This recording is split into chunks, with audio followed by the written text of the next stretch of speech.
The story begins with a notebook flying straight into the face of the main character Hyun, who was once a scientist.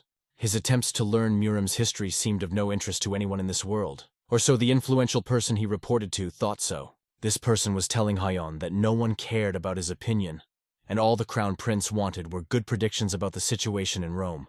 The majestic castle, surrounded by high walls and a deep moat, protects the main palace, a large building with golden roofs, the real heart of the continent, where all the riches of the Celestial Empire are gathered. To get here, the protagonist has attracted more than 430,000 characters, studied many commentaries and scriptures, and passed 5 imperial exams. The first task from the prince was a simple investigation about Muram.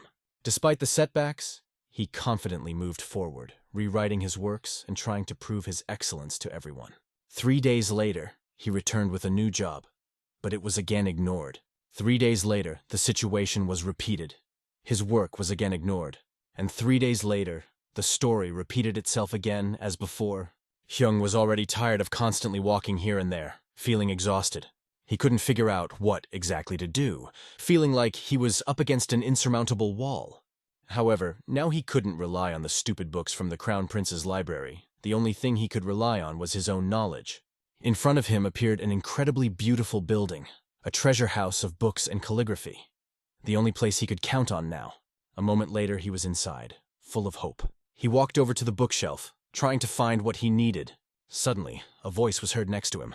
As Hyun got closer, he asked the stranger who he was, to which he replied that he had accompanied him to the Azure Dragon Palace before. The stranger introduced himself as Q and gave his surname as Park. Then Hyun remembered him and asked what he was doing here. Q replied that he came to find the person he serves. After a short conversation, they parted ways and Puck went about his business.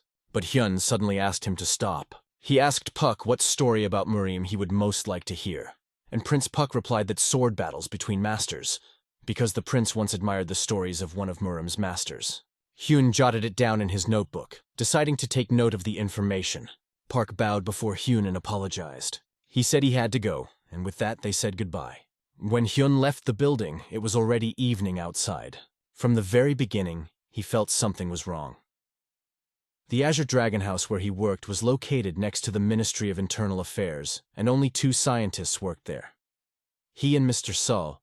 Hyun wanted his talents to be recognized by the Crown Prince. The scholar's job was to sway the prince's interest. Suddenly, he began to sing a verse of the song. Library, bag of rice grains, library, golden house, library, girl like jade. And indeed, Hyun thought that the library could be a home, but definitely not for him. He spent days from morning to night reading books. He got so tired that he fell asleep right on the table.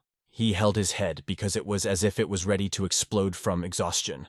Hyun dreamed that it would be great if he could read 1 book a day. Of the 17 books he had found in the past month, he had only managed to read 9. And at this rate, it would take him 3 years to read them all. However, the real problem wasn't just reading.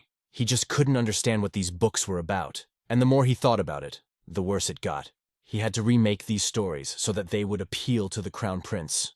But he also understood that he could not just sit and do nothing. The only thing he could do now was to get down to business immediately. Meanwhile, the shouts of fighters who were training without stopping could be heard on the street. Their master ordered them to stand in the 5th position. They practiced it diligently, listening to every order. Hyun watched their synchronized movements from around the corner. He wondered if it was difficult for them to talk during such training, and if their coach was a beard. But suddenly, a man appeared behind him and asked if he could help with anything. Hyun was frightened and grabbed his head with his hands. The man extended his hand to him and apologized, assuring him that he had not intended to frighten him. Then the man put his hand on Hyun's shoulder, and the next moment, he lifted it with one hand, tearing it off the ground. Hyun couldn't understand what had just happened because this man didn't seem that strong. And he asked himself, how could he pick me up so easily? The man assumed Hyun was from the civil department and asked what brought him here. The main character gave his name and introduced himself, stating that he was a scholar of the Azure Dragon House, and mentioned that he would like to ask a few questions about martial arts. The man was surprised, as he did not expect to hear such a thing from a scientist. But as soon as Hyun began to speak, soldiers appeared behind him and greeted the man, saying, "Welcome to you, Vice-Chancellor." The Vice-Chancellor ordered them to focus on their training, and Hyun realized that there was a person of high standing before him. The man introduced himself as Il Ching-heng, Provost of the Imperial Guard. After that, he offered to go to another place to talk. They moved to the summer gazebo, where there were more people to discuss the matter in peace. Ching-heng understood the situation Hyun was in and told him directly. Hyun doubted whether it was okay to ask questions about martial arts training to the Vice-Chancellor of the Imperial Guard. After a short pause, Hyun dared to ask if he could learn martial arts from Il, and Il replied that he could not refuse him such a request. Hearing this, Hyun immediately stood up and began to bow, thanking Il for the opportunity. However, Il added that there is one problem. The problem was that as a guard inspector, he only knew one method of martial arts training. If a scientist wants to learn martial arts, he must train himself. But Hyun just wanted to learn at least a little about these arts. Il did not consider himself a storyteller and was not prone to detailed explanations. Now it was clear to Hyun that if he wanted to understand the contents of the books, he would have to practice, and this thought depressed him. The Vice-Chancellor asked if Hyun was ashamed of learning martial arts, to which he immediately objected, saying that he had been misunderstood.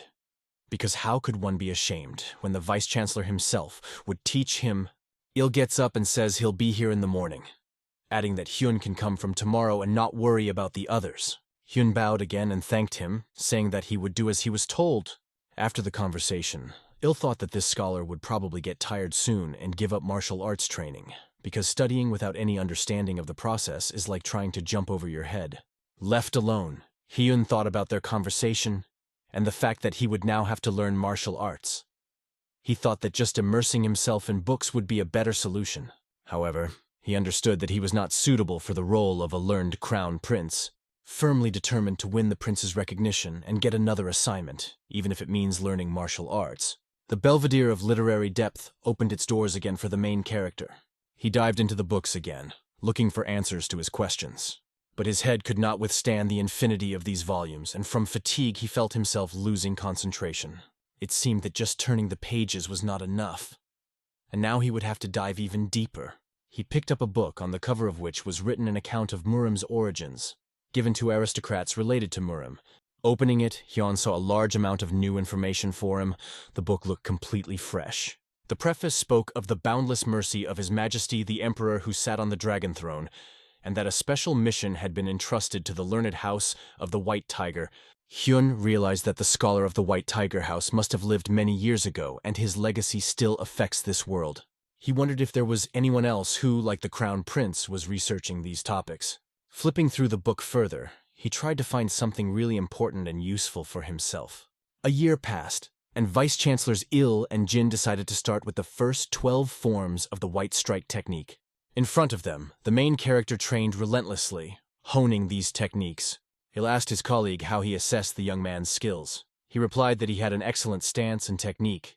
The hero's breathing was steady, and his movements were sure and clear, testifying to his concentration. Observing him, the vice-rectors confidently noted that the young man has great potential. He finally understood the essence of a separate movement, which is why his progress became noticeable. We should not have expected anything less from Vice-Rector Elia. Just imagine in a year, he taught an ordinary scientist to reach such a level. However, the question remained, why does the student move so slowly? The answer was simple. Because he had not yet perfected his movements. They also discussed that if the young man had continued his physical training and developed his skills, he could have become an officer rather than a scientist. By the way, Il added that Un's strongest point is not his perfect stance. When the student finished the exercise, the master ordered him to complete the last 12 forms of the white kicking technique, after which he was to spar with Vice-Chancellor Dao. Since the provost was skilled with a sword, this would allow Un to gain valuable experience. The Vice-Chancellor asked his colleague if the young man had mastered at least one sword technique, but he had only recently learned how to take the right stance. Du also asked to have questions answered from time to time during the training. After that, Il said goodbye and said that he would leave Un under Du's care. Du was left thinking that Il was able to teach an ordinary scholar martial arts, and if he moved faster, he could quickly become a high-ranking officer. Un's achievements were truly impressive, but no matter what, a scientist remains a scientist, and martial arts for them is just a kind of gymnastics. After a while, Un was already standing in front of Du with a notebook and a pen, ready for new knowledge. He thanked Du for his efforts, to which Du replied that it was a good job. After that, Un turned around, sat down on a bench, and lost himself in thought. feeling that the training seemed difficult even for him. Soon Il appeared next to him. He asked how the training went, and was sure Un was a little nervous about the scientist's question. Du replied that he had never met such a student as Un would ask unexpected questions, such as, "What kind of sword is this?" and show interest in every detail, and when Du answered, the scientist would write everything down. Since the critique is 1,000 words long, Du showed the basic stances, but the scholar then asked more, noting that he himself used the sword more often than Un. Still, Il questioned if it was fun, hinting that they had a good time in the process. Du looked at the sword lying nearby on the bench and realized that it really was fun. To be honest, he lost track of time when he started practicing with the sword. Il smiled, and even the cold-blooded vice-chancellor began to soften a little thanks to the scholar. Stepping aside, the main character opened the notebook and immediately began to read carefully, trying to understand the sword techniques demonstrated by Vice-Chancellor Du. However, he didn't find what he was looking for. The swordsmanship technique was impressive and powerful, but he felt it didn't quite suit him. The technique that Il showed seemed more appropriate. Un took the report in his hands and couldn't tell if it was real or fake. The basic essence of the martial arts was systematically laid out, but he wondered how anyone could believe it. This book was the result of his lifelong research. Closing it, Un decided that he had no choice but to figure things out himself. He went to the practice field to try again. Looking around, he made sure that no one was around. Near the wall, he saw that he needed a stick. Taking it in his hands, he swung it towards Vogue, and the feel of the stick was no match for a real sword, and his technique seemed a little clumsy. If Un could use a real sword to practice the technique, it would be much easier. But as a scholar, walking around with a sword would be strange and could be misunderstood. In this case, the stick was the ideal option, because there was no better alternative. He began to do everything exactly as it was written in the book, and just as Du had shown him during training. It turned out to be an extremely difficult task, but he did not stop. The sun was already setting, and the street was filled with evening light. He thought that maybe he was making a mistake by performing the medium technique since the staff was not a real sword. Un opened the book again and read that swordsmanship should be smooth and continuous, but the beginning and end should always be consistent. The book was written with such obsession and in such detail that it was difficult for Un to understand its content. Most of what he read seemed incomprehensible to him. Although he was a scholar, he now felt that if he showed this book to Vice-Chancellor Ili and asked him to teach from it, he would be very disappointed. According to the report, if a person fully masters these 12 seemingly boring forms, he will be able to see a world filled with chi energy. It sounded just like the Vice-Chancellor said, all skills begin with inner strength. At that moment, Un sensed someone's presence around him, as if a hurricane had swirled around him. It was Vice-Chancellor Il who, after swinging his sword around Un, asked, "How are you?" He explained that even a short training session can give exceptional leg strength and allow for easy jumping.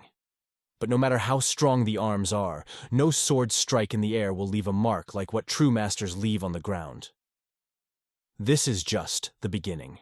Un believed that such results could be achieved by breathing alone.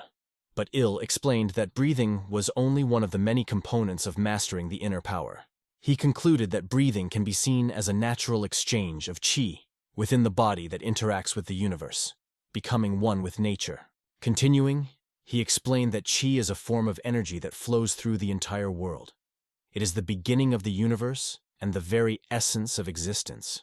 Then the Vice-Chancellor mentioned that now there would be position training, and Un put out his hand and, writing down every word in a notebook, he diligently memorized everything he heard.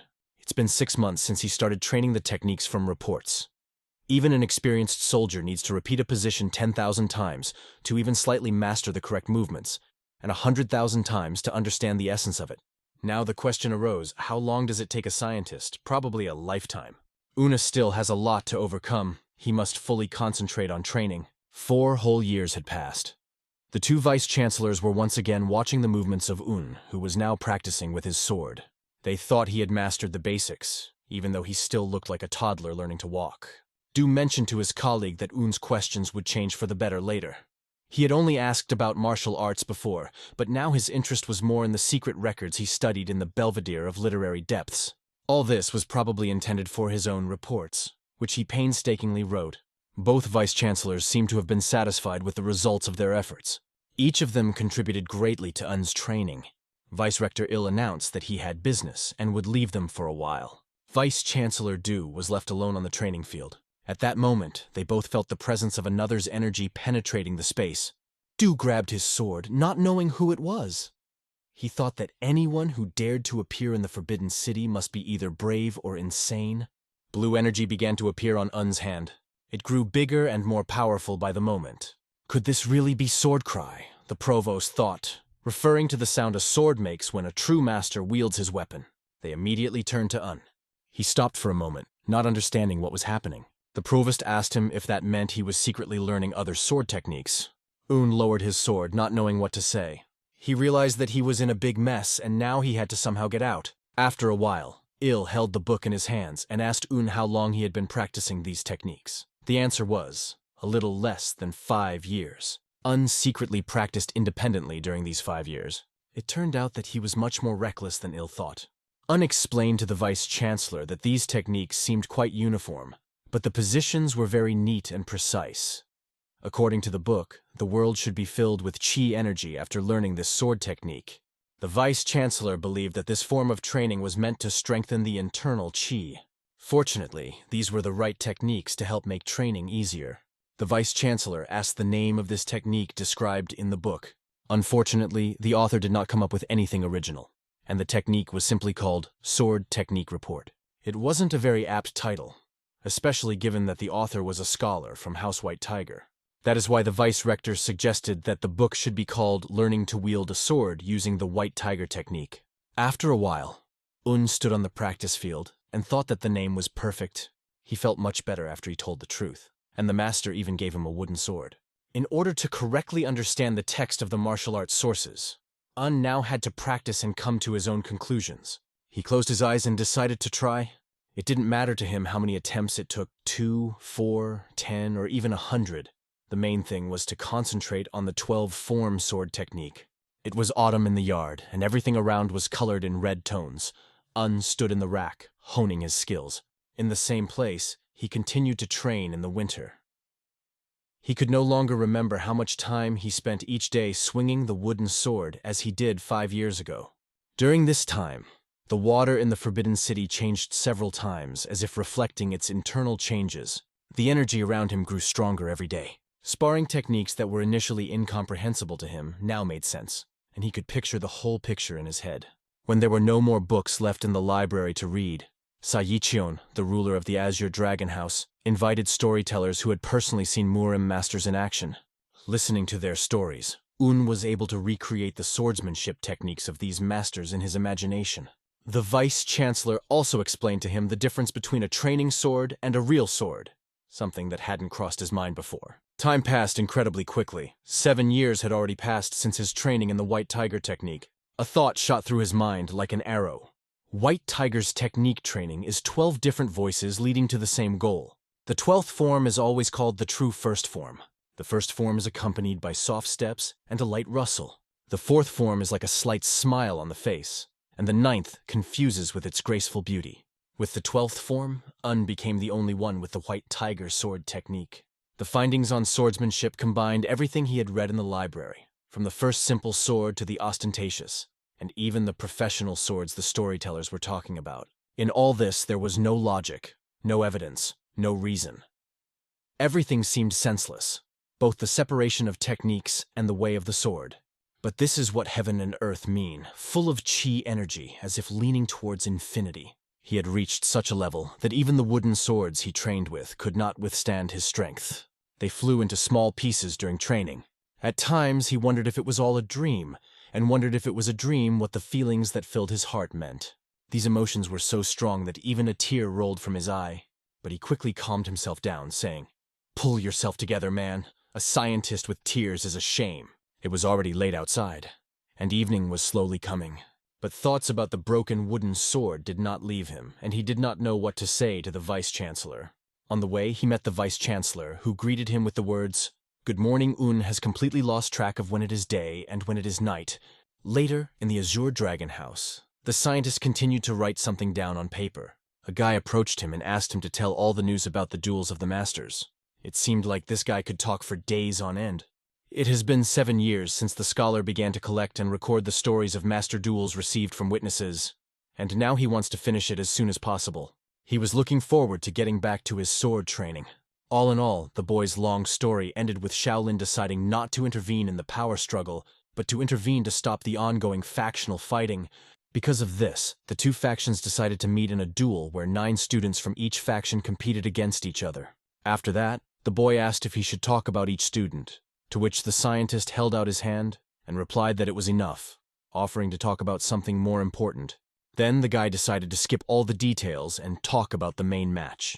Regardless of how the students fought, the conclusions were drawn based on the duel between the leaders. Iron Guild family master Murang Cheol and the head of the authoritative Murang family, officially recognized as the first Danchu Murang sword, faced off in battle. The situation was not in favor of the Murang family. The officially recognized first sword Dan Chu Murang, after losing to the absurd and numerous small factions, left them and now had to fight against the sword Mu Wun Chol. As expected, Cheol started first, delivering a decisive blow, but Dan Chu deftly dodged Mu Wun Cheol's blade. However, Dan Chu stopped the flow of attack with one precise sword movement. He also did a few different attacks between punches. It all looked extremely beautiful. Even the scientist, listening to this story, was incredibly impressed. Then the scientist decided to make his prediction. Murang would win, but the duel ended with the defeat of the first officially recognized sword, Danchu Murang. Due to this defeat, the authoritative Murang family lost its position in Henan province. It seemed impossible that the head of the Murang family had lost, and Un thought that he might have misunderstood something. But the boy assured him that he had seen everything with his own eyes. Un meant that the head of the Murang family had not used a certain form of swordsmanship, and he clearly demonstrated this by drawing a brush in the air. The boy only dodged his movements.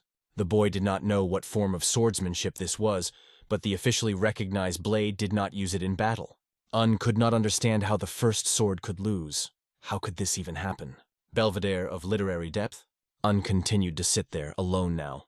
He kept imagining the scene where Dan Chumurong was victorious in the duel with the final form of swordsmanship and asked himself why things turned out differently. During his thoughts, the eunuch Pak entered the room. "Have you come again for the books for the master?" asked him. Unpark replied that he heard Un's voice as he was passing by, and so decided to come in.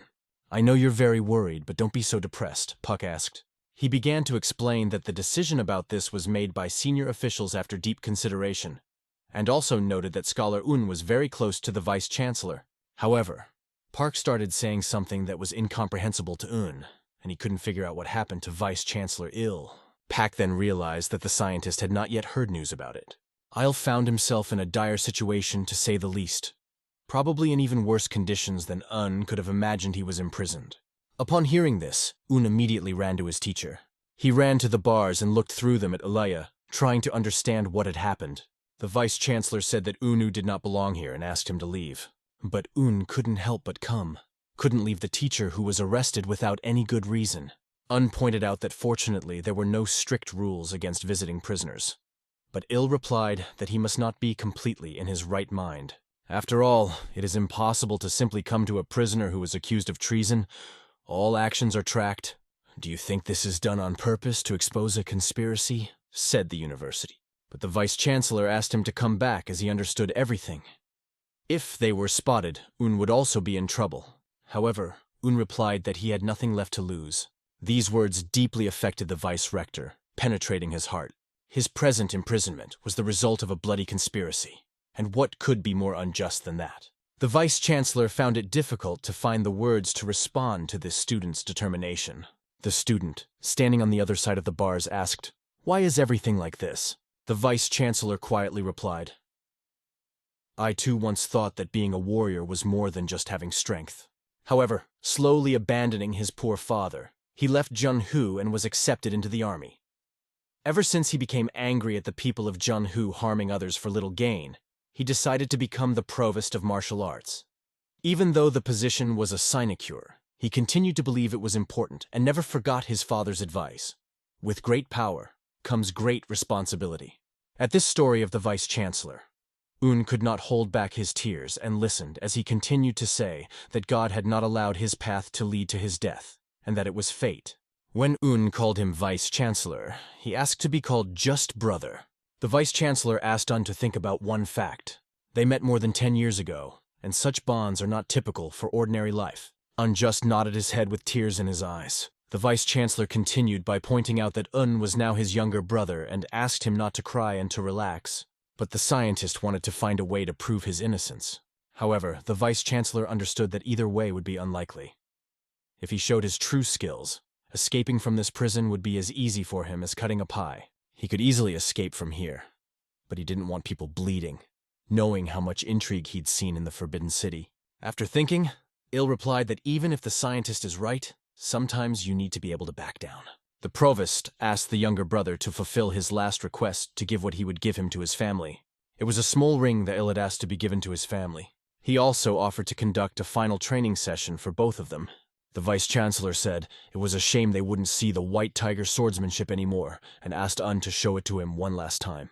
Un then admitted that he had seen the finale of this technique. Unbelievable, Il thought. Did he manage to feel the essence of the sword? Even a martial artist wouldn't be able to sense it, but how could a non-Muram scholar see it? Un was sure that he saw it for sure. He couldn't say that he had fully mastered the technique because he didn't fully understand it. It was incomprehensible to him, and it was hard for him to say that he woke up, just felt it, saw it, and that was it. Il congratulated him and explained that the reason why the technique of wielding a sword could remain unfathomable is because of the awakening itself, which cannot be explained in words. It is its natural phenomenon. And on what occasion, Il asked if Un could show him the final technique. With no wooden sword at hand, Il asked Un to stand up and strike a pose. Wiping away his tears, Un got up and listened to Ilya's instructions. Close your eyes and imagine a sword in front of you. Slowly reach out to pick it up, but first clear your mind completely. Un exactly followed the master's instructions, and the silhouette of a sword appeared before his eyes. He grabbed it with his hand, as usual, and felt a familiar wooden sword in his palm. He felt the sword as if it was really in his hand. Scholar Un and Il have both changed greatly. Il has given his life to serve the army, his country, and the people, giving up his dream of Jianhu. In a city dominated by intrigue rather than loyalty and skill, he was deprived of even prospects. He used to live as a recluse in the Forbidden City, but the questions asked by the scholar Un awakened him. Thanks to Un, he felt alive again, got rid of his disappointments, and gradually began to find a new meaning in life. At this point, Il asked for Un to show him his technique. Un spread his arms and began to demonstrate his sword skills. It was an incredibly spectacular picture. Every movement was polished, and his actions seemed to paint with a pen all over the world. The spectacle was spectacular. Un performed the technique perfectly, coordinating each stroke flawlessly. Il was surprised when he realized that his younger brother was indeed demonstrating a White Tiger-style swordsmanship technique. He knew all the ways of the sword and the moves, but for some reason they seemed unfamiliar to him, as if he was observing something completely new. At one point, Il began to ask himself the question, how is this possible? He did not understand, looking at this incredible beauty of movements. He could see individual variations in the flow of machinery, but he couldn't even recognize them. At that moment, Il realized that his student had become even more professional than himself. He couldn't believe the inner sense of strength and harmony he felt in Un when performing this technique. After the demonstration, Il said he had something else important for Un. Their meeting ended and Un left his master. Walking down the street, his body trembled with excitement. He realized that the main rival was not someone else, but himself. If you can't control your power, it will take over you and eventually lead to destruction. So be the one who controls your heart and your sword, always staying honest. These words of the teacher he repeated in his mind. Un again remembered those instructions that Il had told him just a few minutes ago.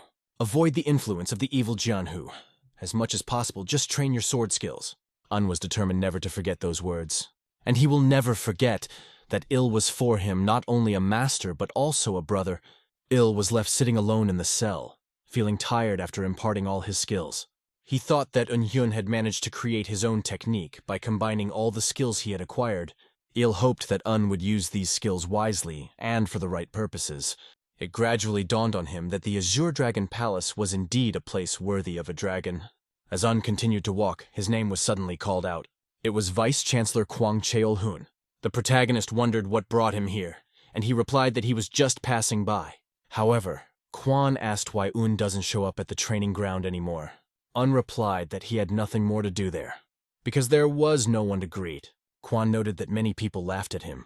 Everyone knows that he was the one to whom Vice-Chancellor Il left something as a memory. Kwang warned Un that if he continued to act like this, people would continue to laugh at him. Like, people will say that the one to whom Vice-Chancellor Il entrusted to cover his back turned out to be nothing more than a feeble scholar. After this conversation, Un was left alone, thinking about the words he heard. He had a ring around his neck. Holding it in his hands, he constantly remembered his brother. He promised himself again that he would change. Un didn't understand how he could ignore his brother's words. Closing his eyes, he saw the silhouette of a wooden sword in front of him. Under the rain, Un repeated the imaginary movements over and over that helped him feel the sword in his hands. These perfectly honed movements.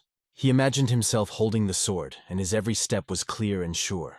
But despite this, he was constantly tormented by thoughts of the injustice his brother faced, like a fog enveloping his consciousness. Belvedere of literary depth, the scientist was sitting at his desk, writing something in a notebook. The eunuch Park came to him. Park began to look at his notebook, assuming that Un was doing something interesting. "Nothing like that, I just found some free time," replied Un. Park didn't even understand how he found some free time. Because he heard that Un visited the Imperial Guard training ground every day. It was obvious, but Un was in no hurry and continued to record, taking advantage of his free time. The eunuch added that it seems the Crown Prince has found a new hobby. And if this continues, there may be good news for Scholarin. "It's rather sad that I've been so busy. I guess that's the daily life of a scholar at the court of the Azure Dragon," Un said. After these words, they said goodbye. The eunuch bid farewell to Un to take care of himself. He hoped that the scientist would be fine. In the Forbidden City, where the real devils hide, Un hoped that someone with a pure heart like his could stay a little longer. After all, no one knows when those who framed Vice-Chancellor Ely will throw him out of this palace. To be honest, Puck's hobby was to poke his nose into other people's affairs. What a difficult life he has. Un was in his residence. He was sitting at his desk, looking intently at the same book. Not finding a place for himself, he felt that he could not calm down. He constantly remembered that battle. Un could not understand why the winner was not the one he had hoped for, or what could possibly have happened. He visualized every moment of this fight in his head. No matter how hard he tried to understand, it was not believable that the head of the Murang family could lose to Muvun Cheol. He couldn't tell if the head lost on purpose, because there was no reason for it. Un pondered if it was possible that the reason was that the head of the Murang family did not possess sword technique. But that was impossible. He had to know what even Un knew. Perhaps he was restricted by family tradition, and thus the last sword form Un knew was only an improvisation within the same family traditions. Because of this, the head of the Murang family had no choice but to surrender the final form of the sword. Unu felt calmer when he understood why the head of the Murang family had lost, but then he began to think that maybe he himself was too self-confident. And what was he thinking all this time? "One who does not know his own faults cannot be a true brother," Un said to himself, slapping his hand on the table. But I immediately thought, what if I am right? That, as the head of the family, Murang is fixated on the traditional views of his family, and does not realize what he is missing. Maybe he needs some friendly advice. Un could feel two sides competing within him, one urging him to help, and the other advising him to end these thoughts. He walked around the room, thinking that even rookies who had just joined the ranks of the Imperial Guard didn't want to listen to others' instructions. So why should someone fighting for influence in a province listen to a scholar's advice? Suddenly he had an interesting idea to write an anonymous letter. He did not expect thanks for this letter. Sitting down at the table, Un began to scribble on the paper. Soon he wrote everything he wanted to say. But, rereading it, he noticed that the letter had grown to more than a dozen pages. He was surprised that, despite what he had written himself, it turned out to be very impressive. Un realized that it would be rude to send such a long letter without a signature. He couldn't decide if he should sign up as an Azure Dragon Scholar. And will he be taken seriously if he says that it is a letter from a scientist? I was thrown into the boundless sky of the Forbidden City, Un said to himself, and he became a scholar at the court of the Azure Dragon, learning how to wield a sword. He signed the letter, Heaven Unattainable, Azure Dragon Sword Lord. That sounded pretty good, and as he wrote that, he looked out the window. Thoughtfully, Un wondered if he should ask Eunuch Pak to send this letter through the delivery service tomorrow. Henan Province, home of the Murang family. The girl stood outside and thought about the fact that it was only yesterday that it was so noisy here. Although it had been quiet for several months, it seemed wrong to her. Something was wrong, she asked herself, looking at the small summer house. How much longer are you going to sit in this house, grandfather? Suddenly, her grandfather appeared and congratulated his granddaughter on his return. He was the CEO. The girl's name was Mi Murang. She was the granddaughter of Dan Chu Murang himself. She immediately asked how her grandfather was doing. She was told that he was busy reading. Grandpa was holding the letter that had been sent to the Lord and handed it to me, saying that it had arrived late at night from the delivery service. Mi immediately asked if they had said who sent the letter, but was told that no one had said anything. Picking up the letter, she noticed that the sender's name was not listed and the paper looked luxurious. She wondered if it was a letter sent to taunt Muwoon Cheol's defeat. Mi told the principal that she would give the letter to Grandpa. She also asked about her older brother Jin Murang. The principal replied that he was an excellent student and still occupied his previous place. Mi understood that her brother needed to get his thoughts in order as he continued to lead a debaucherous life, and still could not recover from the defeat of that day. A moment later, Mi was already standing at the entrance to her grandfather's room. She was approaching the head of the Murang household, Danchu Murang. Approaching, she asked about his well-being. After that, she put the letter that arrived from the post office on the table. Danchu said that she had better leave, leaving him alone, but Mi only asked permission to bring him a cup of tea. After that, he was left alone, and the letter was lying on his desk. Danchu held his head as he spoke. Poor girl. Considering herself not good enough, and even someone who makes her granddaughter suffer. He thought that she must be tired of supporting the family's legacy with her own hands. After his defeat, he believed that he alone should pull the family forward. But the warrior's pride did not allow him to accept this. He considered it a great shame to make his granddaughter suffer. His gaze fell on the letter lying on the table. He began to remove the contents from it. The letter was confidential, addressed to the head of the Murang family, and signed Unreachable in the Heavens Azure Dragon Sword Lord. The handwriting was correct and elegant. Opening the letter and starting to read, Dan Chu thought that even after his defeat the wards continued to send him letters, perhaps to encourage him. However, this letter was about a duel, and he found it interesting. It indicated the mistakes he had made during the duel, Dan Chu suddenly thought. Is this guy Sukin Lixing, by any chance? He couldn't shake the feeling that someone understood his mistakes even better than he did. Based on the handwriting, the person who sent this letter had certain achievements in learning and prowess, but Dan Chu did not understand if this letter was sent to glorify himself. When he read about the way of the Murang sword, his face darkened with anger. It seemed to him that the author of the letter was defying the very flow of the Murang sword. He found this unacceptable and decided to tear the letter into pieces, but only because the granddaughter came out. He was able to show his character by continuing to read. However, he did not tear the letter to the end because he was interested in the content and wanted to know how much more this young man would stand out with his thoughts. A bird was sitting on a branch near the house, which was surprised by the cries coming from the house. She was shocked by the energy that was raging inside and decided to fly away from the place. The energy of the head of the family exceeded all possible limits. As he read on, he kept asking himself, who the hell could have sent me this? He looked away and realized who he really was, imagining himself on top of the cliff where he was always meant to be. He felt that he was the true master of the Murang sword. Throughout his life, he was proud of himself because he understood the path of his family. But after a moment, his granddaughter returned. She brought him hot and fragrant tea. Standing in front of the door, she did not understand why no one answered her, and decided to leave the tray with tea on the floor. She started walking towards the door to open it. But when she opened the door, her impression was indescribable. She felt an incredible energy that literally radiated from her grandfather. This energy was so powerful that it seemed to fill the entire space. Grandfather held the letter in his hand and could not tear himself away from it, reading everything with greater attention. The granddaughter decided that the best option in this situation was to close the door. She could not believe what was happening before her eyes. Leaving the tea in the same place, she backed away from the door as her grandfather was having a moment of enlightenment. Such a moment happens very rarely, and it is incredibly difficult to achieve it, and if it does come, then only once in a lifetime. And she witnessed it with her own eyes. This meant that God had not abandoned the Murang family, and she prayed with all her heart for her grandfather's great achievement. After that, she approached the CEO, whose name, by the way, was Shim. She told him to lock the front entrance from now on and not let anyone in. She also ordered that all members of the family should not make noise, regardless of the time of day, and should be able to rest from work if necessary. All these measures must be strictly observed. But that wasn't all. She also ordered to gather all the students from the first to the third generation and tell them to gather at the pavilion. More precisely, she ordered everyone to gather in the evening recreation pavilion and do everything possible not to distract grandfather. She declared the place where Grandpa was staying a no-go zone. Shim didn't understand what happened and asked her.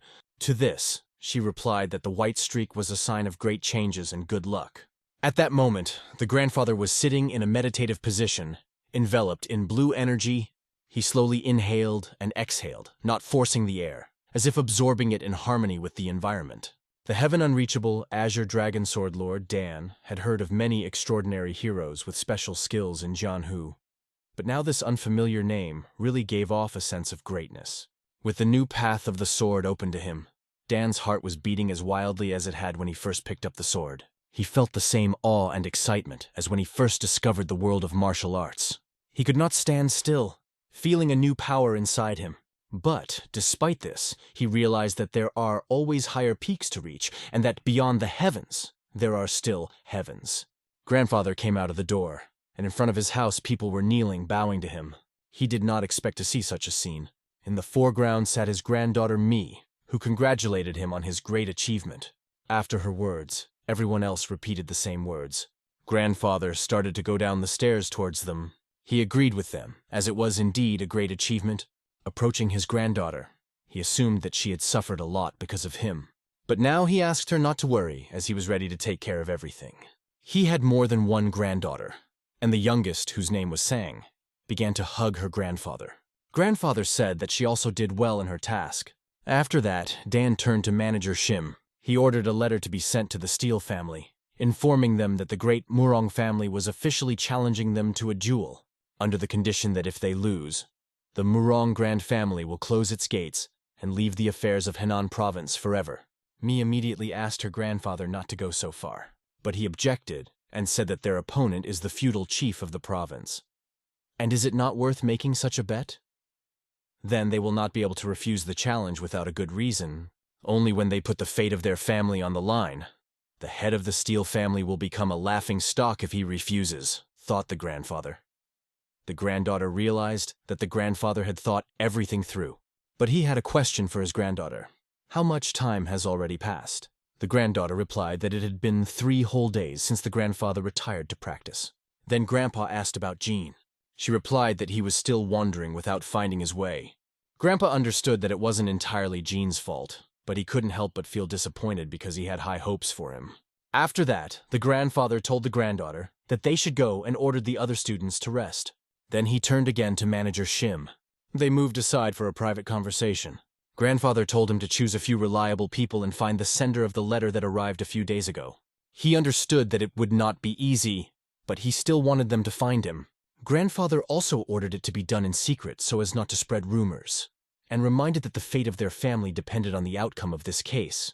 After finishing his explanation, he told the manager that he could go. Grandfather himself remained alone, breathing fresh air. He remembered how much that letter had given him and what thoughts it had evoked. Grandpa hoped they could find the Azure Dragon Sword Lord. After all, it is then that the dream of the great Murang family to enter the 5 great families of Jianhu will come true. Greenfield Arena rematch day between the great Murang family and the Steel family. Viewers gauged the situation by placing bets, most of which were that the Murang family would most likely lose. It was only assumed that the chance of their victory could increase if the Murang family mastered some rare art. But the audience doubted that something really important could be achieved in less than a year. Mu Woon Cheol, nicknamed One Punch, was sitting not far from the conversation behind him. And as he predicted, they were right about something. A man approached him and asked him to follow his words, but Muin just laughed, not understanding if he couldn't even laugh. The man reminded him that he was now the feudal lord of Henan province. It was the advisor of the Steel family, Zheng Kyung-chiu, who was explaining that Moon could only maintain his dignity as a feudal lord and make people follow him by displaying manners befitting the level of the great Murang family. Muvin understood this, but it seemed to him that such an official approach did not suit him. He looked to the opposite side where Dan Chu was and asked the advisor what he thought of that side. The counselor replied that even the students were silent, and because of this it was difficult to tell what they were up to. Cheol was sure the Murang people looked like they were going to a funeral right now, and guessed they felt like they had one foot in the grave. The counselor again asked him to follow his words. After that, he said that he would invite the respected Peak Wan, who watched the previous match, to start sparring. A sly smile never left Cheol's face, and he wanted to put an end to his opponent's long history. It was today, in this battle, that he planned to end this conflict. Suddenly the enemy's sword flew out of his hands and stuck in the ground. The high priest of the Shaolin Temple, Venerable Pekwan, pointed his hand towards the great Murang family and announced that victory would be theirs today. Cheol's face wasn't so confident anymore, but his advisor tried to calm him down, saying that there was nothing to worry about, as their students still had the upper hand. They won 6 times and the opponents only 4. However, it was not this that annoyed Cheol, but the expression on the old man's face. He couldn't understand why Dan had a smile on his face when victory wasn't decided yet, but his expression didn't change. Something about this bothered Cheol deeply. And then the moment came when the advisor told him that it was his turn to go to battle. Cheol turned back to look at the audience, who held their breath. Under the influence of the audience's emotions, he rose from his chair.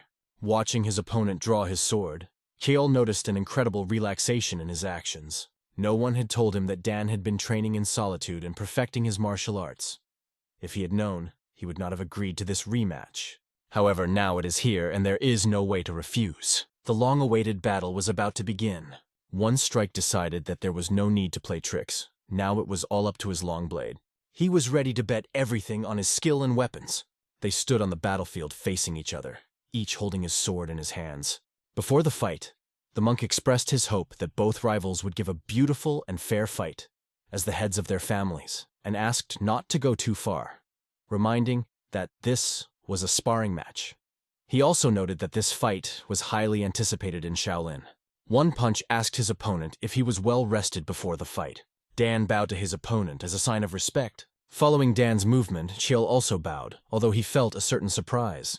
Dan then said that he was honored to have the opportunity to compete with the feudal lord of Henan province today. Cheol had always thought of Dan as someone who looked down on him. But today, Dan so easily recognized his importance and greeted him as a feudal lord. Cheol couldn't figure out what the trick was, and was already starting to think that Dan was just making fun of him.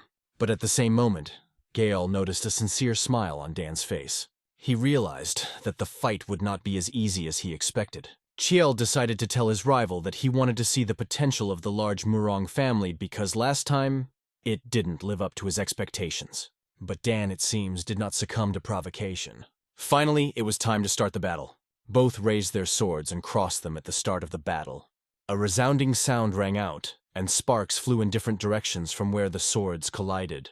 Dan decided to distance himself and jump back, and Cheol was confident that he could destroy his opponent with one blow. At least that's what he told himself as he decided to release a significant amount of his power. Pushing off the ground, he lunged at his opponent, yelling and swinging his sword in the air. Dan only held his sword out to meet him, preparing to counterattack. The opponent barely had time to blink, as Dan was already on the sidelines. Cheol attempted his second strike, but Dan drew his sword under the blow.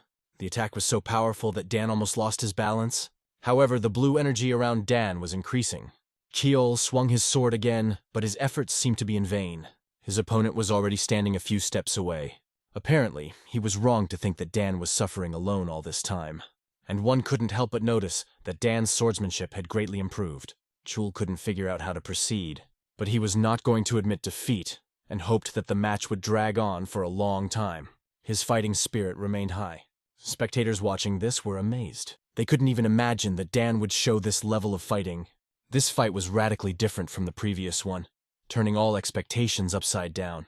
The audience already understood that Cheol continued to attack in vain, without much effect. His attacks seemed to have no effect, and there was no difference in how he attacked. At first, everyone thought that the Steel family would win without a doubt. But in reality, Murang looked calm, and even more relaxed during the fight, confident in his movements. With each blow, Dan threw his opponent more and more off balance. Cheol's face became more and more tense, and so the moment came when Dan stopped defending himself and decided to show his attack. He jumped high into the air, twisted, and began to fly rapidly with his sword straight at the enemy. Chol thought it was unexpected, but he dodged to the left with ease. He decided this was his chance and tried to attack Dan from behind. However, everything was not so simple. Attacking from the back, Chol encountered something he did not expect at all. Standing with his back to the enemy, Dan unexpectedly placed his sword under Chol's strike. He took a step forward, anticipating where the attack would come from. Dan's sly move left Chol confused as he clearly predicted his actions. Dan seemed to be just toying with his enemy, but he did it very beautifully, delivering lightning strikes. Chol was losing strength, realizing that his attacks were ineffective. He was aware that he was in a hopeless situation, as Dan didn't even make an effort to counterattack. Meanwhile, Chol was barely able to deal with Dan's punches. Despite the length of the fight, Dan's breathing remained as calm as it had been at the beginning. Chol was at a loss, not knowing what to do next. At that moment, Dan pointed his sword straight at the enemy. This made it clear that Dan wanted to finish the fight and was confident of his victory. Chol decided to give it his all, but suddenly he was overcome with fear. The fear came from the incredible energy coming from Dan. Dan's strength made Chol realize that he must muster all his strength. An even fiercer battle began, and the arena seemed to fly apart from the power that dominated it. Their swords collided with incredible power, and the clanging sound of their collisions carried far and wide. Even the audience covered their ears from this deafening sound. The sounds of their powerful blows hit the ears of the audience mercilessly. Dan slashed his sword at Chol's sword, creating an incredible force. Chol barely held his sword, bracing it for the enemy's blows. He was someone who never lost a fight, but the expression on his opponent's face indicated that this time things would be different. It would be Chol's first defeat.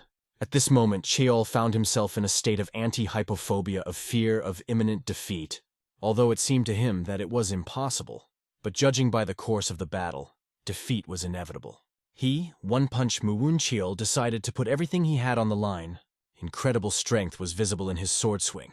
The monk who judged the fight watched this and understood that such a force could cause an explosion even if Master Murang struck with the same power. The only thing left for Dan Chu was to dodge. Murang's granddaughter froze as she watched this battle, unable to look away. But Dan's face radiated incredible confidence. His blue energy radiated from his body, illuminating everything around with a blue glow. Suddenly, a sound like a helicopter buzzed through the air as Chul's sword flew out of his hands. The sword fell to the ground with a hiss, ending the battle. At that moment, smiles appeared on the faces of all the spectators. The monk announced that Dan Chun Murang's first blade was victorious. The stands erupted with loud cheers. Dan showed respect to his opponent by bowing to him and thanking him for the fight. However, Chol gritted his teeth and asked him to wait. He asked about the final form, what it was, as he had never seen anything like it, and couldn't understand how it was possible during their battle. He couldn't believe that this had happened, and he couldn't fathom the gap in skill. Dan explained that it was just one of their incompetent family's sword techniques, but he added that perhaps this time this sword art had finally seen the light of day.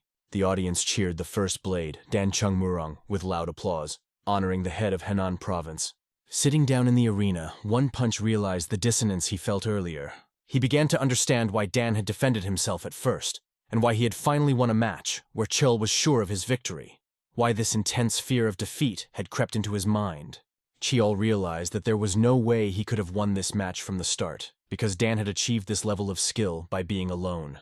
In the end, he realized that he had been looking down on Dan from the top of a huge mountain all along, and hadn't noticed his true strength. After that, a tense conversation took place in the residence of the Steel family. The advisor explained to Chol that at the moment, the expansion of the Murang family's influence was a cause for concern, as they were pursuing an unprecedentedly aggressive policy, both internally and externally. Even the nearby schools, including the Shaolin Temple, were on their nerves and closely watched their actions. One-Punch was incredibly annoyed at how Dan was able to increase his skills so much. He couldn't figure out exactly what Dan had done, but the advisor told him not to worry and promised to work out a general strategy, and added that if Dan was not going to tell them about his technique, they would force him. Chul asked anxiously, "Are you mean to force him to tell?" Meanwhile, at the Murang family residence, Dan, his granddaughter, and the CEO were sitting in the meeting room.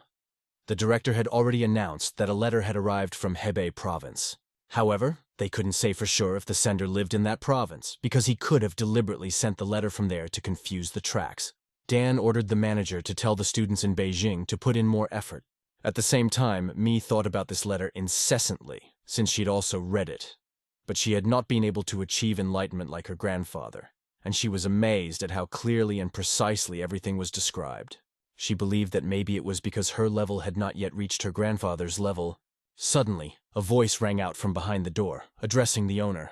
Right in front of the door stood the representatives of the Steel family, including their head and the rest of the family members. One strike stated that they suspected the Murang family of the First Sword unfairly winning this fight. They demanded that Dan come out and explain everything in person. Dan, however, had no qualms. His granddaughter was worried about him, but he was not going to sit back and hide.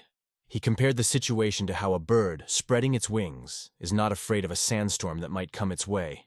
This example made her smile. Meanwhile, the scientist asked the informer how the battle went, and whether the First Sword had won. He, waving his hands with a smile to his ears, replied that Dan Chung Murang had proudly won, and explained in detail how everything happened. He added that people in the stands shouted with delight when they saw the victory. An asked him to tell in detail about the last blow of the First Sword. However, the whistleblower admitted that he was not present in person, and did not see everything with his own eyes, so he could not tell the details. He said that if there was an expert there, he would definitely tell everything in detail. This news of the victory of the First Sword brought a smile to Un's face. But this is not the end of the story. The Steel family that lost their position was definitely not going to sit idly by. Right now, the Steel family is preparing to strike. And here, the most interesting part begins. How Mi Murang from the Murang family played her important role in the subsequent events. However, Un asked to talk only about Dan, as he was ready to hear about his victory continuously. Going outside after this story, Un met the eunuch Pa. They went to the library together, and Un remembered that he wanted to ask him about another book. However, Park jokingly replied that he had recently given Un this book, and joked that he must have a very high libido. At this joke, Un asked not to joke like that again. The eunuch also asked if he needed more silver tokens, since books were expensive. However, Un assured that he has enough for now, and noted that he takes books from visiting people, so there is no need to worry about money. Eunuch Pak considered it his job, and saw no need for additional tokens. Park had also heard that Un had stopped going to the Imperial Guard training ground and asked why. At first, Un did not know what to answer. But he explained that the vice-chancellors who were on the field did not want to see the scientists there. They believed that scholars should be occupied with books, not training, and resented his presence. The vice-chancellor thought Un was inexperienced and chased him away, saying it was not a playground. Ian told Pak how it all happened, but he explained that it was thanks to this incident that he managed to gather his thoughts. Eunuch Park listened intently, realizing that this experience had helped Un grow stronger. Un also believed that the vice-chancellor was right. He could neither become a military officer nor a full-fledged scholar. And now he was out of sight of the royal court, and his future seemed uncertain. At that moment, Park asked him if he was going to stop training martial arts.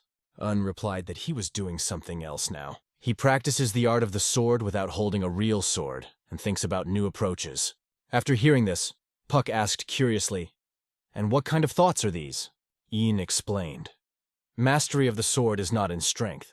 Masters start with simple movements. He thought of creating a new style of sword, a simple style that even small children could learn. Outside was a mesmerizing crimson sunset. Un was standing in the courtyard, holding a wooden sword in his hands. He felt strange, perhaps because he hadn't held a sword in his hand in months. Although he had always trained remembering the feeling of the wooden sword, now that he was holding it again, it felt completely different. He began to feel sad because his practice didn't seem to be producing any tangible results. He was aware that he was creating a new sword art with his heart, but he asked himself, what is the difference between an idler with empty hands and an idler with a wooden sword? In the end, it was still sword art in his heart. His hand gripped the hilt of the sword tighter and tighter, as if searching for answers to his doubts. He began to feel the hilt of the sword in his hand better and better. Suddenly he felt an unusual energy that seemed strange and incomprehensible. But he soon realized that it was thanks to the techniques of internal energy that his brother taught him. You can't forget about it, he thought, and decided that at least for his brother's sake, he should confidently go through life. He said this to himself as he swung his sword. The energy that surrounded him seemed to grow stronger and stronger. The whole atmosphere around him seemed to come alive, filled with new power. He could feel this energy, its pulsation in the air. After some time, he managed to complete the final third form. This form was much more powerful than the previous two. His breath merged with the energy around him, making it even more alive and larger. However, as he lowered his sword, he realized that this practice had taken too much of his strength. He couldn't tell whether to call it a true martial art or something that went wrong. He tested the White Tiger-style sword technique and created 3 of his own White Tiger sword martial art styles. However, he had no one to test with to see if they would work in real combat. He remembered his words to eunuch Pak that the new sword style was extremely simple. As the sages say, the great Tao revolves around everything, but there was nothing like that in the sword arts he had researched. The Azure Dragon Sword is a sword dance that he once saw but couldn't perfectly recreate. It was a sleepy world where the sword left behind a sense of vague nostalgia, as if you could reach for it, but at the same time it remained out of reach. Hyun told himself that if there was any meaning to his training, it might be because of the Azure Dragon Sword. He understood that one day he would conquer a great mountain and walk the path of the Great Tao. Chaohu, East County of Anhui Province. On the battlefield, 2 fighters rushed at a lone warrior. With a swing of his sword, he deflected both attacks in one move. Blood splashed around, washing the ground and air. Both fighters fell to the ground with their sides pierced, bleeding. One of the wounded could barely utter, "You really deserve your name." It was the lone swordsman known as Tokkorang. He explained to the enemy that he acted recklessly. As soon as you start looking for ways to retreat, you find yourself in a dead end. This is called escape. Barely holding his breath, he asked if it was a good fight. However, this sword duel was not interesting at all for him. He expected more, but it was just empty shots. He asked himself, is there no one under heaven who can answer his sword? Suddenly, a young man standing in his way approached him. The young man congratulated him on his victory. This made him stop and listen to the boy. The guy said he worked for a delivery service and was asked to deliver this message. Bowing slightly, the young man handed over the card. He was about to leave when the lone swordsman started reading the letter and asked the boy to wait. The young man's body was trembling because he was afraid to be near him. The lone swordsman continued to read intently. The boy felt that the swordsman seemed incredibly scary to him and wondered if he would be killed today. The crowd watched as they thought, could this writing be a challenge to the lone swordsman, the greatest martial artist in Anhui Province? At that moment, a wounded man was being carried out of the battlefield, but the majority did not pay attention to him. They heard a loud laugh coming from the lone swordsman.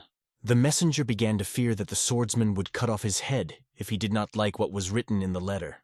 The lone swordsman clutched the letter and said, I am truly like a frog at the bottom of a well. I did not know that there could be another heaven beyond the heavens. After these words, people did not understand what was being said. They asked if he had a problem with the outcome of the match. But he replied that he was no longer interested in the match. After all, now he understood the true path of the sword, which he must follow. Clutching the letter even tighter in his hand, he stood calmly. And he went forward in front of people who could not understand what had happened. They only wondered if it meant something was wrong in the battle.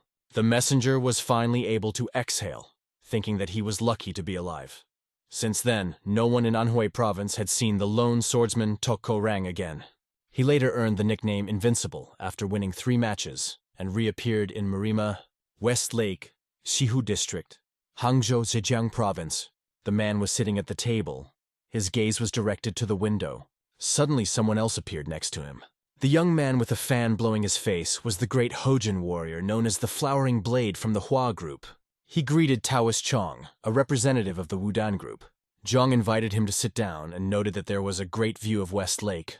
Blooming Blade noted that this was their first meeting. This was really the first time they met to represent their groups in Murima's alliance, even though Zhang had heard a lot about him before. However, Hojin was modest and believed that all these rumors were just exaggerations. He was grateful for the compliments Chong had given him, but he was more interested in the Taoists' opinion of Murim's alliance itself. Zhang hesitated whether to mention that there were many other alliances like Murima's. After meeting with the representatives of each group, Zhang felt a great sense of responsibility as he assessed the position of the alliance leader who was rumored to have the highest status in Murima. However, Blooming Blade asked him to be quiet and asked if he knew more than he was saying. Is he really knowledgeable but only pretending? Zhang didn't understand what he was talking about. But Blooming Blade explained. If he was implying that the methods the alliance leader was using were necessary to prevent another tragedy similar to the Great War between justice and evil, then he was clearly underestimating the situation. The Great War between justice and evil that happened 30 years ago led to a lot of bloodshed. To end the war, a new coalition of various clans, families, and sects was eventually formed to support the Justice faction and defeat the evil faction. This led to the steady development of the Justice faction and the creation of the Murima Alliance. However, Blooming Blade believed that the stabilization of peace between Jianghu and Murang was an illusion, as the war was only a trick for the benefit of some factions, which made the confrontation between the groups even more chaotic and bloody. Chong listened in silence to the mountain of words that Blooming Blade was telling him. He added that top officials and judges had colluded, and even a small mistake could lead to the death of the group. Smiling, Zhang asked if the Blooming Blade really wanted to hear his opinion, as there will always be a strained relationship between the Udan and Blooming Mountain groups. He noted that these groups always act together during Murima Alliance meetings, as this is the position of the Udan group. There was a short pause between them, and then Blooming Blade laughed and thanked Chong for his frankness, noting that it gave him great pleasure. After that, he asked if Zhang knew about the meeting that was going to take place in a few days at the Alliance. John hadn't heard anything about it. He asked the Blooming Blade to tell him more. "Perhaps you've heard of the elusive Azure Dragon Sword Lord?" he said. John didn't recall ever hearing that name officially. However, Blooming Blade had never heard him officially either, but he knew that some called him the Blade of the Immortal, who had come down to Earth to help those who were learning the way of the sword. He added that he was a truly fascinating and mysterious individual. Chong asked if it was important to mention the name at the Murima Alliance meeting. The Blooming Blade reminded Chona of the recent incidents, particularly the deaths associated with the name of the Azure Dragon Sword Lord. Although there was no direct evidence, Blooming Blade speculated that the two cases might be related. The people who received the letter from the Azure Dragon Sword Lord followed the path of martial arts masters, and the deaths of masters that occurred after secret battles raised suspicion. Was it not planned by someone? These words made Chan think. He assumed that anything was possible, but hoped that it wasn't. He also understood if all this is connected, the only conclusion is a challenge to the current situation in Murima. That's what the Blooming Blade wanted to hear. It's just a guess, but Murang doesn't stand still either. He changes, and all this because of a sudden storm caused by the Azure Sword Lord Dragon. The moon hung in the sky as if suspended on a hook. Two fighters stood facing each other, and so they rushed past each other. Parts of their chi energy began to scatter in the air. It seemed impossible, but the sword chi formed by the energy was broken. Sword chi is the energy that envelops an ordinary sword, while manifested sword chi is a weapon created from non-physical energy. Breaking this sword in two, he asked his opponent if he was going to surrender, but he only replied that he would like to know the name of the one who defeated him. "I am the one who rules under the dark sky," he said. "Battle Emperor of the Dark Sky."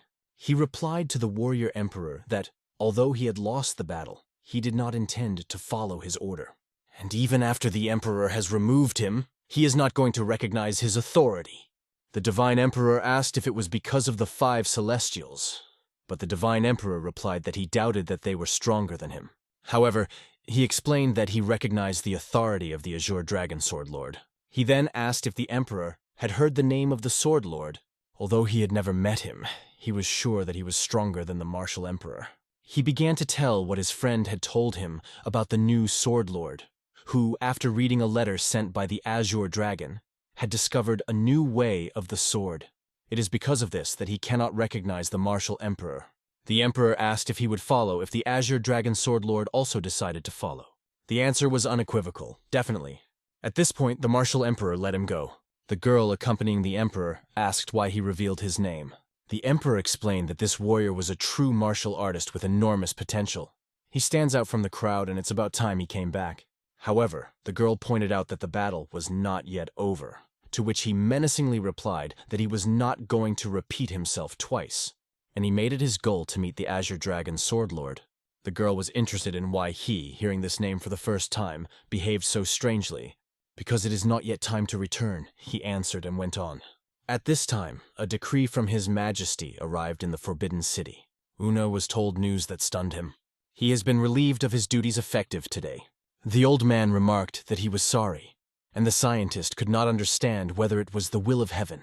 He replied that this is not dismissal. He is still a scientist of the Azure Palace. It's just that there are no suitable tasks for him at the moment. That's how it was explained to him. Belvedere of literary depth. After some time, Un was already in various book sections. He could not understand why, having lived an honest life, he now felt like a criminal. And if he can no longer return, then he decided to put the books in their places. Suddenly his eyes fell on one of the books. It was a report on the comprehensive method of Morima given to aristocrats involved in the affairs of Morima. He had read it so many times that he had almost memorized it, but the long name was still hard to pronounce. His posture may have been incorrect due to the fact that he was constantly holding a stick in his hands, and Il told him that his martial swordsmanship was too soft, and offered to become a sword fairy instead of a white tiger swordsman. This book made him remember his brother in prison, asking to show him the white tiger sword technique he had mastered. As he put the book back on the shelf, he thought that his mentor was better if he could guide him, even through one book. At that moment, the eunuch Pak entered. Un immediately said that Park already knows about this news, but even Un himself could not believe that this had actually happened. Park expressed his sympathy for being treated this way, but Un asked not to worry, saying that there was nothing to be sorry for. However, the scientists still could not understand why such high-ranking officials put sticks in his wheels. They probably thought it was a bad idea to visit a brother who had been unjustly imprisoned. Park explained that since he came on behalf of the heir to the throne, they could not just be accepted. Even so, Un has not seen the prince in over 10 years, and when Park said that others see it differently, Un couldn't help but laugh, and asked him what will happen now. The eunuch had a hard time answering this question. He only assumed that a new job might appear that he would be assigned. But the scientist said it might be time to leave. Pak asked him to calm down and explained that you can't quit work because of such circumstances, and you shouldn't do that. For these words, Un thanked Park. But after his brother's death, he lost all interest in the matter. He had no reason to go before then. But this place was not where he was meant to be from the beginning. He considered himself a person who was not capable of achieving high authority. The eunuch asked again if he was really going to leave. Un only nodded his head in response. After some time, he was with the senior boss and announced that he intended to leave. He thanked him for all the care he had shown him all this time. "What do you plan to do now?" asked the chief, slamming the book shut. "I want to rest for a while. I've already chosen a few places I want to visit. I'll use this time to think about what to do next." The elder acknowledged that Hyun was wise enough to leave before something irreparable happened, and asked him not to hold grudges against this job when he returned to his hometown. Un listened to these words with a smile and agreed with him. After that he bowed and they both said goodbye. But Un remembered that there was something else he wanted to ask. "You once said that this place is a grave for scholars. Why did you stay here?" "The deep valleys of the mountains are not the only place where you can hide from the world," he answered, not taking his eyes off the book in his hands. Stepping outside, before Un was the northern gate of the Forbidden City, the gate of divine mastery. Most scholars at his age were preparing for the imperial exams, but he had already retired. At that moment, when he was saying goodbye, the eunuch Pak suddenly appeared. The eunuch thanked him for his care throughout and bowed. Un was glad to see him at farewell, because he thought he would leave and not see him again. And with a smile on their face, they said goodbye. They asked each other to protect themselves and wished to meet better times. Waving his hand, Un felt very lucky to have met Pak to say goodbye, as he was one of the few sincere people in his life. And so the main character sets out to taste a new life, but he still did not know what to do, and immediately remembered his uncle, although he lived far away. He wondered if he should go to Henan, where he could see the famous Shaolin Temple and the residence of the Murang family. They didn't know that he was the one who sent them the letter, so walking there wouldn't cause any problems. If something happened, he could always leave. The decision was made, and he chose his path. It was only a small step for Hyun, but a giant leap for the Azure Dragon Sword Lord, bringing a powerful tornado to Murang. The girl sat and repeated, "No, no," I said it looked very old-fashioned. She was sitting on a stool, choosing an outfit for me, who was trying on different outfits. The girl herself was wearing a purple dress. She was very angry because she didn't understand how her older sister was going to a martial arts tournament instead of going on a date with an old man. And after a while, Mi came out in a new red outfit. This outfit struck the girl right in the heart, and she immediately liked it.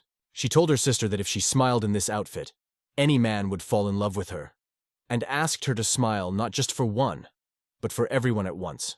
Mala asked why Mi was leaving so early, because she still had time.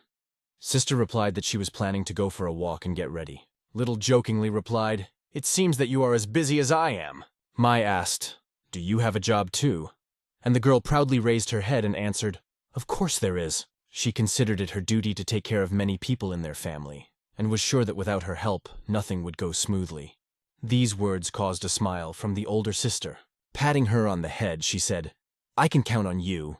She asked that when the elder brother Jean returned, she should talk to him well and not forget to visit her grandfather in the morning and in the evening. Time was running out, and Mai had to go. The little one said goodbye to her, waving her hand and wishing her a good trip. A horse-drawn carriage sped through the forest. Mai was sitting in the carriage, and a man was sitting in front of her. She reflected that the invitation to the martial arts tournament had come from the Murang Union. She remembered the words of the grandfather, who spoke not as a relative, but as the head of the family, that now their Murang family was at a critical crossroads, and it was the younger generation that would decide whether they would become part of the 5 great families. That's why her grandfather asked her to attend the martial arts tournament and see the world, because everything she hears and sees will be important for every future step of the Murang family. Of course, she agreed with her grandfather, who had high hopes for her. She couldn't help but think that Grandpa had changed a lot since the Azure Dragon Sword Lord had enlightened him with just one letter. She wondered who this lord was, not realizing that their carriage had just nearly run him over. Mi looked out the window of the carriage. It was he, the Sword Lord of the Azure Dragon, who stood there. She and her husband did not understand who it was and asked him. He replied that he had not met this person before. Perhaps he was a scientist who decided to visit the province. They only warned the driver to drive more carefully next time. Shaking off the dirt that flew on him, covered his eyes from the dust that arose around him. He looked after the carriage and told himself that people were so impatient at this time. Was wondering if the Murang residence was still far away, not even knowing where it was exactly. But after some time he was already standing right in front of her gate. The watchman standing at the entrance asked him if he had come to meet the head of their family without an invitation or a letter. They explained that the head is very busy and cannot meet with everyone who wants to. Pointed out that it was basic courtesy to inform the host of a guest who had come to them. The conversation turned to elevated tones, and one of the guards even began to draw his sword, shouting that it was impossible to meet the head without a written invitation. There must be some misunderstanding. "I'm not a suspicious person at all," said Ani. He himself did not understand how to explain his situation, because even if he admits that he sent the letter, they will not recognize him because he signed with a false name. Unfroze, not knowing what to say. The guards joked among themselves that all scholars are the same. They think they have read a few hieroglyphs, and that will make them great. Suddenly, a man appeared behind the guards and asked what was happening here. He was the deputy manager, and without waiting for an answer, once again asked what was happening. It was explained to him that this boy wanted to meet the head of the family without an invitation or a letter. The deputy came closer and began to examine Un closely. It seemed to him that Un was very similar to the manager Sailchon. The deputy said Un would have to wait if he didn't have the letter with him. He asked Un to follow him, and they headed inside. On the way, a man asked Un how he earns a living and who he used to be. Un replied that although he looks young, he is already more than 30 years old. 2 whole weeks have passed since that moment. Un sat and watched the training of the fighters. He was propping his head with his hand, looking very bored. They asked him to wait, and he thought it would take 2 or 3 days, but more than 10 had passed and there had been no news.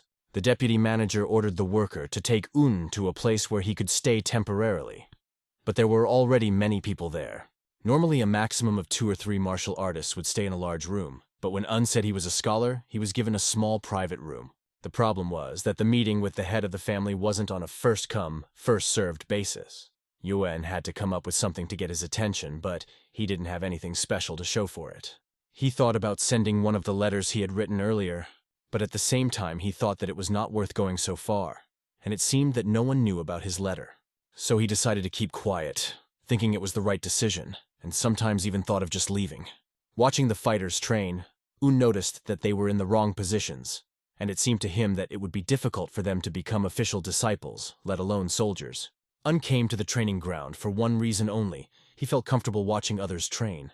It reminded him of the past, but at the same time he told himself that he shouldn't think too much about them. At that moment, a little girl appeared and asked, "What happened? Why does such a young man sigh so deeply, as if he had been rejected?" It was Sang, and he was glad to see her since they already knew each other's names. She didn't understand why he came here so often since most people who like to read books aren't interested in training.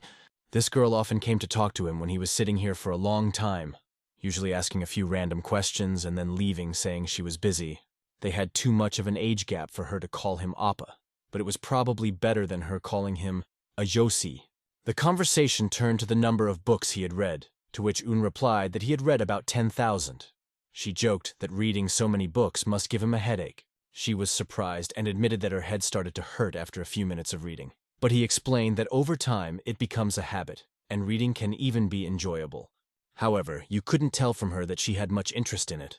She assumed he had given up all pleasures in life, although that was not true.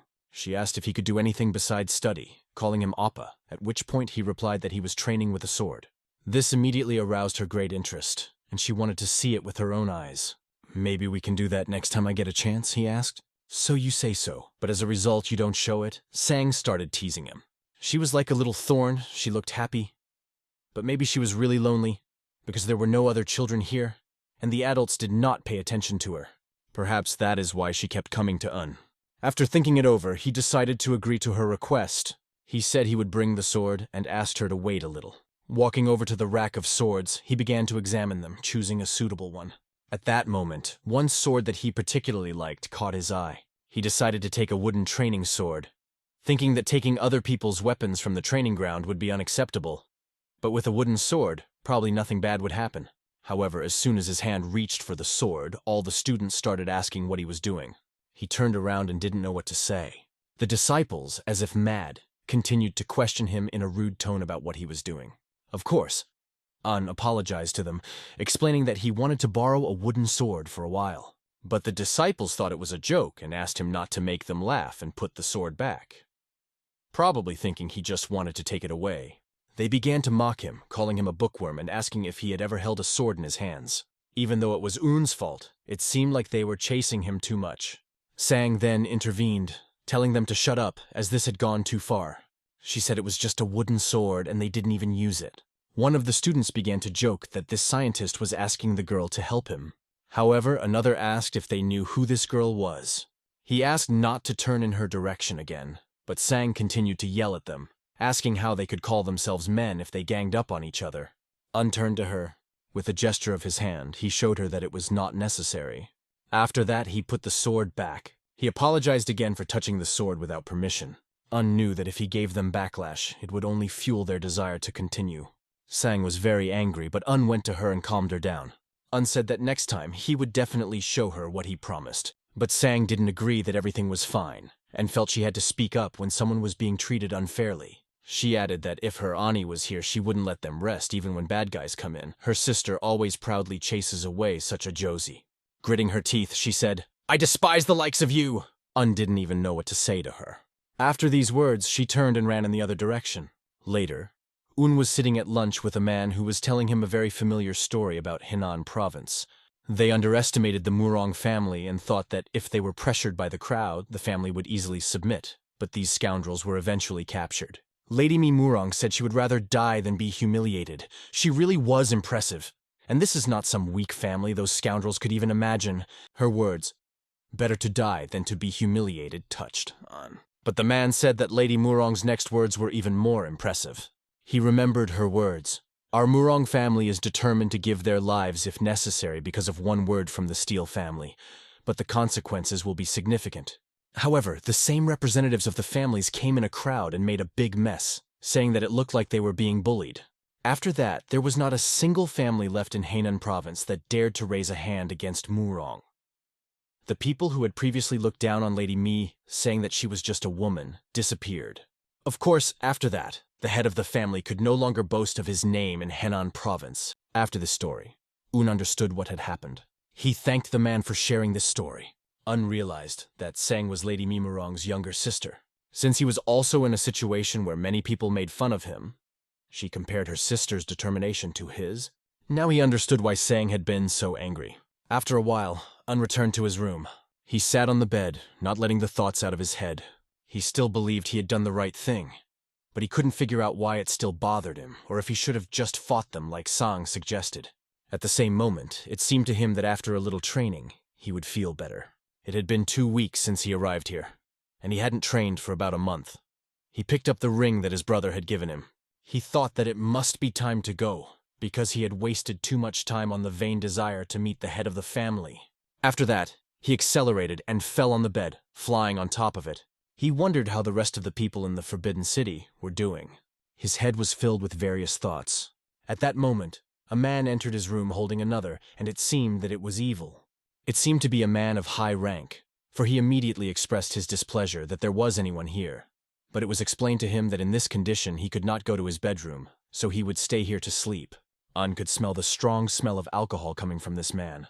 The person who brought him asked Un to stay with him because he couldn't be seen by people in this state. Suspecting what was going on, Un surmised that they were disciples of the Murang family and had probably been drinking, and his hubie had brought him here.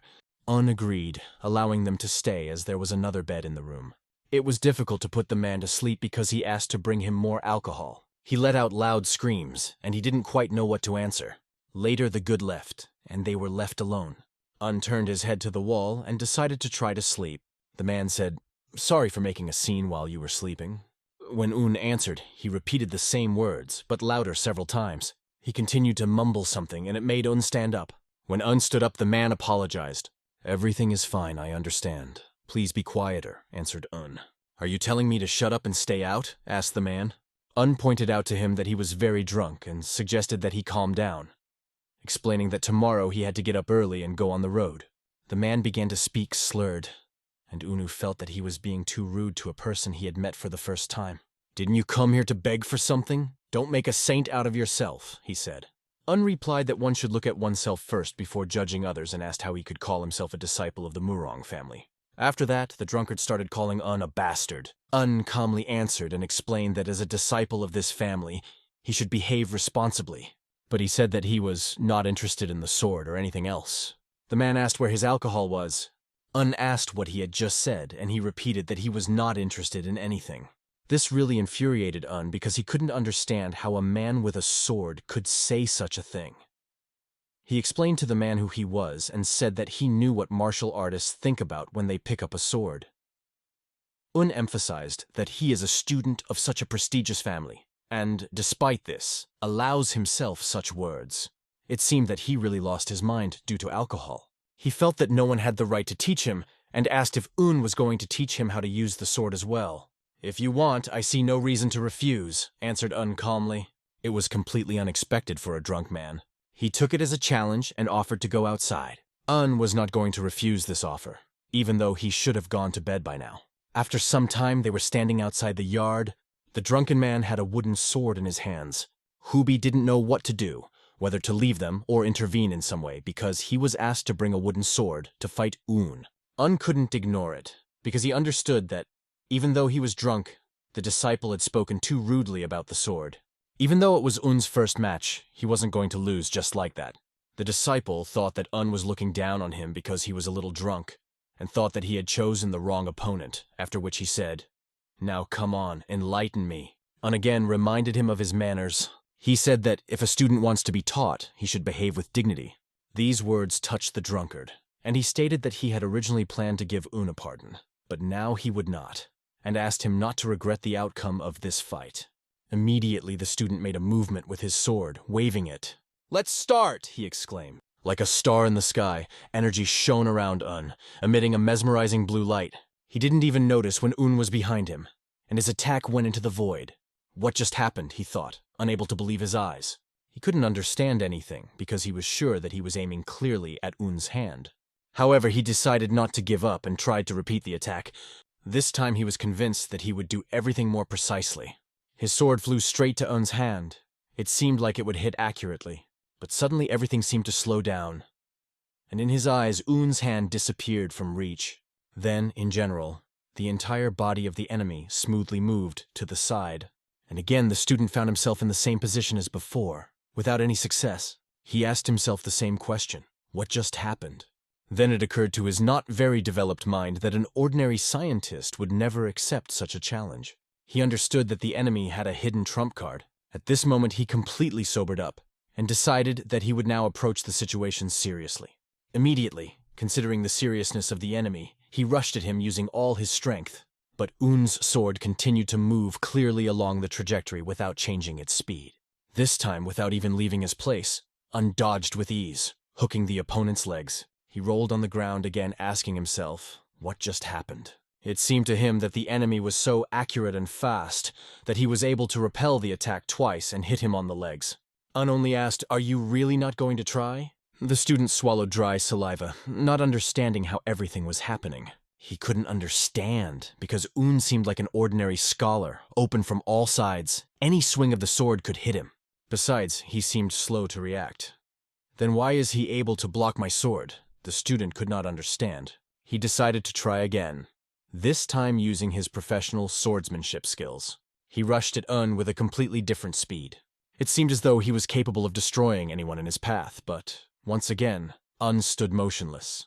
Un did not do anything until the sword came within a few centimeters of him, and then he placed his sword under the opponent's strike. This is exactly what the enemy expected. Everything went according to his plan. He was ready for a counterattack, and decided to strike another blow after it. But the same thing happened again. Un repulsed the attack with ease. This time Un punched him, putting more of his energy into it. The opponent's hand trembled like a straw, and he could barely hold the sword in it. It was then that he finally asked, "Who are you?" Un calmly replied, "I am just a scholar teaching you how to wield a sword." "Are you trying to humiliate me?" asked the opponent. Un explained that this was no humiliation at all, compared to how he himself humiliated other sword-wielding martial artists. The disciple stood up again, declaring that he would make no further concessions, and asked Un to blame him for it. "So you think I won only because of your indulgences?" asked Un in a calm voice, adding that although he wasn't an expert swordsman, he was capable of training a third-rate bully like his opponent.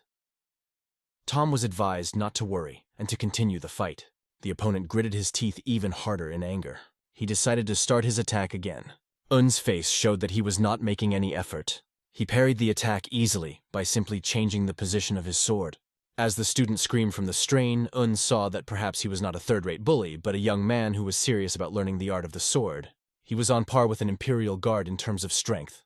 However, he had a critical flaw. He did not know how to direct the sword with the flow, and his movements were only a mechanical execution of the techniques he had learned. During the match, Un clearly assessed his opponent. Alkash continued to attack, but never once did he see Un lost for even a moment. Uno didn't even seem to have to block his shots. Un began to explain what the problem was. He had a good stance but no energy flow. He said that he had potential, but it would be difficult to hold his position as an official disciple. He also added that he has something unique, something that belongs only to him. Then the student finally realized that it was time to admit that he was weaker than his opponent. But he tried again to prove that no one would allow him to be humiliated, and pointed his sword at Un. With a smile, Un said that he is a wonderful person, who does not tolerate humiliation and ridicule from others, even when he was drunk. He could not argue with these words. He realized that the reason he turned to alcohol and women was to try to protect his pride, and it was this choice that made him miserable. Realizing this, he began to apply more power to his sword. Unu felt like he was trying to end this sparring with one punch and decided to try harder himself. With a more confident look, Un watched the enemy approaching him. It was actually Murang family grand disciple Jin Murang, who was eager to regain his pride as the family's top disciple. He was convinced that he had put everything into his best technique, but his attack missed again, and he ended up sitting behind Un's back. Un again began to explain to him the rules of wielding a sword, but Jin held a broken sword in his hands. He heard the words of a scientist. "You have potential, so you need to stop drinking and learn to control your thoughts first. If you don't want to be a slave, you must become a master." Un felt that perhaps he had unleashed his anger on the wrong person who deserved it. Even though Un himself couldn't always control his thoughts either, he told others this. Pondering his words, he decided to leave when the sun went down. The great disciple held the broken sword in his hands, thinking that his single sword technique was successful and more perfect than ever before. But he couldn't understand how the scholar demonstrated the art of fencing with a wooden sword against his best technique. He realized that this technique was not part of the Murang family's heritage, but it seemed as if it belonged to him more than anyone else. As if it was his own sword, his own flow, something truly native. And these words are like a blow to the very heart. If I don't want to become a slave, I must become a master. Morning came, and as Dan stepped outside, he felt how fresh the air was this morning. He heard strange sounds coming from very close. These were the sounds of training, and he wondered who had decided to train so early in the training hall. As headmaster, he was pleased to have students start training in the morning. He became curious as to who exactly was training today, so he decided to take a look. Looking around the corner, what he saw shocked him. It was the great apprentice, honing his strokes after the lesson the scholar had given him. A serious guy, thought the head, looking at his practiced shots. When the Murang family sheltered him, he had nothing of his own, not even the name Jin. Murang was a name given to him by the head of the family. Everything he ever had belonged to someone else. He tried his best to improve and earn the title of family grand disciple, but there was always an empty place in his heart. Perhaps this is why he gave up after losing his honor in a duel against the great disciple of the Steel family. The head of the family went through the bitterness of defeat and defeated the Steel family in a rematch after a while.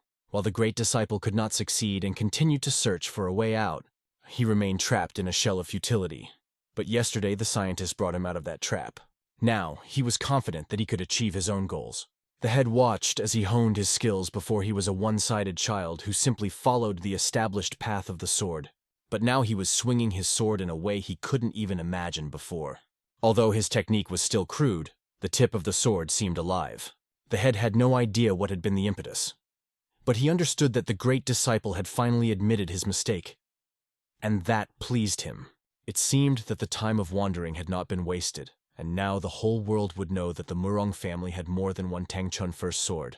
Such were the thoughts of the head, while the scholar collected his books. Suddenly he heard someone appear at the door. "Are you awake, sir?" asked the voice. The scientist opened the door and saw the great disciple. He bowed and apologized for the trouble and for coming so early. "What brought you here?" asked the scientist. The great disciple apologized for his rudeness last night. He thanked the scientist for bringing him to his senses, but most of all for the lesson he taught him. After that, he asked the scholar what brought him to the Murang family. The scientist replied that he wanted to visit the head of the family for a while, but he seemed to be busy, so it was time to go.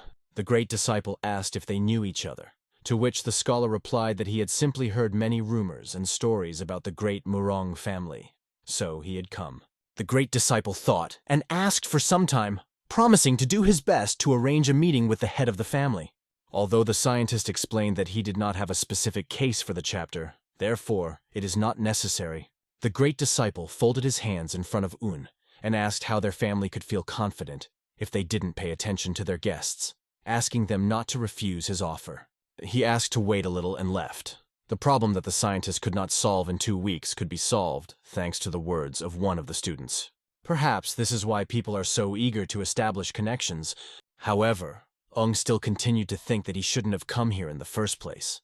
And only now did he realize how foolish his thoughts were when the Murang family recognized him. He did not know what to say when meeting with the head of the family. Soon the head of the family greeted him and thanked him for his visit, introducing himself. Un bowed to the head, gave his name, and also introduced himself. "Did you say you were a scientist?" asked the head. "Yes, that's right," answered Ani. After that, they started talking about how hard it was to prepare for the imperial exam, to which Un replied that it wasn't too hard. This brought a smile to the head's face. In general, their conversation was not progressing, and the situation was becoming a little awkward. Ian hated being loud, but being silent was just as uncomfortable, until suddenly the head asked what brought him to their family. "I was passing by, but since the Murang family name is so famous, I decided to stop by to say hello," replied Un. The chief thanked Un for visiting them. Then the head turned to the manager. He asked the manager to see the guest. After some time, they were already standing on the street. The scientist was saying goodbye to the great disciple. The great disciple said that he was very sorry. Un just smiled and replied that everything is fine. This conversation was very short, and the student felt that something was wrong. The Murang family's first sword looked exactly as the scholar had imagined, and it must have been his main purpose to see it. The head was at the head of a prestigious family, while Un was just a scholar who had nothing. Un realized that he couldn't impose his will on others, and thought it best to leave after saying hello. At this point, the great disciple asked the scholar to come to them again, to which Un replied that he would certainly come if he could. The great disciple was displeased with this answer and asked what it meant if he succeeded, believing that Un must return no matter what. The scholar laughed and asked, "Are you Jin Murang?" To which he replied, "Yes." "If I come to this province again, I will definitely stop and visit you," the scientist promised. These words made the great disciple smile. At this moment, Un was already climbing into the wagon. He was to be escorted to the city of Kaifeng, and the great disciple wished him the best, and told him to take care until they next met. Un thanked him, and the chariot set off. When the scholar lived in the Forbidden City, he knew little of what was going on in the world. He reflected that the 2 weeks spent in the Murang family had been quite meaningful. He looked out the window of the carriage. There he saw the great disciple, who waved him goodbye. In fact, he was a nice person. Although the first impression of him was terrible, Un understood very well that any person can make a mistake in a short time. He asked himself where to go this time. The great disciple, watching the chariot with his eyes, also thought that if he had explained everything to the head, he would not have let Un go so easily, and he still felt ashamed for standing proudly in front of his grandfather. He had no other choice because Un was hiding his true nature. At first he thought of him as a pathetic scholar, but now he realized that if he wasn't a disciple of the Murang family, he would serve Un as his master. At that moment, little Sang ran, shouting, "Brother!" addressing the great disciple. She was looking for him, and when she ran up, she said she knew he was here. She ran over to give him a message from her grandfather, who told him to be at home, which was why she was looking for him. Sang even began to worry if he was okay. Sang noticed that the grand disciple continued to sigh and asked if anything was bothering him. He replied that he was fine, but in fact it was clear that something was bothering him. It was the fact that a person like Un had left them. He decided to tell her what had happened last night and told her the whole long story. He also thought that Grandpa might be able to connect with Un, but he doubted it. Sang ran Sir Wung's name over in her head, then asked if his name was Wung Yun. "Do you know him?" Jin asked after hearing this question. She said that he came to the training hall every day and watched the others train. He called himself a scholar, but he seemed to like swords. In a whisper, she added to her brother that yesterday Un had promised to show her his swordsmanship technique. Sang came to the gym the next day to find him gone, and added that he seemed like a good person. Now it became clear to Jin what had happened. Sang asked her brother again, "Is Un really that great?" To which he answered without hesitation, "Yes, he is big." She wondered why Un was silent when he was being humiliated, and Jin explained that great people usually don't draw their sword unnecessarily. "A swordsman's responsibility is as heavy as this world," he explained. By the way, Jin asked her who those novices were who were rude to the scientist. After learning about this, after a while, those students did not know where to go. When they received a kind scolding from the great disciple. Already in the morning, the great disciple continued his training, extremely highly motivated. The head noticed that his sword tip movements were improving day by day, and now there were only a few things he could teach him. He also realized that the great disciple did not need anyone else to find his own way of the sword. The head noticed that Jin was probably thinking about something seriously. He remembered that since his senses had become so piercing, he should not be disturbed, and decided to leave. Barely turning around and taking a few steps, he heard an incredibly beautiful sound as the sword cut through the air in the apprentice's hands. This caught his attention, and he immediately turned his head. He saw the incredible art of swordsmanship. At this moment, Jin was looking at the sword and wondering if he repeated the movements correctly. Suddenly, his grandfather appeared behind him. Jin greeted and bowed before him, asking if he was well. The chief approached and placed his hands on his shoulders, asking who had taught him this art of swordsmanship. Jin felt uneasy and didn't know what to say. He fell to his knees before the head of the family and admitted that he had made an unforgivable mistake. In fact, Jin was just trying to copy the swordsmanship that Sir Wang had shown him, and he didn't expect Grandpa to see it. The head of the family asked again in a loud voice who had taught him this. In a martial arts family, learning swordsmanship from others is considered treason. Looking at Grandpa's anger, it seemed that Jin might be kicked out of the family.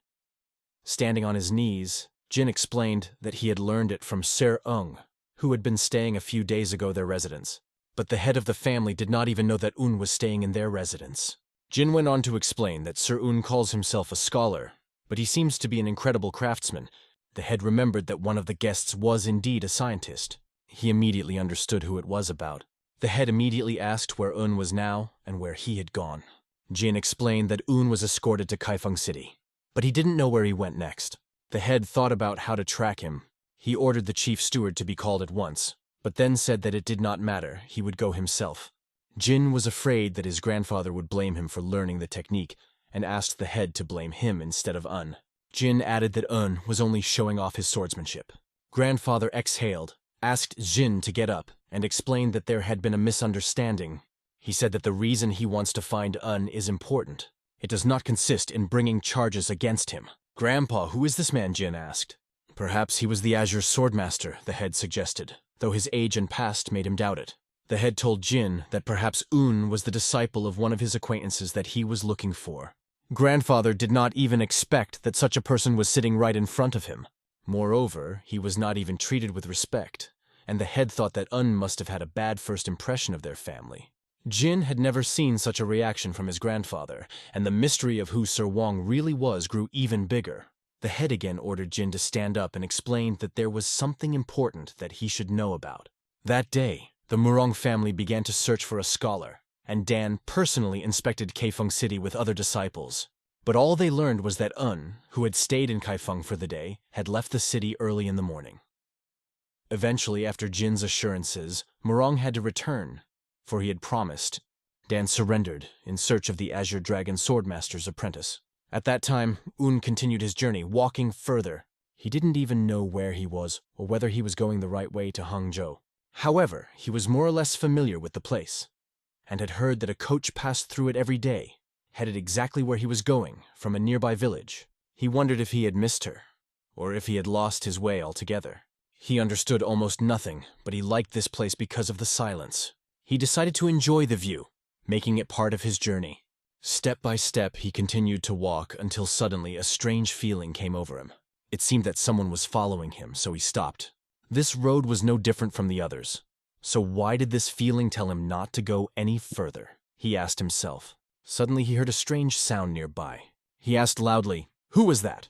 Armed men came out from behind the bushes, some with swords and others with giant clubs. They came out and said, "Failure? Why does it have to be some scholar?" They ordered him to give up his bag and run while he was still good. The armed men began to threaten him, surrounding him with weapons, and ordered him to put the bag on the ground and not to move. Un shouted, "What is this incongruity in broad daylight?" He asked if they were afraid of the law, but they evidently knew little of the law and replied that they were not afraid of anything, telling them to stop carrying nonsense and just hand over the bag. He held onto his bag and said he would not give it back. And all these thugs thought that the scientist looked down on them just because he could read a few words. But the robbers wanted to see if he would continue to look down on the sword they now held in their hands. As soon as the bald man began to lick his sword, the scientist instantly ran. Of course, the robbers wanted to capture him and began to blame each other for allowing him to escape. They shouted after him to stop, but Un had no such plans. Did he look like an idiot? He knew that if he was robbed, he wouldn't even be able to show himself to his mentor Il, who was watching him from heaven. The robbers tried to catch up with him, but he was extremely fast, and this amazed them. However, Un had not been running for a long time, and he could already feel himself starting to get short of breath, and his legs felt heavy, which didn't even happen when he had been training continuously for 2 hours. Maybe he was short of breath due to fear. He felt a weapon rise behind him, energy from it filling the air. The only option was to jump to the side. But after jumping, he lost his balance, and his body rolled towards the river. Turning around, Un noticed that all the robbers were right behind him. They looked furious because he made them run. The scientist raised his hand and asked them to stop, promising to give all the silver coins he had, just so that they would not take his bag, begging them to. He even explained that this bag is a memory of his mentor who died. Although they were bandits, they began to ask each other if it would not be too cruel to take away a memento as well. But they also found no reason for this, and asked him why they should comply with his request. They saw this request as an attempt to deceive them. The bald man came closer to him, raising his sledgehammer above the scholar's head and said, "I will be gentle, so don't move, Mr. Scholar." Un quickly sidestepped the blow. His head was boiling with the anger that the robbers were radiating towards him. They started mocking each other because they couldn't hit him. This only increased their rage. The bald man gripped the stick in his hands even tighter and was ready to strike. He swung so fast it looked like he was about to hit, but Un predicted everything in advance. It was even easy for him to dodge this attack as the trajectory was quite obvious. He saw which way the enemy's attack would go. The robbers wondered what kind of scientist he was. They surrounded him, 2 with swords, 2 with wooden clubs. Well, things are bad, Un thought, even considering letting them hit him once or twice, just to calm them down a bit. Because they are too excited and constantly brandish their weapons. For now, Un decided to continue dodging the attacks, as a sword strike could be fatal. Un noticed that both enemies were aiming for his legs. Looking at his hand, he thought, "I wish I had at least a wooden sword." It was difficult to dodge this fast attack. He allowed his enemies to strike at his feet. The robbers thought that they had already become the kings of the land and told him that he should have listened to them sooner. Although one of them never managed to hit Un, he still threatened to kill him now. As he approached, he said he would beat him to death. Un was just waiting for him to take a step closer. Although Un had no experience, his knowledge was enough. If the attack succeeds, he can get hold of the sword and get out of this situation. The bald man swung and began to hit. It was the very moment when it was necessary to act. Suddenly the bell rang, and the bald man no longer had a weapon in his hands. The sword flew to the side, reflecting the rays of the sun. Blood flowed from the bald man's hand. He grabbed it and began to scream loudly. The robbers immediately began to blame Un for this, although he did not do it. Un did not even understand what happened and where this piercing energy that flew in his direction came from. Suddenly this energy began to knock down all the robbers. A man appeared right in front of the scientist. He looked imposing, with a sword in his hand, and his face was blindfolded. The speed of his movements was incredible. Un asked him to stop. He saw that the sword was right at the bald man's throat. The bald man, sitting on his knees with a sword at his neck, trembled like a frightened girl. The scientist thanked for the help, but asked not to take the robbers' lives. This was a surprise to the man with the sword. At that moment, another voice rang out from the other side and said, "Stop!" The man disappeared right before their eyes, moving like lightning. They only saw him fly through the air, bouncing away from them. He flew up to the carriage, which drove up and stopped next to them. "Oh my God, he just flew!" said the bandits. Un remembered that he had often seen such jumps from Imperial guards. The chariot drove up to him, and from inside he was asked, "Are you not wounded?" Un got up and explained that he was fine. He said it didn't look like the bandits were going to attack again, and suggested they just let them go. A voice came from the chariot, addressing the robbers, ordering them to get away. Un waved his hand, signaling them to run faster. The robbers ran forward like mice, making soft sounds. Un approached the chariot and thanked him for saving his life. "No problem," a female voice rang out. This was said by an incredibly beautiful girl in clothes similar to the feathers of a white dove. Her beauty left Un speechless. She noticed that he was a scientist and wondered what he was doing in such a remote place. Looking at her, Un thought she was beautiful and wondered if it was because of her white clothes, because she looked like a snowflower blooming in the snow. However, the man next to her caused him only fear. Afterwards, Un explained that he was on his way to Hangzhou, but got lost on the way. The girl immediately said that it was a strange coincidence. After all, she was also on her way to Hangzhou. The chariot was moving and Un was sitting inside. He introduced himself by giving his name and apologized for inconveniencing them. The girl asked not to worry, as they had the same endpoint, and he had lost his way, so she decided to help. The maid brought her tea, which she calmly sipped, which was strange. She was drinking tea while on the move. The chariot was moving very fast, but surprisingly, Un felt any hesitation. He called his name, but he didn't hear her back, and it confused him, because he couldn't figure out if there was any reason for it. That incredibly strong man still continued to look at him with a grim look. Then the beautiful girl said that the water in this place was quite rough. This made him realize that she had come from a distant city, and he asked if she could say where they came from. The man's gaze became even more stern. It seems that Un should not have asked this question, but the girl replied that they were from the North Sea. More precisely, from the ice palace of the North Sea. Un admitted that he had heard about the place, but the only thing he knew was that it was very cold there. "It's not so cold there that the grass doesn't grow," added the girl, "but it's not as hot as here in the summer. It's quite warm." However, he was interested in something else, and he decided to contact her. He pointed to the man sitting next to him and said, "This man helped me recently, but I didn't get a chance to thank him properly." She nicknamed him Ice Ghost, and the Ghost of Ice calmly replied that he did not need thanks. "Is there anything else you wanted to say?" she asked, looking at him.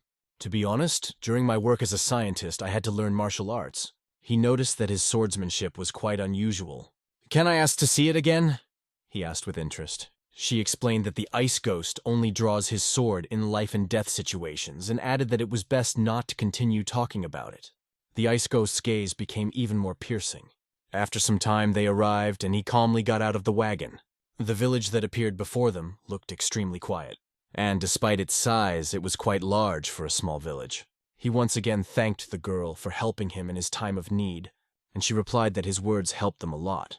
In the end, he never learned her real name, and was sure that even Ice Ghost wasn't a real nickname. Un understood that their outlooks on life were different, so he assumed that if they continued their journey together, there might be trouble. "It's time for me to go," he said, turned around and started walking in the other direction. However, she stopped him by calling out, "Wait!" she asked, and he turned to look at her. An incredibly beautiful smile shone on her face, as if she was radiating light, and suddenly he had a disturbing premonition. She explained that they had actually been invited by the Murima Alliance, and were on their way to Hangzhou to participate in a martial arts tournament, but they were unfamiliar with the place, causing great difficulties. She turned to him for help, expecting that it would not be difficult for him. They are not local, and they are simply asking for help. It seemed that there was no point in refusing, but the feeling that he was falling into yet another trap did not leave him. The girl added that if he helped them, the ice ghost would no longer treat him coldly, and besides, they had enough silver coins with them. After that, she thought the scientist was confused by something, so she explained that it was considered an insult to the North Sea not to offer a proper reward. And that was why she said that she must have thought his vacillation was about money, and given that they were from different cultures, the scientist understood why they had trouble getting along. He replied that in this place it was considered rude to openly talk about compensation. She gave him advice that made it impossible for him to refuse her request, and, having nothing else to do, he decided he might as well agree. He told her that he would help, but added, "I am not such a good guide, but I will try my best." She smiled like a flower and thanked him. "I am glad that you agreed to my request," she said. And these words even made the scientist blush a little. However, his gaze fell on the ice ghost again, and the blush on his face immediately disappeared. She decided to introduce them again, and revealed the secret, saying that she is actually a young lady of the Ice Palace.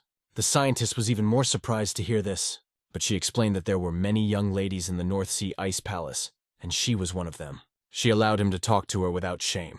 Now it became clear why the ice ghost behaves the way he does, because she is a young lady, and to him she may be more important than his own life.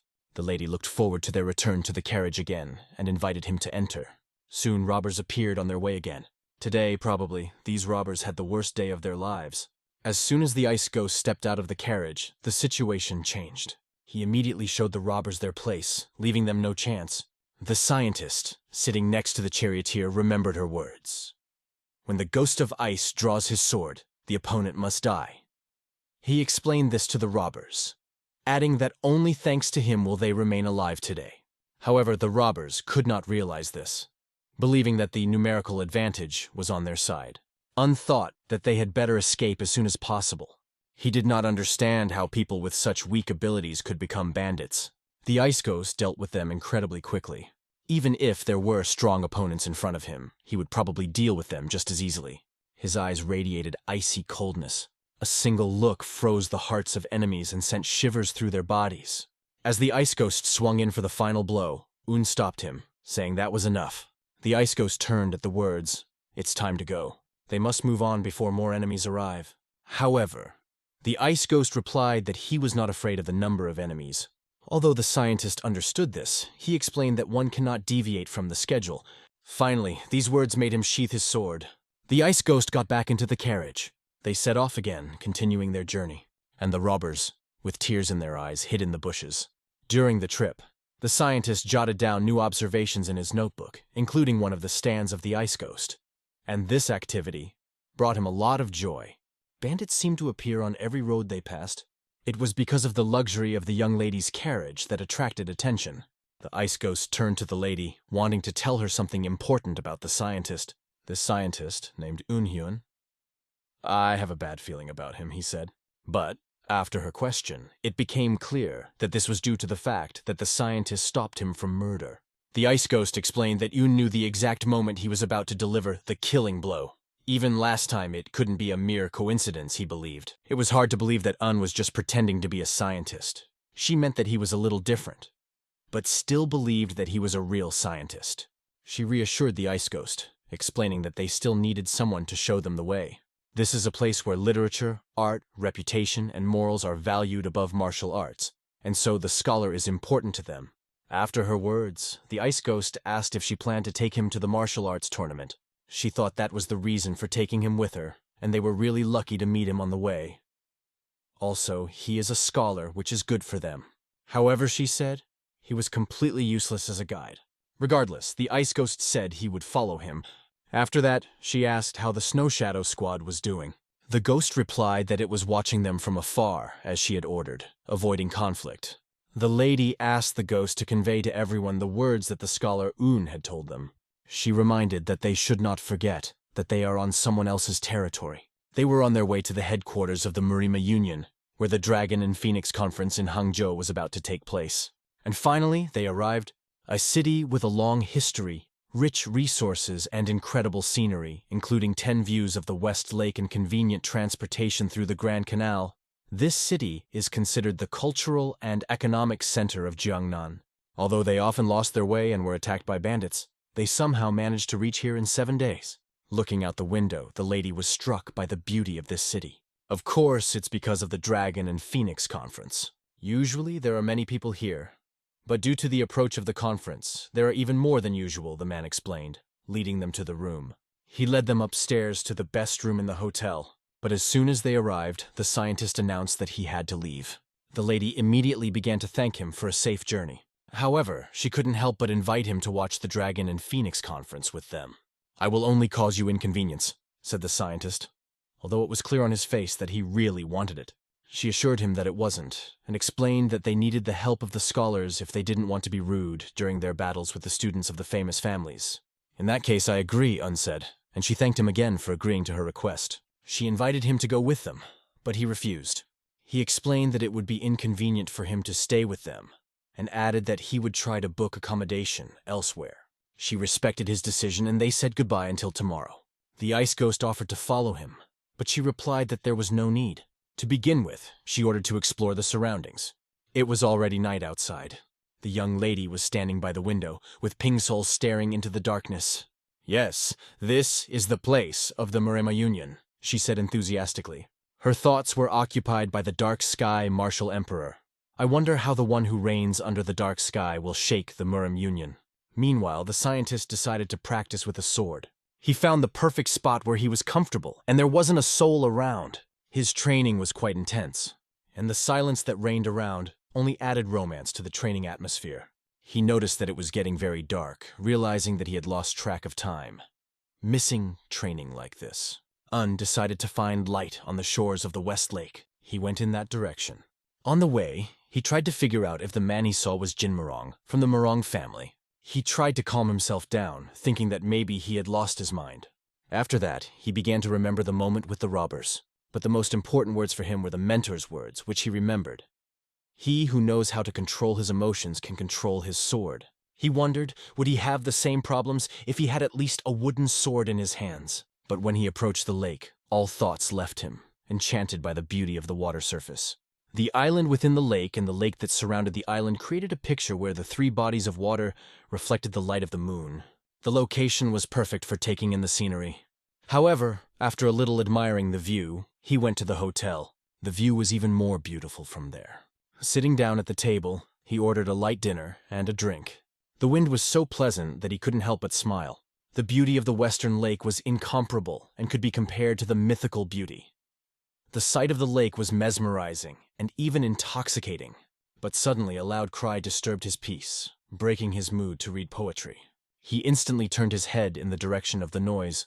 There were people sitting at the next table discussing Mr. Nam Gun, and one of them praised his strength, while another replied, "Why should I use my hand on someone like him? That's the difference between a real man and a frivolous one," he added, and laughed, leaving the scientist wondering who these people were. The waiter, seeing the scholar's surprise, came over and explained that they were students from different schools with high reputations who would be competing in the Dragon and Phoenix Conference. At night, these disciples often visit their hotel and courtyard to enjoy the atmosphere of the West Lake. Many visitors come here to see them. The waiter reminded that if you need more help, you can call him. Pouring himself a drink, the scientist thought about the fact that among them, no one stood out as something special. Then he looked to his left and realized that he shouldn't pay attention to these people just because they were making noise. The beauty of the Western Lake had not disappeared. However, they continued to discuss Mr. Nam Gun. They talked about how he punished the 3 criminal brothers from Huangshan Mountain. The girls wondered if there were people at all who hadn't heard of his good deeds. But among them sat Mi, who didn't believe that these people were future representatives of famous families. She didn't expect much, but she didn't even feel the mannerisms of martial artists in them, and she didn't want to be around them. She was asked to express her opinion so that she would not be left out. However, she had the same opinion about the other girls. At one point, she noticed the scientist Un, not far from her, sitting at a table. Her gaze landed on him, and she noticed that he was completely uninterested in the Dragon and Phoenix conference. He looked familiar to her, and she wondered if she had met him before. At that moment, she looked at the boys at her table and couldn't understand why they had suddenly gone quiet. They just sat there with bated breath and said nothing but, "Wow!" A young lady entered the establishment, and with her the spirit of ice and salt. At first, Un understood what she was doing here. He thought she had already gone to rest and wondered if she might have been drawn to the peaceful lights of West Lake. The waiter invited them to sit at the table. They sat down at the table, right in Un's field of vision, and he couldn't get used to their presence. He didn't know if she really didn't notice him, or if she was ignoring him on purpose, but they didn't pay any attention to the fact that he was sitting next to her. After that, Un turned his head to the side where Mi was sitting. The students at the table with Mi were discussing the girl of incredible beauty, arguing about who liked her better, and blaming each other. The girls immediately noticed how the men suddenly showed interest when a beautiful girl entered the room, and it seemed childish to them. But Mi understood that she was really incredibly attractive. One of the men got up and began to approach the girl. Un, watching this, immediately thought that he should not take this step. That man approached the girl and stood right next to her table. Approaching her, he began to cough, trying to get her attention. Although she noticed his presence, she paid absolutely no attention. At that moment, the ice ghost turned to him and asked, "Who are you?" He introduced himself as Sa Ma Kon and explained that he was one of the candidates for the Phoenix Dragon Conference. He tried to invite her to him, but the girl only said, "Ghost of Ice." She explained that it was too noisy here. At that moment, Kon's companions laughed as they saw him being sent away. This made him incredibly angry. He started yelling at the young lady, asking why she was so rude and how dare they behave like that. However, he did not seem to understand the seriousness of the situation in which he found himself.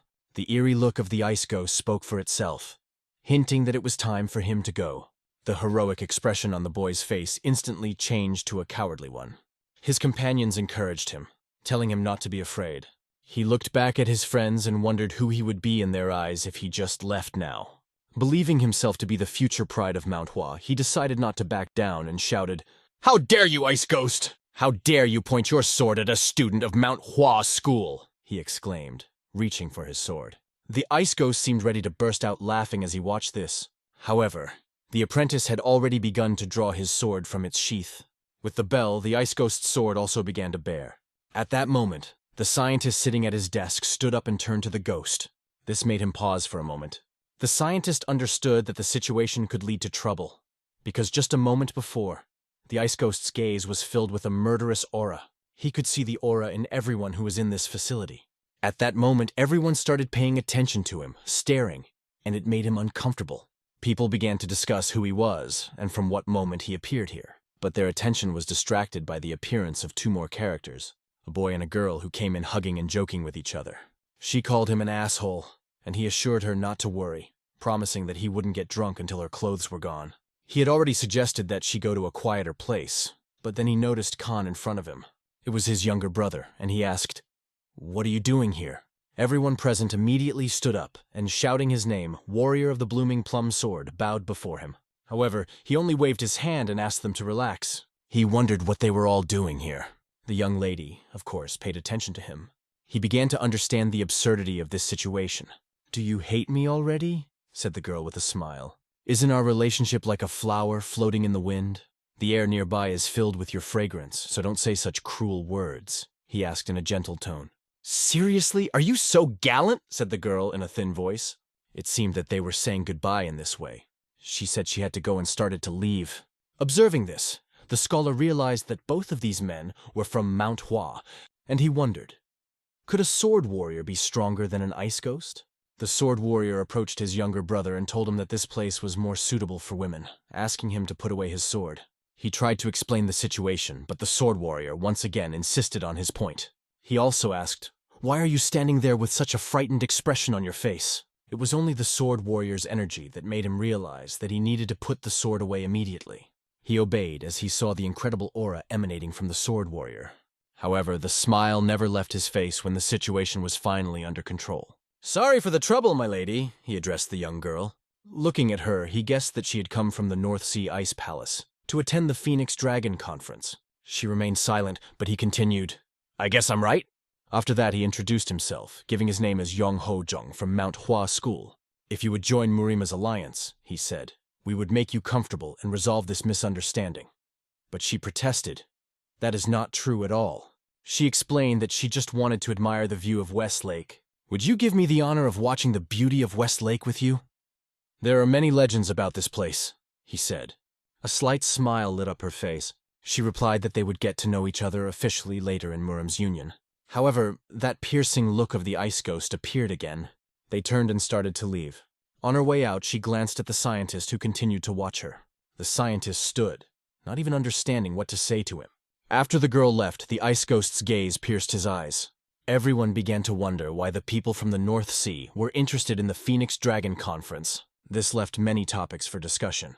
The students from Manhua seemed very sharp to the scientist. They not only chased away people who came to enjoy the view, but also discussed them behind their backs. This spoiled his mood and made him lose the desire to enjoy the beauty. Even the sword warrior, rejected by the girl, looked upset. Although the girl at their table invited him to join them, he declined. He explained the reason, waved his hand, and declined the offer. After saying goodbye, he said that they would see each other again next time. The other girls, except Mai, caused a lot of discussion about him, because they found him very attractive and an example for all men. However, Mi had other thoughts. She had heard that the senior student of Manhwa School, the Plum Blossom Sword Warrior, was a simpleton and liked to flirt with beautiful girls. But his aura made her think that he was not what he seemed. Still, the North Sea Ice Palace had never accepted invitations from the Murima Alliance before. But now they had decided to participate in the Phoenix Dragon Conference. What could this mean? Mi had a feeling that the Phoenix Dragon Conference would not end well. After a long journey, the young lady was sailing in a boat on calm water. She asked the ghost what he thought of the warrior with the plum blossom sword. He is not a simpleton at all. If he were to become my opponent, it would not be easy for me to defeat him, answered the ghostly voice. However, it wasn't his fighting skills that scared her more, but his intentions. She hoped that he would justify her determination to come to such distant lands. But the ghost's silence made her wonder if he was thinking about what had just happened. After his affirmative answer, she said that he did the right thing, and she didn't care even if he didn't destroy his opponent. However, the ghost replied that he did not decide to kill him then. He was still worried about that person. The young lady explained that even if he was hiding his intentions, it wouldn't be a big problem. The ice ghost bowed before her and said he understood. He hadn't drawn his sword before, but no one understood if it was because he couldn't do it. They looked at the lake from a completely different angle. The view was amazingly beautiful. Meanwhile, the scientist was also sailing in his boat, wondering if his answer was too reckless, since the ice ghost had no intention of killing him. He said he would never draw his sword unless he intended to kill. But that was before meeting him. Now he thought about how he had made himself a laughing stock to the crowd. But he comforted himself with the thought that the road was still long. The water here is not so deep, and the lake is beautiful. There are always those who seek beauty. Perhaps that is why this place is always so lively and noisy. 4 days passed, and Muram's union was preparing to meet the guests. A chariot drove up to the main entrance. The door opened, and they were greeted warmly. "Welcome to the Murima Alliance." The man called himself Buguan and stepped forward. The young lady, introducing herself as a representative of the Northern Sea Ice Palace, said that she had received an invitation to the Phoenix Dragon Conference and came here for a visit. It was the first time the scientist found himself in Muram's alliance. He gazed with admiration at the massive gates, imagining that real martial arts masters were hiding behind them. It was the perfect opportunity for him. He brought ink and paper with him to write down martial arts techniques. At that moment, Bu asked the young lady who the man was, pointing to the scholar. She explained that he was the scholar who had helped them on their journey, and she wanted him to accompany them. When she said that, Bu just nodded, seeing no problem with it, and motioned for them to enter. The gate was already open, and they moved straight ahead. The guards associated the scientist with uniformed guards. Murim's union was large and powerful, but no match for the Forbidden City. The scholar felt tense, while everyone around him seemed calm. Bu glanced at them and thought that these people do not know how to appreciate hospitality. Do they not know the importance of meeting at the main gate? He remembered how the Plum Blossom Sword Warrior had advised him to treat the people of the Northern Palace with special respect and show them the full glory of Muram's alliance. Meanwhile, the thought flashed through the young lady's mind that he was just trying to win the heart of this beauty. Bu led them through the main gate and pointed out where their rooms were. At this moment, everyone around held their breath. A man appeared who immediately attracted attention. His gray beard, long hair, and unusual energy swirling around caused fear in everyone present. No one even noticed him until he got closer. He raised his head, looked at the sign above the gate, and said quietly to himself, "This place is still the same as before." The guards asked him, "Why did you come here?" "Where do you think you are?" Their voices sounded suspicious. His energy alone brought everyone around to their knees. Their teeth clenched in pain they felt but couldn't express. Their bodies remained motionless, but continued to tremble with tension. This energy made the guards understand that it was better to remain silent. They thought this man was heading straight for the Murang Union. The guards couldn't even draw their swords, paralyzed by his power. They watched the golden energy pouring out of him, unable to do anything. At that moment, he turned to one of the guards and calmly said, "I completely forgot about you." The old man apologized and asked if everything was okay with him. The guard just nodded, because he no longer felt any of the energy that used to emanate from this mysterious old man. The guard, having gathered his strength, was finally able to stand up and stood in a fighting stance, explaining that this was the Murang Union. The old man calmly replied that he knew perfectly well where he was. Trembling with fear, the guard asked him to state his name. Stroking his beard, the old man said thoughtfully, "I don't even know how to answer that question." It was Lee Geum-hak, a holy sword, one of the 5 heavenly warriors. Meanwhile, the scientist and his companions were invited to the table, but there were fewer people than he expected. Was he a bit disappointed that no one was paying much attention to him? Or maybe they were just trying not to stand out. However, his gaze settled on those he had met a few days ago, sitting at the table across from him. These people seemed to be studying the group sitting across from them carefully. The young lady explained that it was the Justice faction and the Evil faction. When she mentioned them, he asked if she had heard of them before. She added that the tragic war that happened 30 years ago left a deep mark in their past. The war between the faction of Justice and the faction of Evil, which took place about 30 years ago, left its mark in history. This battle, which became known as the Great War, resulted in countless casualties and endless sacrifices. 3 years after the start of the war, the Murang Alliance was formed to end it. One man is said to have ended the war in the midst of utter chaos by founding this alliance. It was a divine monk. The scholar didn't know all the details of this war, but even if they were from different factions, didn't they now belong to the same Murang Union? Shouldn't delegates from different schools respect each other? He had read in stories about battles between martial artists that even during the most intense confrontations, the masters had a deep respect for each other, but now he could not understand their actions. At this point, the young lady said that she also did not understand the situation. The scientist thought that she must have the same thoughts as him, but she continued, "If they are going to openly show their distaste, it would be better just to clash swords." And then the scientist realized that he was wrong. At that moment, the great warrior appeared, and everyone rose from their seats to greet him. He asked to refrain from excessive greetings. Then, standing at the table, he introduced himself and explained that he would be observing the Phoenix Dragon Conference. Before starting, he wanted to say something. "The Phoenix Dragon Conference begins now. You must all consider yourselves members of the Murang Union and behave responsibly." And he added, "If anyone does not follow the rules, they will be punished, and even their school will not escape punishment." The great swordsman's words sounded extremely serious. He spoke as the true leader of the Phoenix Dragon Conference. He then invited the audience to relax and enjoy the events. Jokingly, he noted that they still won't be able to have fun at home, thus relieving the tension, but emphasized that they can only bear their sword in the arena during the battle. Otherwise, it will be a big problem. "You are right, sir," answered the disciples of MANHUA, sitting at the table and laughing non-stop. The scientist observed all this, noting that the great swordsman was undoubtedly a unique individual. On the surface, he seemed carefree, but he had some special feature that attracted the attention of everyone present. A little later, he suggested an open martial arts match to warm up. He believed that there was nothing better to gain fame than to demonstrate his skills in the arena. He was now standing in the center of the arena. Everyone was looking forward to what he would say next. The great swordsman invited everyone to sit down and not be nervous, stressing that this match was only a symbolic greeting. He added that there was no reason to worry, because if the situation became dangerous, he himself would stop the fight and even personally intervene if necessary. However, he expressed the hope that it would not come to that, and asked, "Who wants to fight first?" The first to raise his hand was his brother Kon, of the Mgun Sang-hyuk family. The great swordsman announced that he was giving young Master San a chance to perform and invited him to the arena.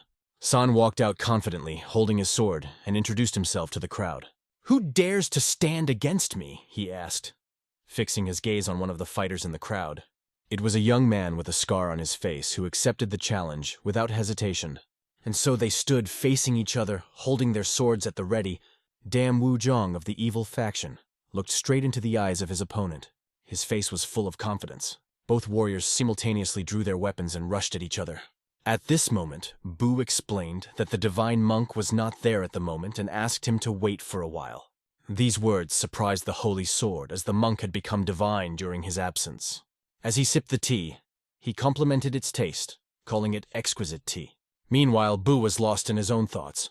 He mused that even though the sword saint respected the divine monk, calling him self-centered and putting him on the same level as the leader of the Union was a bit unpleasant to hear.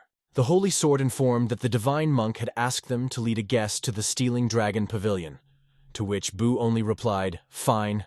Bu invited him to come forward and said he would personally escort him. Taking a step forward, he looked at the people standing behind him, and immediately asked, "Who are these people?" He explained that these are soldiers guarding him, as he is an honored guest. It seemed funny to Holy Sword that the guards were useless to him, and he realized that they were just watching him. Meanwhile, the fierce battle in the arena continued. Swords clanged, clashing against each other.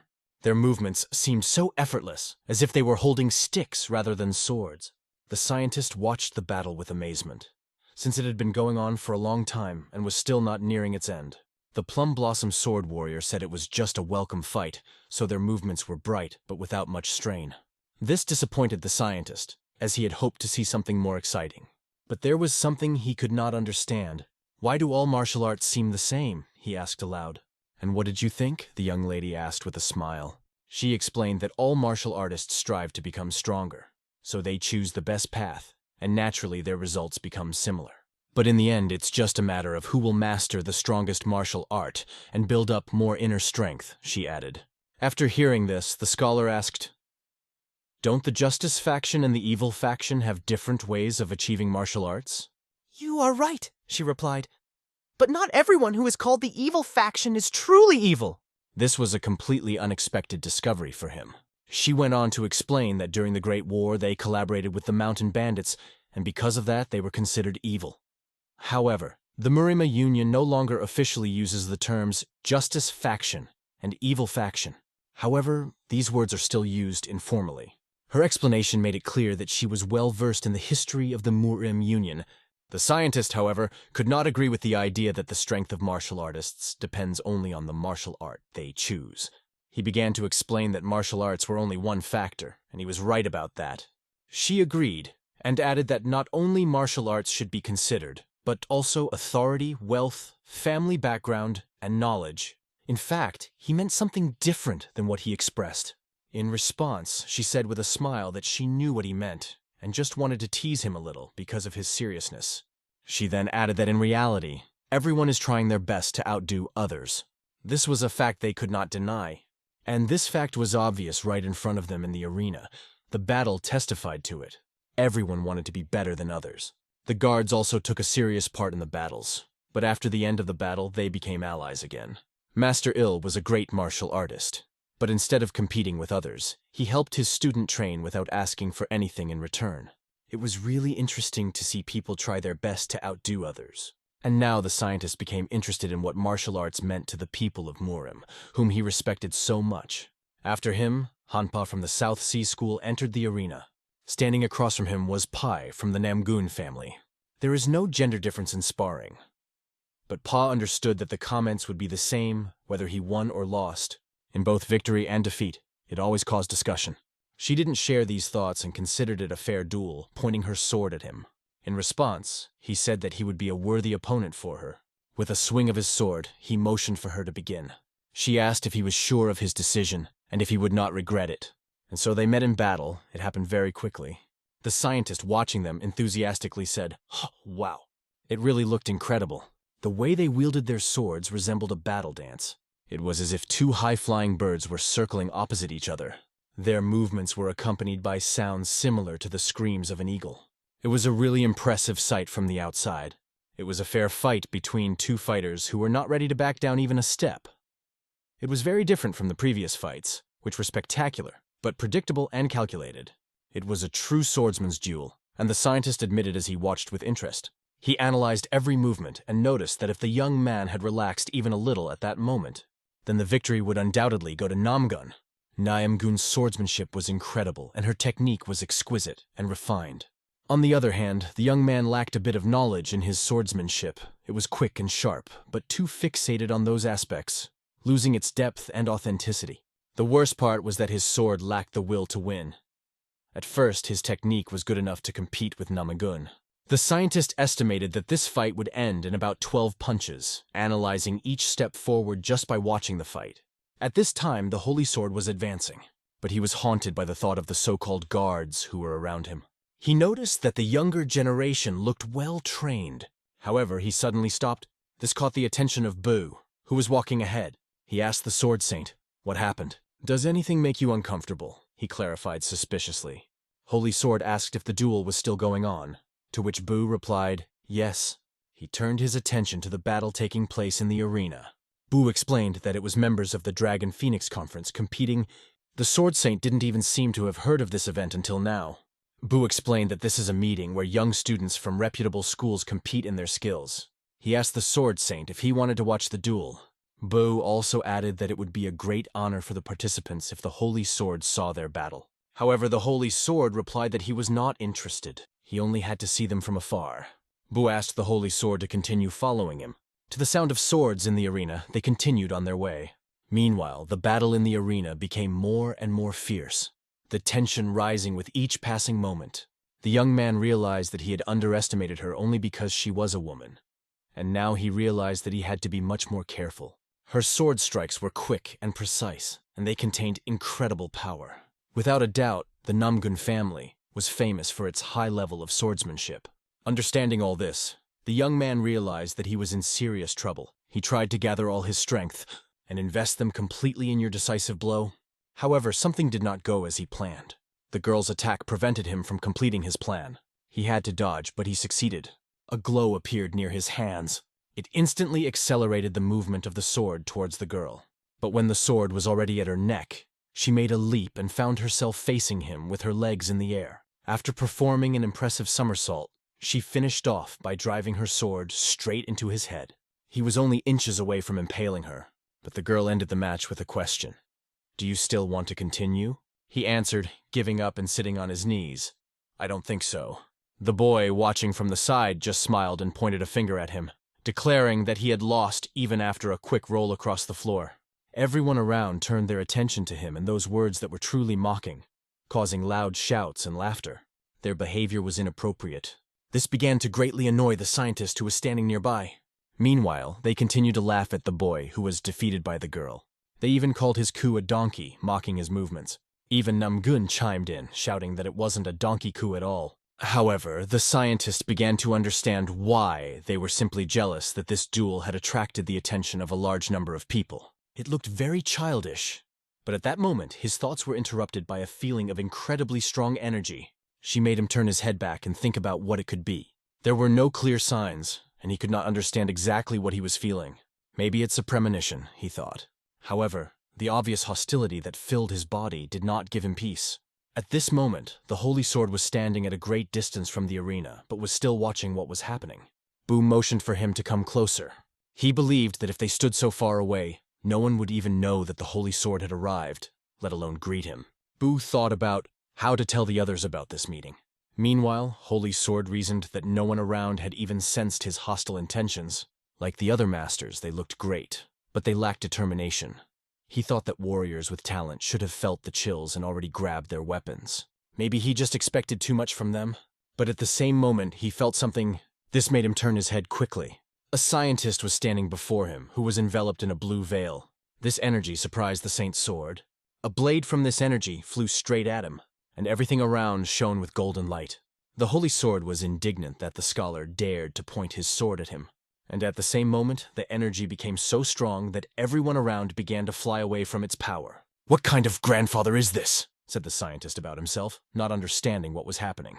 He didn't want to do it and couldn't understand why the sword came out of his chest. In the distance, he saw a figure illuminated by a golden glow. This incredible silhouette made him understand that his strength exceeded all expectations. And then something began to happen to the scientist that he could not control. The sword was in his hands, but it was not a physical weapon. It was created from blue energy. Meanwhile, the golden energy turned into a loud explosion. The explosion alerted everyone around, and no one could understand what was happening. Even the sword warrior was confused, not knowing whose energy it was. He couldn't determine who released such incredible power. He could only guess who this man was, but the energy became so strong that nothing could be seen except for the golden glow. And suddenly the energy disappeared, leaving everyone in awe. Only the guards near the holy sword saw all this with their own eyes. Boo even fell from the force of the explosion. And at the same moment, the holy sword ordered everyone to follow him. Boo realized that the rumors that the holy sword could kill a person with just a glance were no exaggeration. In his eyes, the holy sword looked like a real monster. He immediately rose to his feet and ran after the holy sword, saying that he would follow. He meant that he had to make sure that nothing would get in the way of this person.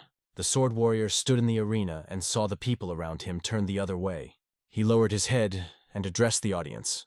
"Today's match is over," he said. People did not understand why everything ended so unexpectedly. But at the same moment, the sword warrior disappeared. Mai noticed the direction in which he was moving. She wondered who this person was, if he could release so much energy and make the Plum Blossom sword warrior leave so quickly. It was only a guess, but she was certain that it was one of the 5 heavenly honorable ones. Who it was and why he released such energy remained a mystery to her. And was that energy directed at anyone in particular in the crowd? Why would someone from the Heavenly 5 do such a thing? Even the Plum Blossom sword warrior, the strongest here, looked like a child compared to this power. She wasn't sure if she should stay here and watch the events a little longer. At that moment, the young lady asked the ghost, "Who was that?" He replied that he does not know yet, but without a doubt, this is a terrible person. His reaction made the young lady realize that even the ice ghost, who was always calm and cold, was reacting to this with anxiety. Without a doubt, he was an incredible man. She couldn't tell if he was the person she suspected. At the same moment, she noticed that the scientist was standing right next to her, and something was wrong with him. She immediately asked him if he was all right, and she tried to calm him down, saying that now everything is fine. However, she also noted that he seemed quite calm for someone who only read books. He continued to stare at his hand, which was glowing with blue light. The scientist couldn't figure out who the man was, but he understood that it was, without a doubt, the true power of a martial artist. Even the leaves around them began to fall from the trees under the wave of this power. This energy spread around, leaving a feeling of incredible power. Meanwhile, they finally reached the sneaking dragon pavilion. The holy sword was sitting across from the monk, and they were having a tea ceremony. Slowly sipping tea, the monk enjoyed the taste of puer. He finished his tea to the last drop. Then, the monk asked the holy sword where he had wandered for so long. The sword saint replied that he had been to Jianshan Mountain. He also asked if the rumors about a martial artist that people said lived there were true. The holy sword explained that he had come to meet him, but found no such person. However, judging by the heavenly records, he was sure that such a man definitely existed. But no matter how much he wandered on the mountain, he never managed to meet this master. After hearing this, the monk said that perhaps the saint's sword had wasted his time searching for some rumor or heavenly record, and the heavens should not be blamed for this. However, this continued to worry the holy sword. He asked the monk how much longer he planned to stay here. At this moment, the holy sword directly addressed the Buddhist messenger, the divine monk, one of the 5 heavenly venerables, saying, "Monk, don't you think it's time for you to leave Jianhu?" However, the monk did not understand why he had to leave, as he was in the center of the Murang Union, which controlled the entire Jianhu. He saw no reason why he should leave this place at all. He explained that it was better for a fake monk like him to live a quiet and comfortable life. The holy sword asked him if he really thought that the Shaolin Temple would drop its claims just because he did so. He added that that world is far from here. But as long as he is alive, the Shaolin Temple will not back down from him, and his debt has not yet been paid. However, the monk believed that he did not want to complicate his life. He said he would continue to live like this until the end of his days. After that, the holy sword noticed that the monk was growing herbs and flowers. The monk explained that in this world people do not often cultivate herbs, and he simply learns to live in harmony with them, because in nature there are more herbs than flowers. He advised Holy Sword to empty his mind and find peace, If there is more grass in nature, shouldn't we look for flowers among it? Holy Sword asked. However, the monk believed that his real job was to preach. It doesn't matter if you grow grass or flowers. Don't give up on the dragon that has come to your doorstep, said the Holy Sword. The monk asked if he had accidentally scared the children with his actions, and said that the Holy Sword was old enough to learn to control his emotions. The Holy Sword replied that it was the monk who pointed his sword at him. This was an unexpected discovery for the monk, and he could not understand who could have done this. The monk had no idea who it could be. He could not even remember whether a reckless young man had come to them. The Holy Sword explained that it was not his intention to kill or intimidate him. His hidden energy was pure and righteous. He was neither a Taoist nor a Buddhist monk. His appearance showed that he had studied a lot, but the thing he pointed at, the Holy Sword, was definitely identified as a sword, he explained to the monk. The monk asked him, "So what? Do you want to face this guy in battle?" The Holy Sword replied that not yet, but it would happen soon enough, as this young man had caused his weapon to react. It even made the monk laugh a little, because that young man was able to cause the Holy Sword to react. He thought it was interesting information. The Holy Sword asked the monk not to act recklessly. "You want me to just sit back after being so intrigued?" The monk was indignant, probably not wanting to die from unbearable curiosity. "Do you think this young man will have a peaceful future after meeting me?" Holy Sword asked. He explained that the situation in the Murama Union is already heated to the limit, because different factions are closely watching each other. The Holy Sword was convinced that if a divine monk showed interest in someone, it would lead to serious consequences. He also remembered that there was one capable youth from the Northern Sea Ice Palace, and believed that they had arrived here together. The monk came to life when he heard about the Ice Palace of the North Sea. He asked if the dragon the Holy Sword mentioned was with the children from the North Sea Ice Palace. As the monk laughed, the Sword Saint said that the Northern Sea Ice Palace was not something that could be ignored right now. The monk, continuing to laugh, added, "Even heaven does not want to see my death from curiosity." This was not clear to the Holy Sword, and he asked what he meant. The monk explained that it was a coincidence that the child came here, and the Holy Sword recognized him as a sign from above. However, Saint Sword still couldn't understand what this old fox sitting across from him was really thinking about. The day is over, and night has already fallen on the street. The scientist was left alone thinking about the fact that it was already midnight. He couldn't fall asleep, and the master of martial arts couldn't get out of his head. His energy was undoubtedly hostile, and the scientist was sure of it. But he couldn't ignore the fact that maybe it was because he raised his sword as well. Although he remembered that it happened when he already felt the energy. After he left the Forbidden City, most of the people he met didn't meet his expectations, but piqued his interest. However, the look and presence that the master displayed was like a storm that shifted his interest from others to himself. He was incredibly curious about what kind of sword technique this person could display. He couldn't even imagine it. Still, he couldn't understand why Ping Seol kept bothering him. Maybe he likes women like that, but he decided to stop at these thoughts. What am I thinking about? Looking around, he mused that the people in the Murama Union should be constantly training. Are they all tired or practicing in their rooms? He thought, and decided that he himself should find a place to train. After a recent meeting, he couldn't sit back. After all, he had come here and had no idea that it would be so difficult to find a place to train in the Murama Union. However, he liked this place the most because there was no one here. He went up to the arena, and it was already dawning. He felt this special feeling that he had never experienced before. This is what it's like to stand in the arena, he thought. He began to concentrate, awakening energy in himself. A sword appeared right in the center of his body.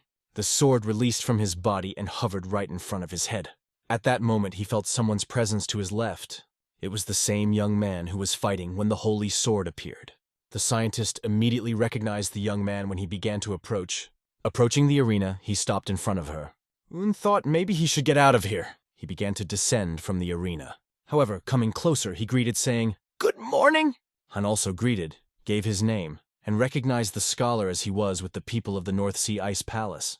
"My name is Hyun," he said, and assumed that Han had come here to practice, which turned out to be true. He himself thought that he would have to say goodbye to his morning training. At this point, Khan was already in the arena, honing his punches. After another attack, he noticed that the scientist still hadn't left. The scientist was standing right next to the arena watching him, and Han couldn't understand what he was doing. Doesn't he know that in Murima, it is forbidden to watch others train? He decided not to say anything, since the scientist was not a martial artist, but just a scientist. However, the scientist still disturbed him, so Khan decided to end the training. As soon as he put down his sword, Un turned to him, asking for forgiveness. Khan turned his head and asked, "What happened?" Un asked if he could ask a question. He dared to ask the question, even though it sounded quite incredible. I understood that it might be better not to ask, but I still took the risk. This person's training reminded him of the sword movement he had seen in yesterday's duel, so he instinctively turned to him. The person in front of him did not look particularly friendly, but despite this he had to satisfy his curiosity, because he had already ignited sparks of curiosity in his own eyes. He took note of this swordsman's accomplishments, which seemed quite unusual, and decided to find out if it was related to the Sea Warrior technique. His words caused nervous surprise in the man standing opposite. He apologized for his question and asked not to worry, because he just wanted to confirm his suspicions. To this, the man replied that he was not like an ordinary scientist if he was able to recognize the technique of the swordsman of the South Sea. The man encouraged him to speak up without hesitation if he had any guesses, and offered his help. When asked if Mr. Un had any guesses, he confirmed that he did. He didn't know how to put it properly, but he knew in his head that after yesterday's duel, he wanted to comment on the sword's movements, even though he didn't think now was the best time to do so. Un decided to put it bluntly that the movement of his sword resembled the raging waves of the sea was all he wanted to add. Hearing these words, the man turned and walked in an unknown direction without saying a word. He didn't answer anything and didn't even turn his head as he walked away. Mr. Un understood that it would be difficult to establish a relationship with this young man. He could understand his feelings, having lost a duel in disgrace yesterday, and now being tutored by a scholar. He was probably feeling insecure. Once on the training ground, Un began to hone his techniques. He watched the technique, admiring its impressive combination of two parts, and realized that a small maneuver could improve his own sharpness. But even if he shows it to a young man, he probably won't accept it from him, and it may prove useless to the scientist. The movements of this young man were indeed unique and beautiful, but he was wasting them, and this upset the scientist. The next day, at the Phoenix Dragon Conference, everyone gathered in a large building. The deputy commander said that the Murang Union pays a lot of attention to meetings between factions, and all important decisions go through the resolutions of the Council of Representatives, and units are formed according to these resolutions. If a problem arises involving Muram's issues, the Alliance slowly comes to the rescue, ensuring that the dreaded Great War between justice and evil is prevented. All this was rather boring, and the young gentleman was not at all interested in listening to this story. All the issues mentioned earlier were either the result of Muram's actions or the vileness of corrupt officials. Moreover, these miserable students were watching each other so intently that it was even uncomfortable to watch. It seemed that Hanpan Jin of the Bed South Sea and the Northern Sea Ice Palace Group did not participate, but they really had outstanding stars who would rule Muram in the future. The master thought that they were only invited to find a real talent replacement, because there was no expert. This is a general Murang union that works together. If anyone has questions, the deputy invited them to ask, but the students sat as quiet as mice and had no questions at all. Then the deputy commander announced a short break, after which everything would continue according to the schedule. On this note, he left the students, who immediately began to discuss among themselves. They were talking about the event that happened yesterday with Makon himself. Many did not know the details, especially about this warrior. Everyone was eager to hear about him, but they couldn't understand why it wasn't discussed, since they all belonged to the same union. Soon the young master came to the table where important matters were being discussed and asked how they were doing. It was the older brother who emphasized that the conference was not held for entertainment, which was why it was so boring. He added that there's no need to worry because today will be a little more fun. An informal party for acquaintances is planned, but you still need to dress decently. When the participants heard about the party, they immediately imagined a lot of entertainment. Then the young man noticed very important guests from the distant ice palace of the North Sea. He cast his careful gaze upon them, and suddenly he realized that he did not even know their names until this moment. He wondered if anyone knew the name of this beauty who was sitting at the table. The girl paid attention to him, but did not answer anything for a long time. She found it funny because she is a young lady from the ice palace of the North Sea, and that is the only way to address her. The older brother thought it was too high-minded to address the lady so formally, but she warned that there are only two reasons to reveal the name of a person from the North Sea. Either he is a lifelong companion, or his worst enemy. She added that it is possible to find out a name in this way only for one of these reasons. Her words sounded quite rude and caused a stormy reaction in the hall. The girl's words did not carry any inner strength or threatening energy, but for a moment everyone was silent. People born taller than others radiated a special aura, and the young lady was surrounded by it. Un realized that the people of the North Sea only reveal their names to a select few, while they usually address each other without names. The young master smiled. He liked this approach, although it was not very easy for those who were already married. At least they weren't going to become sworn enemies, so to speak. Therefore, he decided to address her by her official title. Because they are all companions of the young lady, you need to be ready to meet the divine monk. You should prepare in advance. How they address each other without official titles but know the names of their family members remained a mystery. No one understood how to respond to this, but to defuse the situation, the host congratulated them. He accepted their request and assured them that they could not worry as it was not his business to decide. However, the lady emphasized why they are companions at all. The fact is that the divine monk asked to invite everyone who visited the Murang union together with the young lady to him. Un understood that parents make exceptions when naming their children, especially if the family is revealed. Suddenly he noticed that everyone was staring at him, and he felt uncomfortable. He asked himself if he had made some mistake, as everyone began to look at him closely. He felt sick, and his face turned green, although it was due to some problems. Returning to the Stealing Dragon Pavilion, the representatives approached the gate. They were reminded that the monk had a guest, and warned to watch their words and actions. Since they came as guests, they had to wait for the guest to leave. It was important, so they were ordered to stand and wait. If the lady did not want the guest to be revealed, it was forbidden to reveal who it was. But why did the divine monk invite these people here for sure? He was up to something important. When their delegation went inside, they walked down a beautiful path that led to the main building. The place looked extremely luxurious, but it had one problem. Of course, people are an important factor, even more important than architecture, but why is architecture itself in such a state of disrepair here?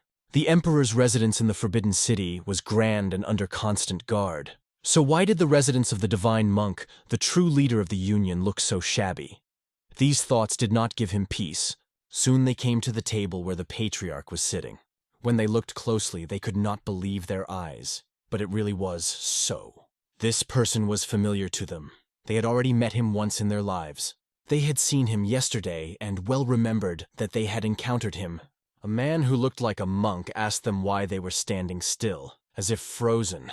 He happily invited them to come in and sit down, greeting them with the words, "Welcome to my domain." A young lady from the Northern Sea Ice Palace greeted a divine monk from the Murang Union. The monk noticed this bright creature, and remembered the rumors that had reached him, that the seventh son of a commoner king was so intelligent and handsome, that much was expected of him. Surely it was him. She emphasized that she now manages one of the 3 palaces. It seemed to the monk that this meant that she was not just a pretty flower. She certainly has a chance and a lot of thorns too, which is not surprising since she inherited the traits of her mother, who is called the most beautiful woman in the North Sea. The monk asked them to pass further and not to stand still, but to sit down. A certain incomprehensible atmosphere reigned between them. However, everyone quickly organized themselves and took their places. The monk began the dialogue by noting that there were still disputes in the Ice Palace regarding the Southern Expedition Theory and the Southern Kinship Theory. The young gentleman sitting next to him understood that the theory of the Southern Expedition indicated that the Ice Palace should attack the South, while the theory of the Southern Kinship suggested becoming friendly neighbors. He continued, noting that as long as the Ice Palace had a border with this place, it would not be possible to lose interest in it. The lady emphasized that they are very grateful to the monk for organizing this meeting. The monk suddenly remembered that they had brought a celebratory tea, and felt rather ashamed that he had forgotten about it.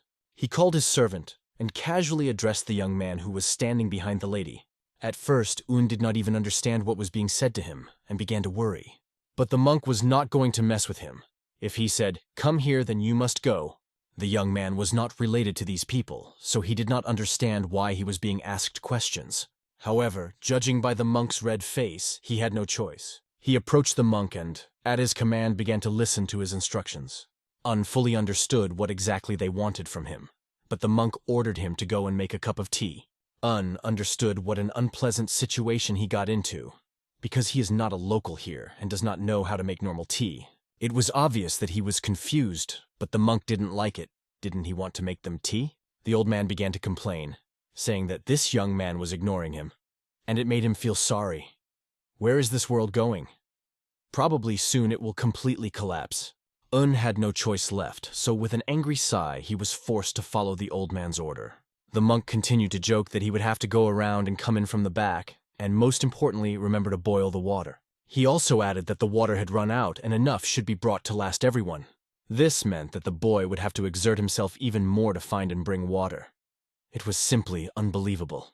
After this incident, the lady did not answer for a long time, and the old man paid attention to her, asking her if she did not like that he was ordering the person she liked. The mistress replied that the old man was wrong, that he and the scientist had no relationship. He was just helping her. But the cunning old man suspected that everything was not so. The woman tried hard to hide her aura, but her energy was still very strong. The tension seemed to have reached its peak, and the old man decided to change the subject of the conversation. The young lady realized that the old man must have sent her assistant for a reason. He was up to something, and they should not take their eyes off him. She decided to ask what the person sitting nearby was doing next to them. The monk allowed her to ask it in person. She rose from the pillar and, introducing herself as a lady from the Ice Palace of the North Sea, was happy to meet this person. She wanted to know his name. The old man, looking somewhat tired but respectful, said his name was Lycom Huck. As soon as he said that name, everyone was stunned. After all, Lycom Huck is a real holy sword, a legendary personality. The girl was extremely grateful for this meeting. It was a great honor for her. The old man just dryly answered yes, without adding anything else. As a result, they decided that they would have to discuss some issues. The lady had already heard rumors about the holy sword, and its name was known even in the North Sea. The monk emphasized that this is natural. Why should the city forget its friend when the wounds from past tragedies have not yet healed? He laughed. The girl remembered this old story, but for her it was just a rumor. There are few people left who remember those events.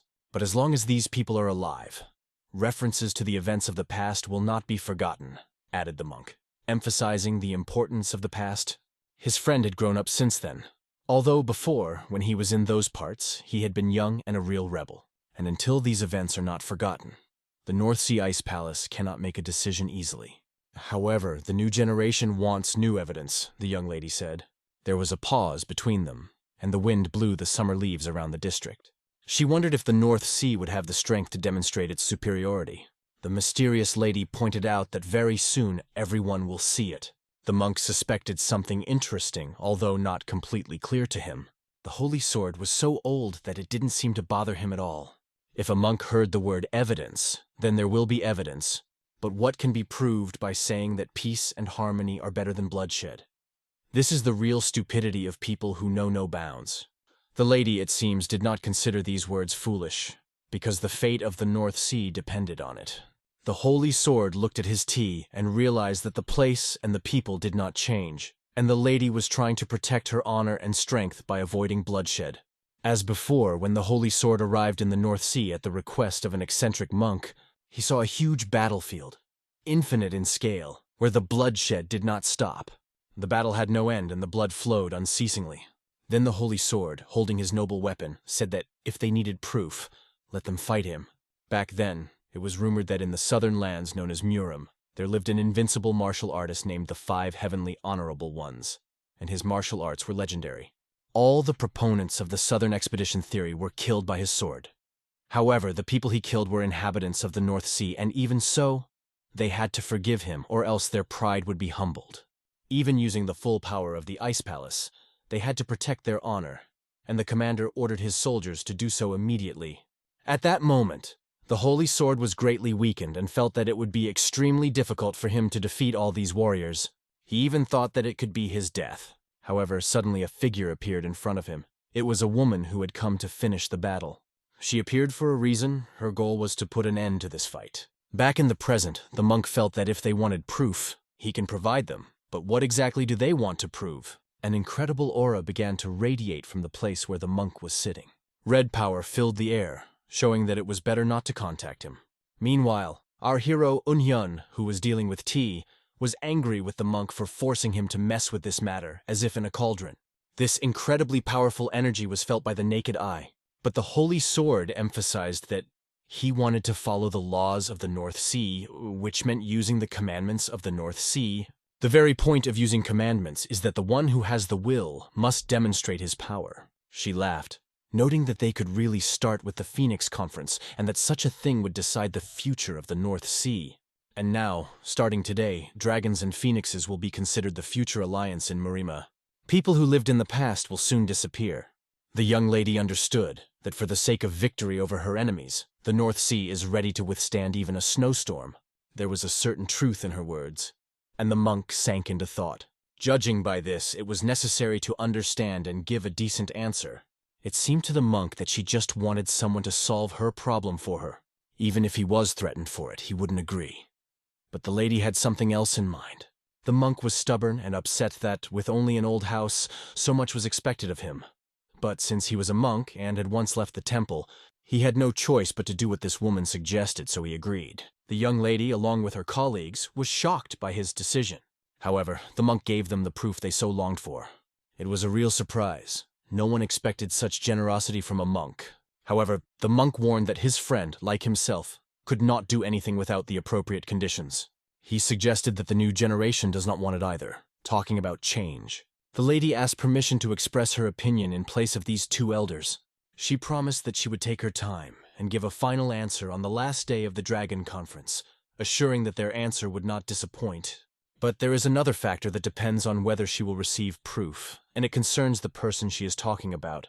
The monk meant that she could recognize him, but the Holy Sword would not recognize her. This sounded quite rude from the monk, but the girl accepted this answer. The monk believed that she was combative and would do anything to find a way. That was enough for her, and now she could return to the North Sea, not empty-handed. The old man did not expect anything difficult for himself, because he understood that there would be no negative reaction from the sea if they received an answer. But the girl wanted to share another thought. When two swords meet in her homeland, it always leads to a deadly risk. The old man didn't care about that. He didn't care what she did. He let her do whatever she was capable of, even if it meant fighting to the death. It was undoubtedly part of the commandments of the North Sea, but the question remained as to whether she had the ability to do so. Then the girl got up from her seat and headed for the exit. The girl expressed her respect to the monk and informed them that they were already leaving. At that moment, the old men looked at each other and exchanged glances. Meanwhile, the young scientist prepared tea and approached them. But he saw that the guests were already leaving, and it became clear that he also needed to go with them. The lady gave him a quick glance, hinting that it was time to go with her. He felt somewhat humiliated standing there with the tea, as if he didn't know what to do. He had nothing left but to stand still, as if buried. However, he decided to bring this tea to the old man, let them at least drink it. The monk asked him why he wanted to go too, and added that if he didn't bring them a cup, he would at least pour tea to show his respect. The young scientist saw that his men were already leaving without him, and, despite his displeasure, fulfilled the request. He, of course, did not like these strange old men, but it was clear that the monk liked all this. Holy Sword also wanted to drink tea, because he was not indifferent to aromatic herbs. When the young scholar looked into the Holy Sword's eyes, he saw the silhouette of an incredible power that simply radiated from this old man. The energy was so powerful that it became clear to him that this man was truly incredible. The boy did not realize that it was the Holy Sword, because just then he was sent to get tea, and the monk turned his attention to the field behind the house. The monk said that this is the best place in Hangzhou, and it has clean water that is second to none. Exhaling with a certain heaviness in his voice, the scientist noted that the water there is undoubtedly clean, but he remembered that there were a lot of weeds in the field, and he doubted if anyone looked after the place at all, because the smell of manure was terrible. He went in there, it was very difficult for him to even find the bowls, and they were so dirty that he had to wash them. He brought water from another place, boiled it, and in the meantime the young lady had already left and he missed all the most interesting. The sword saint opened his mouth and said that this girl who was here just now reminded him a lot of a woman. The monk, however, did not even want to talk about it. He just wanted to forget about it. But the old man understood that this woman won the heart of not only the Ice King. The scientist stood and listened to these conversations, realizing that they were talking about the young lady, and something significant must have happened. However, he missed everything, and now he had no idea what was happening. Then the old man told the boy to sit down and not stand still. The boy slowly sat down, and the old man began to shout that if the elders order to sit down, then you must answer yes, sir, and not complain. Why does he always complain that he is tired of living, and does he not want to sleep on his lap? It is clear that such threats did not sit well with Un, so he sat down for his own good. The monk asked the boy who he was and what school he was from. He ordered him to stop acting like a fool and answer normally, because if he had eyes to see with, he should know who he really was. The monk also warned him not to say that it was all just a joke or a trick, but it was unclear why a bright light of energy began to emanate from the holy sword. The tension between the elders became more and more palpable. The boy began to understand that the lady was telling the truth about what happened yesterday. This created even more tension between them. The boy decided to admit that he was not related to Murang and apologized. The holy sword stared at him, analyzing him, and almost incinerated him with its power. The monk did not like the young man's answers. He considered them too complicated and inappropriate. The monk, although not from Murang himself, said that he was just a fake monk who happened to be here and would always be just a simple monk. Holy Sword stated that he was not related to Murang either, and never had any desire to follow that path. He always wanted to follow the path of the sword and was not associated with either evil or justice, not even the Murang alliance. The Holy Sword asked the monk if he knew the history of his sword, and how could he speak like that? Maybe he should ask the world if he knows someone who thinks like him. The boy interrupted their conversation because he did not understand what was being said, but he would like to continue his usual scientific work. He tried to explain what happened yesterday, but words were not enough. Then the monk asked for his hand. This seemed suspicious to the boy, because the old monk is asking for his hand in marriage. At this time in the neighboring room, the young lady left the monk's residence with her companions. She turned to the ice ghost with a certain request. She asked if the preparations were over, to which the ice ghost said yes. This was important information to be ready for the final day of the Phoenix Dragon Conference. Accepting this answer, Primara was ready to do anything for his mistress. But she felt that this man could not admit it, although the possibility existed, but he would not be obliged to answer them. Because of this, if he doesn't give an answer, on the last day of the Dragon Conference, the Murima Union may be drowned in blood. Therefore, the monk cannot ask the boy for his hand in marriage. The boy did not really want to give his hand to the old man, but his piercing gaze made him do it. He holds out his hand to the old man, although he does not understand why he does it. At that moment, the old man suddenly grabbed his hand. He began to examine her carefully, but he did so without bad intentions. The monk said that it didn't mean anything bad, but he needed the hand to do some checking. The old man quickly checked what he wanted to know and called the boy a real liar. It was obvious that the Holy Sword had confirmed. The boy had been training with the sword. It was true, but the boy replied that he couldn't do anything else. But the monk did not believe the boy. He claimed that he knew how to use not only a sword, but also knew the 100 steps of the Divine Fist and the technique of the finger jar. The monk was sure that the boy had gone through the basics, such as conjuring the body and perfecting the mind. He asked how he could know the still body technique in Ajara and the perfect mind technique, but not admit it. The guy insisted that he was not familiar with any of these techniques, and if it was a basic stance, he only knew a little about the basics of the 18 moves. The monk refused to believe that the boy was not familiar with the technique of improving the mind. He definitely saw the movement of spiritual energy on the boy's wrist, and as soon as he caught it, he immediately released it. The boy's voice was calm, and he seemed more like a monk than a monk himself, but Un continued to insist that swordsmanship was the only thing he knew. The Holy Sword did not believe him, and asked if he could name the art of swordsmanship he was learning. Un answered that he knew the technique of the White Tiger training sword. Saint Sword noted that the technique of the White Tiger training sword was unknown even to him. He asked the boy to demonstrate this technique. The monk was indignant. How can you ask such a thing from this young man?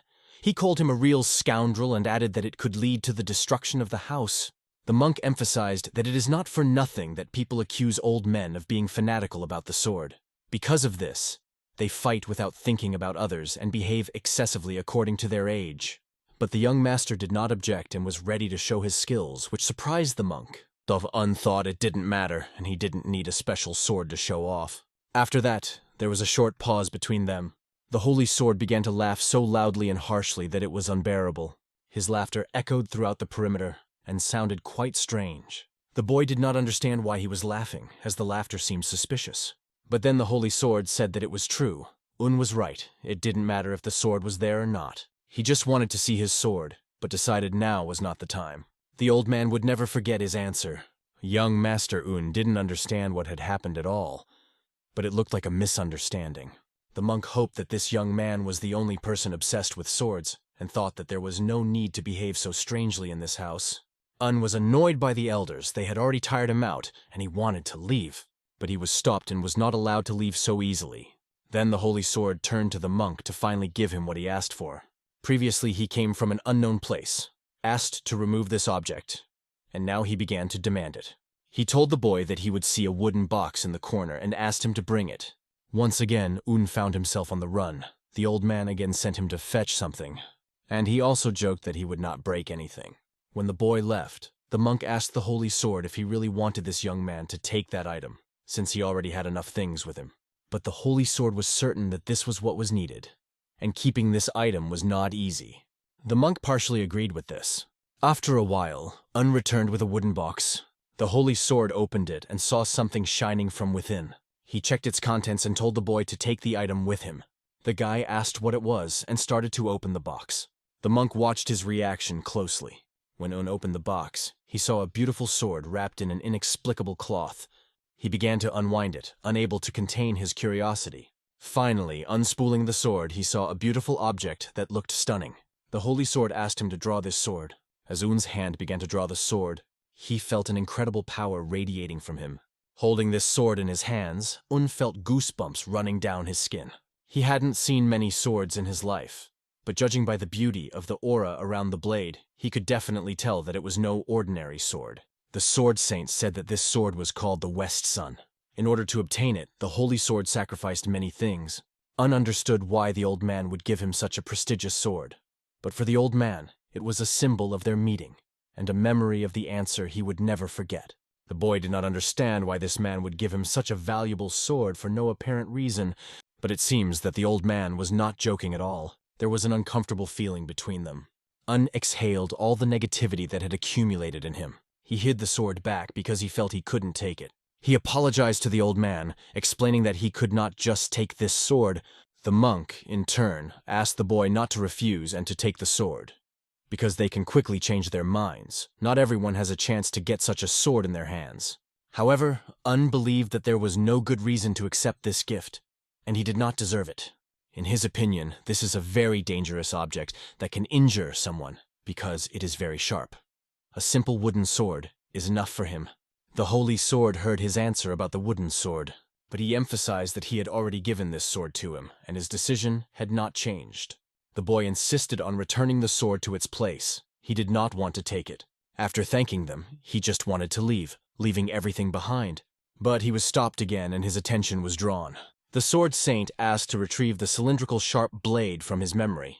If he simply leaves without a sword, it will disappoint him greatly, and this cannot be allowed. The boy felt as if he was at a dead end. Finally, he agreed, saying, "Well," and left. The monk noted that the holy sword had really cheered up, and now things would finally get more interesting. The old man asked what the monk was talking about. The monk emphasized that the old man probably did not understand anything, and just sat and watched. The next midnight, young Master Un found himself at the training ground. He stood opposite one of the boys and told him a phrase that he could not believe. The way he said it, it sounded like it was just a joke. The boy couldn't believe that martial artists were talking with swords. He asked to prove it, and demonstrate exactly what he meant with his sword. The following dark night we are transported to a time when a young scientist was walking through the evening city. During the walk, he pondered over what he had been told, and could not understand exactly what was meant. He was especially troubled by the words of the holy sword, which said that the boy should turn to his memory. The boy was sure that the great martial artist could not say something stupid, but he did not understand the meaning of these words at all. In his head he imagined that world, which wants to achieve and see through the art of the white tiger training sword.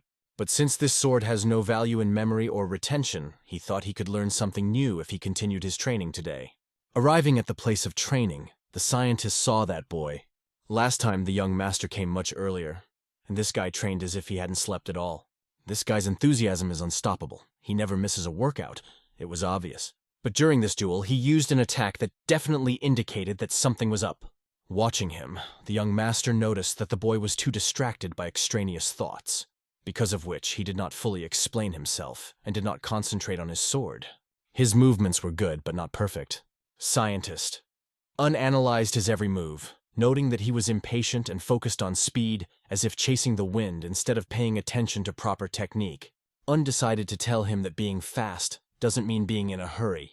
The guy on the court reacted to these words, not understanding who was interfering with his training and what exactly was said. Un realized that he had accidentally said it out loud and felt uncomfortable. At that moment, the warrior hid his cold sword and repeated the words he heard yesterday. If the scientist has any comments, let him express them directly to his face.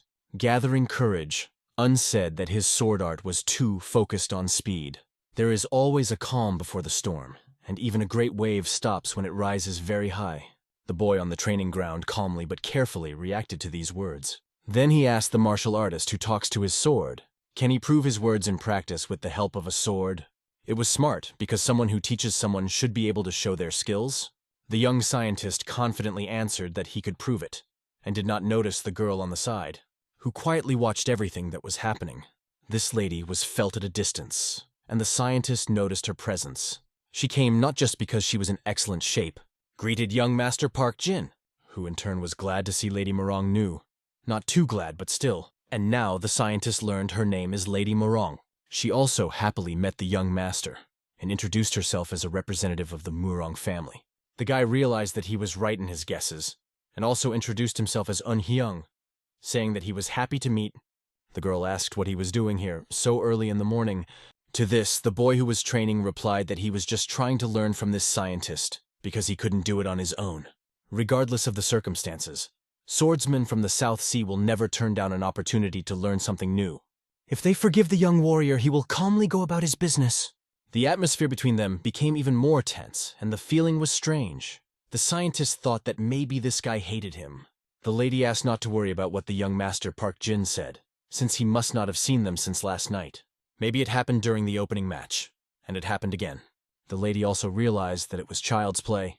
She wondered how it was possible to say something like that to someone who always supported the Marima Union. The lady then asked if the scholar who came with the people from the North Sea Ice Palace was really the one she saw in Westlake. Was it true? Remembering this in his thoughts, the scientist also confirmed the importance of this detail. The girl agreed with what the boy said earlier. Young Master Park Jin really only focused on speed. Un thought, damn, they can hear him. Because he thought he was saying it in his mind. But they could hear him from a long distance away. Then the lady decided to ask if he would mind if she heard what the young master meant by the swift sword. Un began to explain that it meant nothing because he was just a scholar who read books. But if that's the case, why is he trying to teach young Master Park Jin? The lady caught Un's attention with her cute smile so much that he didn't know how to refuse her. He tried to wave his hands and wanted to somehow distance himself from the situation. He understood that there was no way back. That was his conviction. In no way did Woong try to judge young Master Park Jin. He explained that it doesn't matter to him whether the sword is fast or slow. The most important thing is the purpose of fencing. He constantly talks about the flow of the sword. The right moment and place where the sword should strike a fast sword is just one way to facilitate the flow of the sword. The lady listened carefully to his words, although his remarks seemed somewhat vague. But somehow she found them surprising when the scholar spoke about the importance of enlightenment in swordsmanship. It wasn't exactly what he wanted to say, but his spirit was enlightened, and then he was interrupted by the lady. The scientist noticed that she reminded him of Sang. Their smiles were very similar. The girl thought that these words reminded her of another person, although the scientist expressed himself completely differently. The scholar suggested that she thought of some confidential letter from the head of the Murang family. And if she read it, she would definitely get it right. However, the girl still couldn't understand one thing as she passed by. She went to the training ground after hearing Un's opinion, and now wanted to hear his assessment of her swordsmanship. Although the scientist wanted no part of it, she noticed that he wasn't really speaking, and wondered if he was just going to watch young Master Park Jin. The lady was impressed by the scholar's innocence, because usually people from big schools are very high-minded. She understood that training in front of strangers was usually forbidden, but if it was basic fencing, then there was nothing wrong with it. She drew her sword and began swinging it. She assumed the battle stance she usually uses during duels. She swung her sword and spun like a lotus. Her techniques and training results were impressive. The young master stared at her in fascination, unable to tear his eyes away. It was incredible for him. He was fascinated by her beauty and skill. As a result, he returned to dinner, sat down at the table and took off his hat. Realizing that he never practiced, The girl, in his opinion, was like a flower. Her stance resembled a silent Luna, and it was the first time he had seen a girl who wielded a sword so skillfully. Meanwhile, the young man trained mostly at night, and Un wondered how much he resented him. Although he didn't quite understand his behavior that he didn't like, he couldn't just sit back. However, the agreement they mentioned was important. At night, under the moon, they agreed to meet on neutral territory. The young warrior arrived at the appointed place. He immediately felt that the scientist was hiding somewhere nearby, unhid behind a tree holding his swords. Then Park Jin, from the South Sea School, started shouting for the scientist to finally come out. He responded to his letter and was looking forward to this meeting. Park Jin was very concerned about the content of the letter and demanded to be shown who this person was, whoever she was. As it was now dark, and he couldn't recognize him, the boy soon sensed his energy and told him he better get out before he attacked him. Soon the young master came out of the shadows, sword in hand. He pointed his blade towards Park Jin. Both came to the conclusion that talking in this situation is useless. An incredibly glowing sword flew towards Park Jin, but he did not understand where such speed and power that was directed at him came from. The shining sword had an unusual power that he had never seen before. Park Jin couldn't believe that such a thing was even possible, because his opponent was standing very far away. He couldn't understand where this guy had such a strong and incredible aura that kept him restless, and with such a bloodthirsty desire. It felt like he was about to take his head off his shoulders. So Park Jin quickly draws his sword.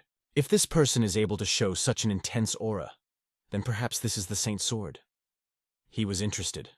During all this time, Park Jin was looking at the boy carefully and could not understand who he really was. He squinted, trying to get a better look, and realized that it wasn't a holy sword. But why doesn't the guy answer? If he isn't a holy sword, then that's bad. If he knows his name, then he might be a great martial artist who has a grudge against his school. And then echoed the words that his sword art, although belonging to the South Sea School, was not like what was taught in this school. And because of this, according to the master, there is no spirit of the Great Sea in his possession of the sword. Those harsh words penetrated Park Jin like a sharp blade. He understood that even though he was far away from Hangzhou, the South Sea sword art, which was based on the stormy waves washing over the islands, was different from those of other schools. The South Sea School is based on movements similar to the tides, and this makes its sword art unique among other schools. A swift sword strikes like a raging wave. But most important aspects of the school's swordsmanship differ, in that they are sometimes calm and sometimes rowdy, like a great sea that belongs to only one island. But this guy standing opposite has a deep understanding of sword technique, yet he is not one to hold a grudge against them. On the contrary, he recognizes the art of swordsmanship of the South Sea School. Sensing the power of this master, Park Jin fell to his knees and asked to be taught by him. Then, the sword came down right in front of him, and Park Jin, with great respect, wanted to become a disciple of this master who had summoned him. And then a message sounded that he would receive a letter tomorrow. That's all this guy can give him. The rest is up to him. The boy left, leaving Park Jin with many questions. Park Jin tried to stop him, but he didn't hear him. The sword aura only lightly touched Park Jin's chin, making him fall silent. The boy did not expect any reward and did not want to stay long. He just wanted to follow the path of the sword, like any warrior. Park Jin couldn't understand those words. They sounded too wise. He thought he had a holy sword in front of him, but no. However, no one can reach the heavens beyond their own enlightenment. Those words sounded like thunder in the clear sky for Park Jin. The young scientist left, causing Park Jin to think deeply about his life. The scientist himself, coming out of the shadows, exhaled. It really wasn't easy. But luckily Park Jin didn't attack him because that would have been absurd, and he didn't even chase him. It was probably because he belonged to Murang and the scientist felt that Park Jin was very sensitive. The scholar wasn't sure if the boy realized this, but he understood that this sword, even though it didn't exist in reality, had significance as a symbol. From now on, the scientist vowed not to behave so lightly anymore. He had too many responsibilities. On the third day of the Dragon Conference, Park Jin received a letter. After that, he began to train day and night using only one sword, and met a mysterious master. On the night of the fourth day, when Hyun decided to watch his training, he had to find a new place because he saw Park Jin at the old one. In the end, only one person appeared on the stage, Lady Murang. On the morning of the seventh day, the final day of the Phoenix Dragon Conference, which everyone had been waiting for, arrived. Today was the official stage that the warriors were looking forward to. They had to give it their all and show everyone what they are capable of. If they are lucky, they might even win the heart of a beauty. And, of course, not only the heart of a beauty, but also the heart of a handsome man, whom they could desire. The warriors looked at the beautiful girl, trying to win her heart by any means. The representative emphasized that this is only a match and you should not be obsessed with the victory, but the result will be recorded in Murima. Then he left, leaving everyone alone. His words were contradictory. On the one hand, he emphasized that everyone belonged to the Murima Union, but at the same time, he made people compete with each other. But according to the scientist, healthy competition is not bad, even if it is true. However, the lady wondered if he had something else on his mind. However, what exactly these other thoughts mean, the scientist did not understand. Meanwhile, the swords of the warriors clashed in a duel. The dance moves of battle filled the space. The training ground came to life and looked quite dynamic. The lady watched the battle of the boys and saw that one of them had an advantage, but still there was a chance to completely change the situation. It was difficult to say whether the fight would end with the victory of this guy. However, he tried very hard, making maximum efforts, but there was one thing that betrayed him. His sword trembled. It meant he might be starting to give up, but this might be his chance. The lady asked the scientist who he thought attracted more attention. The scholar didn't know, but it only showed his modesty, and the lady knew he had a burning look in his eyes. Behind him stood one of Ping Hong's representatives, watching him intently. Nevertheless, the scientist dared to say that there is one thing that attracts attention. These are those people. Or rather, a young man from the Udar school, who seemed incredibly talented, and also the man from Chagall was hiding his true potential. Another talented lady turned out to be a lady from the Murang family and the Namgun family. At that moment, when the scientist looked at the girl, she smiled at him. His heart beat faster at that smile. The guy unconsciously looked at her, and she answered him with a mutual look. Then the scientist decided to give the lady some advice. He advised to pay attention to one young man. He was the one who lost on the first day. Although he stood silently, showing no emotion, the scientist noticed that his determination today was completely different from before. When a person is filled with determination, he appears completely different in the eyes of those around him. It was a wise thought that the lady took note of. And of course, if you choose who is more attention-grabbing. The scientist felt someone's watchful gaze on him, which made him feel uncomfortable. He decided to finish his thought, and the lady was glad that he appreciated the ghost of the ride. The lady recognized that the scientist was different from the others. Suddenly, an event took place on the battlefield that attracted the attention of everyone present. The battle ended, and the cold sword was at the neck of one of the lords. The sword stopped, although the warrior could kill the opponent, but it would be against the rules. Everything was over. The warrior turned and without saying a word left. In the end, he won that fight, and it was incredible. But for some reason, several people applauded both the winner and the loser, because it didn't matter. Everyone tried their best. The lady turned her attention to another man. She watched as he climbed onto the training ground. Now it's his turn, and he rushes forward, leaving everyone waiting to see what he will show. This warrior waited a long time for his turn. Opposite him stood a rather strong opponent. It was the same boy who had once laughed at him. He insulted his school, calling his practices donkey rolls. The lady standing on the side couldn't believe that it was just a coincidence. Or maybe it was a big plan.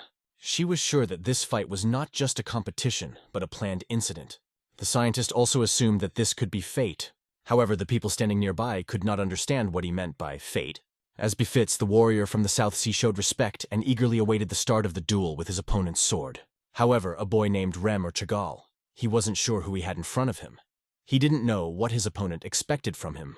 He didn't know how to show anything to match his donkey rolls.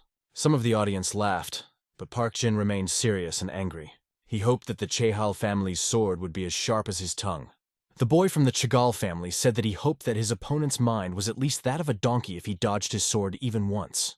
Drawing his sword, the boy warned him that everyone would see everything now. The lady, standing to the side, realized that the Chagall family is one of the largest Murang families. They are known for their sharp tongues, which they use very skillfully. She also knew that Chagall representatives often verbally abused others, as they prided themselves not only on their formations and tactics, but also on the art of swordsmanship. Now it became clear why Park Jin's student was so angry about these stupid insults. There is a proverb. You hear good words from other people only when you say good words yourself, and the battle has begun. The boys faced each other in an incredibly exciting match. Their light maneuvers resembled the dance of the wind. They moved with incredible grace. Every power move was honed, and the counterattacks proved extremely powerful. The boy from the Chehal family was even impressed by the strength of his opponent. After all, he was not inferior to him in strength. And when their swords clashed, they felt an incredible tension that caused the swords to tremble in their hands. Pushing each other aside, they moved to a safe distance. People, impressed by their equipment, watched the fighters' maneuvers with amazement. The scientist carefully followed and analyzed the battle. He was worried about the boy he wanted to teach. The representative of the Chehal family noted that his opponent made significant progress during 4 days of training. Park Jin considered his opponent to be an annoying guy. He thought that the boy from the Chagall family should stop insulting others, as he was clearly getting nervous. But the guy from the Chagall family said mockingly, "The losing dog still knows how to bark, but the result will still be the same." He vowed to defeat him no matter what. A powerful blow flew towards his opponent. Everyone watched the battle with interest, trying to understand whether the young Master Chagall would be able to gain the upper hand. But none of them lost their temper, and the outcome of the battle was unpredictable. The Chagall family's technique proved to be better than Park Jin could have imagined. He realized that their powers were about equal. The lady, in turn, noted that the young man from the South Sea School was very impressive, even though he lost his cool on the first day. She agreed that the scientist was right when he said that it is important to pay attention to human desire and views. But all this time the scientist felt embarrassed, although his words turned out to be true. The South Sea Sword lived up to their expectations. She thought that it had been hiding its true power from the beginning. Such changes in 4 days seemed impossible, according to the girl, but the scientist believed that this was enough. He said that 4 days was quite enough, but no one understood him. He said it out loud, and the lady was amazed that he started talking again. Chehal was already getting nervous, as his attacks were proving unsuccessful. The representative of the South Sea stood and deflected all the blows directed at him. At one point, the initiative changed, and the attacks took a different direction. Park Jin slowly and uncertainly gained the upper hand. After a few minutes, both warriors were exhausted. A boy from the Chehal family was especially tired. It seemed that he would remain with a cold and stern look until the end. The boy from the South Sea mentioned that there was no threat that could match the sword chi. And that moonlit night, he realized how powerful it was. It seemed that the representative of the Chehal family was defending his honor, and his sword was dangerously close to his body. The scientist noticed that this boy worked hard for all 4 days, and did not lag behind the others in terms of skill. He lost his temper after being insulted, as he was still young and lacked understanding of sword techniques. However, the small wave quickly disappears after the small boats begin to rock, and a big wave always comes quietly and sweeps away everything in its path.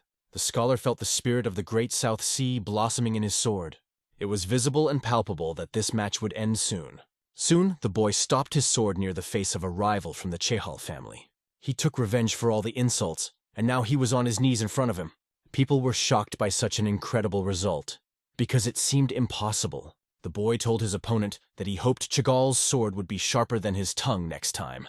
Putting his sword in its scabbard, he moved away from the vanquished. People who supported Chagall were simply amazed by what happened. The scientist felt proud of the boy, as if his own efforts and training had been rewarded. Park Jin noticed something important while walking. He looked back at the scientist and turned his attention to him. Their eyes met, and Park Jin smiled at him, and it seemed that the boy revealed some secret or accused him of something. People in the crowd began to get angry, saying that this could not happen. The guy introduced himself as Hyun Namgun and said he wanted to file an official protest against the match result. However, the representative who had just recorded the results did not understand what he was talking about. Sang Hung then began to object, claiming that everyone knew what kind of sword art the Chagall family practiced. He emphasized that young Master Chagall had a good reputation for his deeds, and also mentioned his younger sister from the Namgun family. He implied that the boy from the South Sea had deliberately made him lose by making him roll on the floor. If he had hidden his strength, he would not have shown such a humiliating performance that day. It was just a shock for everyone, and the scientist could not understand what was happening. The representative stood and tried to explain that everyone had just seen the match, and what Song Hyun was saying was complete nonsense. However, the boy from the Namgun family continued to claim that dishonest methods were used here. No one in these competitions agrees that the results are unfair, and this has fueled the conflict. The representative asked for evidence of what he was implying, or to end the discussion if there was no such evidence. The boy had no evidence, but his words sounded like suspicion of a conspiracy. If he believes that he knows about the violation of Muram's rules, then he must take responsibility for his words. He declared that he was a representative of a school that could not be despised because it was closely associated with the Association of the Seas. Even in a conference where friendship is prioritized, there are two difficult things to do: oppose the Muram Union or sow enmity between people. The representative felt that Sang Hyun's speech was more like nonsense than an actual complaint, as he could not have foreseen this outcome. He continued to deny the possibility of defeating Rep Chigal, and it looked absurd, so the rep wasn't going to waste any more time on the fool. He offered to either provide evidence or leave the arena, but Sang Hyun proposed a new duel in front of all the senior schools. It sounded rather impudent, but the situation had to be resolved somehow. The representative asked if he was making a formal request, to which the answer was yes, and he added that the outcome of the tournament should be reviewed. It was clear that the situation could turn into a political problem, since the Chigal family has a certain advantage over the South Sea School. And despite one duel, they can declare the match void, citing rumors of dishonesty. The representative stated that he had no complaints and would not demand more, but would inform the Murama Union of the situation. The scientist could no longer remain silent and, indignant, shouted loudly that this was unfair. Everyone heard his words and paid attention to him. He once again emphasized that it was dishonest, drawing a lot of attention to himself. This boy's cry echoed throughout the space. "This is impossible!" Everyone turned their attention to him and began to ask who this weirdo was who decided to speak here. He is not just a weirdo, but a scholar on Hyun who intends to defend his point of view. People were not too impressed with the fact that a scientist was present here, and asked why the world of Murim needed scientists at all. The Namgun guy looked at Hyun and noted that he was clearly not in the lab. How dare he interfere in such matters? But according to many, even a fool knows about pride and honor in the world of martial arts. How can they take themselves seriously when they say such words? Those words deeply affected the boy from Namgun. He even reached for his sword. The representative, noticing this, firmly ordered it to stop, saying that it should not be done. The Namgun boy looked angry, but the representative repeated that he shouldn't do that. He should have obeyed. With a look of displeasure on his face, the boy hid his dagger. The representative then approached Hung, addressing him. He asked if the scientist could accept the formal hypothesis that the North Sea Ice Palace required. It sounded quite rude and alarmed everyone from the ice court. The lady who was leading this delegation said that of course not, but she was also interested in how a fair duel might not be counted just because of the words of an observer. The scientist's words reflected his opinion about the situation. "But isn't that just a coincidence?" she said. The situation changed. Now it was clear to everyone that the lady was ready to protect the scientist. If everyone is interested and they ask about the official verification, then it is worth conducting it properly. However, the lady clarified her point of view, stating that it was just curiosity. And to preserve her honor, she suggested not to go too far in this situation.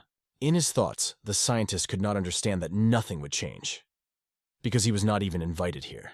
His appearance here was unofficial because he was not a participant in the competition. It turned out that he was nobody here, and although he felt sorry for his student, it didn't matter. The Namgun boy then vowed that the day he would step onto the Namgun family's land would come, and it would be his last day. It sounded very rude to the scientist, and if he says so, then it is an insult. Then the scientist replied that if he is so sure, let him act now, without waiting for the future. He declared that he was not afraid of the sword of a man without pride, and offered to act immediately. It was a harsh statement, and the Namgun boys simply sent him away and exploded with hatred. The scientist turned to the lady for support. He was grateful to her, but it was only a small thing for him as he had brought them here. It disgusted the lady to see someone who had lost a fight show such a desire to dominate. She suggested that since there was tension between everyone present, it is better for the scientist to leave this place for a while, to reduce the degree of conflict. As he started to leave, he felt an incredible anger inside him. His disciple, to whom he gave advice, "I was in deep despair because of this situation and very angry." At this point, the next match is announced as the tension has already subsided. And this time, this match was planned in advance. The young lady of the North Sea Ice Palace and Sanghyun Namgun enter the arena. This rascal from Namgun is laughing. He is very happy about this match. Lady warned in advance that another person will fight for her. But if this is the case, then the official result will not be counted. It's okay though, they don't belong to the Union of the Seas, but she wouldn't want anyone not being able to test her abilities. In the North Sea, drawing a sword is a sacred act. She believed that the last match was wrong due to a misunderstanding and would not want the same result to happen again. Lady would like to know exactly the standards by which the winner is determined. For example, in the North Sea, it is beheading. But in the Union of the Seas, this act is not considered permissible and unacceptable. So she believed, since the only way to win is to force the opponent to admit defeat, if the duel is held without the goal of killing. The lady turned to the ice ghost to find out how long the match would last. If her rival, the young master Namgoon, does not admit defeat, she may have to kill him. Namgoon was upset because how dare these people from the Ice Palace treat him so defiantly. Scoundrels! Soon his opponent appeared on the training ground. The look on his face showed that he was incredibly angry. It turned out that this was indeed his level. The lady was intrigued as to what answer they would prepare for them tomorrow. She remembered the conversation between the monk and the sword saint during the final days of the Dragon Conference. Many people will be looking forward to the official match between the martial artists, which will take place on the day they hit the streets in the early hours of the morning. Official sword matches for young martial artists draw crowds to see who will claim the title of conference winner. Everyone gathers early for the duel. But not everyone was equally interested in it. It so happened that the lady received a letter, which contained very important information. She turned to the ice ghost, who was impressed by the young mistress's order to prepare the Snow Shadow squad. They would proceed as planned, but she would not give the order until it was time for the final stage. Ice Ghost replied that he understood her instructions, but deep down he knew that the squad had been prepared in case the letter didn't arrive, and he couldn't see why. The lady sensed his doubts and seemed to know that he wanted to ask the reason. It seemed strange on her part, like she was reading his mind. When the young lady of the North Sea smiles like that, at least one person loses their life, and he understands that it is better to say that it is not a problem. The lady starts to laugh, but the laugh was fake. Approaching the window, she says that it is common for martial artists to clash with each other, but when it comes to youth, it is not surprising to see them draw their swords through various stupid conflicts and lose their stupid lives. And it does not scare if it happens to the members of the Phoenix Dragon Conference. But we have to understand whether she has changed her mind. The Snow Squad must be ready for an epic hard show. Since her time has come, she must prepare. This girl was not only incredibly beautiful, but she also possessed great strength, and she had a trump card up her sleeve. When he returned to his room, he asked himself what he should do next. He bought this wooden sword, and couldn't just throw it away even though it seemed useless. If it wasn't to be used, it was still better to keep it. The North Sea Development Palace decided to give up the duel. Even if victory was on his side, the young master would have no reason to stay. He had better find a hotel and start preparing for the exam. Suddenly, memories flashed through his mind of the sneaking dragon pavilion on the 6th day when the monk asked his name. The boy then introduced himself, although the monk had already asked him about it before. The monk said that in a few days the Murema Union will select scholars to keep records. And why should he not take advantage of this opportunity? The monk believed that the boy Un could not live far from Murim. And indeed it was. He was here because of his interest in martial arts. And although he did not expect to work at the Murang residence after leaving the Forbidden City, everything depended on the results of the exam to understand what the job would be. Since the exam is coming up, if he passes it well, he will be able to show what he is capable of, and he will definitely be accepted. They won't hire people without an honest exam. So this is a good offer. He just hoped that the exam this time wouldn't be as difficult as last time. Suddenly he was disturbed. Someone knocked on the door, asking if Mr. Un was there. The voice was very familiar to him. It was a young lady, but why did she come? She stared at him and turned to Scholar Un. It was harsh. He understood that she wanted something from him. And this was not just a random visit. He had seen her smile several times, but it had never been so bright. He didn't even want to look at her because she was so beautiful. The lady noticed that he was about to leave, but the scientist apologized for not warning her.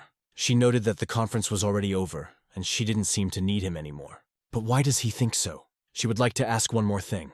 After the conference, there would be an informal meeting of the participants, and she hoped that the scientist could come with them.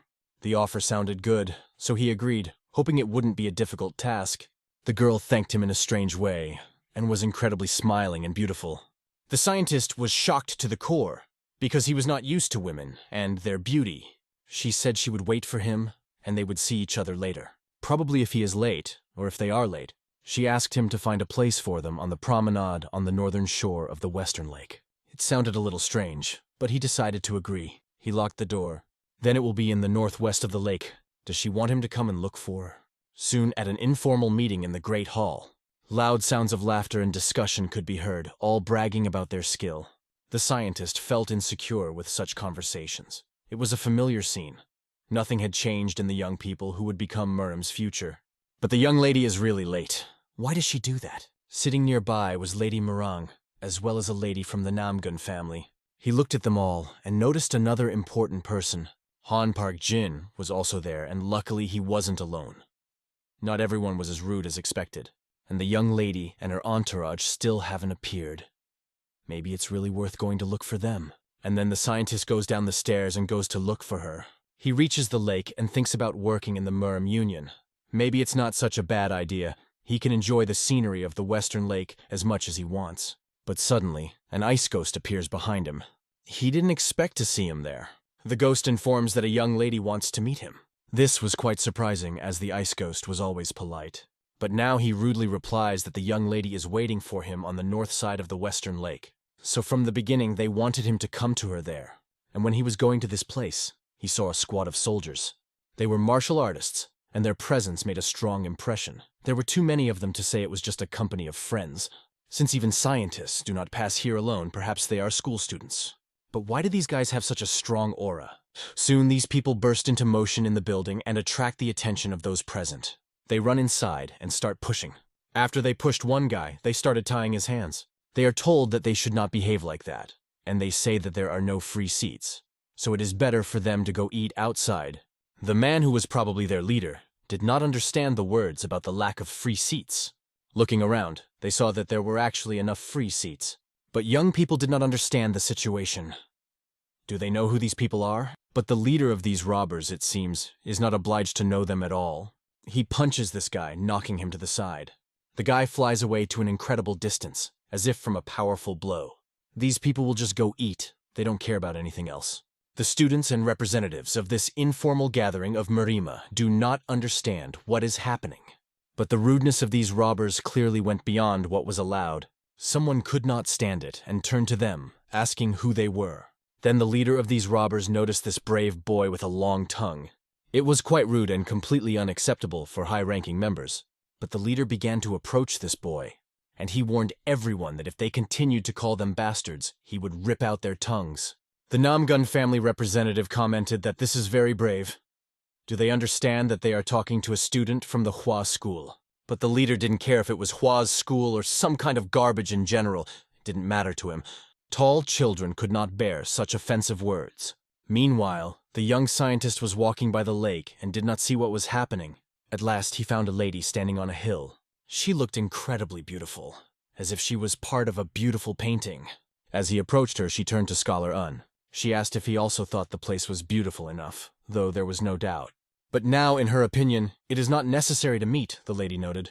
Her gaze focused on the scholar's mistress, as if enveloping him in her coldness.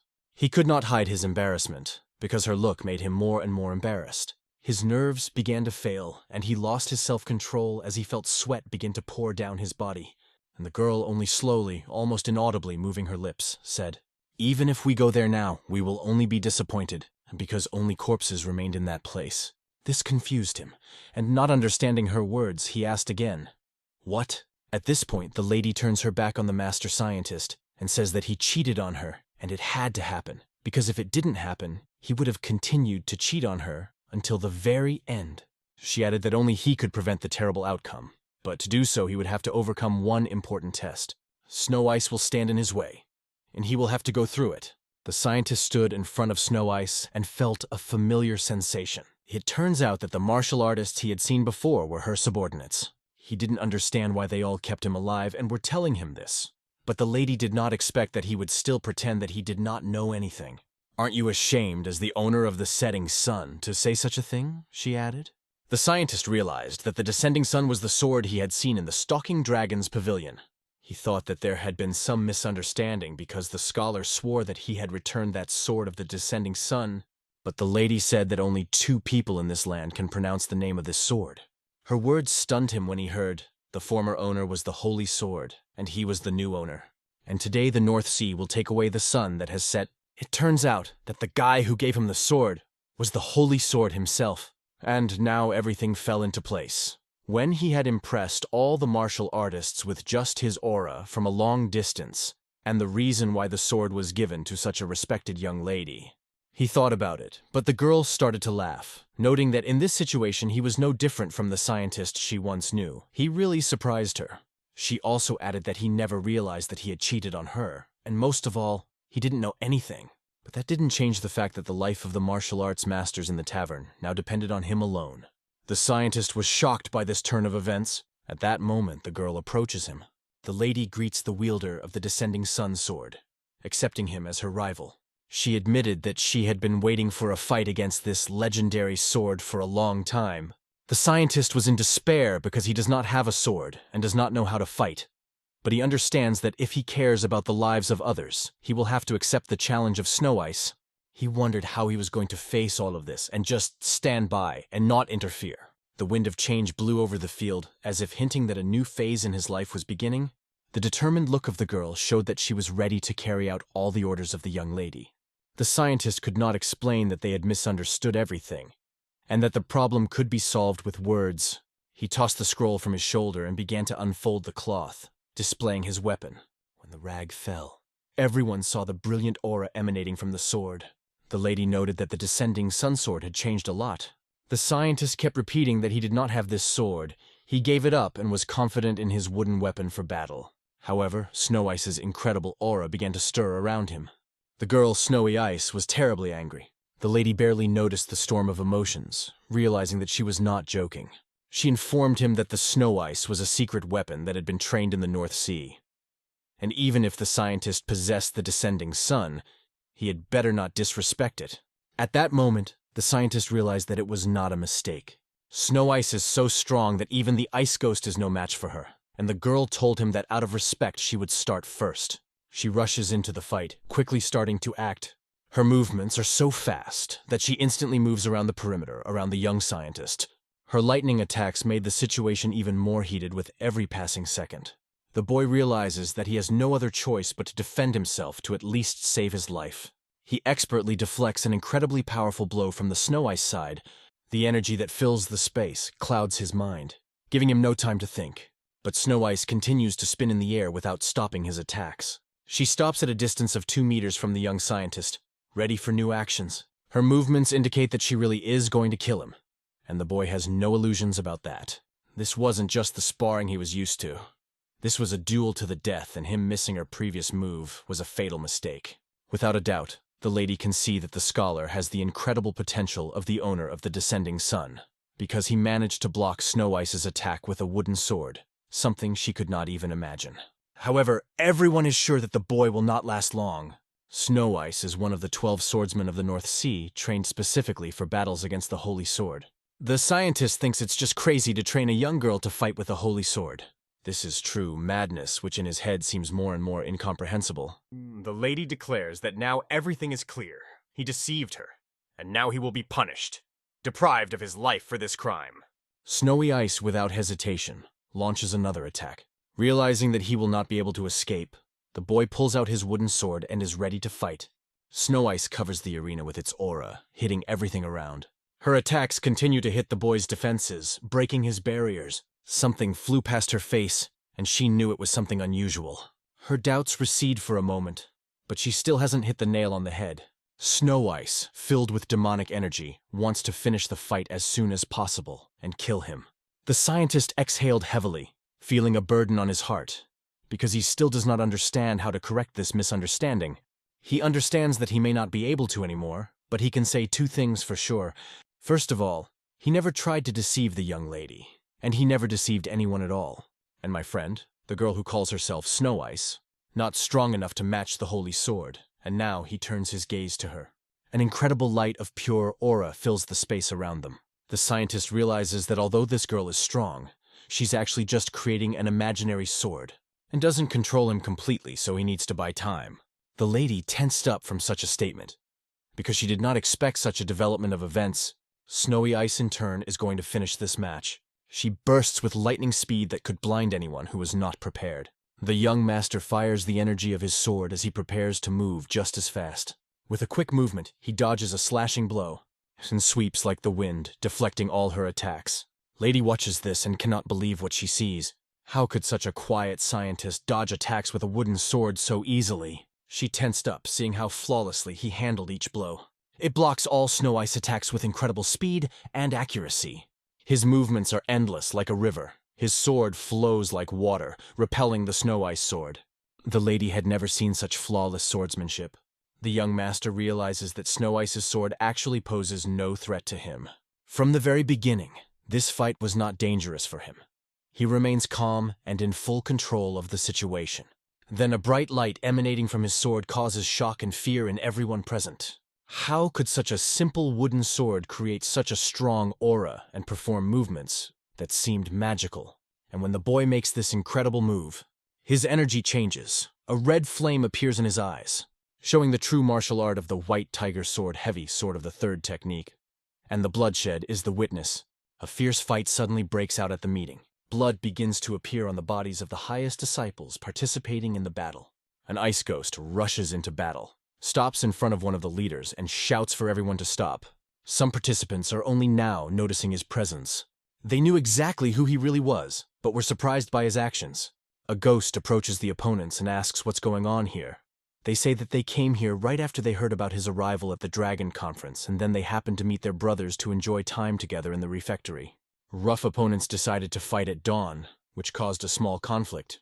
Hearing this lie, the high-ranking sons began to shout indignantly that the little skirmish of the North Sea soldier could not be the reason for such a serious action, but they would take responsibility for it.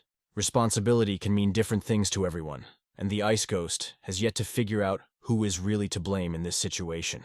He asks one of the leaders of the group, "Did you kill anyone? Could any of the warriors have left the conference members without arms, legs, or even eyes? Or maybe they lost their fingers?" Harsh words come out of his mouth.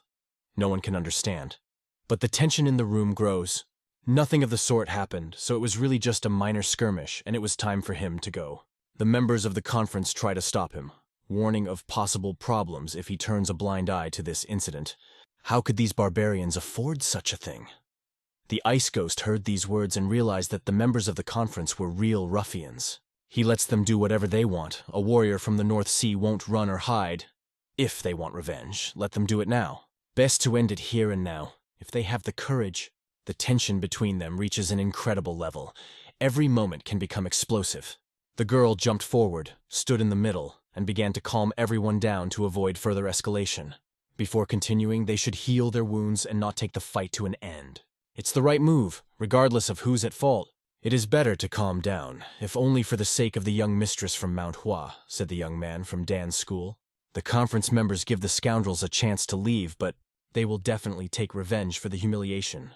At this moment, the Ice Ghost can be seen smiling along with his warriors. As they exit and almost reach the exit of the valley, everyone expects the conflict to end peacefully. They go outside and the Ghost of Ice gives the command. The battle begins. All must return immediately.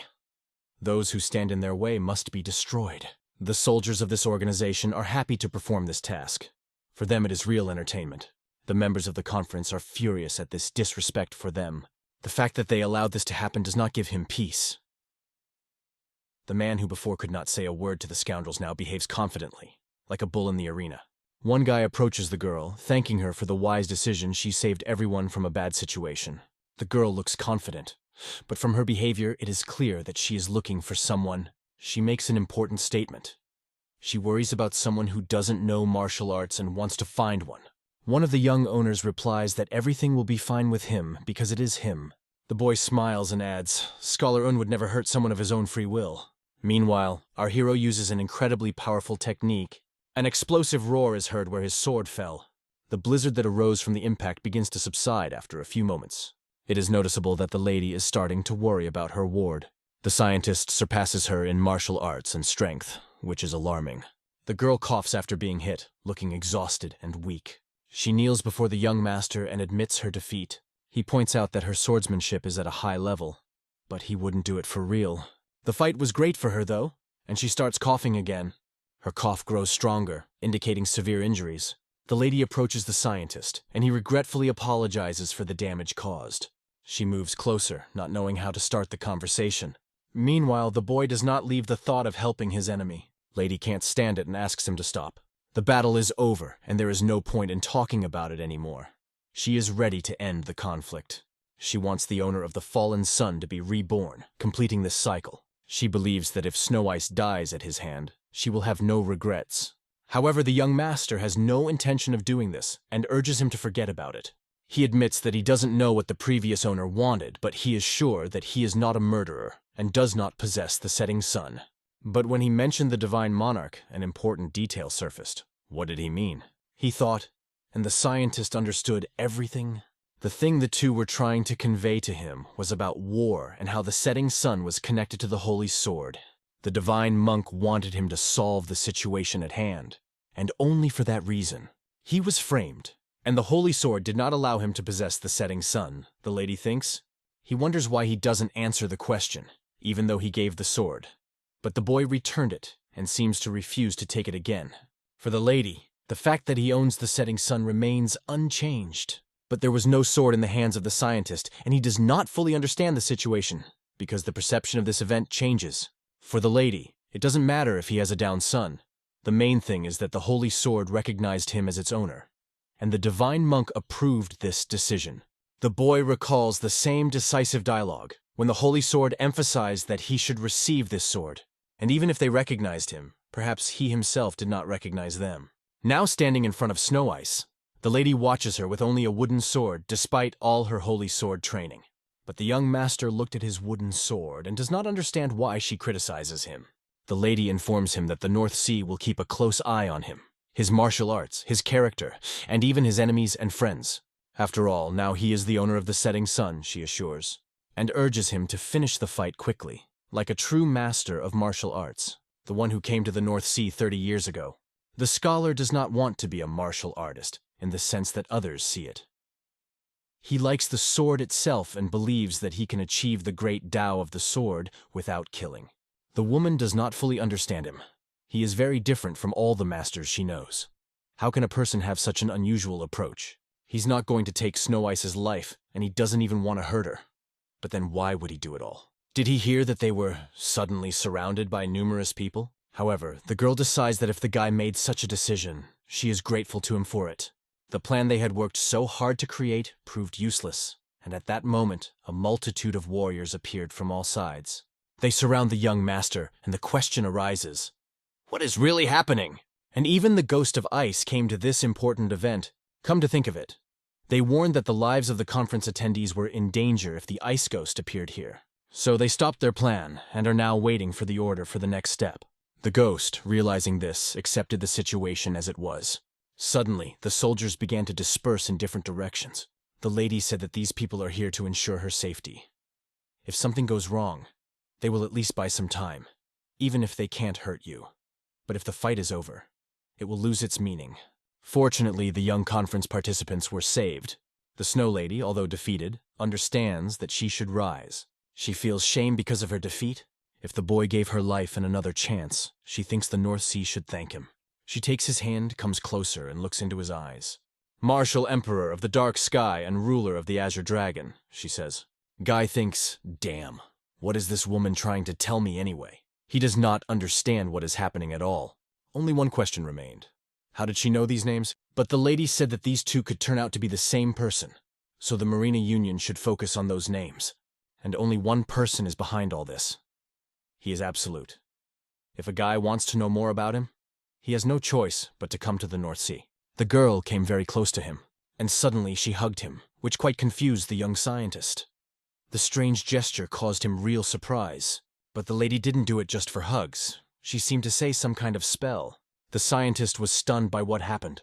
After that, she sharply pushes away from him. She goes to her ward and tells important news. Since they didn't end the battle without taking this girl's life, it is considered unfinished. And when he arrives at the North Sea, Snow Ice will meet him. However, the fact is that the young scientist is not going to go there. He asks himself, why should he do this? The woman jumps up and starts flying with her assistant. She goes there and can't wait for them to meet again. At this point, she leaves the stage with Snow Ice, leaving many questions behind. The lady flew, holding Snow Ice in her arms, and watched her. She asked to stop because there was an important dialogue ahead. They stopped away from that young man and decided to talk. The lady wondered if Snow Ice knew about this and what she thought about it.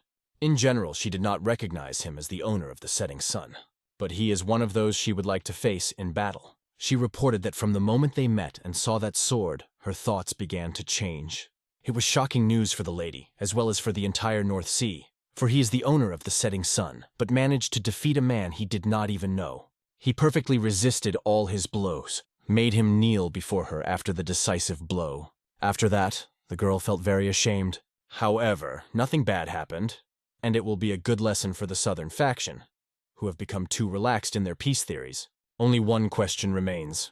Whose side will the mistress end up on after her defeat? One of the 12 swordsmen of the North Sea. She follows orders only from the North Sea. The lady knew very well that she would say that, but now they face a new obstacle, the new owner of the setting sun. She did not expect to show such mercy, although she should have understood what could happen to him. The fight could end in peace, but we will not forget today's humiliation, said the girl, looking at the moon. We return to the young scientist, who, holding a sword in his hands, notices that even the ground where he fought has burned up. He exhales and inhales, not believing that he really defeated Snow Ice. Suddenly he feels sick, his body begins to tremble, and he falls. Falling to the ground, he felt cold and heaviness in his body. The long-forgotten feeling of pressure from the battle returned to him. First it was an ordinary stick, then a wooden sword, and now what? Nameless training sword is just ridiculous. And yet, all the days spent training were not in vain. North Sea St. Divine Monk and Murang Alliance.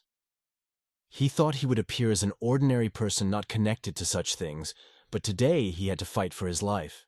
He cannot believe that now he has stopped putting the opinions of other people above his own vision of himself. These moments remind him of the Forbidden City, which was like a real pandemonium. He remembers the time when he was still called Henim and marvels at how quickly time flies. A few days later, he already sailed on a ship. He gazed at the beautiful wide river they were sailing on. It was the Yangtze River, which stretched straight through the mountains of the broad river of the Stebet Plateau area. It flows across continents, connecting east and west, creating a convenient route for many traders and travelers. However, even here there are significant risks of being attacked by an emperor on this river, one can only imagine. After the duel with Snow Ice, he couldn't sleep, so he left Hangzhou and hurried to Dongtung Lake without stopping. When he was about to go home, he suddenly felt something important in his hand. He was holding an object that looked like a sign.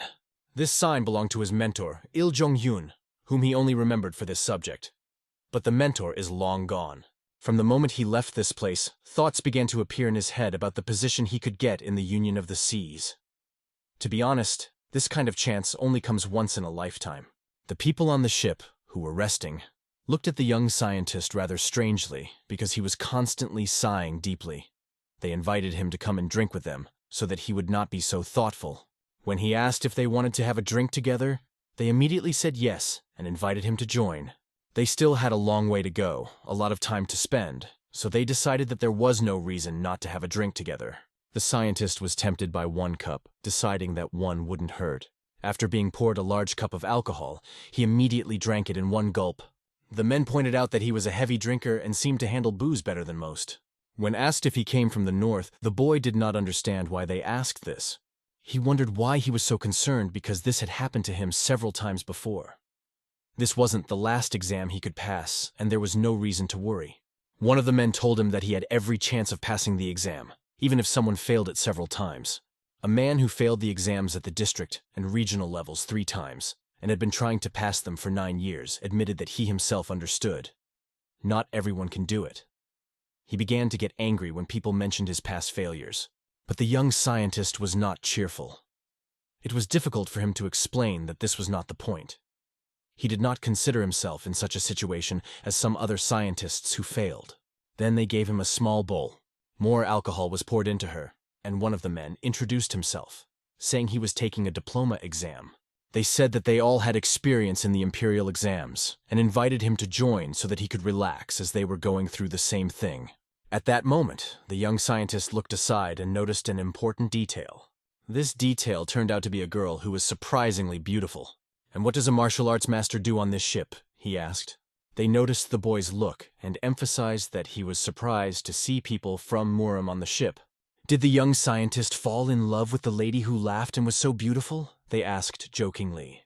To this, the scientist replied that not at all, but he was quickly reassured. "Everything is fine. She is extraordinary, although people like us do not even dare to speak to her. But we are allowed to observe, because she is really beautiful. However, he was advised to stop so that she would not take offense and present her weapon to his neck, stressing that one must be careful with such people. After that, a question was asked. What school are you from? One of the men said he was from the Nam family. If this is the Namgung family, then you should explain why people from that family are on this ship now, they asked. It was obvious that the boy had already had a little to drink, and his old habits were beginning to show. But nothing interesting seemed to be going on apart from gossip. The man began to tell that he had received news about a military clan he was working with, and everything had gone awry. He could count most of the news on the fingers of his hand. It all started with one very important letter. The boy immediately paid attention when he heard that it was about a letter. A few years ago, there was a union of river pirates who operated under the leadership of a gang from the village. Because of the small harbor, they could not attack large ships, so they could only rob smaller vessels. One day, a mysterious letter arrived in their harbor. But the leader of the gang could not read, so he asked a subordinate to read it. A subordinate, venal monk from the Shaolin Temple named Heartless, who had been hiding in the gang under the guise of a pirate captain to avoid persecution by the officials, immediately fled after reading the letter. After that, the whole crew was frightened, thinking that the letter warned of an attack on their base. So the pirates temporarily left it, but nothing happened. After 4 months, this monk returned and became a great martial artist. His blows were so strong that everyone flew away from one blow. In the end, he took over the pirate base and became its new leader, which no one expected. After that, they changed the name of the gang to the Heartless Gang and began to increase their power. They began to attack all ships, regardless of their size. And travelers said that these raids were so terrible that it is difficult to describe them in words. After this incident, everyone began to wonder how this fake monk became such a strong martial artist. One day, when he was drunk, he revealed a secret to an ally. The letter contained a long-lost martial arts secret. But who would send a martial arts secret to pirates anyway? Surely this person should feel ashamed. The scholar, hearing this story, was glad that it was not the letter he had sent, for his letter was not so significant as to cause such talk. The problem was that one of the ships that fell victim to the Heartless Gang belonged to Tigerstone traders. And if they guessed correctly, this ship did indeed belong to the Tigerstone merchants. Yes, this particular ship belonged to the Tigerstone merchants, and everyone knows that this merchant organization has ties to the Namgun family. No one forbade them to trade with other schools. Because of this, according to the family, the stone traders will have to deal with their problems on their own, and it looks like they are at risk of being involved in even worse cases, suffering heavy losses. The worst thing is that this pirate gang is not the only one along the river, and if it is true, then this route is really dangerous. All this happened because of a strange letter. The boy from the ship had heard that even the Murang family had received a similar letter. After finishing his cup, he felt that he had had enough, because the wine was beginning to spoil. If they continued this depressing dialogue on the ship, the mood would be completely spoiled. The guy who started this story apologized to everyone. He asked not to worry, because they are under the protection of the Murang Union, and no one will sit idly by while this river is under threat. As punishment for his depressed mood, he was tasked with feeding everyone dinner. The young master began to wonder about the letter he had sent to the Murang family, and whether it could have caused so much trouble. I remembered the lady's words about the Dark Heaven Martial Emperor and the Azure Dragon Swordmaster. No one knows who these people in Marema are, and they cannot be ignored. But there is only one person behind all of this absolute. The young lady's warning was not meant for him, but for Union Murang, and he has a bad feeling about the whole thing. He assumes that he should still inform the Murang Union about this. The ship sailed without portending any problems. The young scientist could not take his eyes off the people who practiced martial arts. One of the ship's commanders warned him to stay away from martial artists, as they were dangerous, even if they were beautiful. He did not notice that this guy was familiar with the Murang family, and wanted to know the reason for this. It all started when he failed the regional exam for the 3rd time, and, being in a depressed state, found a job that was related to the family. At that time, the Iron family was insignificant, and the head of the family worked with him until everything did not change in one day. After some time, the Murang family requested a rematch to rule the Iron family. The chairman happily agreed, but lost. After that, the head of the Iron family found himself in an awkward position, refusing to admit defeat. and even began to spread rumors that the Murang family had taken possession of the treasure. Using this as leverage, he gathered small and middle schools, hoping that even the family Murang will buckle under his pressure. However, he was wrong. The head of the Murang family remained steadfast, even when faced with opposition. The responsibility of foreign affairs passed to this girl, who managed to shut up anyone who tried to disparage her just because she was a girl. That was the day he realized Muriam's true nature and realized that he could never defeat this girl. After that, he packed up his things, quit his job, met his benefactor, and became a merchant. He sees no future for the Iron family and has lost all hope. However, the important question is that the Murang family received the letter, and now the entire fighting faction of Henan knows about this news, which surprised the young master. The man asked him not to take it too seriously, saying that it was just a common rumor, and even if the Murang family was no exception, it was nothing to worry about. He also told the young master not to be upset about failing the imperial exam. After all, he has already proven that he is quite capable, and it is better to open his own business than to pass all these exams again. And suddenly, the chief steward turned to the commander with the news that an unknown ship was standing in front of them. They sailed to Mount Stuchaska, and an unknown ship appeared opposite them.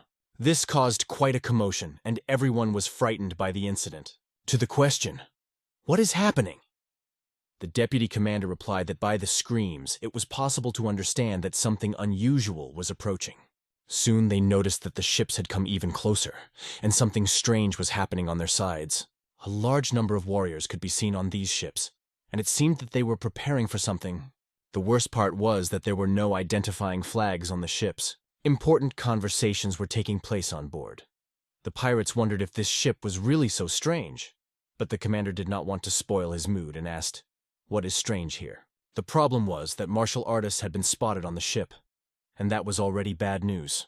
The captain warned about them but decided to ignore this ship and sail past, but suddenly silenced his advisor. "They must take up arms, because there is no going back. You can't come back empty-handed." He joined the team with the intention of sending the traitors straight to hell. The situation looked bad, and everyone on the ship began to worry. It turned out that there were no members of the Namgun family on board. The ship's commander and benefactor could only pray that they would leave peacefully after the merchants paid for their protection. The young master held a sword in his hands and understood that he could use it, but did not dare. Suddenly, a nearby ship docked alongside them. The martial artists asked the pirates what they needed. The pirates inquired as to where this group of merchants was headed, though it was merely a formality to cause conflict. One of the masters said that this ship belonged to the stone merchants, and assured them that they were under protection. However, even the merchants themselves did not know under whose protection they were. The pirates said they probably knew the rules of the waterways and urged them to pay for protection. One of the craftsmen categorically replied that they would not be paid a single penny, because from this moment on, the stone merchants would no longer pay the pirates. This infuriated the pirate, because some scoundrel decided to spoil their plan. The martial artist asked indignantly who he had called a puppy, warning him to take back his words, or Min Namgun himself would not forgive him. However, the pirate began to mock him, calling him a puppy, and added that his fellow pirates would punish him. This infuriated the martial artist, especially when jokes about his masculinity began. The master entered into a true rage, believing that his dignity was greater than that of the pirate himself. And so they drew their swords, beginning a skirmish. Though the pirates were not daunted by this show of force, the pirate commander ordered to attack and show the puppies where they belong. However, the martial artists were ready and prepared to repel the attack.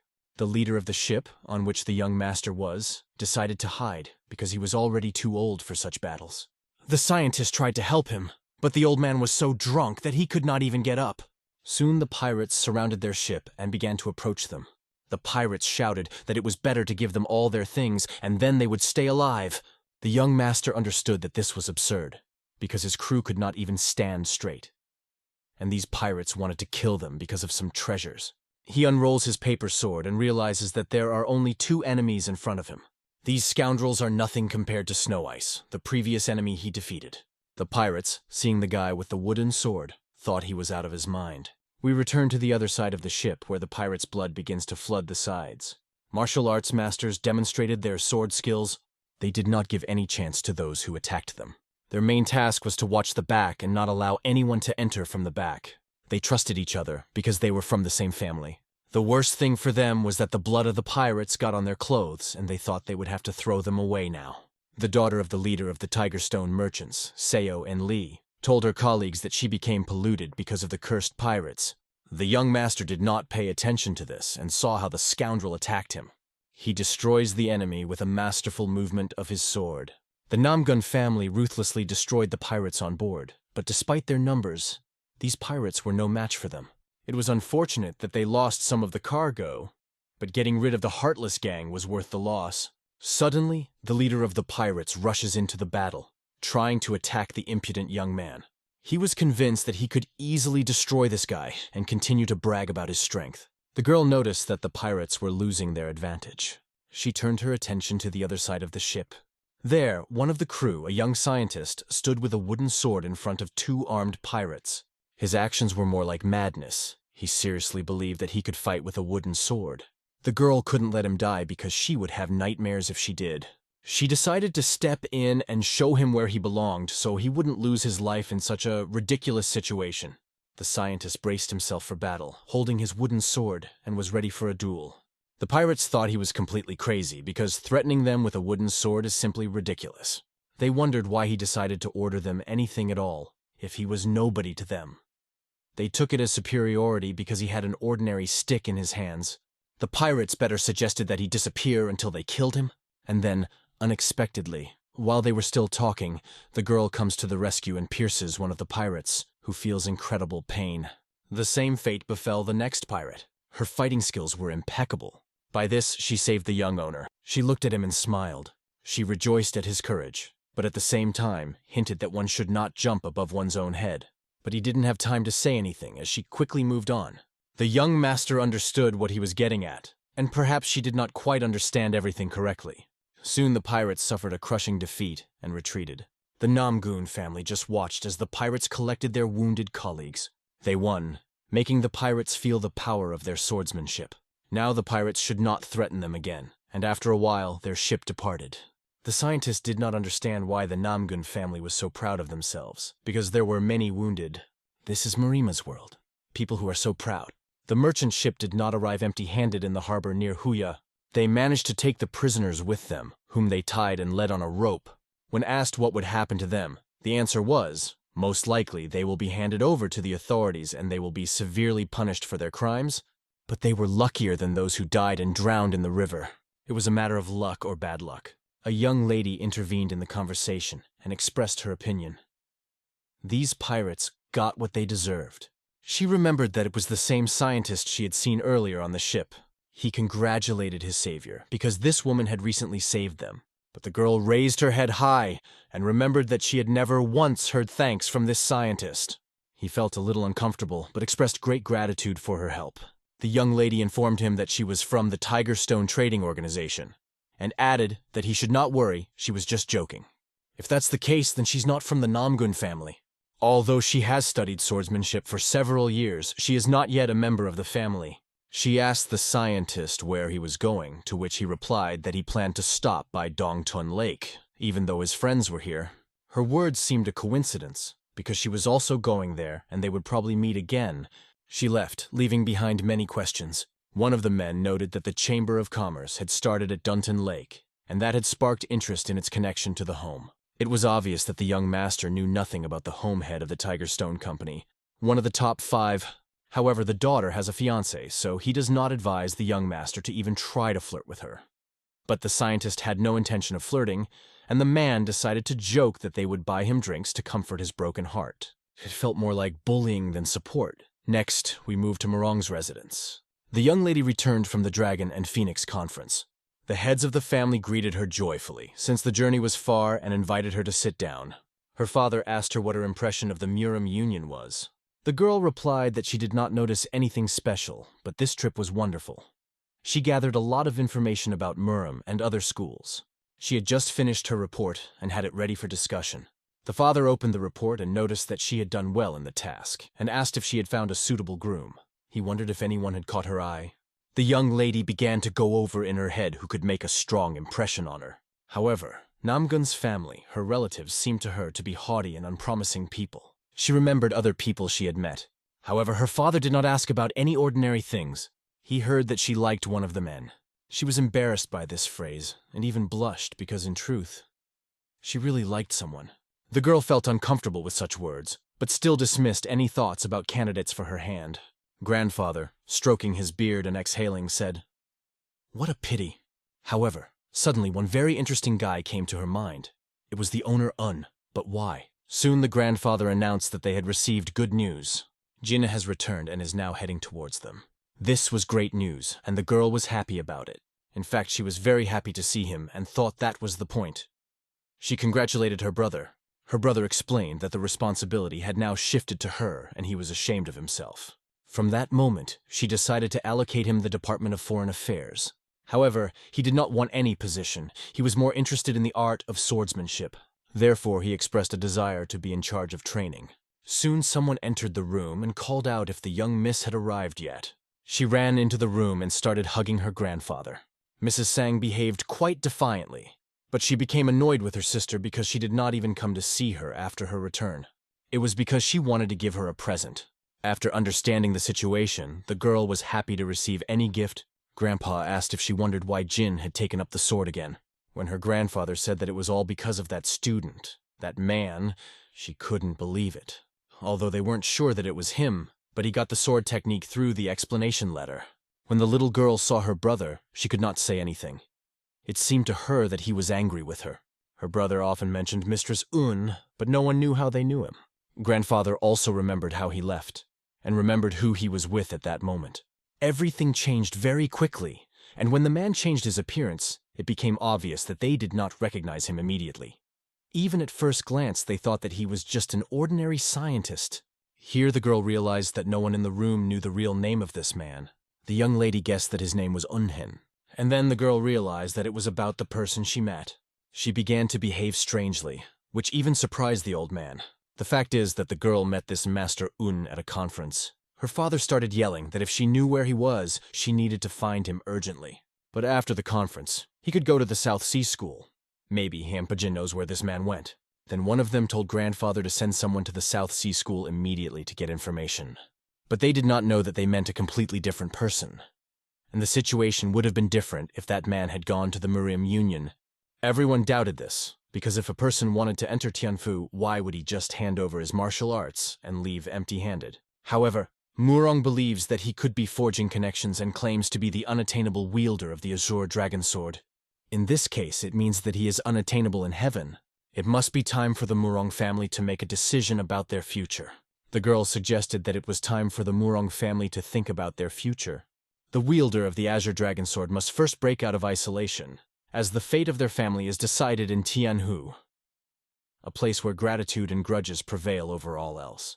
However, there was one very important but which they had to take into account. Everyone understood perfectly well what she was talking about. Many people willingly gather under the banner of the hostess. He can rally supporters whenever he wants, but when that moment comes, he will have to decide what to do now. But first of all, they have to become stronger. To achieve this, they have the right choice. They must stick together to move forward. The girl understood that he was indeed right. The strong can win, and this is Jiang Hu's iron rule. And yet, she thought about the boy her grandfather and brother had mentioned. It was the same naive young man she had met before. Soon after, the lady arranged a reception for one of the high-ranking officials from the Taoist school. He wanted to thank her and asked if she planned to visit their school. "We are just ascetics living a simple life," he explained. And they couldn't have given a better reception. She said not to worry. She was already grateful to him for visiting their land, and that was enough. However, her visit to the school had a purpose that remained unknown. Then she called her assistant, Snow Ice, and asked her to bring the box. There was a valuable item in the box, and when she opened it, everyone present was fascinated by the precious stones that lay inside. They cost huge sums and were rare. These goods were clearly not cheap. The head of the Taoist school did not understand why he was given this gift. But under the casket in a secret compartment was a blue emerald. The stone emitted an exquisite aroma and created a noticeable cooling effect emanating from this crystal. It was a real North Sea ice crystal. Even there, it can only be collected once every 100 years. The legendary ice essence of the North Sea is second only to the purple sky powder. But why does it give him such a valuable thing? She explained her act as a sign of greeting from the Ice Palace in honor of the heir to the Holy Sword. The head did not understand what was being said because he did not know who the heir was. He was sure that there was no such person among them, as far as he knew. The lady also did not understand what the matter was, as she assumed that the heir was a student of Udan school. But the head was confused because he did not know about the appearance of the holy sword and the heir. Although it could mean that someone talented broke the traditions of the school and took the student, the woman was sure that the heir the divine monk was talking about was a student of the Udan school. But she might have been wrong. The head could not understand what was being discussed and what exactly the monk was talking about the holy sword, because they were just talking about the heir who belongs to this school. She assumed that the person was studying at Wudan School, the best school in the world, but she seems to have jumped to such conclusions. She then apologized for her carelessness, but the head couldn't just ignore it. He remembered that one of the students had recently won first place in the Phoenix and Dragon tournament, and he began to wonder if he could be the heir. The head wanted to check this information and asked to wait a little to confirm it. However, the lady returned and said that the heir was too modest to tell the truth about himself. It sounded like a blow to the heart for the head of the school. However, if so, then the lady is no longer interested in this information. If he is not a student of the Dao school, then she will try her luck at the Hua school. The head of the school really wanted to get these precious things. Their main competitor was Mount Hua. Strike and Mount Hua are the two schools at the pinnacle of swordsmanship. In the past, when the news broke that the Holy Sword was training at the Hua school, that school's pride rose incredibly. At the time, the Holy Sword had not been officially accepted into the school, but if his student was somehow connected to the mountain, it would put the Taoists in an even worse situation. However, this is not the only problem that has arisen. The divine monk specifically pointed out that the Holy Sword heir was a very important person who would influence the entire Tianhua, and the head of the school needed to discuss this matter with the head of the school immediately. The ship sailed along the sacred Tianhu River for a long time. They soon reached Dongtun Lake. The boy was looking forward to getting off the ship. He was already sick and didn't want to look at the lake.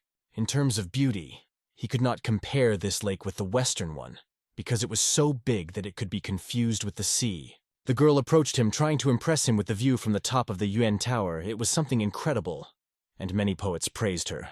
When she heard that he would stop at Dongtung Mountain, she thought he was a local, but she was wrong. However, the young master was not against visiting this place, and the girl emphasized that he must visit the Yuan Tower. This place is named after a famous poet and has a special history. The young master raised his wooden sword behind his back. The girl started to laugh when she saw his position with the wooden sword because it looked quite funny.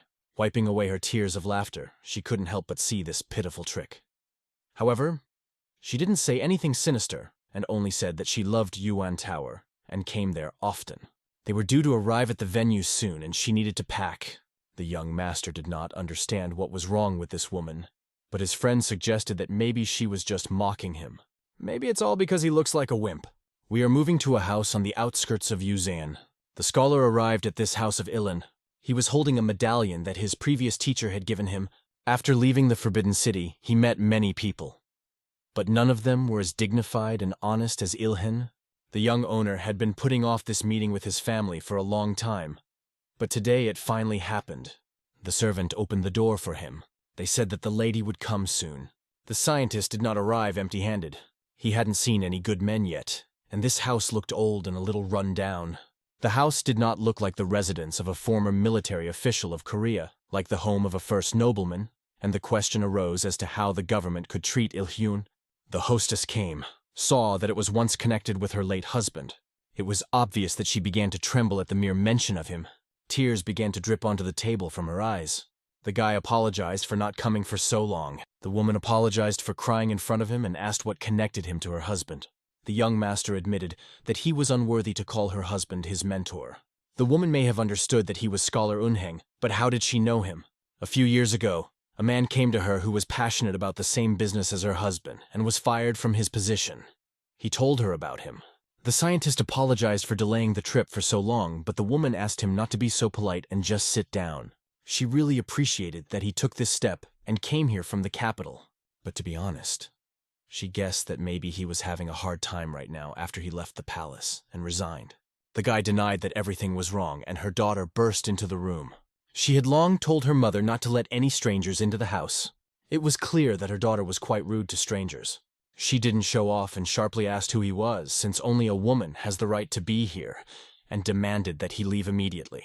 Her mother explained that this gentleman was calling himself her late husband's brother, making him her uncle, and asked her daughter to behave. After these words, the girl was embarrassed. She introduced herself, saying her name was Il-Ayan. The scientist also introduced himself and apologized, noting that he was very sorry for coming without warning. However, the woman told him not to be so polite and asked her daughter to sit down as well. The girl fell silent and sat down. Then the mother asked what her late husband had left behind. The guy replied that it didn't seem like anything special, but there was one thing he got from him. He began to pull it out of his pocket. After showing the woman, she was amazed by the thing.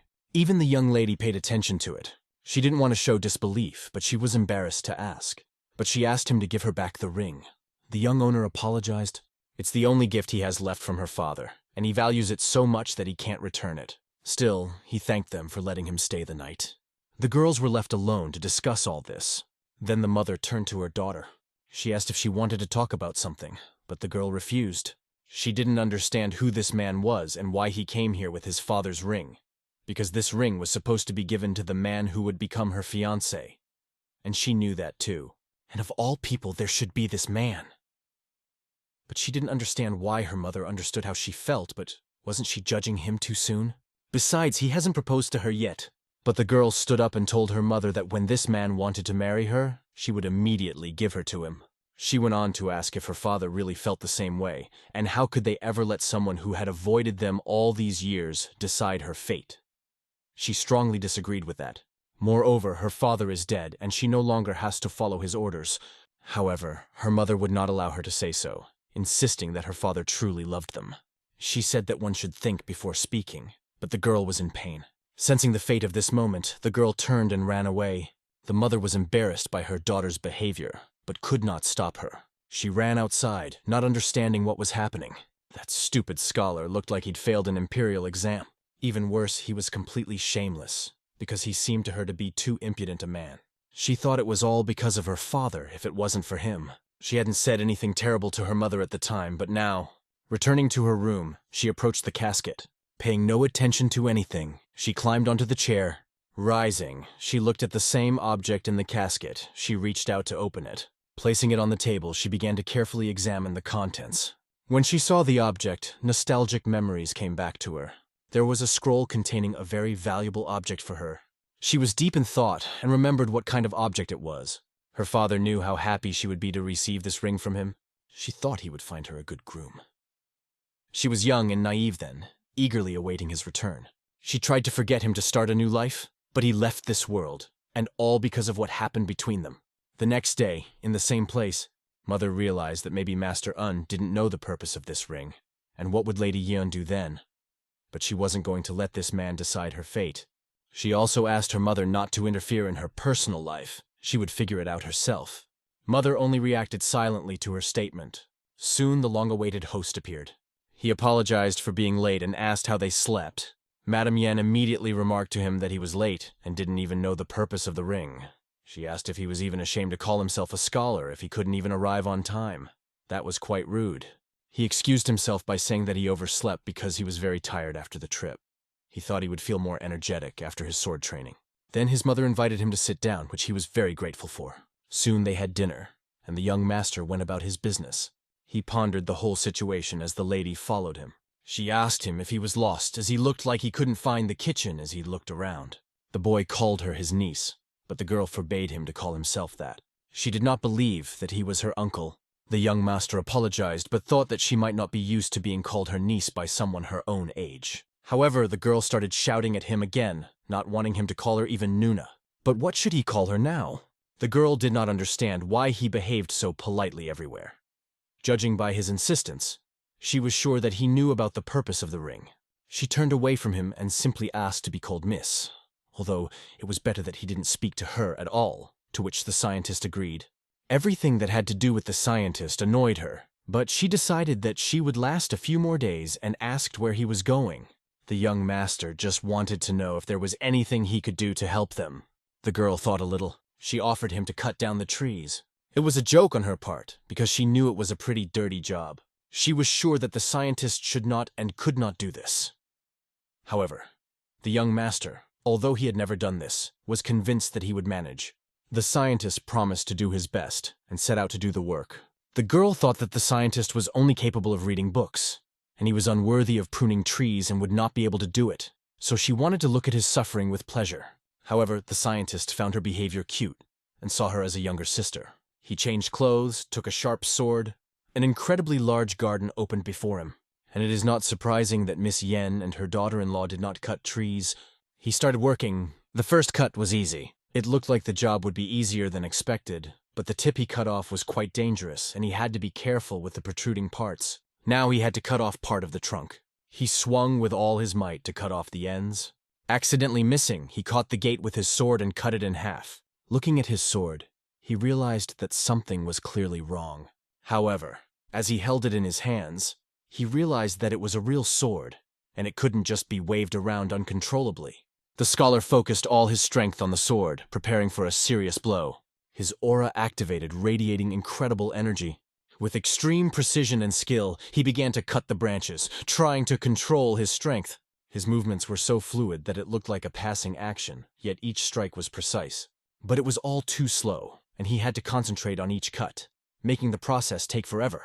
Suddenly he heard laughter coming from somewhere in the bushes, and he realized that someone was watching him all this time. He did not look back, because he did not see anyone. It seemed to him that lately he had become much more sensitive to his surroundings. Then he turned his attention to the tree. Each branch was different from the others, and that meant he would have to cut them one at a time. However, just as there is an optimal way to drive a cart and distribute livestock, so there must be a way to prune trees. He needs to understand how to work not with one branch, but with all of them. Then he took up his sword again and began to work. He will have enough work now for a long time. The lady came to ask how the scientist was doing, and was shocked that he had been working from early morning until noon, and still had not had time to clean the garden. She ordered a servant to tell him to stop. In her thoughts, the girl believed that the scientist was a fool because even an experienced gardener would not take up this garden if he did not succeed in it. He should just give up. Why does he continue? If he gets injured, it will be very bad because he has never done hard work. Then it turns out that she will be guilty and will look like a thief. Soon the young master appeared on the horizon. The girl immediately expressed her complaints, saying that she asked him to come by noon, and he does not follow the time at all. He apologized to the missus, explaining that pruning trees turned out to be much more interesting than he thought, and the time flew by. But the boy looked exhausted, although the girl wasn't sure if he was really working or just sitting around. When she asked how much work was left, he said that maybe by lunchtime he would finish. He told her he thought he had another half-day of work left. But for some reason she got angry, because the boy spoke as if he had done nothing all this time. Soon the servant interrupted their conversation. He apologized for the delay, and the girl asked how much more time was needed to finish the work in the garden. Her advisor said that there was not much work left in the garden. Of course, it will still take a few days to remove all the cut branches, but the pruning of the trees was almost complete. The young miss decided to check out the garden for herself because she couldn't believe it. After seeing the results of the work, she could not imagine how much work had been invested, and he did all this in just a few hours. The branches were cut very neatly, and she couldn't believe that it was the work of a stupid scientist. She suggested that perhaps he was not an imperial scholar but a court gardener. Something was clearly fishy here, but they soon began their lunch. The young owner was so fascinated by tree trimming that he had no idea how interesting this activity had become for him. He felt as if he was using his white tiger sword art training skills. He also noticed a strange feeling as if he could feel the tiniest of differences when cutting the branches. His work reflected his emotional state, but that was not enough for him. Soon he was full and decided to leave. When asked by the young lady where he was going, he replied that, of course, to the garden, as there was still some work left. However, Mrs. Yi asked him to forget about the garden and offered to go for a walk with her. The young master did not object and agreed to go for a walk with her. They came out on a beautiful road and walked for a while in silence. The scientist felt that although the walk seemed peaceful, times had become dangerous, so he took a wooden sword with him. However, he tried to calm himself, thinking that he couldn't be so unlucky as to meet bandits on his way. Miss Yen looked very beautiful in her outfit, and there was something between them as if they were older brother and sister. He even began to feel that she was his real sister. He asked Miss Yen if she was tired, since they had been through quite a lot. He noted that they still had a long way to go and doubted that she wanted to soil her dress. He suggested that it would be better to go by carriage. She looked at him as if she saw a piece of meat in front of her. As expected, he lived in the palace and completely lost touch with the poorer sections of the population. "How can you spend money so thoughtlessly?" She did not shout at him, but simply moved forward. The scientist caught himself thinking that he was being too carefree, and realized that he should have thought about Miss Yen's financial situation. But even so, he wondered why the honest and faithful Heng family should go through hard times. Does justice exist? Stepping forward a little, she turned around and sarcastically asked why he was so slow. Maybe she could carry him in his arms. However, he replied that he would do just fine himself. They soon reached Yuan Tower. It was a beautiful and tall building. Its dimensions were impressive, and a wonderful view opened from the top to the deep Lake Dongtun, whose horizons were divided, as if heaven and earth. It was a beautiful place, but the girl noticed her acquaintance. He waved her hand and called her to him. The young scientist asked who it was. The young lady replied that it was her future husband. The scientist was simply shocked by these words. The girl understood that it was very cruel, but she thought that it was necessary to put an end to this matter, and she thought that now the scientist would be disappointed. But no, he approached the boy and said that he was very happy to meet him, because he would be his son-in-law. But the boy did not understand who he was. The young master explained to him that he was Unhen, the named brother of the girl's father, and was also glad to meet him. Yenun was surprised and asked the girl why she did not say that such an important guest would come. The girl felt that there was a misunderstanding between them, but the scientist did not seem to see anything strange in this, and was surprised that they had come such a long way to meet by him. Mrs. Yen was shocked at what was happening. She understood that the mother was right. This guy really does not know the purpose of the ring. Meanwhile, Yenun asked to be less polite because it was starting to make him nervous, but they quickly found a common language. The girl began to doubt why the scientist behaved like a brat, knowing the purpose of the ring. She decided to say that it was time for them to go, but her lover wanted to stay and drink with the scientist. The scholar quipped that Miss Yen must be a little confused. Her lover explained that the scientist says that because he doesn't know her well yet, she looks fragile. But in reality, she is a very energetic woman. He added that he loved her very much, after which she walked away, offended, leaving them to do whatever they wanted. Both boys looked fascinated at her pouting face. Her lover suggested the scientist go to a beautiful restaurant nearby. Meanwhile, the girl, walking with an offended expression on her face, could not understand why the scientist, not knowing the real purpose of the ring, still refused it. Perhaps he considers her lover to be an ordinary man who is no match for the one her father chose. This worried her greatly, and she could not understand the scientist's actions. Moonlit night soon came. The young scientist walked along the beautiful stairs. The thought did not leave him. Why does Miss Yen look so anxious and unsure around him? During their meeting with her lover, he revealed that the girl was very proud and his family was quite wealthy. He wanted to help her, but she would probably leave him if he offered to help her. In a certain sense, the scientist understood that she felt her mother was the only one who took care of her after marriage, and the girl could not accept help from her lover, despite the fact that he wanted to help. Now the girl helps her family herself. She is an outstanding person. The young master was happy when he accepted her proposal of hand and heart. But the problem was that her family could not afford the dowry, so she asked him to wait. Although her lover wanted to marry her right away, she asked him to wait until she had saved enough money for the dowry. He felt helpless because he could not do anything. And because of this, he cried. The scientist wondered whether people can protect their loved ones if they have money and power. Is there any logic in this, if it makes people suffer so much? No matter how much he sighed, he could not get rid of the suffocating feeling. He approached the stairs and the tree. He could no longer restrain this sword. If he doesn't start swinging his sword, he will definitely explode with emotion. The daughter of one of the merchants came to the beautiful lake with her squad of guards. She had not seen such picturesque scenery with her guards for a long time. The whole serene atmosphere around the lake was just incredible, and she wished she could enjoy it a little more. After briefly enjoying the beauty of nature, the girl went back. Passing by the place where the path led down, the soldiers suddenly felt something. They heard the sound of a sword or something similar, which alarmed them. The warriors instantly took a fighting position, ready to protect the young lady. They didn't give a clear answer to her question about what they noticed. All they could say was that they saw a bright shock flash coming from the forest. The girl was a little embarrassed and realized that something was wrong here. She moved away from her guards and headed towards where the power was coming from, wanting to see it for herself. Although her warriors sensed danger, it did not mean that everything was so simple. If an enemy of this level wanted to kill them, they would all be dead by now. Despite this, the warriors continued to guard her, not allowing her to take such a risk. But she ordered them to shut their mouths, and she forbade them to follow her, declaring that this was not the kind of enemy they could deal with.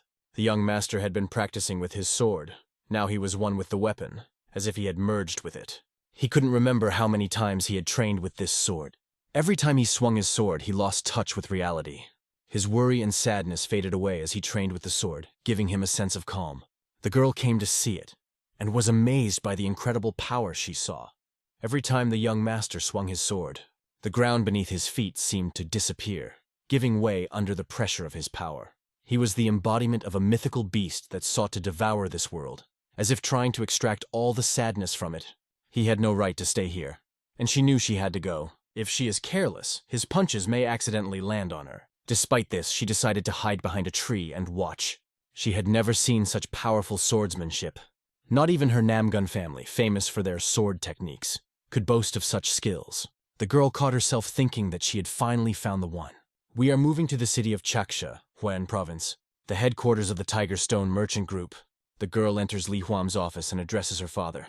As usual, he was busy and did not plan to spend his time on her, because he had many important things to do. But according to the girl, no decision could be more important than her. Her father asks her not to be so sure of herself, and asks what she wants from him and what happened. She replies that she blew a big pot. He congratulated her by asking how much she won, but she didn't know for sure as she was still young, but about as much as Liu Buwei won. Liu Buwei is a legendary merchant of the Warring States period, who in 235 BC helped a prince become king, and for this received the position of Chancellor of the Qin Kingdom. The girl hints that she has found a way to conquer the world, or is she sure of it? She replied that she was absolutely sure, although she had been deceived once, and now this idea was buried in someone else's garden. The father understands that if this thing is buried in someone else's garden, then you can simply buy this garden, or even the whole village where it is located. Thus, no one but them will be able to take possession of this prize. That's how investments work. The girl thanked her father for the wise advice, but she still did not reveal to him exactly what she meant. If her plan works and their company can dominate the market, the father even plans to buy an entire city to get hold of this trophy. Back to the scientist. He has about half of the money left over from his previous job in the Forbidden City. It is a large sum for him, but it probably won't be enough for Mrs. Yen's dowry. He thinks about pretending to be a fool and somehow sneaking into their coffers, because he doubts that the girl will accept the money. She won't even talk to him. Either way, he'll have to leave soon, and with her personality, she'll just reject any help. Maybe there's some way to get her to take that money. And suddenly the young master hears a knock on the door. He opens the door, but no one is there. He thought that someone was following him, but he did not notice anything suspicious. Then he heard some sounds from the side. Someone asked him to come closer. Perhaps it is some guest that he has not seen in this place before. Something incomprehensible is happening here. Ivan decided to approach those people who were calling him. Soon one of the men approaches the mother and says something about the savior. He wanted to know more and asked if she had read the letter from his master. This man was an important figure, as was his master, who was evidently quite an influential man. The woman opened the letter and read it for a long time. The letter said that her late husband had saved the life of that man's mistress, and this was the first time she had heard of it. But this young man is only a messenger. He does not know the details of his mistress. He just hopes that she will make the right decision. And everyone was interested in where exactly this Liu Xin lives. The servant replied that the master lived in the city of Changsha, at the headquarters of the trade organization Tiger Stone. If you just mention this organization, it turns out that this master is a relative of the head of Huam. He really wants to meet them, so they prepared a carriage for them. If they are ready, they can go. But the lady wondered why anyone would wait so long to pay their respects to her father. And what were the chances that this person was actually a relative? She decided not to let her mother go alone and go with her. The messenger paid attention to the scientist. It may seem rude to him, but he asked who he was. The lady explained that this is the named brother of her late husband. Hearing these words, the messenger apologized for not greeting him earlier, and also invited him to the master's residence. They got into the carriage and drove off together. Mistress thanked Un for going with them. She feels much calmer in his presence. The scientist did not answer, But in his mind, he understood that something was wrong here. The servant is behaving very strangely, and why did he not inquire if there were other guests in the house? He seemed to know that Un was the only guest. Un hoped that he was just screwing up, as he had often been nervous lately. Soon the horse's hooves clattered on the stone and the carriage arrived. The chariot stopped and they went out to meet them. An old man greeted them. The messenger said that he had brought the guests, as the host had requested. The lady asked what kind of invitation it was and what was going on, but the old man fell on his knees before them. The old man introduced himself as Uishin, said that he always wanted to thank his savior, but was still powerless. Now that he has met the family of his benefactor, he can die in peace. He was asked to stand up, but he refused, saying that if it weren't for his savior, he wouldn't even be able to kneel before them. The old man has just learned that there is a family of his savior, and he believes that he does not deserve their forgiveness. He prepared a sumptuous table full of various dishes. It looked regal, and nothing was spared for the guests. They were invited to sit down when a young man approached them. He introduced himself as Lee Home from the Tigerstone Trading Organization and explained that he had invited them here today. The young master noticed a familiar girl among those present. He had seen her once. Her name was Lisoyan, and she was also glad to meet them. They had already met before, and the girl was glad to see the scientist again. She would never have thought that their paths would cross here. Young master felt awkward but also happy to meet, while Mistress Yen looked at him suspiciously. The old man began to tell how he once met his savior. Then he was an ordinary merchant who led a caravan, and they met in an inn, unaware of the danger. They were attacked by bandits in the middle of the night. The guard consisted of only a few armed men, and they could not fight back. They were all destroyed. The woman's husband turned out to be saved by everyone. The merchant owes him his life and well-being, because that product became the key to his success. However, he is still tormented by the fact that then he never learned the name of his savior, and every day he regretted it more and more. But the woman asks, "Why are you not sure that it was her husband who was the savior, since many people bear this name?" The mother was touched by the story, but will be upset if it turns out they thanked the wrong person. The scientist observes the woman's reaction and is surprised. Instead of taking advantage of the situation, she insists on the truth, the behavior he expected from his brother's wife. Then the old man takes out an envelope from his pocket. He puts it on the table and hands it to the woman. It was the only thing that man left him. The letter she opened was irrefutable proof that her husband was indeed a savior. The handwriting was exactly the same as her husband's, and the mother couldn't help the tears from her eyes. The signature and handwriting were unmistakable, and tears one by one began to fall on the letter. The old man fell to his knees, begging the savior, thanking him for giving him a new life. After everything became clear, the atmosphere in the room became much friendlier. Li Wuxin offered to give half of his estate and possessions to Madame Il, but she flatly refused to accept such a large thank you, and they agreed that he would only repair the Il family's house. After learning that Unheng was the named brother of Il-chun, the woman began to treat the young scholar with the same warmth as her brother. As a result, Il-ayin found herself in an advantageous position, and Li Haum offered her a job at the Tigerstone Trade Association. She immediately agreed, her eyes shining with enthusiasm and joy.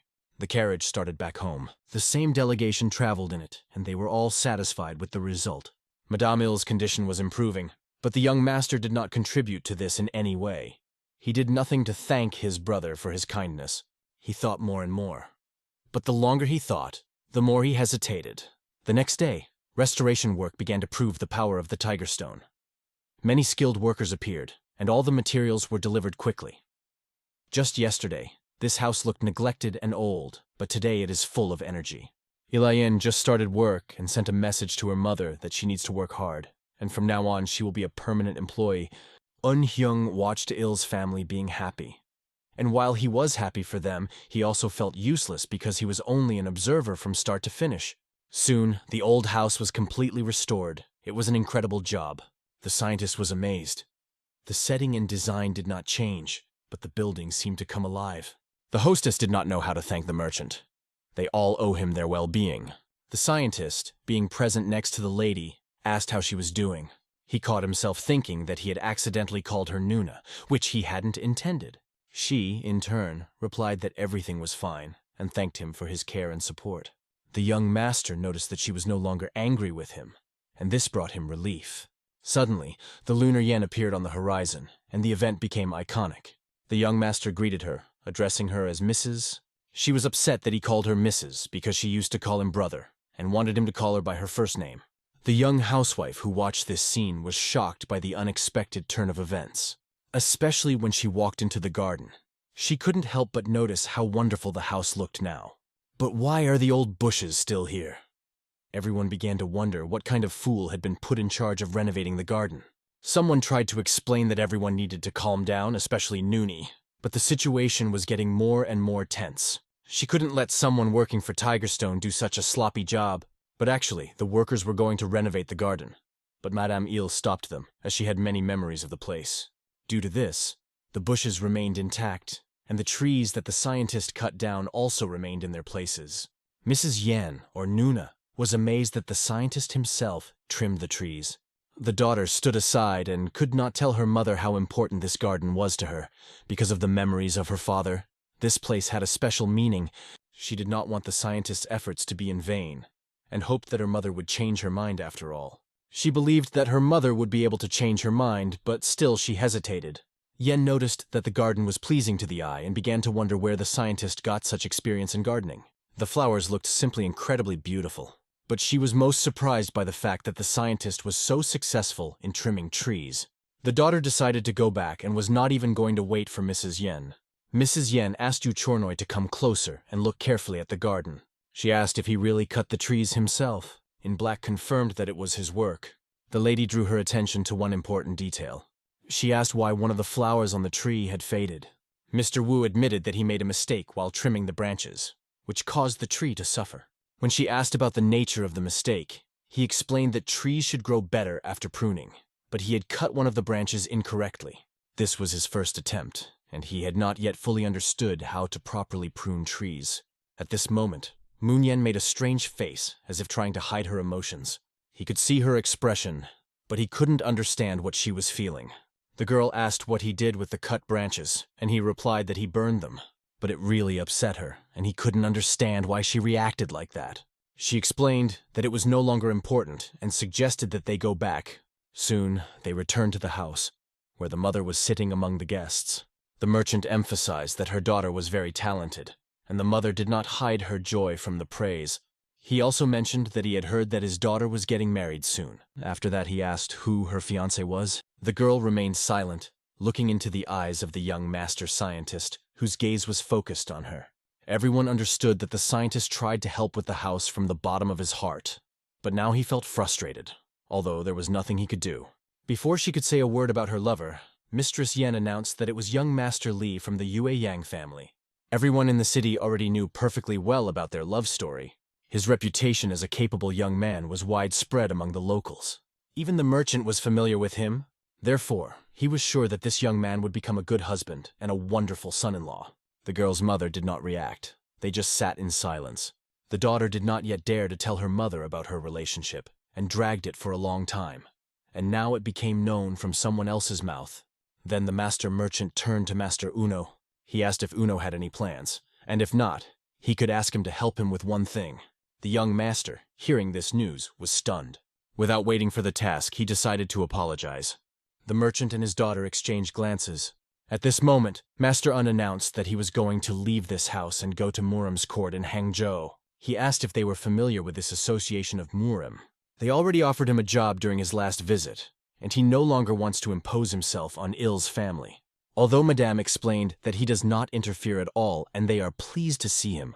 However, the scientist, although extremely grateful for the hospitality, was afraid that his presence would be misunderstood by others. Master Li reminded him that he came here to thank all the kindness and help the Il family had shown him over the years.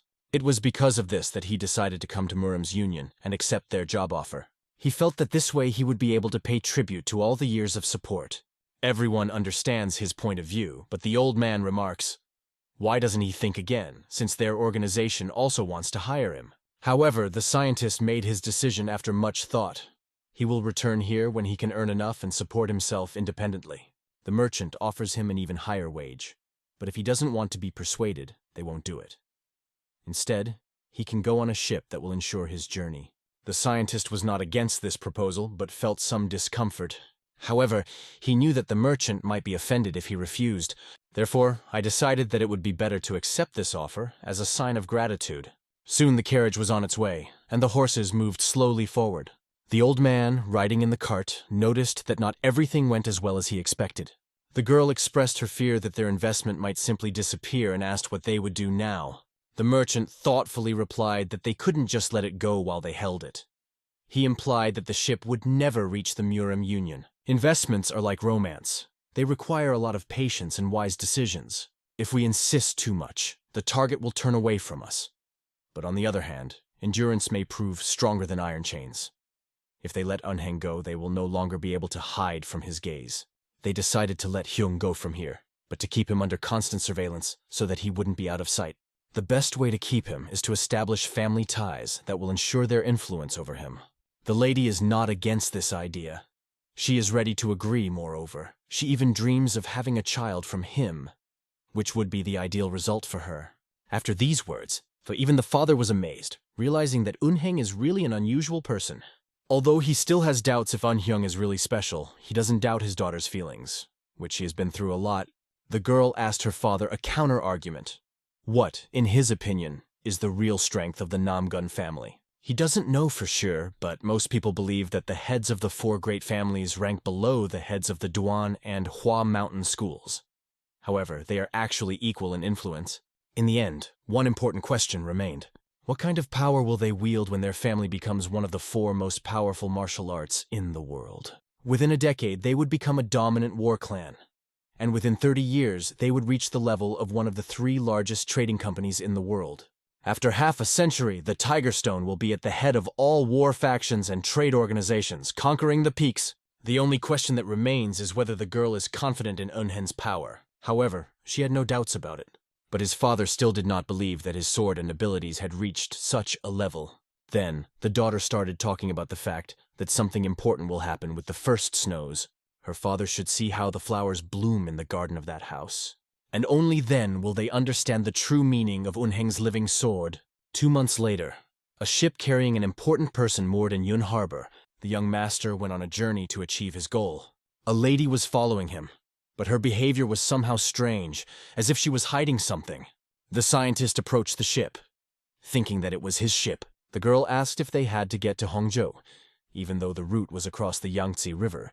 In addition, Ayan Nuna was also moving in the same direction, and he catches himself thinking that he unknowingly called her that again.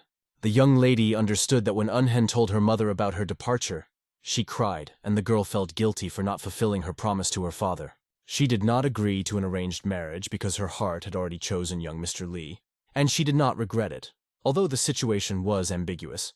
But why is she so sad when this person leaves them? When the scientist decided to board the ship, he was addressed as a brother. It was Anne, the daughter of a merchant who had already gone through more than one difficult life path. The young master was glad to see her but could not understand why she was chasing him. His mentor's daughter looked at him in surprise, not understanding why he was still behaving so stupidly. Anne remarked that he was in too much of a hurry, but the scientist was intrigued and asked what brought her here. The girl explained that they had received an important shipment to be sent to Hangzhou, and it was amazing that they happened to come here together and were now leaving together. The mistress also joined the trip, climbing aboard the ship. The girl watched the daughter of Mr. Likov for a long time, although she works for him and his company. But she did not know anything about his family and did not understand what was going on in the head of this girl. Then the young master asked Miss Ayan to extend her hand. He placed something in her hand that he thought she would really like. It was the same ring his mentor had once given him. The guy was convinced that he should have returned it a long time ago, and sincerely apologized for his selfishness, because he had caused her a lot of pain. It was the only thing Ilyun had left him, and he didn't want to give it away, forgetting that this ring for her mother was just a memory of sadness and loss. It seemed strange to the girl why he was doing this now. Maybe he wants to say that he has no intention of getting married, or he didn't know about it at first. And everything worked out for the good of the family, done only by his own will. The scientist handed her an envelope that didn't contain much, but he wanted to congratulate her on her wedding. The girl carefully took out the envelope and opened it. Inside, she saw a bank check. The guy explained that he doesn't want her to misunderstand him. He doesn't feel sorry for her, because he knows that she can earn more. It's just his gift. He wanted to express his sincerity without having any other intentions. However, he decided to say goodbye to Miss Ayan and move on. She stopped him suddenly and was silent for a moment, embarrassed. She was about to say something, but another woman interrupted her, asking Brother Un to hurry up. The ship was already preparing to sail, counting the last minutes at the pier. The boy asked Hyun to take care of herself and wished her the best, hoping that her marriage to young Mr. Lee would be blessed. The girl just watched him silently, as if everything was happening too fast for her. The ship's sails were filled with wind, which drove it forward. The ship slowly sailed away from the shores where they said goodbye. The girl looked at the departing ship, but in her gaze remained misunderstanding and mixed feelings. The guy waved her hand, despite all the difficulties, saying goodbye forever. Ian clutched the ring he gave her, knowing that it was their last goodbye. She suddenly realized that he was now sailing away and they would never see each other again, so she began to scream. Pain shot through her and she cried out, "Uncle Un, come to us again!" She begged that nothing should stop him from returning to them, but the boy no longer heard her words, and her scream dissolved in the air. Tears welled up in her eyes and she felt foolish because she realized that he had always been so naive and sincere. He always acted without any ulterior motives. He just wanted to do something nice for her and her mother. She was wrongly suspicious of him, when in fact she wanted to accept him, as she should have done in the first place. Meanwhile, in the South Sea, the Ice Ghost reported that Eunhang had left Yueyang. As to where he was headed, no one could answer for sure. But it was suspected that he had gone to the Murima Union, or had finished his research on life in Yueyang. The ghost replied that the scholar had made a contract with Li Hao, the head of the Tigerstone Trading Company. Li Hao's daughter, Lysijin, was a distant relative of Li Wuxin, but where they stayed remained a mystery.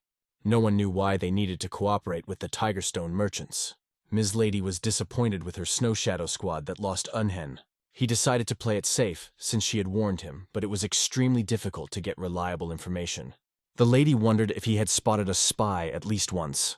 The ghost replied that something must have made him suspicious twice. Something seemed suspicious to him, and he turned sharply, trying to see the danger. The lady smiled, because she thought he was a good man, because he felt threatened twice.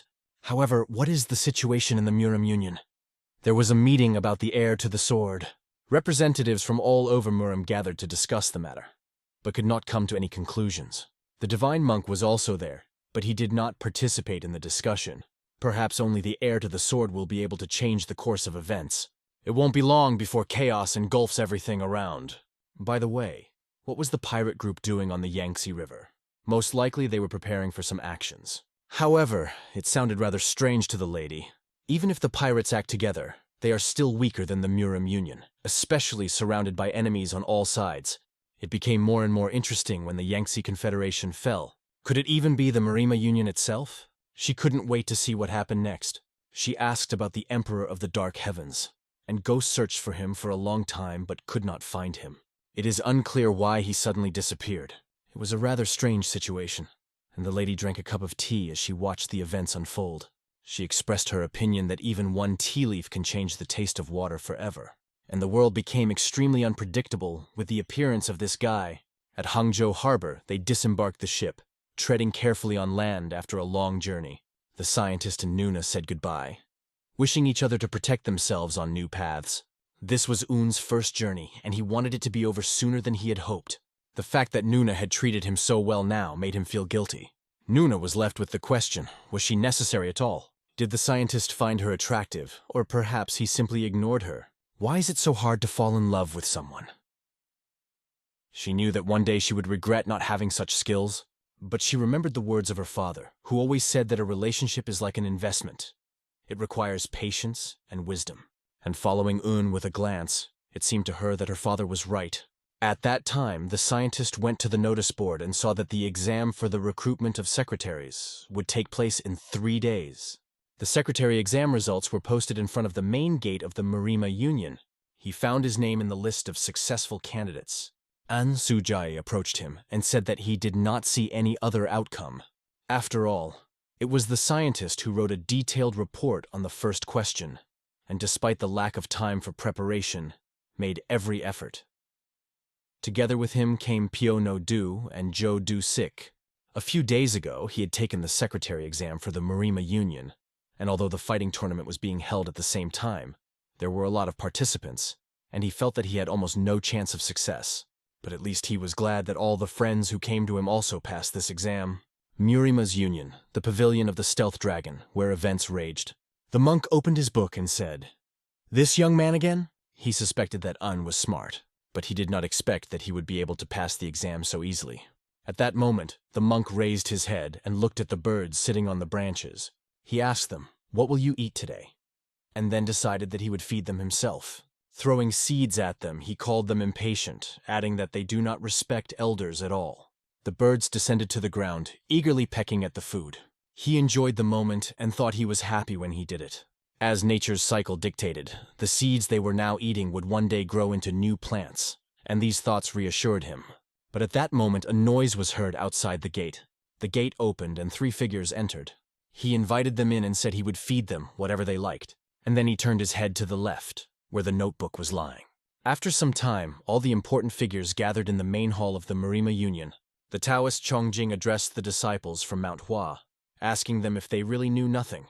One of them replied that they were the same as him, but assumed that the Shaolin Temple understood something.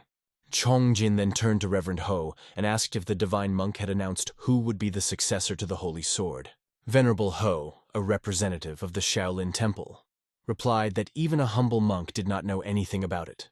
The divine monk had always been the central figure of the Murang Union, and his role in Shaolin was even more important. Youngjin said it, and the girl added that one thing was known for sure.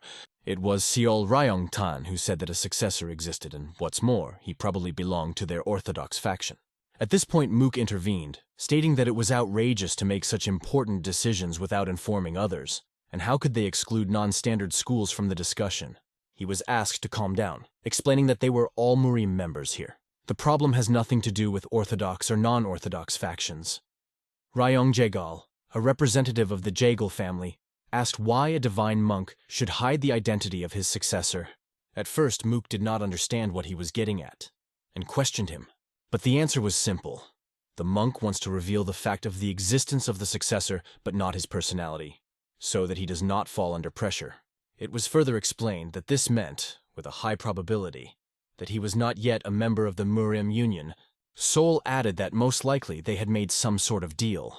Ren agreed with Sol and noted that she had put it well. They came to the conclusion that the divine right successor monk does exist, all because anyone who tries to use it or influence it will be severely punished, undermining the stability of the Union. "And what will be his role?" asked Sol. It became clear that they had no choice but to give him whatever he asked for. After all, he is the successor of the Holy Sword, and the Murima Union, as the dominant power of Jianghu, cannot ignore his power. One of the young men added that he might even want to join the board of directors. "This is absurd," Peel said, expressing his displeasure at the decision. But he was told that his clan was not capable of defeating the Holy Sword. However, Peel countered that the successor of the Holy Sword was not the Holy Sword itself, and they would have to fight to find out who was stronger. Others only saw him as a fool who uttered such words. After that, they decided that they should invite the Holy Sword to join the Murang Union. At that moment, a messenger appeared, attracting their attention. Ryan ordered to let him in, realizing that perhaps the divine monk had finally given his answer. When asked how things had gone, the messenger explained that he had visited the Stalking Dragon Pavilion this morning, as instructed by the honorable representative of the board of directors. And fortunately, Venerable Poole, the divine monk, had not immediately refused him. In his hands, the messenger held a book that seemed to contain important information. At the same moment, he was bombarded with questions. Who is this? What school is he from? And where is he now? He explained that this successor was Wang Hyun. Originally from Hangzhou, Un passed the imperial examination and worked as a scholar in the palace for 10 years. Currently, he left his job and stayed in Hangzhou. He recently took the secretarial exam, which was held right here, within their walls. And, of course, he passed it with flying colors, explained the messenger, reading what the monk had given him. However, the others rose from their seats, exclaiming that the messenger thought they were fools. Mook turned to the messenger and said that he needed to go to the Sneaking Dragon Pavilion immediately to clarify this ridiculous situation with the divine monk. But the messenger insisted that Poole had made it clear that the successor to the Holy Sword was this very man, Hyun. He also explained that the divine monk had silently opened the report and pointed to this man, announcing to everyone that he was the one they were looking for. The messenger finished his speech, as if tossing this fodder to the noisy crows, who continued to rage. The report also noted that Un received high marks for most questions, but most importantly, a perfect score for the first question. This task required an understanding of martial arts. Obviously, Un detailed the basic training and significance of the 18 martial arts, leaving the examiners in complete shock. They were left with a question. How is it possible that a scientist is so well versed in martial arts? Chan Donson noted that their clan did not specialize in theory, but he doubted that many scholars knew that much about martial arts. He even stated that it was actually impossible. Sol was curious as to why the successor to the Holy Sword would hide his identity and thus infiltrate the Union. She suggested a good idea to meet him in person to find out the truth since there was no other option. Jan considered in his head that this was the easiest way to solve the problem, but no one was brave enough to volunteer to be called in. However, one scapegoat would be enough to throw the Murang Union, or even all of Murang, into chaos. Graduates who successfully passed the secretarial exam joined the Murima Union. Some didn't like that everyone had their own duties, but it was so messy around them. It was as if they couldn't find at least one warrior to tidy up. Pio explained that it was not wise to spend money on hiring a warrior just to clean up. Everyone knew that people from famous martial arts schools take everything they want by force. Listening to this conversation, Un admitted that Pio was right when he said that, but then he asked to look at it from the other side. The warriors will take on all the battles, while their job is only to clean up after themselves. Besides, if no one does this work, the day will soon come when the world they know will come to an end. He added that they exist to make this world a better and wiser place. As they say, everyone has something to learn. There are many people in the world who deserve attention. This guy's words really impressed Un, and he listened to them carefully. Zhang Gongju had remarkable insight, Brother Anna had a strong sense of honor, and Brother Zhu showed talent in resolving conflicts between people. Thinking about this, Un stopped at the thought, what am I good at? I don't even have a clear goal, strong convictions, or a reason to live this way. At this moment, Zhou turned to Un, putting his hand on his shoulder, and asked him not to fly in the clouds. A question was raised. Is Hyun here? The meeting hall of the Murima Union was filled with tension. There are many dangerous people in the Murima Union, but don't worry, they don't bite, the man said with a slight smile. He explained that, as part of the hospitality department, their job is to be a bridge between people. In other words, they are experts in the art of teaching. He added that they should not show their fear or excitement, because one mistake could be fatal. Behind them, in front of the door, a guest was already standing. He asked the interlocutor to simply observe how Kwang Ji-boon dealt with people like the Saint Sword's successor. He just nodded his head in agreement. So the scientist entered this door. He stood in front of Boon, giving him a nod in return. It felt like sparks were flying from Boon's gaze. Un immediately felt the tension in the air. But suddenly Bun suddenly changed, became hospitable, and said, "Long time no see."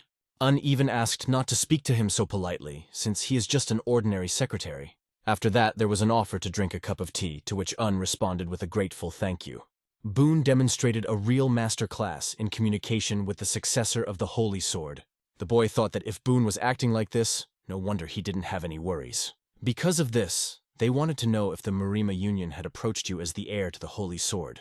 Boon said it with due respect. He also added that he apologized for calling him here. "Thank you for your concern," the scientist replied, but noted that he was, in fact, an ordinary scientist and had never accepted the title of Holy Sword Heir.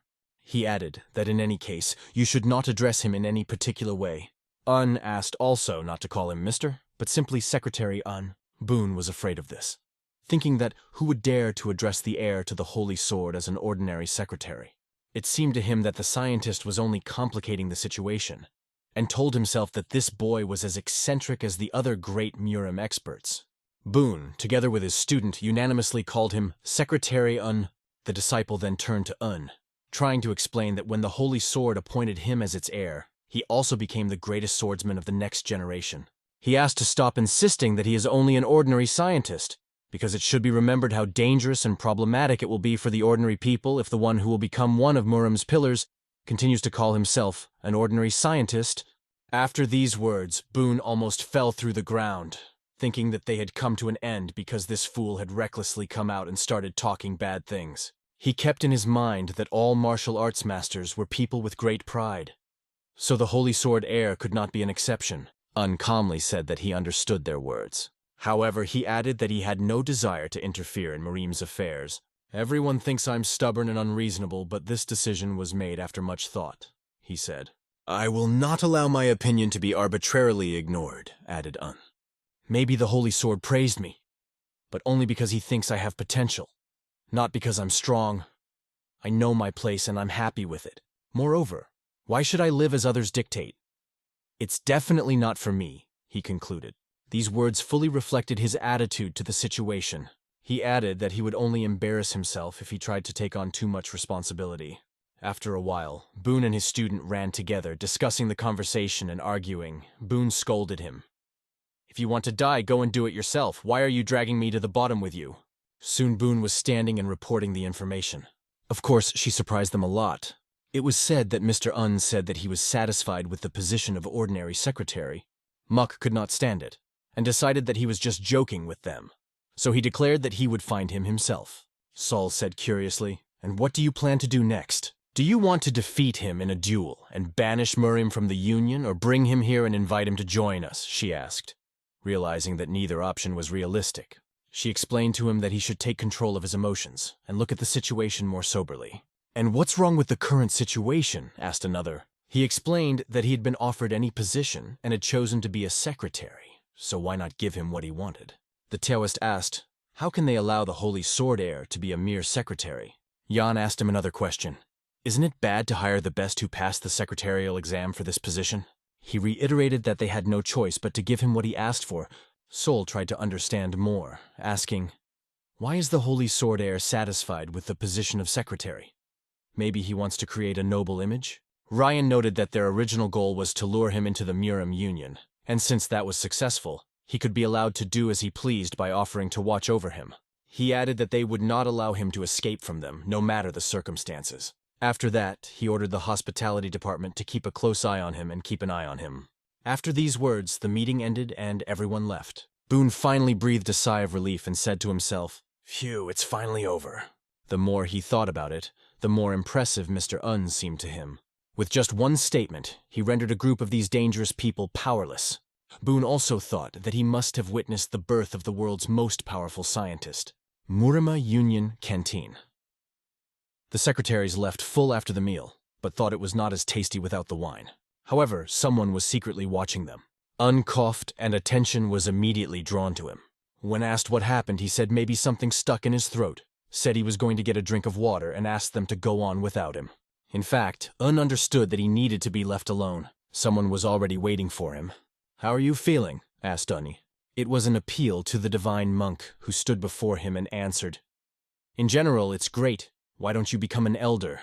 It was actually sarcasm, as there was no place left in the monk's body that didn't hurt. The monk asked if Un liked being a secretary. He couldn't say that he felt better. But he was glad that he had recently met good people. He was glad that in this position he would be able to use his skills for the benefit of others. The monk laughed loudly and said that now he also wants to become a secretary. Then asked if this meant Un would no longer visit the Stalking Dragon pavilion. Un replied that he was satisfied with his life and that it was the path he chose for himself. However, the monk reminded him that if it weren't for him, Un would not be here at all, and would not be drawn into the affairs of the North Sea, added the monk. "Well, I survived, and now I'm fine," Un replied, noting that not only did the monk help him, but he learned an important lesson as a result. "But all this is in the past, and we must move on," Un calmly added. The monk raised his voice and asked, as a man who knows a woman's innermost secret, doesn't he think he should take responsibility? Immediately, the memory of the moment she fell on him flashed before Un's eyes. From Un's reaction, the monk realized that she had indeed told him her secret. And again the monk smiled slyly.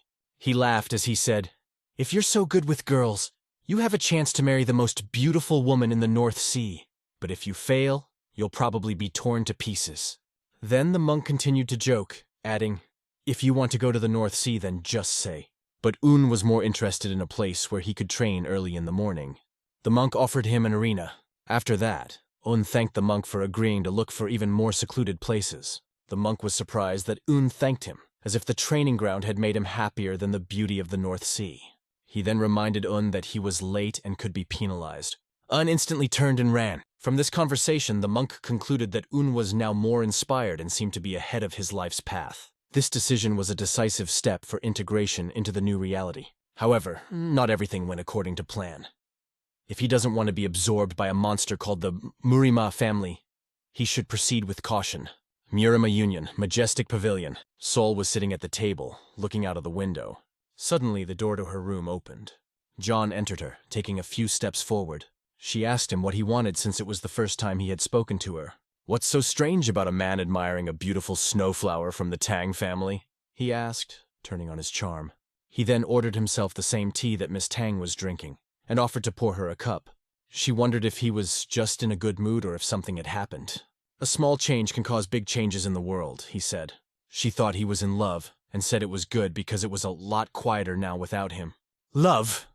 Maybe you're right, but this time the object of my affection is a man," he replied, to which she replied that she should congratulate him even more. "Thanks to this, the poor women will now be able to sleep peacefully," she added with a smile. He laughed and said he didn't want to disappoint her, but that's okay. He still likes pretty girls. However, he still wanted to ask her something, but she was the first to ask the question, "Why aren't you interested in him?" Now he was waiting for her answer. She hinted that she was still interested. However, she couldn't help but hate this man. The conversation looked a little different to him now. Her perspective changed. She didn't care if he was an heir or an ordinary scholar, because the truth was that he was being sought after as the heir of a divine monk. "In other words, he is the future head of the Murima Union," she said. Their current consolation was that, if they thought about it, they were the true heirs of the Union, and not he.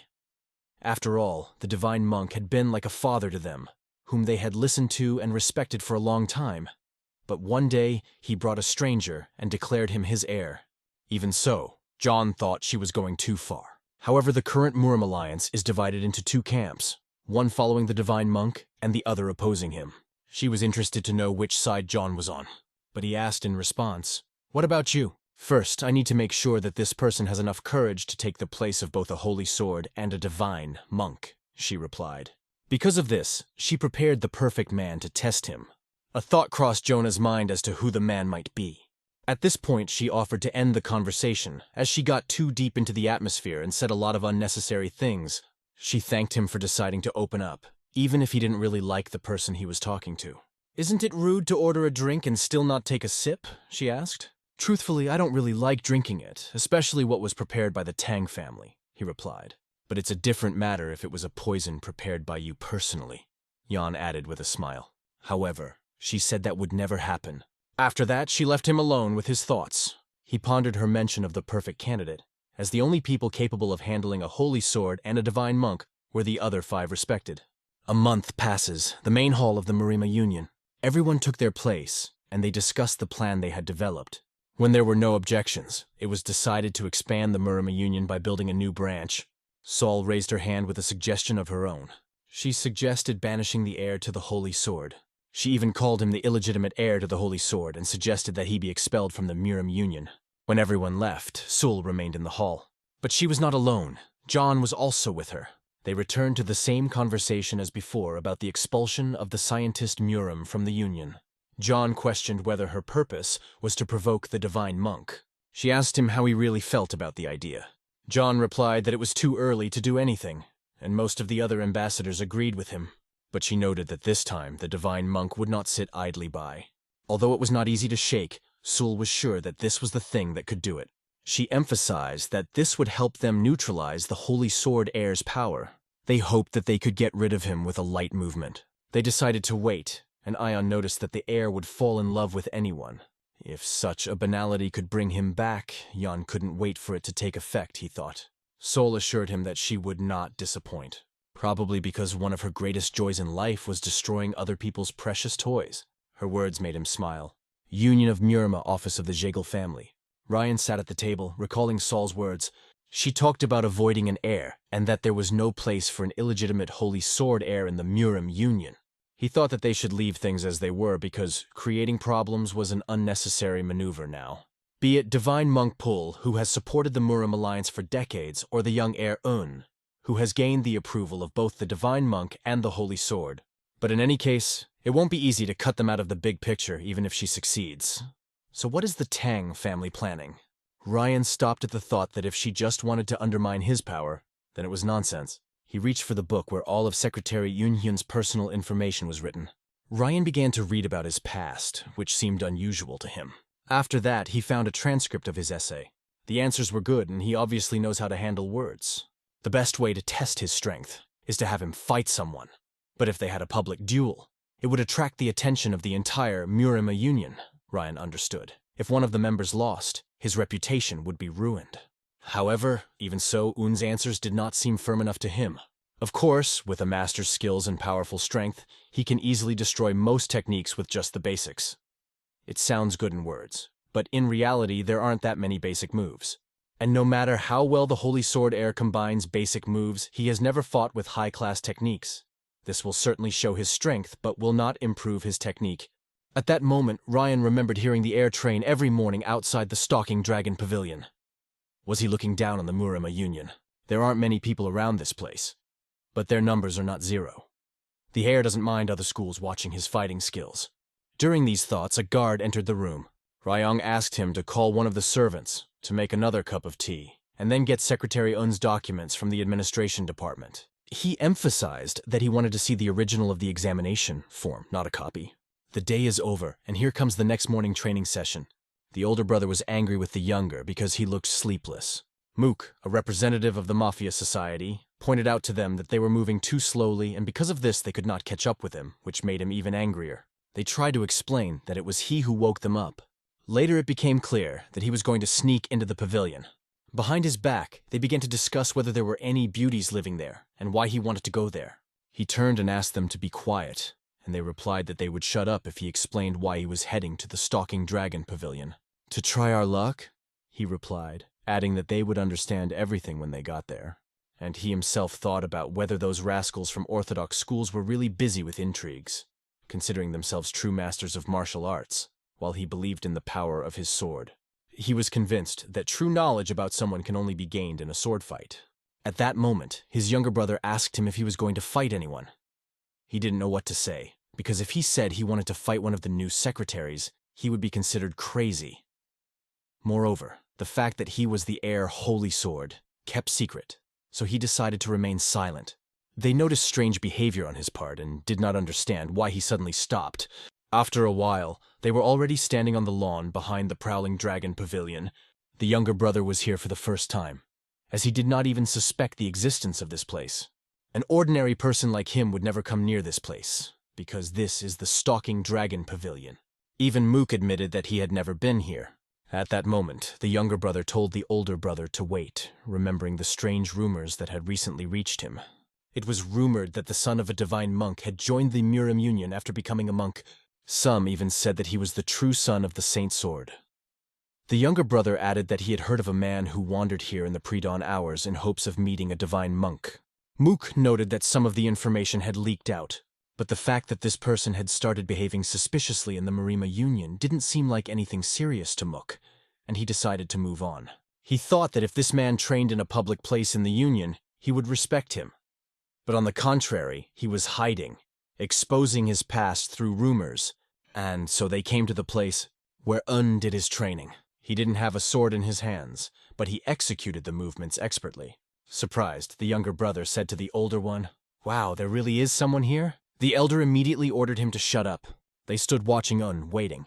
The elder believed that if it turned out that Un was not strong enough to become the heir to the Holy Sword, then he would ignore the advice and finish him off himself. "This is fencing," the younger brother immediately remarked. He watched this incredible skill, which fascinated him.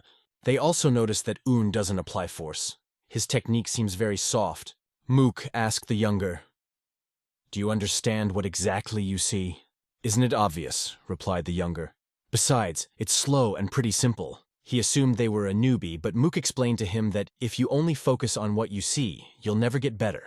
If in a fight everything is determined by technique, and you do not understand its meaning, then no matter how good your sword is, the result will be completely different.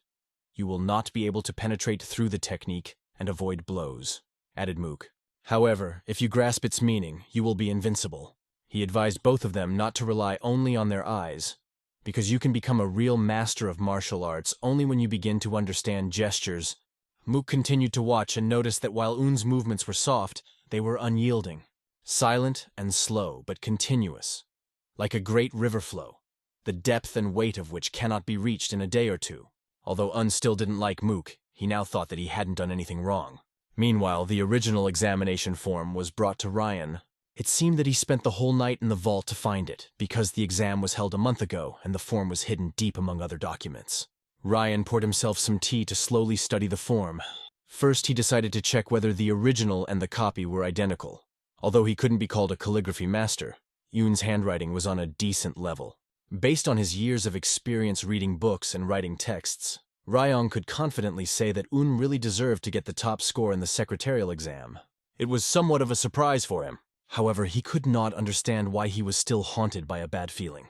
I decided to go out for some fresh air. He suggested that maybe it was because he had been overwhelmed with work lately. During the inspection, it was not confirmed that he was under pressure from the outside.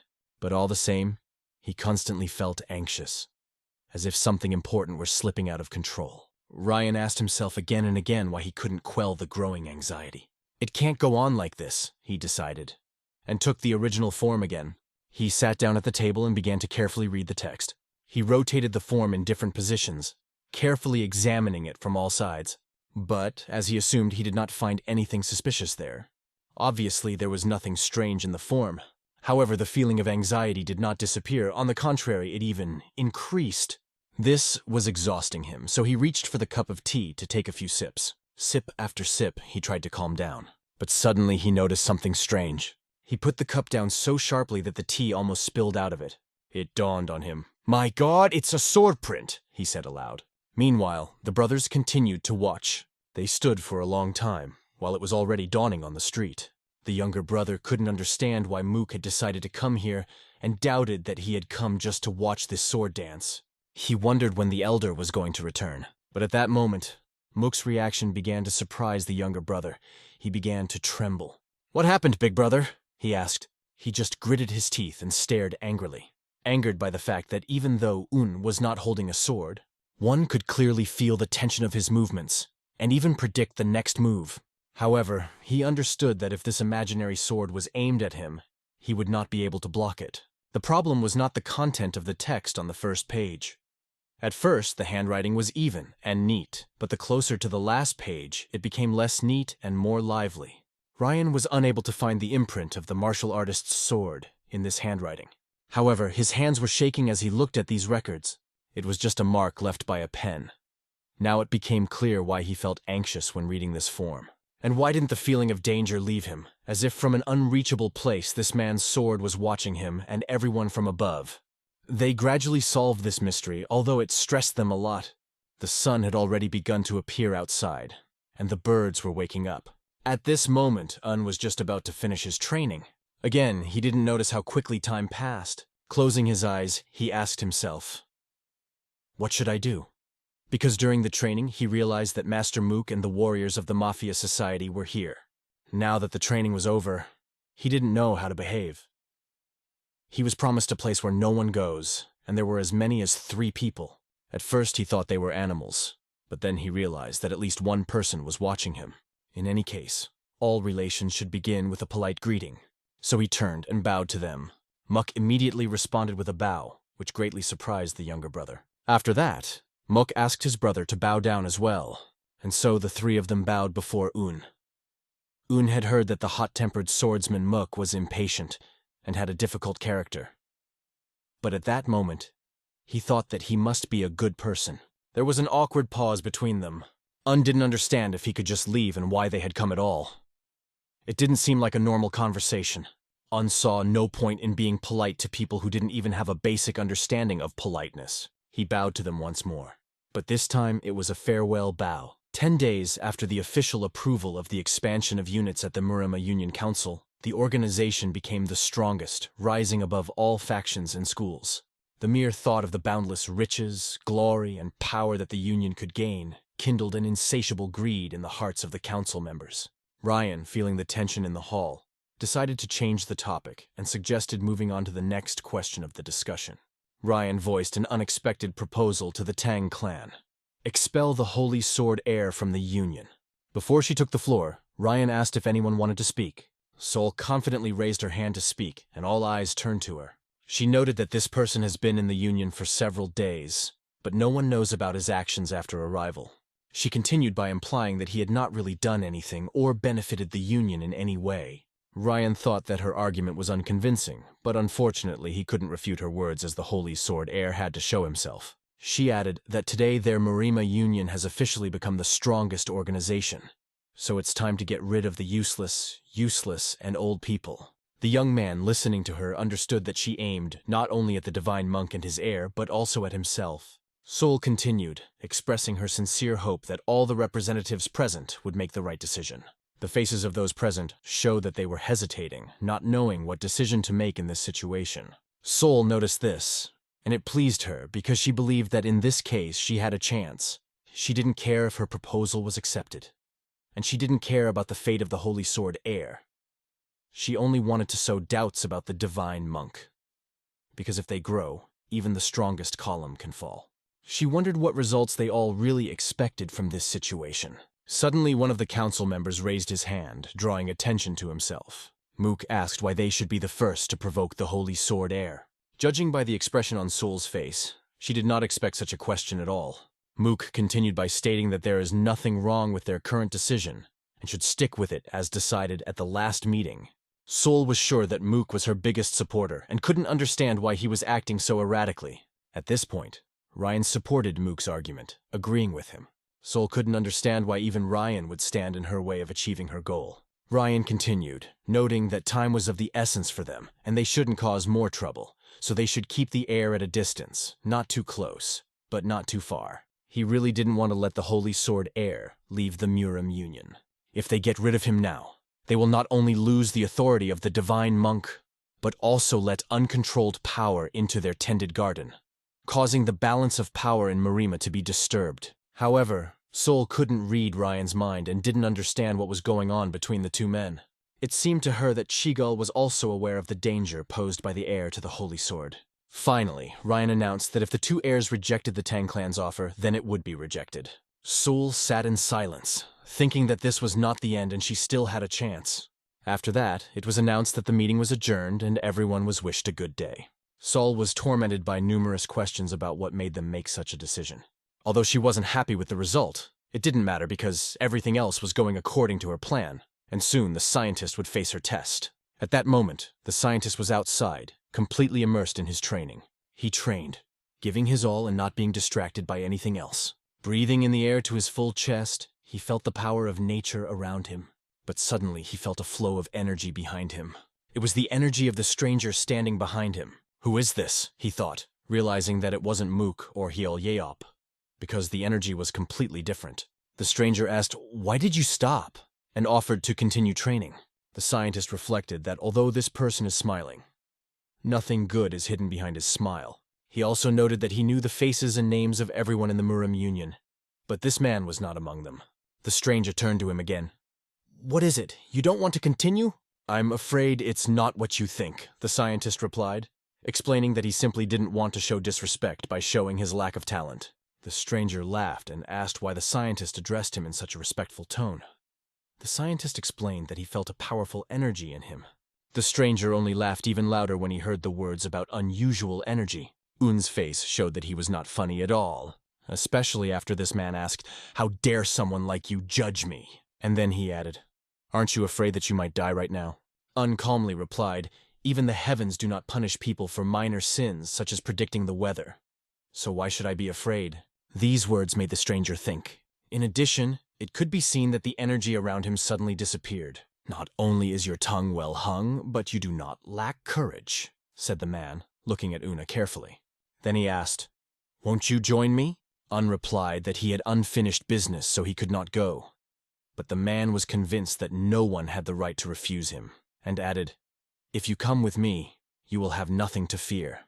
Un replied, "Trust is built on promises made to each other. Therefore, I cannot break my promise even if no one blames me for it." "Is that the only reason for your refusal?" the man asked. With a confident voice, Un answered that no matter what was offered to him, he was not going to leave this place. At that moment, the man felt that Un was looking down on him, and energy began to rise around him. But Un was not about to budge from his position, remaining confident in his words. The man could not understand who was in front of him and asked, "How dare you treat me like this?" And then with some doubt in his voice, he asked, "Are you Hyun?" Then the man realized that the heir to the holy sword was standing before him. Calmly replied that his name was that, but he was not the heir to the holy sword. The stranger asked him to stop joking, and again offered him to go with him. "And if not," he added, "I'll kill you right here." And the energy that surged around his body was amazing. His attack speed was also extremely high, adding even more fear to his terrifying aura. But understood that he was not going to kill him, although outwardly everything indicated the opposite. Besides, didn't even have a wooden sword with him. In this situation, he understood that he had no choice but to hope for help. Suddenly, the attack stopped short of reaching Un's body. It seemed as if the hurricane had blown her right in front of him, preventing him from touching her. A bright light shone all around, and a cloud of dust rose in the air. The man whispered in surprise, "Is that 100 steps of Spirit Fist?" At that moment, a familiar laugh rang out. A monk appeared and cheerfully said that he was wondering who had been making noise near his house since dawn. Then he turned to the stranger and said that he did not expect to see him here. To be more precise, he did not expect that this particular person would appear in such a place. The man seemed to be getting nervous and unnoticed. He also noticed that the monk's technique had become even sharper. His 100-step Spirit Fist looked impressive. However, the monk said that this technique was no match for his pair of poison blades. The man replied, "If you think so, then let's compete," preparing for battle. His appearance indicated that he was ready to test his words in a duel. Noticed that his attacks had become much stronger than the ones he had used against him before. The monk dodged the blows, watching his outbursts of anger. The smile never left the monk's face, and he asked the man if he really hadn't changed at all. After that, the monk extended his hand forward, showing only the index finger. One finger was enough to deflect all the attacks directed at him. The man jumped high up, preparing the next blow. The monk calmly responded to his previous words, bearing in mind his stubbornness, and made a sharp move. The man, holding whips in his hands, swung them sharply, as if delivering a blow. "Is this a red snake trap?" thought the monk, and then admitted that his snake whips were incredible. Meanwhile, powerful energy began to gather on the monk's body. It was a breathtaking sight. The man used the red enhanced technique, which increased his immobility and concentration. However, the monk stood as calmly as if nothing had happened, unmoved by the attack. Hyun was amazed to see that the man had only taken one step, but he was out of sight so quickly that it was impossible to follow him. Suddenly, the man reappeared in front of the monk, whip in hand, ready for another attack. "You look very angry today," the monk said, and asked what had made him so angry. Continuing to deflect his attacks with one finger, the energy around the man suddenly disappeared and he landed softly on the ground. "We haven't seen each other for a long time," said the monk, and added that he didn't even say hello. The man replied that he was not going to greet someone who broke the treaty with MANHUA. The monk disagreed and asked, "Has the poisonous god finally died after eating so many poisonous herbs?" To which the man objected. The monk continued to ask if everyone else was alive, and if so, how could he break the contract with MANHUA? The monk, still not understanding, asked, "Does this mean he will die soon?" The man then pointed his finger at indicating that he meant him. "How much longer will you continue to spread rumors that he is the heir to the holy sword?" the man asked with annoyance. Confused, the monk turned to and asked, "Who is the heir to the holy sword?" The man replied, "Didn't you call him the heir to the holy sword?" The monk, even more surprised, said, "No." The monk added, "People can make up anything, but why do you care so much?" The man replied, "That means I can no longer trust your words." "Do you believe rumors so easily?" asked the monk without losing his composure. The man's name was Yum, and he stated that he did not trust anyone. The monk replied, "You don't have any proof that I broke the contract with MANHUA." At this point, intervened, offering an unexpected idea. He suggested asking the holy sword about it. Explained, "Although I don't really understand the situation, I am sure that the Saint Sword will not lie. So if you want to know the truth, you'd better ask him personally." But Yom insisted and told that he would go with him. He explained that he would not be able to interrogate the holy sword without evidence, so he would take it with him to the meeting. Unlike this, and he didn't know what to say in this situation, the monk intervened and explained that this would be problematic. He pointed to the young man behind him and said, "This boy is mine." "What do you mean?" Yom asked in surprise. The monk explained that had successfully passed the secretarial recruitment exam and had just completed his training. He belongs to the Murang Union, and thus also belongs to the Union. If Yom forces him to go with him, he will break the treaty with MANHUA, the monk added. Yom just gritted his teeth, not knowing what to say. Finally, he asked Unu a question. Are you the secretary of the Murama Union? Un silently nodded his head in agreement. Yum then said that, in principle, he did not expect anything in particular, because this information came from the Tang family. He turned and started to walk away, not even accepting the monk's offer to drink a cup of tea. However, before he left, he turned to Un again. We'll see each other again, he said with a menacing undertone. After that, Yom pushed off the ground and quickly left them, disappearing into the distance. Un was intrigued and asked himself who the man really was. The monk explained that it was Yom, the Iron Blood King of Death, one of the most cruel and cold-blooded men to ever exist. He is a man who can take the lives of others without hesitation and hates when things don't go according to his plan. He always seeks recognition. In addition, Yom hates and despises Lee Kom-hak because he believes that he stole all the glory from him. He belongs to those who never give up, having unwavering perseverance. The monk warned Un that if he ever came face to face with Yom, he would have to be very careful. However, remembering, the monk said that Yom had promised to come and check whether the words of the venerable monk were true. Un tried to recall the details, but scratching his head, he realized that his memory was failing him. This made Un suspect that the monk had done something that he did not yet know.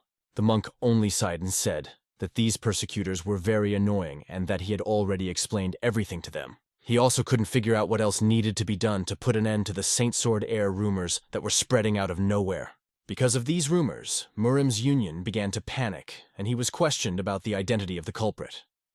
Did I do something wrong by telling everything? Asked the monk. It was then that Ung realized that this rumor had spread throughout Jianghu. Un asked the monk if that was why he said that Un was the heir to the Holy Sword, but he replied that he didn't say that. But you didn't deny those rumors?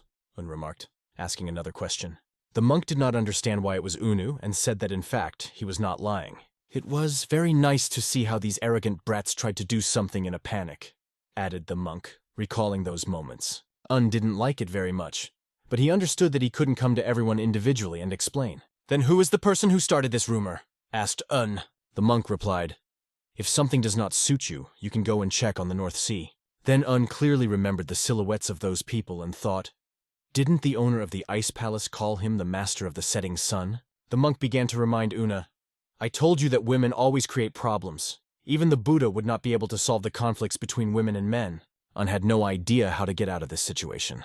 The monk offered to speak to the representatives again and tell them that he was not the heir to the Holy Sword. Un thanked the monk for this suggestion because he understood that if he did not intervene, things would get worse. But if you don't want to, you don't have to, said the monk, and he seemed to behave like a child. Un noticed that the monk seemed to want to say something else and asked him about it. Well, since you ask, I'll answer you. After all, I'm partly responsible for this, said the monk. He asked Un if he had ever heard of the 5 divine rulers. 1 saint, 1 monk, 1 king, 1 god, and 1 hidden one. During the Great War between justice and evil, 5 of the best martial artists appeared in Jianghu. Although none of these men could have predicted the outcome of the war, their actions determined the fates of many soldiers. They did not even directly participate in the battles on the battlefield. But somehow, they were drawn into the war, and it was then that a monk offered them a way to avoid global destruction. Un understood that it was the same contract with MANHUA. First, the 5 rulers and the factions subordinate to them cannot fight each other. Secondly, they are strictly forbidden to raise their heirs. Third, the party that violates this contract will be punished immediately. This meant that everyone should go their own way without disturbing others. The ban on raising heirs existed so that none of the rulers could oppose the other 4. But if someone acquires an heir, the situation can change dramatically. This system worked, explained the monk. And then the monk added that there is one loophole in this contract. During the Great War, 5 rulers renounced all ties to their factions. The poison god of the Tang family passed the post of head to his descendant and left the family. The monk announced that he would not return to the Shaolin Temple. But, at a meeting of the 5 rulers on Mount Hua, the creation of the Murama Union was announced in his name. The great war between justice and evil has ended, and it has been decided that all schools must join the Murama Union. If someone refused, sanctions were applied to them. In other words, the monk explained that any faction that did not belong to the Murama Union automatically became his enemy. And as the monk pointed out, none of the other 4 rulers are currently involved in the affairs of their schools.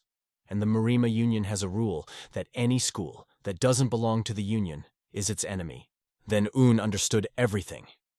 If one of the 5 rulers interferes in the affairs of his school and does not belong to the Muram Union, then he immediately becomes an enemy of the Union of Muram and the divine monk Pul Yon, and as a result breaks the treaty with MANHUA. Yes, it was a small loophole, if I may say so. For the monk, it was a game on the edge. This was how the monk forced everyone to agree to the treaty with MANHUA, and because of this, the other 4 rulers were unable to stay in Jianghu. Did they know about this trick and not do anything about it?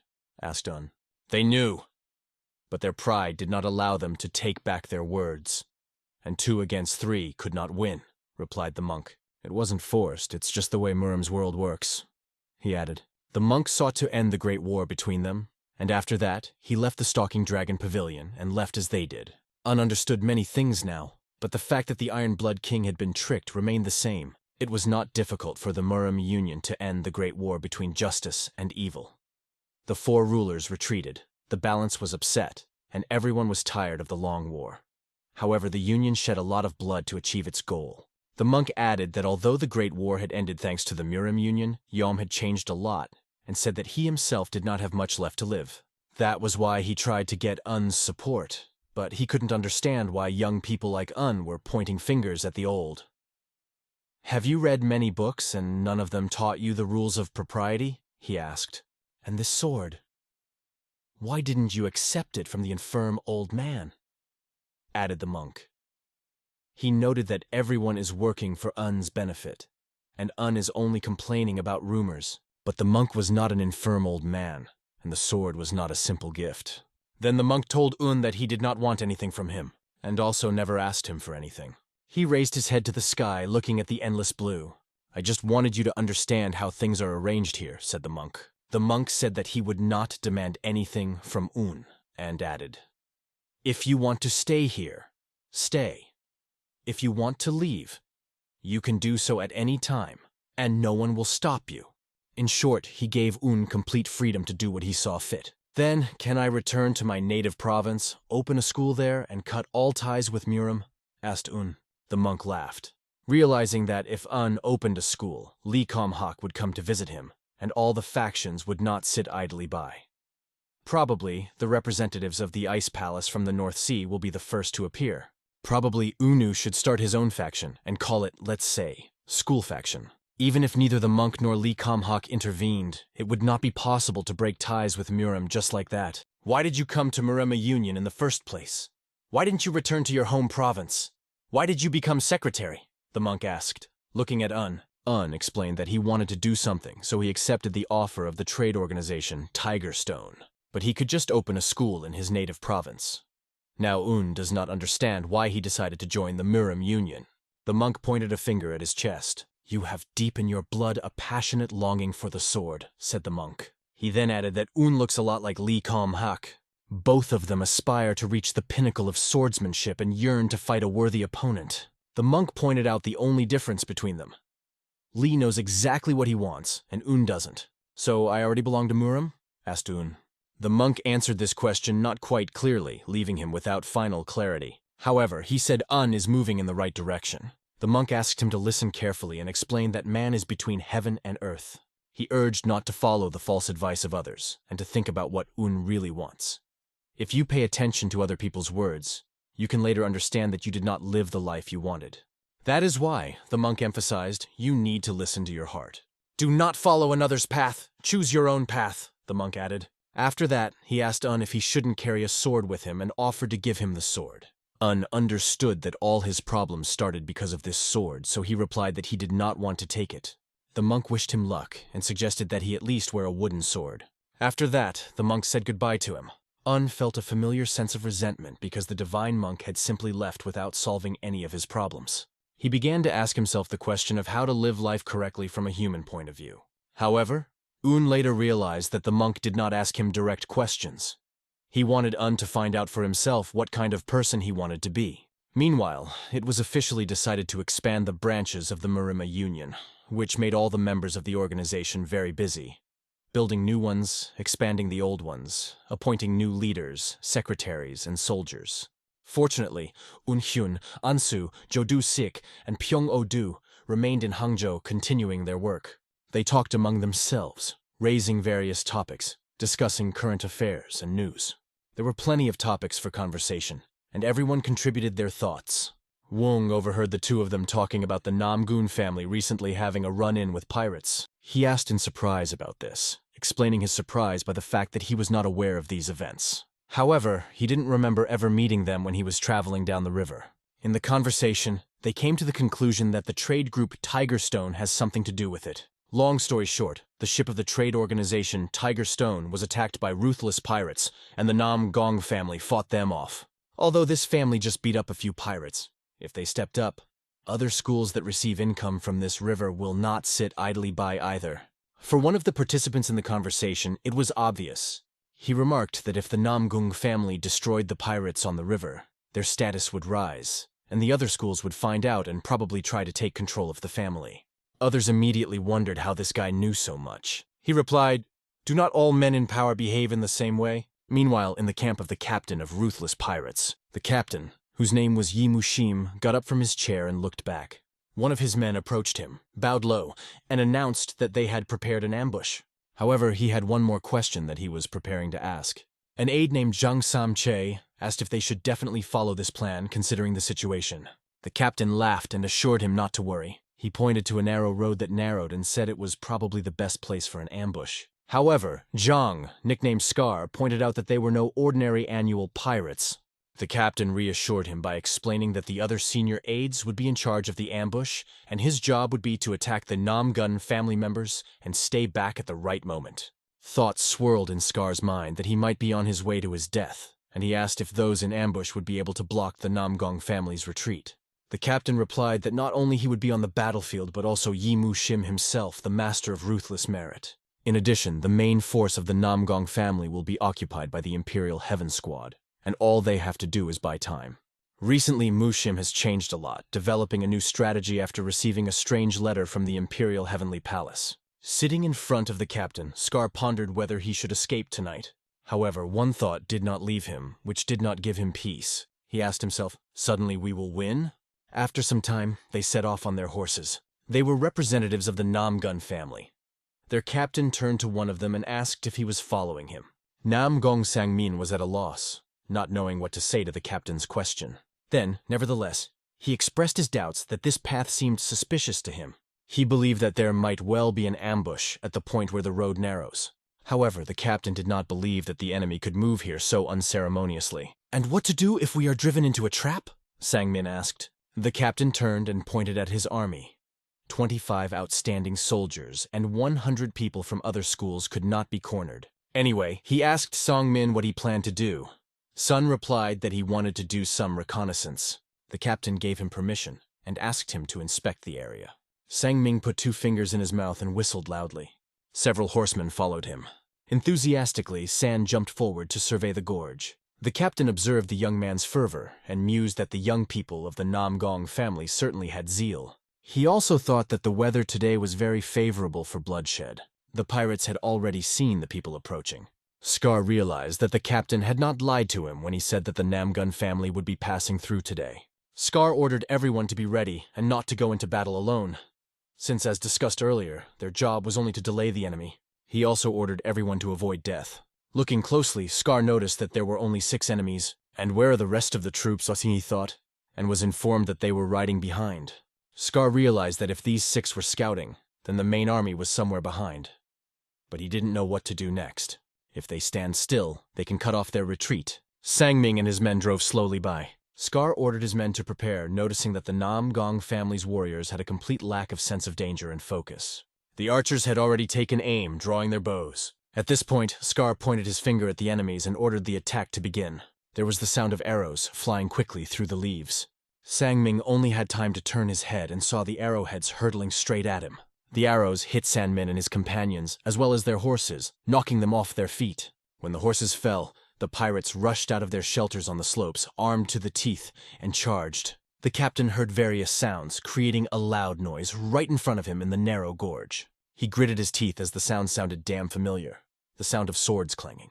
He ordered his army behind to pick up speed and catch up with Sandmen. This was their main task, and after a while they were already in the gorge itself, where the battle was unfolding. The captain reached for his sword on his back. cursing at the enemies, whom he called fucking bastards. Suddenly, he was thrown from his horse as if by a lightning strike. A moment later, he was already standing over San's body, scattering all the enemies nearby. Sang-min shouted his name loudly, trying to get his attention. But at that moment, he was hit in the face and flew to the side. The captain carefully watched the situation, but suddenly a stronger opponent appeared in front of him. It was Scar, who was also an accomplished swordsman and had excellent fighting skills. A fierce battle ensued between them, where blood flew in different directions. Each blow was deadly, and the battle grew fiercer, until both enemies were filled with rage and determination. Scar already had a plan for what to do next as he contemplated his retreat. He turned to his pirates who were behind and ordered them all to retreat. Quan, the captain of the Namgong family, could not understand where he was going, and rushed forward only to be met with arrows. He had to fend off the arrows with his sword to protect himself. These arrows delayed him and allowed the pirates to run in different directions. Scar grabbed his horse and ran away from his pursuers. Captain Quan ordered his troops to capture them and prevent the pirates from escaping. "Are you okay?" he asked one of the running soldiers, and he confirmed that it was. After that, they approached Sang-min and began to examine him, finding that his life was not in danger, but the wound was deep and required immediate treatment. San was very indignant because he thought he had shown himself from the worst side. Quan was also incredibly angry. In anger, he vowed that he would definitely catch these scumbags and bastards who dared to contact Namgong's family. After that, he left the wounded and quickly jumped on his horse. Commanding his horse to gallop faster, he rushed forward, not wanting to let his enemies go. Quan was well aware that they had a numerical advantage and was not going to forgive the pirates for their attack. The captain of the punitive squad of the Namgun family, enraged by the wounding of his younger brother, rushed in pursuit of the enemy. There, 200 enemies were already waiting for him, who surrounded his squad from all sides in a narrow valley. At first, the surprise attack seemed successful, but the efforts of the enemy were no match for Quan's bravery and courage. In addition, the coordinated work of the school's students only strengthened their offensive. During the fierce battle, brandishing his sword, Quan shouted at his enemies, "How dare you come against our family!" Gradually the battle subsided and both sides faced each other. Now, there were as many enemies left as there were representatives of the Namgong family, who had initially had a numerical advantage. The ambush was effective, but not against their family. It was an excellent moment to order the troops to attack. But suddenly, as if from nowhere, an insidious arrow flew out. Quan barely had time to place the sword under the hilt and knock her away. During the repulse, he felt the incredible power of this flying arrow. The archer who released her was on a horse, and you could tell from his clothes where he was from. It was the Imperial Sky Squad that pleased the other pirates with their appearance, but there were only 30 of them. At this point, Quan ordered all of his men to take a step back and get into battle formation. He met the Imperial Squad captain's eyes, and the tension between them was palpable. "Who are you, and why are you interfering in the affairs of the Namgun family?" Quan asked, addressing them. At first there was only silence, and then they coldly answered him. "You talk too much, and if someone talks a lot it means he's afraid," they added with a sneer. They laughed, claiming that Quan was scared, but here the sunbeam reflected from Quan's sword, directed at the opponents. "You will pay for this rudeness with your lives," he promised them. The answer was, "Try if you can." And so to the clatter of hooves they charged, swords in hand. Dust rose around them from the furious speed of the horses charging forward. Quan had already identified his target, who he wanted to kill, and was ready to act at any cost. He was determined to finish off the enemy, but it was difficult to tell from the strained smile on the opponent's face that he was ready to die. After some time, the young hostess was sitting by the window, warming her hands with a cup of warm tea. Her thoughts were busy with various topics, she thought deeply. The Ice Ghost told her that news had arrived about the events on the Yangtze River. "How did everything go?" she asked. "Namgong's squad has been destroyed," Ice Ghost reported. "This is the handiwork of the Imperial Sky Squad," added the Ice Ghost. "And how many were there?" asked the girl. "About 30 people. They helped the heartless pirates in battle." This surprised her because she did not expect this squad to appear so quickly. She noted that she did not have any offers yet. However, she asked the Ice Ghost to check if this was really King Moon's strategy. "Any news yet on the Marima Union?" she asked. "They seem to be focusing on expanding their branches. Nothing much has happened except for the appearance of the Iron Blood King of Death, Yom Jong-bu." Ghost replied. "What about him?" she asked, referring to Yom. "He remains as before, does nothing unusual." Then the young lady said that everything was clear to her. The Ice Ghost asked if it was okay to stop monitoring the Namgong family, as it was no longer necessary. She allowed it. adding that Yom's intentions needed to be ascertained. She understood that much would change due to the actions of the new owner of the setting sun. The residence of the Nam Gong family was in Hefei City, Anhui Province. The Nam Gong family was ranked as the 18th strongest faction and one of the 4 great families in the Murima Alliance. Its influence extended to the entire province of Anhui and the Yangtze River. Despite the rivalry with the Gongsong family in Gansu Province, their reputation in the river trade was not harmed in any way. The name of the Nam Gong family and its wealth increased many times, which attracted people and goods to them. But today the news spread across the river that the Nam Gung family had been dealt a heavy blow. Menacing Sword Zhong, the head of the Nam Gong family, slammed his hand on the table angrily. The head's advisor reported that out of 25 students in the unit, 8 were killed, 14 were seriously injured, and 3 had minor injuries. If we take the entire squad as a whole, 34 people died, 74 were seriously wounded, and 13 were seriously injured. Another terrible news was that the captain of the punishment squad had been killed in action. The chief, enraged, asked who had done it. The advisor explained that the 30 warriors who called themselves the Imperial Sky Squad were each at the level of a first-class disciple in strength. Those who survived confirmed this information. Considering these losses, this information becomes very important. It became obvious that someone was supporting them. One of the advisors told the head that this problem has an impact on the whole of Jianghu, and the next move must be thought out very carefully. However, the head could not understand how it could be left unanswered when their family members were killed. He rose from his seat and addressed all the Sword Kings. If there is a mountain in our way, we will cut it down. If there is a sea, we will split it in half. He addressed them as the elders of the Namgung family and said that things cannot be resolved through ordinary conversation. Whoever is our enemy, he will pay with his blood for what he has done. He then ordered the advisor to assemble a new punishment squad, keeping the same number of warriors. But this time the squad should be made up exclusively of the best students. The advisor warned the head that if they sent out so many disciples at once, neither the Gonsan family nor the Wudan faction would sit idly by. Another advisor added that the advisor is right. It could end badly and lead to conflict. But the head interjected. Our reputation is already in tatters. He firmly declared that he would not retreat until he covered the graves of his brothers with the blood of his enemies. Hangzhou Murima Union Guest Room. Yun entered and greeted those present. He was greeted with a smile, clearly already waiting for his appearance. Un understood why one of the men was so embarrassed to talk to him. Probably it was due to the fact that the husband had his first day of work. He said, "How can I be the first to introduce myself to the elder?" And as a result, they decided to communicate as equals. Un opened the notebook to see who was today's guest. It was 5 people from the Namgun family. Un remembered the Namgung family from the Dragon and Phoenix conference, how they fought against Han. Their swordsmanship did not disappoint. It was expected of members of this family. The Dragon and Phoenix conference was held not long ago, but it seemed like a long time ago. It's probably because of the many changes in Un's life since then. After being fired from his previous job, he continued to worry about his uncertain future. But when he found stability again, he began to miss his freedom. One of the men brought 5 people and told them to wait in the guest room while he brought the host Namgun. Un looked at them and wondered who they were. One of the boys came closer and said, "I did not think that I would meet such a brave scientist here." He added that he was glad to see him. He explained to his friend that he had seen Un at the last Dragon and Phoenix conference.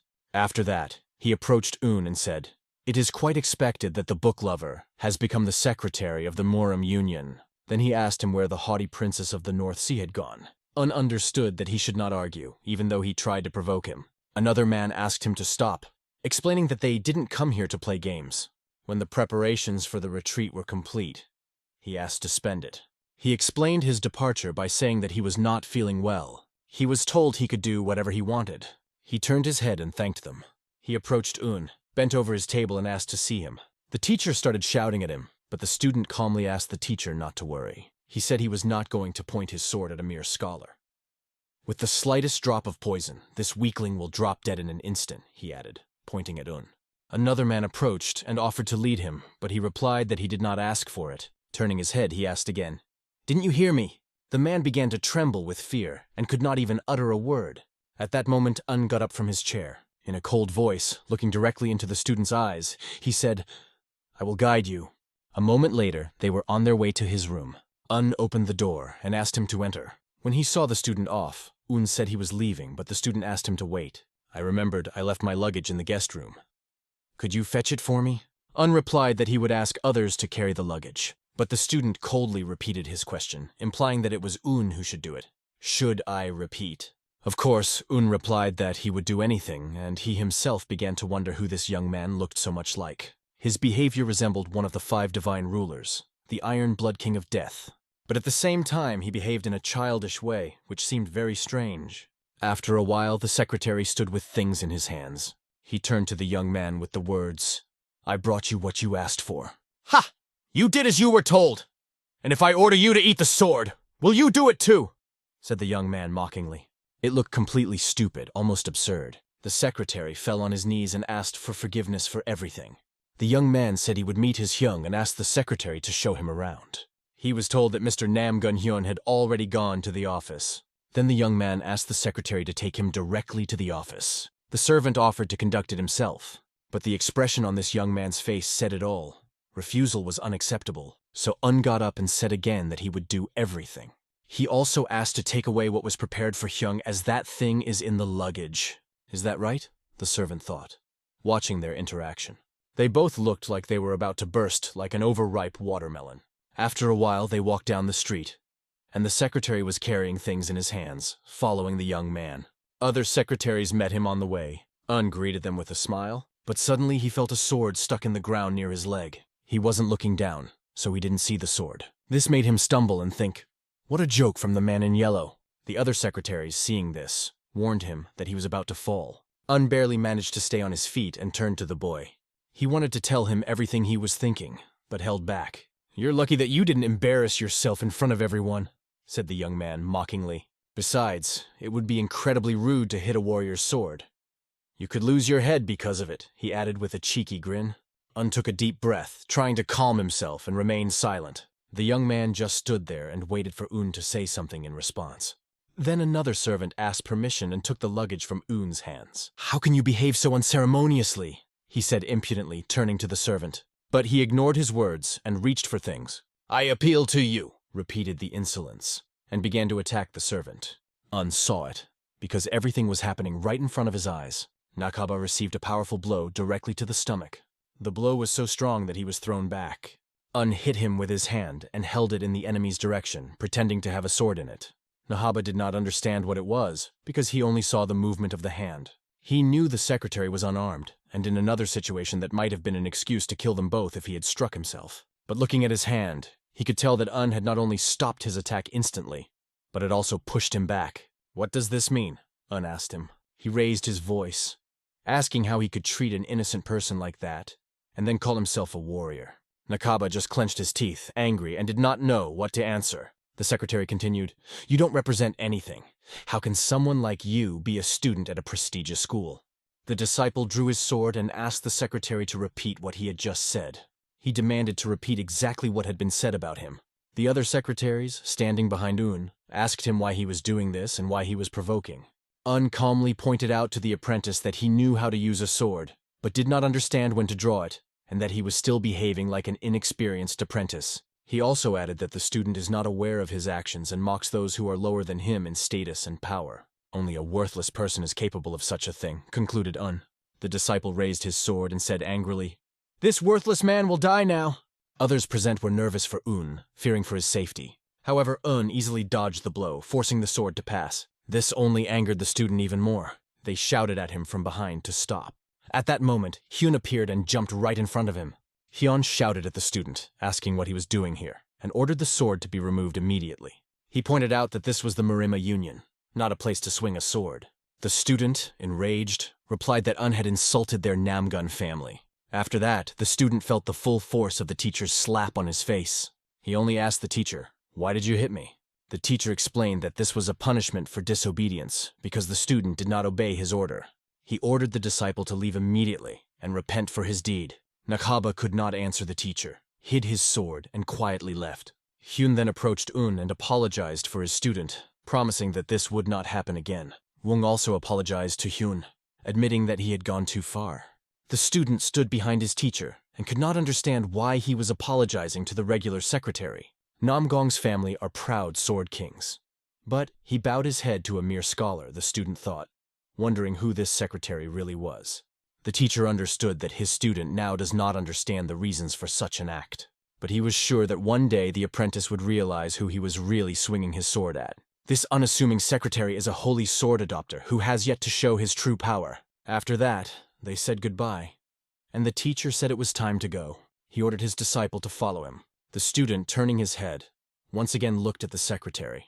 Un's comrades asked if he was all right. They began to panic that they might have angered Namgun's family and expressed their concern, saying that he was incredibly lucky that Master Namgun Hyun showed up.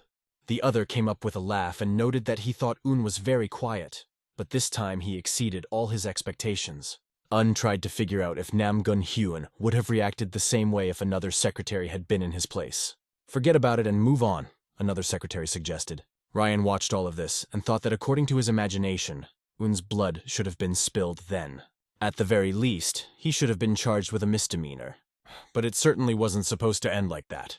A few days passed, and at a meeting of representatives of the Murima Union, the situation was discussed. One of the representatives stated that it was completely wrong that the Hyun pirates were only the Namgun family's problem, and said that he would not allow other factions to interfere. A representative of the Udan faction noted that heartless pirates operate in their faction's territory, and because of this, it is no longer just their problem. However, Hyun replied that there was no need to ask permission from anyone to avenge the murdered students. There was a loud thump of a fist on the table. Does this mean that the Namgong family will leave the Murima Union and go it alone? Chan Donson, representative of the Donson family, asked them. The energy of the conflict flared up between them, and each insisted on his position. They were asked to calm down, understanding their arguments. Ryan emphasized that this matter concerns the entire Murim Union. Hyun replied that the Namgun family respects the Murim Union's decision. However, the lives of heartless pirates belong only to them, and no one else. He explained that if they only got a guarantee against the heartless pirates, then they would be able to negotiate with the Tiger Stone merchants, which was a more important source of income for the Namgong family than they even thought. In addition to revenge, they protect the interests of merchants. It was decided to take a short break before continuing the discussion. Yeonho pointed out that there was obviously someone supporting the heartless pirates, and that someone might be responsible for those mysterious letters. He was told that it could only be rumors. Saul added that the Plum Sword seems to take a lot of interest in the rumors. And it's sad that they can't make the Azure Dragon Sword owner's letters the main topic. This time it's not just a rumor, she insisted. Haven't there been worthy people who call themselves the Imperial Sky Squad? John asked. Namgun replied that they did show up and their family would be of great help in catching the main culprit, accepting any help, but the heartless pirates would only be there for them. He seemed willing to make significant concessions by accepting the supervision of the Murim Union, implying his confidence that they would accept his offer. Ryan was ready to include the suggestion in the discussion, but Jan said he still had something to add. He meant that when an investigative team was formed to find the person behind the mysterious letters, he should become its leader.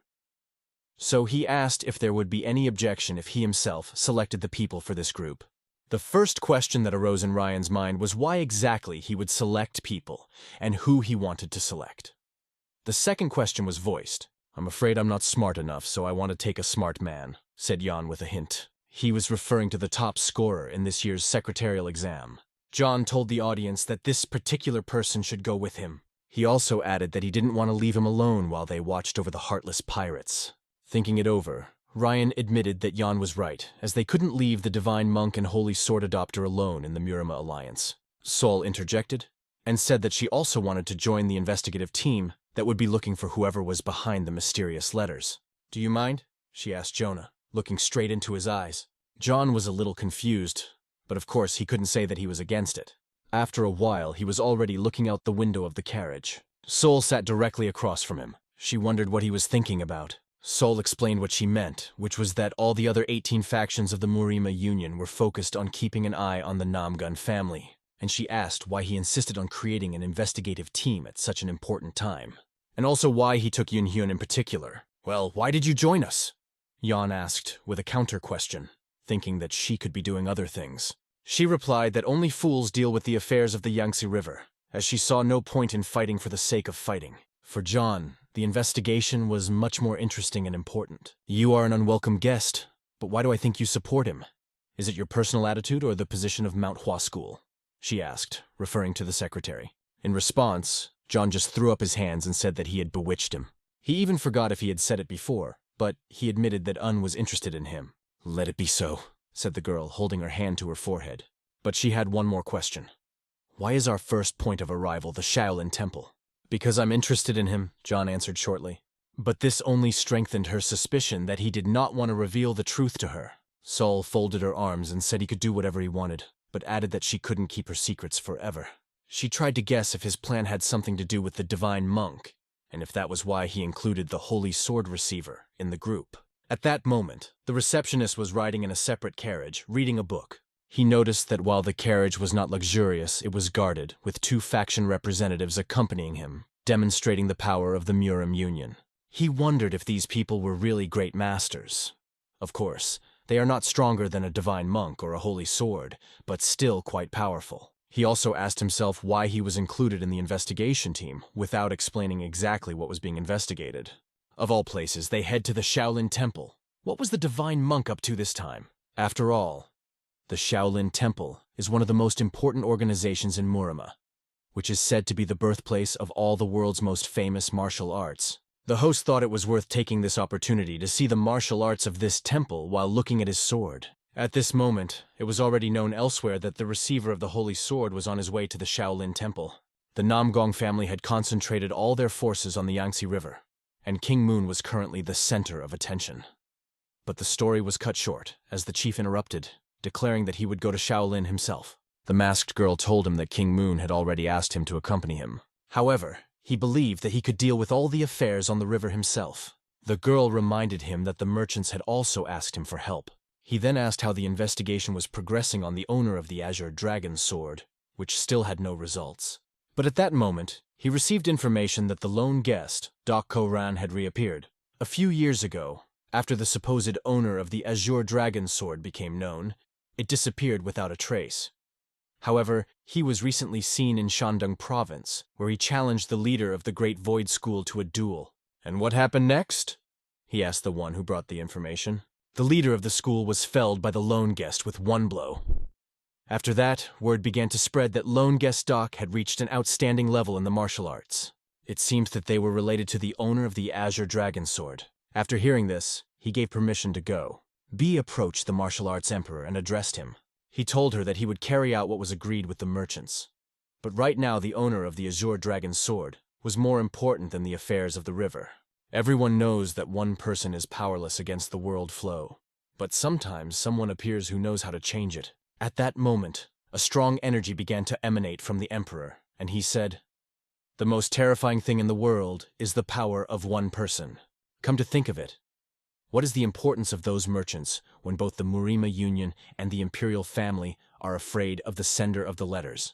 They are nothing compared to him because they don't even know his true identity." Having said this, he turned and left. B shouted after him that the person she would worry about first and foremost would always be him.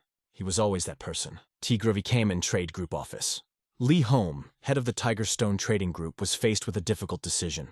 His daughter, Lee Soyeon, decided that she should go. However, he wasn't sure how dangerous it would be. "Until you see for yourself, you won't know anything. This time we have to see for ourselves how our relationship with the Namgun family is going," she explained. She asked him not to worry and promised that he would definitely not get into trouble. He insisted that she take the guards, but she thought they would be useless. "At least a minimum guarantee is needed," he insisted. Coming up behind him as he sat on a chair, she hugged him and thanked him. He didn't think it was worth reminding her to be careful, and he said that if there is no profit, just let him apologize. With a smile, the girl said that he had better not worry about her, but about her brothers, because if you leave them for a long time, they may start to realize their strange desires. She bowed to him and said she would see him later. Her father looked at her, realizing that without risk, he would not get anything significant. However, he also knew that there was a difference between recklessness and a well-considered risk. Leaning back in his chair, he told himself that he must be getting very old if he started thinking about such things. The chariot arrived directly at the home of the Murang family. John and Sewell got out of it. They were greeted with the understanding that the road was long and they must be tired. The head of the Murang family informed them that the head of the family was waiting for them and asked them to go inside. They smiled and moved forward. The manager furtively glanced back. He looked at Un, thinking that he had not been here for a long time. Un thought too, thinking of Murang-jin, Miss Murang, and Murang-san, and wanted to see them as soon as possible. He didn't think he would find himself back in the place where he once sent a letter, as part of an investigative team to investigate mysterious messages. Un understood that the manager probably recognized him, but he did not worry since no one would know that it was he who sent the letter, because it was without a signature. However, he knew that he should keep his mouth shut. First Sword Tangjong, the head of the Murang family, was already listening to their conversation about the mysterious letter. John and Sol were having a discussion with him. Sol explained that they wanted to check some details. In particular, does the letter they receive have anything to do with the Heartless Pirates? The chief understood everything, but said that they were insulting the Murang family by associating them with pirates. Of course they understood this, but they asked his permission to read the letter, promising to finish the investigation after that. The head of the Murang family knew that neither the Murima Union nor the Tang family had the authority to investigate the personal letters of the noble families.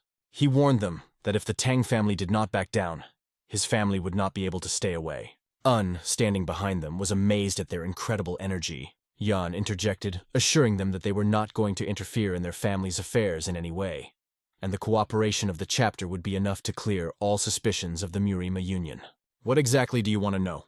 asked the head. "The identities of the recipient and the sender of the letter, as well as any meaningful evidence of hostility towards the Murim Union, or an attempt to create a new faction," Sul explained. The chief scratched his beard and said that nothing like that was mentioned in the letter. Sol asked him to swear on behalf of his family that there was no such information in the letter, and if he does, the Murima Union will believe his words. "I swear by the name of my family that nothing like that was mentioned in the letter," the head said solemnly. The tension in their conversation grew more and more. Sol stood up and said, "Okay." After listening to his words, she decided to believe him. The head thanked her for this trust. Un continued to watch them from behind. Yun tried to remember exactly what he had written in that letter. Everything he remembered had to do with swords, and now he was worried that this had led to misunderstandings. Meanwhile, in Murang Tangjong's bedroom, the head of the family was thinking about Un. He couldn't find him even after sending people to the South Sea, and now Un appeared with the investigation team. "Is this a trust check?" thought the head. If he could, he would immediately meet Un, the disciple of the Azure Dragon Sword owner, and spend the whole night discussing the sword art with him. But Un was now the secretary of the Murima Union, and the chief could not act rashly until he understood their relationship with the union representatives. At that moment, Un turned his head and saw the girls he missed so much. They also noticed him, and one of them ran up, jokingly hitting him on the shoulder, offended that he had not appeared for so long. "I missed you so much," she exclaimed. Un happily apologized to her for his delay, genuinely looking forward to meeting her. She still decided to forgive him, although she was angry when he left. But now that he was back, her anger melted away. Extending her hand, she asked if he had brought her a present, and Un, not knowing what to say, just looked around. She distributed honey dates, one for grandfather, one for Un, and one for Uncle the manager. A little later, they were all sitting at the table, and her sister was apologizing for the way San-Ah had been behaving, as she was usually more obedient. Un was embarrassed when they addressed him as Sir, and asked to be called simply Secretary Un. However, the girl objected, saying that she could not do that. "During a difficult time for our family, the help of the owner of the Azure Dragon Sword was incredibly valuable. It is a debt that we will never be able to fully repay," she added. She explained that she knew of his connection to the owner of the sword, and therefore could not treat him without due respect. Un had no idea that his letter would support them so much. The time spent in the Azure Dragon Pavilion on Yadinka was not in vain. The girl bowed to him again, hoping that he would convey her gratitude to the sender of the letter, and thanked him again. She also asked him to definitely do it. Smiling, he assured that he would definitely convey these words. A smile never left her gentle face. A little girl was also in the room, watching their conversation. The scientist realized that he should have told them the truth right away, but now he had to first check whether the letter contained any problematic content, and only then tell everything. He turned to the girl and asked if she had any other questions. Coughing, he said he was related to the owner of the Azure Dragon Sword, as she may have already noticed. She understood that if he had no relation to him, he would not be able to recreate the art of swordsmanship. She also said that she already knew about his help to the young master from the South Sea School. Did that smile mean that day? Flashed through Un's head, and he decided that he would tell more about himself during the next meeting. The girl became interested in what connected them, and she asked him to tell. They had two options. He was either a student or just an acquaintance. But the truth was different. It was neither the first nor the second. It was completely unexpected for the girl. Said he wanted to tell everything, but he couldn't right now, and promised he would definitely do so when the time came. She agreed to wait as long as it took for him to tell. The girl added that on that day, their Murang family would do everything to repay the debt. However, she assured that they would never ask for anything in return for their help. Explained it to her and could confidently vouch for his words. Good thing revealed his identity last time. He didn't want to look like a shameless man charging for kindness. Then he asked her if there was any place where he could practice quietly at dawn. She realized that came to the grounds every morning during the Phoenix Dragon Conference, not to spy on the training, but to train himself. She said that there is a place where no one will disturb him. Only the head of the family and his direct relatives can use it. The girl also noted that there he might meet someone who is waiting for him. Grinned widely, intrigued by who it could be. The little girl was willing to give her consent to this place if it was for 7 days after arriving at the Murang family home, Sol and Yeon were talking about the rumors about Doc Ran's lonely guest. He was said to possess a very valuable martial arts manual. Rumor has it that this guide is actually a letter. Yeon hoped it was about the correspondence they were investigating and wanted to enjoy the Murang family's hospitality. But when I saw her look, I realized that it's time to confess. You can't run away from work. He asked Sol to tell everything from the beginning, but in the most concise form. She explained that rumors about Doc Ran's lonesome had spread because of his unique martial arts guidance. Because of this, he was attacked by numerous villains, and he shed a lot of blood. Perhaps these rumors have more weight because they arose against the background of their long stay here and the investigation of the letter. The investigation team of the Murima Union has been visiting Murang's house for 7 days. It seems that people have started to believe more in the authenticity of the rumors about the letter thanks to the investigative team. Namgun's family also went to the river after Yeon's investigation was over, and Seol asked him if he should report back on the work done. The Impact faction had weakened considerably, and Yeon hadn't even expected them to compromise with the Namgong family so quickly. This is because the head of the Namgun family personally leads the punishment squad of 125 soldiers. Namgunyoung's Thunder Sword made its move, and Yeon then asked her if maybe instead of disbanding the investigation team, it would be better to go to the river. However, Sol replied that the river was a very bad option. What she meant was that they should go to Shandong province to investigate Doc Ran's solitary guest, and it should be done immediately. The next day in the office of the head of the Murang family, the chief reported to his men that the investigative team was on its way. His granddaughter expressed her desire to join the investigative team. She personally saw the letter and expected that they would accept it. What's more, she said she wanted to check on something that wasn't so much about the investigative team as it was about scientist Un. Then her brother declared that he also wanted to leave. "We have no right to underestimate the people from the investigation team, especially Tang Sol, who is secretly following Master Un," he said. As a brother, he cared for his sister and informed the chief that this was one of the reasons why he had to go as well. The chief allowed them to go together and support Un. "We will do so," they answered in unison. At the same time, their chariot continued moving in which John and Sul were sitting. Sol kept telling John that he was keeping too many secrets from her. He couldn't refuse the pretty girl's request, and finally admitted to her that they were going to the temple to check the situation. But he also added that he has secrets just like she does, including why she decided to join his group. "Everyone has their secrets," he said, and tried to change the subject by noting that this carriage was uncomfortable. She looked at everyone suspiciously, not understanding what they were thinking. But most of all her thoughts were focused on Una. Me and her brother rode behind them on horses. They exchanged glances with Un. Un waved to them with a smile. The boy just nodded in response. "Where are we going?" he asked his sister, to which she replied that to Shandong province, where the lone guest Doc Ran was last seen. Mai said that she also heard how he disappeared without a trace a few years ago and recently challenged the Great Void School. There are many rumors that among the schools on Mount Taishan, one school holds the lead. They call themselves the rulers of Shandong, although they have lost influence in the entire Taishan mountain region. Most likely, the lone guest chose them as his first victim to announce his return to Jianghu. "Did you hear that he now possesses a unique martial arts mastery?" her brother asked. She doubted that the head of the School of the Great Void would say anything, because the lonely guest had defeated him in one blow. And because of this, he would definitely not reveal the truth. Un eavesdropped on their conversation. The brother agreed that it was very interesting to defeat such a strong man with one blow. Mi understood that the lone guest was in a difficult situation now, and even a strong wolf alone would not be able to easily deal with a pack of wild dogs blinded by greed. So where could he be now? Asked Jean. She assumed they would meet him at the top of Iron Mountain. She also doubted that the letter currently in the lone guest's possession was sent by the owner of the Azure Dragon Sword. The Murang Union does not seem to know that these letters have different authors. After all, she herself had read the original from the owner of the Azure Dragon Sword, and knew for sure that his only concern was the sword. He is definitely not the kind of person who would send a letter to the pirates to cause chaos in the Murang Union and plunge Jianghu into chaos, and sat in the chariot lost in his thoughts. Looking at him, Mi could tell by his shining eyes that he had definitely heard their conversation. Senior brother and scholar Un now reminded her a lot of San-Ah. Unusually intelligent, but at the same time bright and simple, like children who do not know how to hide their feelings. Shandong Province, the entrance to the top of Iron Mountain.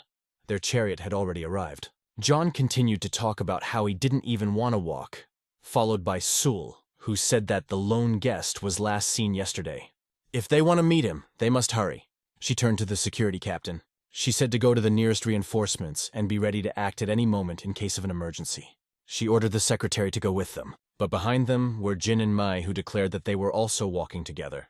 Do whatever you want, but no one will be responsible for your safety, Sul told them. Behind them, Un raised his hand and asked what would happen to him. John repeated that he was coming with them.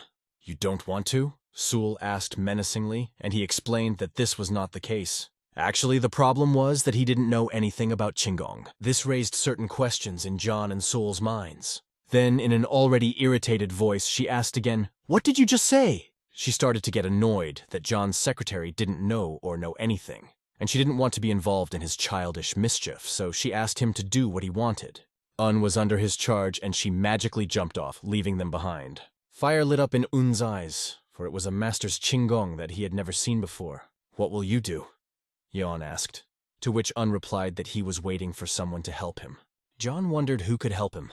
I'm afraid you'll prefer the breasts of a beautiful girl instead of me, said John jokingly. Everyone was silent, and Un was already waiting for an answer from them.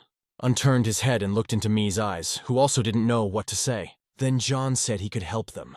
His help was that he would just leave them. And so, pushing off the ground, he instantly disappeared from their sight. But instead of ending up in the girl's arms, Un ended up in Jin's arms. While in the man's arms, Un cried out loudly. They pushed off the ground and jumped up, heading forward. What is Jin thinking about?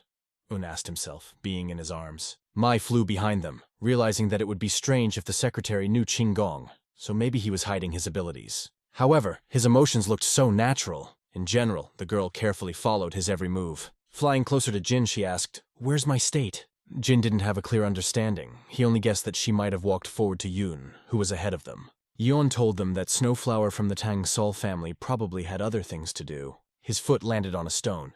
From this place they will have to walk. He warned everyone to be careful and look around. Sol at that moment was standing in front of an incredibly beautiful waterfall. Another figure approached Sul. He was an old grandfather with a long gray beard that reached his chest. He approached her and called her by name. Turning to him, her face lit up with a smile. She was his granddaughter, and during their separation, he said, she had become even more beautiful. Grandfather was known as the god of medicine, and she immediately threw herself into his arms. What kind of behavior is this for a grown girl? He jokingly asked her. After that, he asked if she brought him here. Yes, he is on this mountain now, she replied. You say that this person is the successor of the Holy Sword, but I do not believe that. Lee Kom-hak could not choose a disciple or a successor, said the god of medicine. However, he knew for sure that Huck and Pool were interested in him. He could say this based on his assumptions, because even Yom had not achieved anything. The god of medicine did not understand how he could not show interest in him. So what then? Asked the granddaughter, looking at him. He replied that he would do as she suggested. The warrior's blood splattered in the air as his body was cut by the sword. Dako Ran left no chance and already called the next fighter. There were 3 others standing in front of him who didn't know what to do. Dako Ran was also called the Lonely Guest, and he would ask these warriors if they were scared. After seeing their reaction, he contemptuously called them dogs that could only bark. But then another one appeared who had the courage to call him a bastard. He asked the Lonely Guest how he dared to treat them so disrespectfully. These three were Shandong's heroes, and they threatened to execute him for all his brutal crimes. But Dr. Ran only asked them to be quiet. In general, he did not care how many people died that night. The bearded man held the weapon in his hands and thought, "What kind of fool is this bastard?" Ran continued to invite them to come closer, threatening to kill them all. There was silence between the warriors. They were just preparing their weapons as they stood in front of him. They were sure they could take away his martial arts leadership. The confidence he exuded was visible in his eyes. Sol, Yeon, and me were watching all of this from the bushes. John remembered the first time he heard about him. It seemed to him that he was looking at his own past, because he was once the same. Mai was a little surprised because being like the lonely guest was quite impressive. Of course, Yeon was much more handsome. But just like now, he had a penetrating aura. Telling his story, he noted that he once wanted to fight the whole world for his own interests. It was a stupid but beautiful period when he was not interested in the opinion of others. Then he laughed and added, "In a way, I've stayed the same." Mi couldn't help but agree that he really didn't care about public opinion. After that, Mi glanced at her brother and What should she have expected? They both kept their eyes on the lone guest. Wanted to avoid attention, as he was surrounded by the investigative team. But he was also interested in how far his sword art had progressed, and he really wanted to see it, even if he was accused of writing the letter. "Looks like it's starting," John said. On the battlefield, the attack on the lonely guest began. He was attacked from all sides, using various weapons. Immediately, 3 fighters rushed at him like mad dogs, and he stood in the very center. They clearly intended to keep their distance, hoping that sooner or later he would open up. One of them was about to strike him with a sword, but the lone guest didn't care. He deflected every attack as easily as if it were child's play. In this hurricane of deadly weapons, he remained perfectly calm. When he had to move, he did so with incredible speed that his enemies barely had time to follow. But all attempts to hit him with a sword ended in failure. Failure meant the end of life for each of the attackers. The lone guest did not spare anyone who stood in his way. Those who tried to kill him remained dead. Their commander stared at the lone guest, trembling. But then he found the strength to stand in a combat stance. But he couldn't hide the fear on his face, which continued to betray his anxiety. It was quite understandable, because in front of him stood a real monster, Dr. Ran, whose energy was amazing. However, at this moment, the word was heard. "Enough!" From the side. 8 armed fighters appeared around the lonely guest. They called him a true barbarian, and introduced themselves as masters from the School of the Great Void, saying that they would not forgive him for his actions. Despite the threat, he only smiled wider. "Well, come on, you cowardly pups from the School of the Great Void. Show what you're capable of," he scoffed. Observing this, easily concluded that his opponent was incredibly strong and his swordsmanship was exquisite. They called the lone guest a barbarian, but his sword technique was far from barbaric. Rather, it was precise and multifaceted. Each blow was strong and completely under his control, and knew he was capable of this. Also understood that this was his reply to the letter he had sent him. "Ah, devil," thought the scientist, feeling how this situation took his breath away. He held the sword tightly in his hands, wanting to strike with it as well. Mai was worried if he would be okay. But Yeon reassured her by saying that if it was a big guest, then yes, he would be okay. Even if the masters from the School of the Great Void cannot defeat him. However, Yeon noted that the lone guest was targeted by many more people than just the masters. However, all these people are only pawns, and they will not be able to defeat the lonely guest, he added. Even John himself was not sure that he would be able to overcome such an opponent. After his words, Mi insisted that they should intervene. Because if the Murima Union did something now, many casualties could be avoided. "The Murima Union doesn't interfere in such matters. They don't care how many people die," replied Yeon coldly. He explained that the Union acts only in its own interests. That is, its approach. All they needed was the correspondence found in the lonely guest.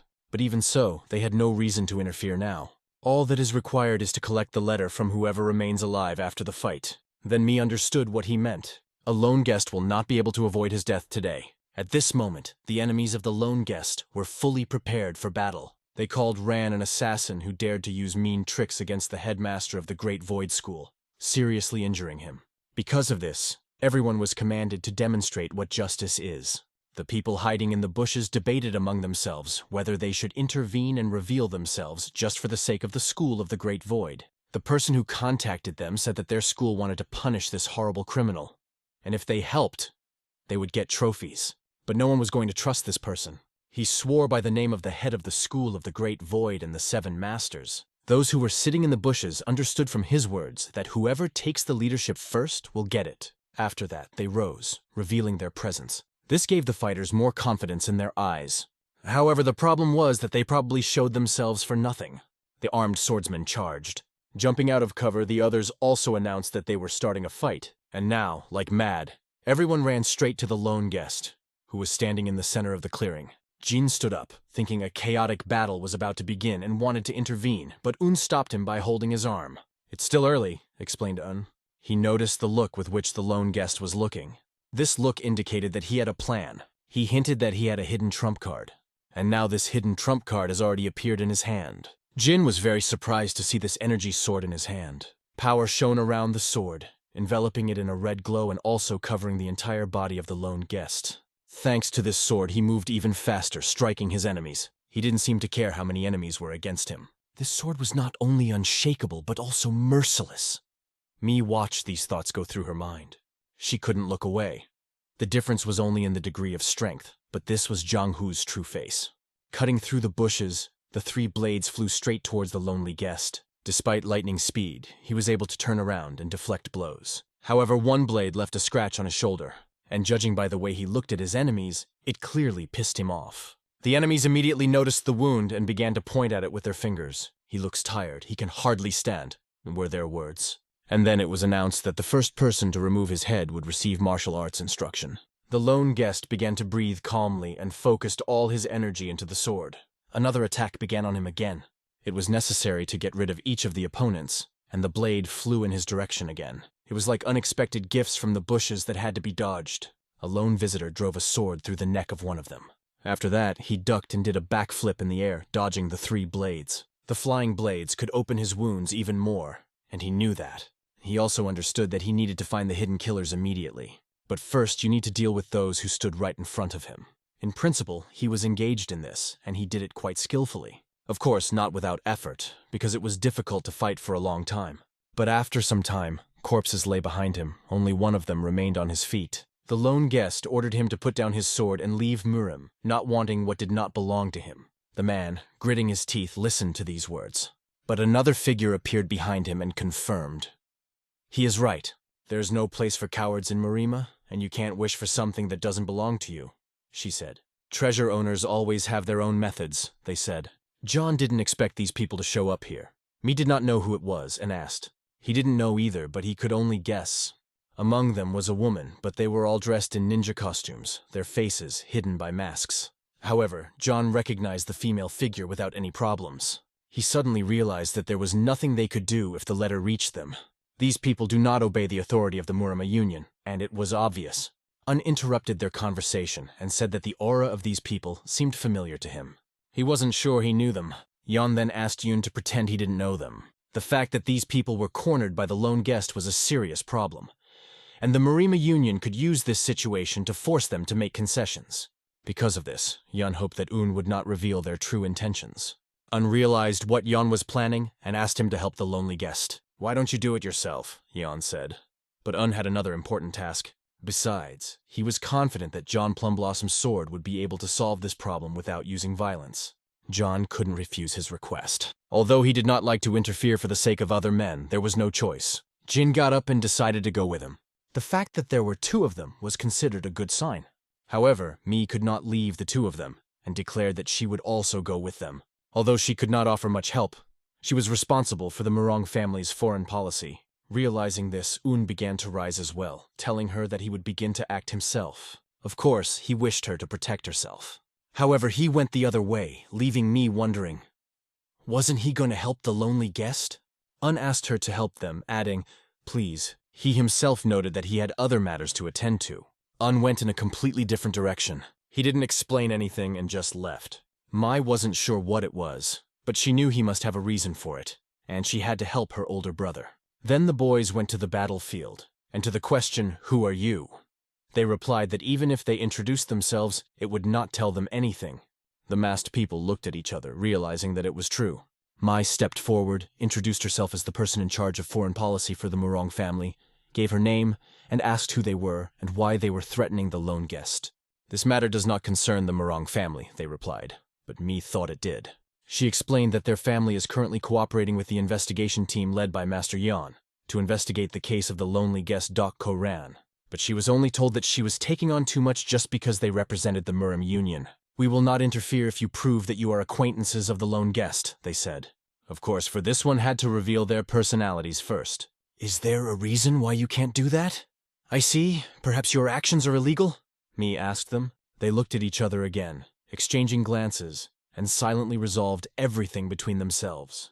They decided to continue, demanding that me and her companions leave the place. Of course, they could just walk away and be done with it.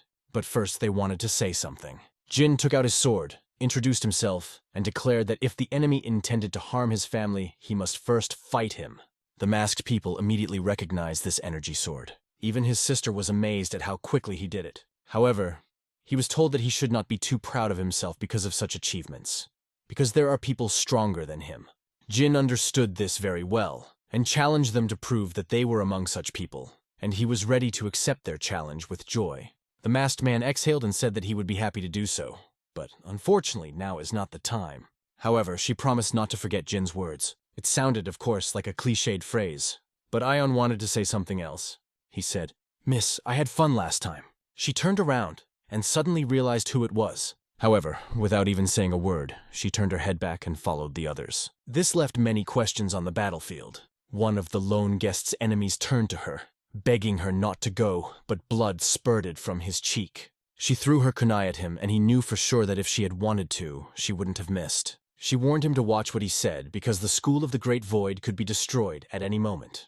These words sounded extremely serious from her. They themselves needed to understand that it was time to leave this place, and now only a group of investigators and the lone guest himself remained. Jin asked him if he was okay, but the lone guest was not so friendly, and said it was none of their business. He didn't need help. He also stated that he had no desire to assist them in the investigation, even if they were the Murima Union. Jin noticed his murderous look, despite the fact that he was about to collapse from exhaustion. Then Mi spoke to him and said that he did not know many things. We also received a letter, she explained to him. A letter from the wielder of the Azure Dragon Sword beyond the heavens. At that moment, he understood that the conversation would be serious. Because of this, she asked him to believe that they were not his enemies. Rand carefully looked at everyone present. There were no signs of threat on the faces of these people. They looked completely innocent. However, the appearance of Rand himself could not be better. He was exhausted. There was a certain relief in his soul that he had finally found something. But at the same moment, his legs could not withstand the tension, and he fell. Jin jumped up and picked him up. After that, they carefully placed him on the ground. He had to be taken to the hospital as soon as possible, because it seemed that he could die at any moment. It could be done right now, but Yoon didn't understand where Secretary Un had gone. At that moment, Mi told him that Secretary Un had left. As he was leaving, he said he had to do something, without explaining what exactly. Too many people have their own business these days, thought John. First it was Mr. Tan, now Secretary Un. Mi wondered why the Muram Union representatives were so polite to Mr. Un, since they don't usually treat secretaries with much respect. And what important task arose in Un that he had to leave the lonely guest. They then decided to leave, and John asked to keep an eye on the situation. At this time, Un was already moving towards his goal, and so Un was already standing right behind the god of medicine. He said his name and asked if the old man called him. The old man slowly turned his head and said, "Yes." But his appearance was extremely frightening, and he asked the young man if he was not afraid of him. Un, with incomprehension in his eyes, saw no reason to be afraid. Now the old man understood why Pool and Huck were interested in him. Suddenly, the grass began to scatter from under his feet. Scholar Yoon clearly sensed this as he felt the energy surging around the old man. Energy began to gather quickly and fade just as quickly. The old man explained that in his power are both life and death. Saving life is medicine, killing is poison, he said. But these are two sides of the same coin, the old man continued and introduced himself. I am the god of medicine and poison. This person was one of the 5 divine rulers, the poison god of the Tang family that the divine monk had spoken of. Un realized that all the cards had been opened before him. Who am I to you, poison or medicine? The old man asked Un. He asked him what he meant. The old man explained that the most important thing for Pul Yan right now is the Muram Union. Nothing bothers him anymore. As for Huck, He is obsessed with reaching the pinnacle of swordsmanship and is willing to risk his life for it. But since he has not yet reached this peak, he can only strive for it. As Old Un explained, he felt as if the whole world was pressing in on him from all sides. The old man said of himself that he was obsessed with his Tang family. Incredibly, the old man didn't even use poison. He simply released such a powerful energy that the grass around him began to die. "If you swear to make the Tang family the strongest, I will give you this world," said the old man. At first, Un didn't know what to say. He then said that the old man must be confusing him with someone else since he was never the best, and doesn't even have the ability to do that. First step, second step, third step. The old man began to approach Un. He approached with the words that he would check it himself. He will check if Un is telling the truth or possibly lying. An energy figure began to form in his hand, and later, from this energy, he created a blue butterfly. "What kind of butterfly is this?" Un asked himself as he watched this. At that moment, the butterfly began to fly directly in his direction. But one could faint from the shock of seeing how quickly this butterfly grew, spreading its huge wings right above Un. At the same time, the blue sword in his soul began to awaken. Feeling alarmed, Un began to draw his sword. One movement was enough to understand the sophistication of his actions. His stand was unique. An incredibly powerful energy was hidden behind his soul, which began to emit light in different directions. The power of this energy was so unlimited that it flew far around. At that moment, a huge wave of wind almost swept Un off his feet. The god of medicine and poison watched the boy carefully. After that, Un himself turned his head back and saw 2 tracks. But, raising his head a little higher, he saw how the trees had been cut down, and the earth turned upside down behind him. "As Poole has knowledge, so I, like Huck, have insight," said the old man. He meant that in the past 30 years, there had not been a single person capable of defending against his heavenly spirit butterfly. But Un continued to stand his ground, assuring that the god of medicine was wrong with the choice. And all because Un did not seek power over the world. He began to remember the moments when he too once thought that the whole world was in his hands. But it was only an illusion. However, it was a good time. Because he met people dear to him and found his own way. Un wanted to own the whole world, he wanted to be one with it. This story seemed stupid to the old man. Even if you want to be one with the world, people will still fear your power, glorify you, and hate you, he said. There is no man who can give up a sea full of money and silver. If you do not get power, there will be others who will try to influence you. And after that, to say that you want to be one with the world is nonsense. But Un continued to insist, saying that one man cannot own the whole world, and he was sure of it. The answer still seemed silly to the old man, but he also admitted that Un might be different. After that, he raised his head, looked at the sky, covered with stars. In silence, he turned his head and began to walk in the other direction. After expressing the hope that Un would take responsibility for his words, the old man disappeared into the distance. Only a light breeze touched Un's body. Questions swirled in his head. What is responsibility, and what exactly did the god of medicine mean? He began to understand that he had once again become involved in something unpleasant. Or, to be more precise, he had been involved. A new day dawned and the merciless battle continued. The river carried the bodies of the dead. Laid here after the battle, the pirates fought against the Namgung family. Scar, first mate of the Heartless Pirates, shouted to his men to not retreat and continue the attack as it was necessary to hold on. He believed that it was necessary to hold out just a little, and everything would work out. They only had to hold out a little longer, and victory would be theirs. But at this moment, he met in battle with the girl. She was extremely strong and appeared to be from the elite unit of the Nam Gun family. When he met her in battle, he realized that it was no longer possible to fight here. Leaving her on the battlefield, he turned and started running in the other direction. Is he running away after urging his subordinates to continue the fight? The girl could not let him escape so easily. Therefore, scattering everyone in her path, she rushed after him. But at that moment, 3 men armed with swords appeared in front of her. Feeling the breath of the wind on her body, she made a spin with her sword. After that, she jumped up, flipping in the air and doing a backflip. Landing behind the enemy, she pierced him with her sword, leaving wounds on his body. She finished him off with one more move, and now the other 2 were charging at her. It wasn't difficult for her to deal with these 2 with her swordsmanship. She understood that her enemy was just wasting time, because the Imperial Sky Squad could appear at any moment and attack when everyone was exhausted. The pirates' fighting style has changed noticeably. Now they resembled an organized army. And the Nam Gong family, on the contrary, acted directly, attacking head-on, which meant that the pirates were confident in their strength. But don't they think too simply, she thought. She tried to calm her thoughts, realizing that she had gone too far in her analyses. Her brother appeared before her, asking if she was tired or disappointed that her opponent had escaped.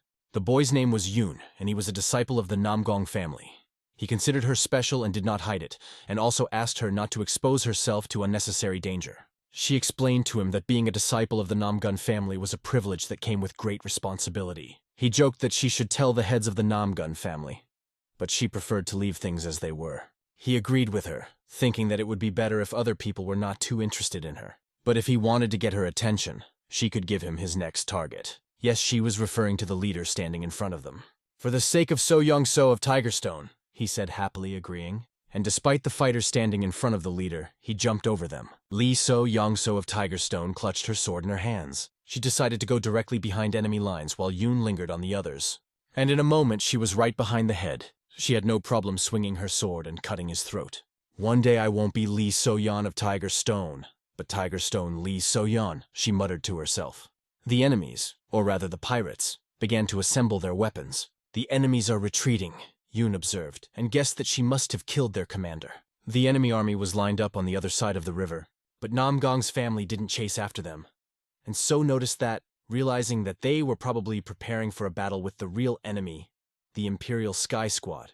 The rest of the responsibility fell on the students of the first squad, and she considered herself not strong enough for the further battle. Ren and his men stood on the slope. He knew that the river pirates had reformed the alliance. Based on the number of pirates, there were not only the Heartless, but also at least 5 to 6 other pirate groups. It has been 30 years since the Murima Union defeated them. What made these people act again after so many years? They probably think they have regained their power.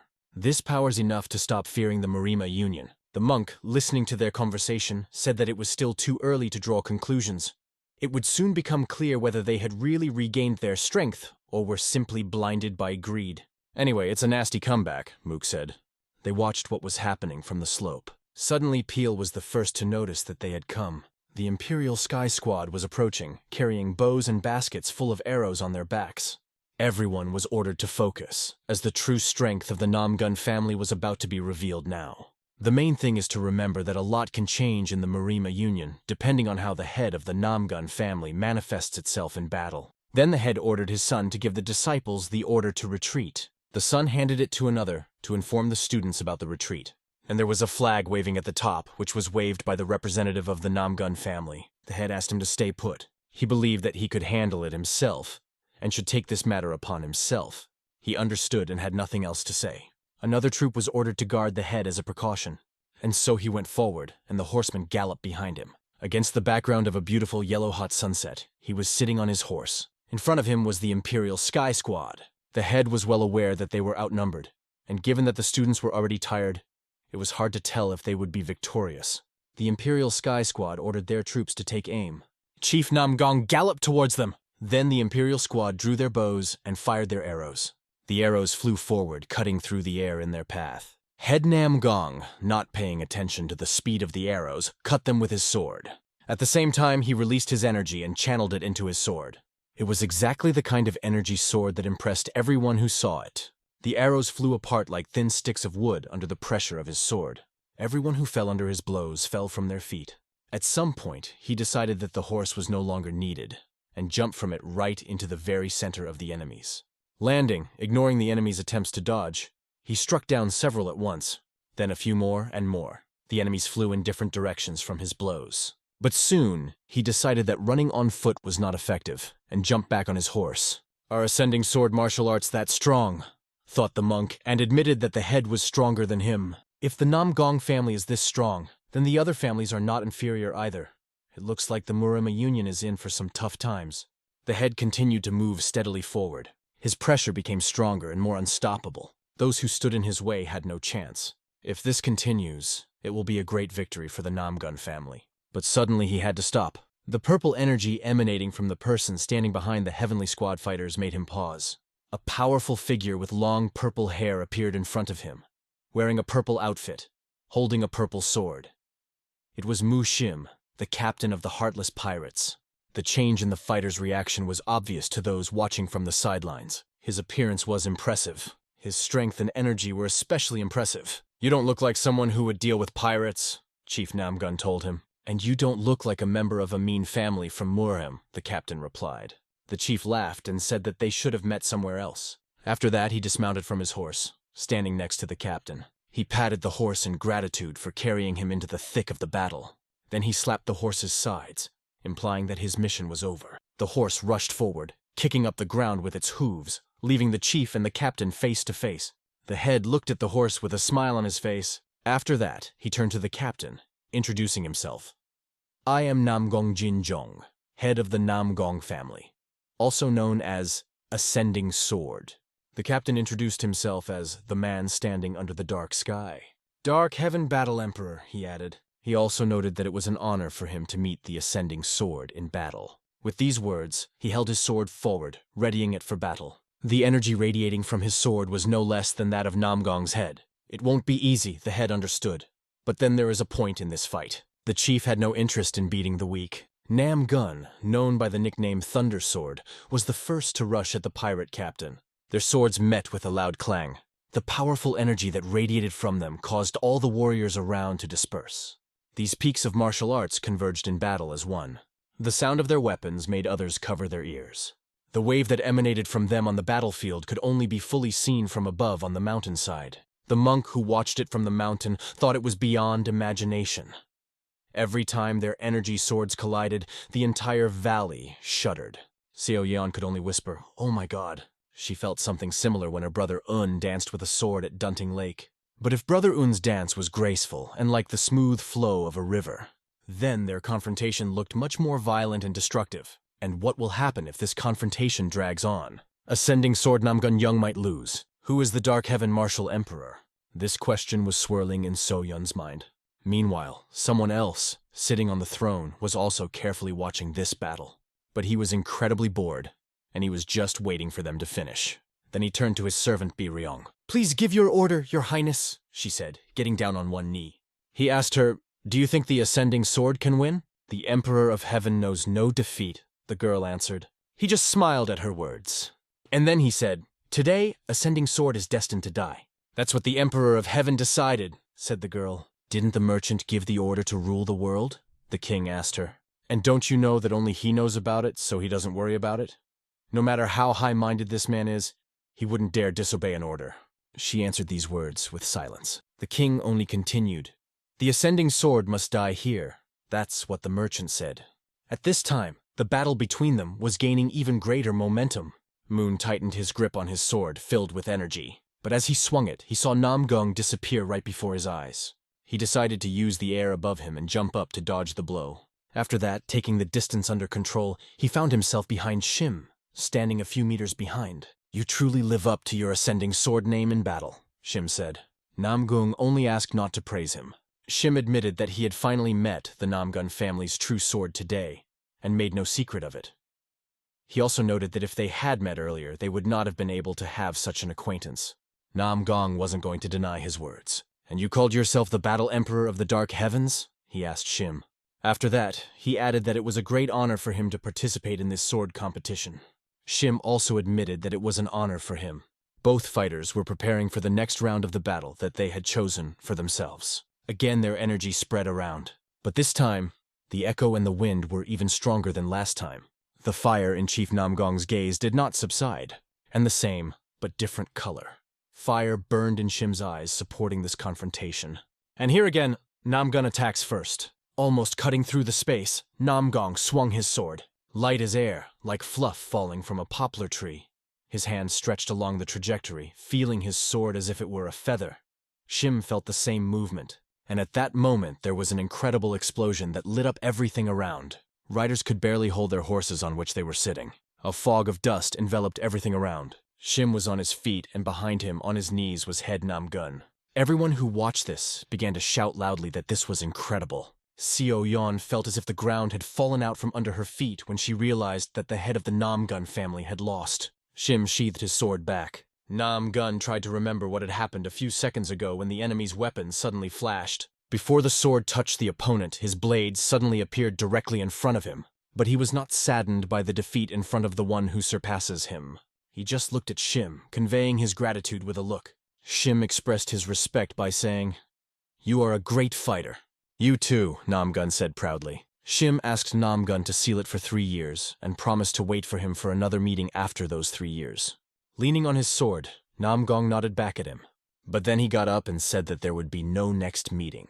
Our battle is not over yet, said Shim after him. Namgong thanked him and expressed his gratitude as a warrior, for he was very happy for this battle. But as the head of the family, no. He then summoned Iron Sword Namgun Byok. He dismounted from his horse and knelt before the head. Kneeling down, he waited for an order from the head of the family. The first thing the head wanted to tell him was to never forget today's humiliation. Second, from this day he is appointed deputy head of the Ministry of Foreign Affairs. The third is not to take any action before building strength. And from that moment on, he becomes the head of the Namgun family. Iron Sword Gun Byok. Gunbyuk couldn't believe it at first. Of course, the head asked him for forgiveness for putting such a heavy burden on his shoulders. Gun Byok almost cried. His hands began to shake and tears almost fell from his eyes. Defeat might have resulted in the loss of the title of head of the family. But even if his reputation was ruined, it would not affect the Namgong family, and they would not have to endure the humiliation of being imprisoned for 3 years. He had only one last responsibility left as the former head of the family. Turning back to Shim, he said, I'm glad that a strong person like you would take my life. Don't talk nonsense, Shim asked him. I'm sorry. I know you don't want to kill me, but I have no choice, Namgun said. He then grabbed his sword and lunged at Shim, driving the blade straight into his chest. It was an all too obvious back and forth attack. But suddenly Shim noticed something else. They were arrows flying in his direction, and at first he parried them. What are you doing? He turned to the king, who was standing a few meters away from him at the entrance to the cave. The king's archers kept their bows aimed at Shim. The king had a smile on his face, and he fanned himself with the fan he held in his hands. A few more arrows flew towards Shim, and at this moment he had a chance to show his speed. He took full advantage of this opportunity. This technique was familiar to him. It was Birion's technique called flowing arrow. At that moment, one of the arrows pierced the body of the already former head Namgun. Shim found himself in an incomprehensible situation. He was incredibly tense and looked around. His gaze fell on the crossbow he held in his hand. Chairman Namgun, who was dying, realized that Shim was not a free man either, and even being so strong, he could not achieve freedom. In response, Shim said that they are exactly the same. Namgung coughed and didn't deny his words. The last thing he said as he fell to the ground was, "This is very funny." And right in front of Shim, on the battlefield, his body moved, pierced through. Shim himself thanked him for this fair fight. The army all around shouted loudly, raising their weapons in the air, celebrating the victory. Iron Sword was on his knees before the death of a person so close to him. This was watched from above by representatives of Murang. The ascending sword is dead, said Mook. Suddenly, a horse appeared behind them. The man dismounted from this horse and greeted them. He congratulated the Murang Union representatives. The monk looked at him carefully, trying to understand who he was. Judging by his clothes, he was not from the Heavenly Imperial Squad, but considering his gaze, aura, and voice, it was obvious that he possessed considerable power. He reached for the document he had on his belt. This is a message to the Murang Union from the Pirate Alliance, he explained. Murang's representatives looked at each other. After that, they approached and took the message from him. Be calm. The man wished them and approached his horse. Be calm because there will be no more battles today. This meant that they were going to let the Namgun family's elite squad go. But that was still a question. Then they asked him to wait. Who is he? Ryan asked. He only replied that he only had a number. He mounted his horse and galloped back. This left Murang representatives with many questions. But one thing was clear. This was probably just the beginning. The appearance of a new powerful man under the name of the Dark Heaven Battle Emperor and the Pirate Alliance was without a doubt a challenge to the Murang Union that had ruled for decades. Meanwhile, the king applauded, marking a well shot from the crossbow. For this liquid arrow, which does not obey any rules, and was really not just a technique. The king was amazed that she managed to pierce such a force with a short arrow. But she only carried out His Majesty's imperial order with precision. Then the king looked at the other man. He immediately knelt before him and said that he was listening to him. The king ordered him to stand up and slap that girl, pointing the fan at Bi Ryong. The man did not know how to act in such a situation. However, he got up and began to approach her. Waving his hand, the man hit the girl hard on the cheek, which was covered by a mask, with the back. The blow was so strong that blood began to flow from under the mask directly from her lip. It is not for her to judge whether my order is carried out or not, said the king. He was outraged by her defiant expression. But suddenly, a swordsman appeared right in front of him. It was Shim, serious. The king saluted Shim and ordered the servants who were behind him to bow not to do so, as he was the hero who had killed the ascending sword. Shim was indignant because he understood that it was the king's order to kill the head of the Namgun family. "Fear is the best way to rule, fool," said the king. But Shim asked again, "Did you give the order to kill the head of the Namgun family?" The king said with a cold smile that if Shim was so eager to know, he could ask the merchants himself. This answer made him feel bad, but he held back his emotions. Shim turned decisively, walking away from the throne, ready to leave the hall.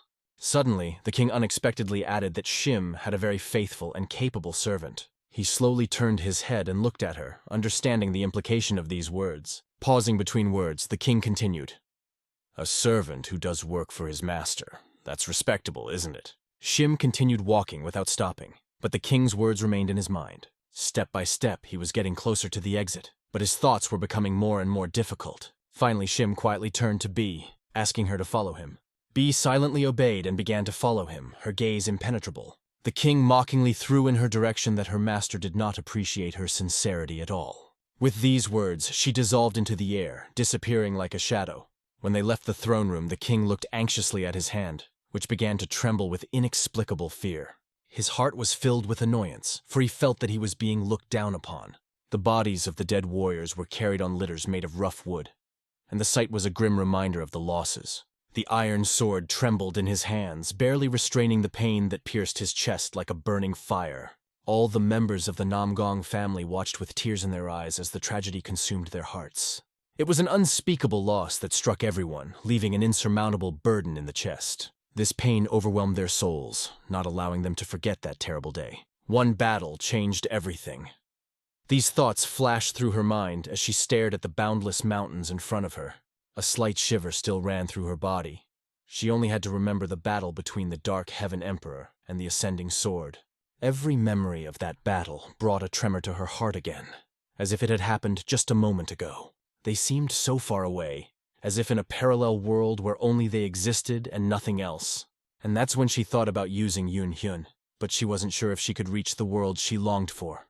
In the end, after thinking it all over, she decided that the time was not yet right. The shocking news of the Ascending Sword's defeat on the battlefield under Magun Jin Chong spread quickly. The defeat of the Namgong family and the death of their head at the hands of the Dark Heaven Emperor caused the entire Jianghu to tremble. The atmosphere around the river changed. Merchant caravans began to voluntarily pay the River Pirates Alliance for the right of passage. The alliance decided to raise its name, and even the small factions in the area adjusted to the new order. Although the alliance of year pirates did not show their selfish intentions, no one knew how much longer such a shaky balance would last. On the longest river crossing the mainland, times of chaos have come that no one could have predicted. Unbowed his head as he watched the training, feeling the weight of the upcoming decisions on his shoulders. The strongest faction was quietly considering the situation, thinking deeply about the future. She wondered if the Poison God would back off because of the Horhua Treaty and how that might change their position. He already had to contend with the Northern Sea ice gates, just because the Saint Sword decided to hand over his artifact. Also, the Murim Union's special treatment of him began to raise suspicions as the Divine Monk declared him as his successor. He would not want this situation with the Poison God to gain publicity, but he was glad that the lone guest was safe and sound after the battle. The lone guest recovered 3 days after receiving serious injuries, and everyone was surprised by his extraordinary endurance. Even the doctor could not believe his survival. Although it is not known that the sender of the letter is Hyun, once the lonely guest recovers, the Murima Union will begin an investigation, and the question will be, should I confess now? Perhaps it would be better to immediately tell honestly what exactly he wrote and sent that ill-fated letter? At this time, the training continued, and no one noticed his inner thoughts. He couldn't help but be envious of those who were currently training, as he hadn't had a chance to train at all in the past few days. At that moment, a small girl ran up to him, fresh and energetic, with a happy smile on her face. He couldn't hide his joy at meeting San. Her presence added warmth to his day. She quickly asked, "Are you back? Do you like it here?" There was curiosity in her voice. He wondered why she was not with her older brother, Appa. She explained that her brother was busy with business in the trade group, so she had to stay here. She cheekily added, "If you like me, you need to be more assertive. I like confident and assertive people." Unjust laughed back, nodding, "I like those too." She suddenly asked, "And whose side are you on? although this question did not seem to particularly concern her. She added, "It must be hard for you." Though he really meant something else. She was much more interested in seeing him show off his swordsmanship skills again, and she almost couldn't wait. Therefore, she strongly asked not to delay and to show it right now. But he had a certain but that she didn't notice. He was bothered by the fighters' training in the arena, though she could only guess about it. She quickly explained, "Don't worry. Jin taught them a good lesson, so they won't dare judge you." Un thought about her words and decided that it might be worth a shot. He stood up and agreed with her, promising to show his swordsmanship. Slowly, he began to approach the arena where they were training. There were wooden swords nearby that caught his attention. He reached for one of them, feeling its weight and balance. As soon as he picked up the sword, it instantly became like an extension of his hand. He liked this feeling so much that he could barely hold back a smile. Mala could not contain her excitement, expecting that he was about to show her his skills. As soon as he picked up the sword, a smile of confidence instantly appeared on his face. He took a deep breath and slowly exhaled all the air from his lungs, preparing for his next move. Closing his eyes, Un plunged into a state of absolute concentration, feeling only the power of the sword in his hands. All the torment, suffering, and anxieties dissipated, leaving only pure clarity. At that moment, only he and the sword existed. Everything else disappeared from his consciousness. There was nothing in his heart but a sword. The world seemed empty to him except for this one truth. The sounds of training continued to echo around him, but they lost all meaning to him. However, when the fighters spotted the scientist with the sword in hand, they all stopped suddenly, watching him with interest. The question began to echo in their circle. Why did everyone stop? But one of them whispered, "Look the other way." He turned, not understanding what to look at, but as soon as he saw it, everything became clear. Blue energy slowly radiated from the sword, spreading around Un. In the hands of this man dressed as a rider, the crude wooden sword moved so smoothly that it seemed to be part of the mist, leaving behind a visible trajectory in the air. His movements cut through space as if it were water, smoothly and effortlessly, as if nature itself obeyed his will. They couldn't quite understand what they were looking at, but one thing was clear. The man dressed as a rider was actually a superior martial artist. His composure reflected all the power he effortlessly controlled, and his eyes, full of confidence, told everyone, for him, it is no more difficult than breathing. Un, in turn, was glad that this time he managed not to break the wooden sword. Although the training session was brief, he turned his head, sensing that something had changed around him. He noticed that all the warriors who were training nearby were now looking at him intently, holding their breath. But when they noticed his look, they immediately turned around, pretending that nothing had happened and that they did not admire him. Un was glad that no one was making fun of him this time, as had happened before. After that, he went over and carefully put the sword back in its place. Mala ran up to him, not holding back her excitement and wanting to say something. She threw her hands up and, with all her heart, exclaimed that he was the best. She was so curious and couldn't understand why he hadn't done this before.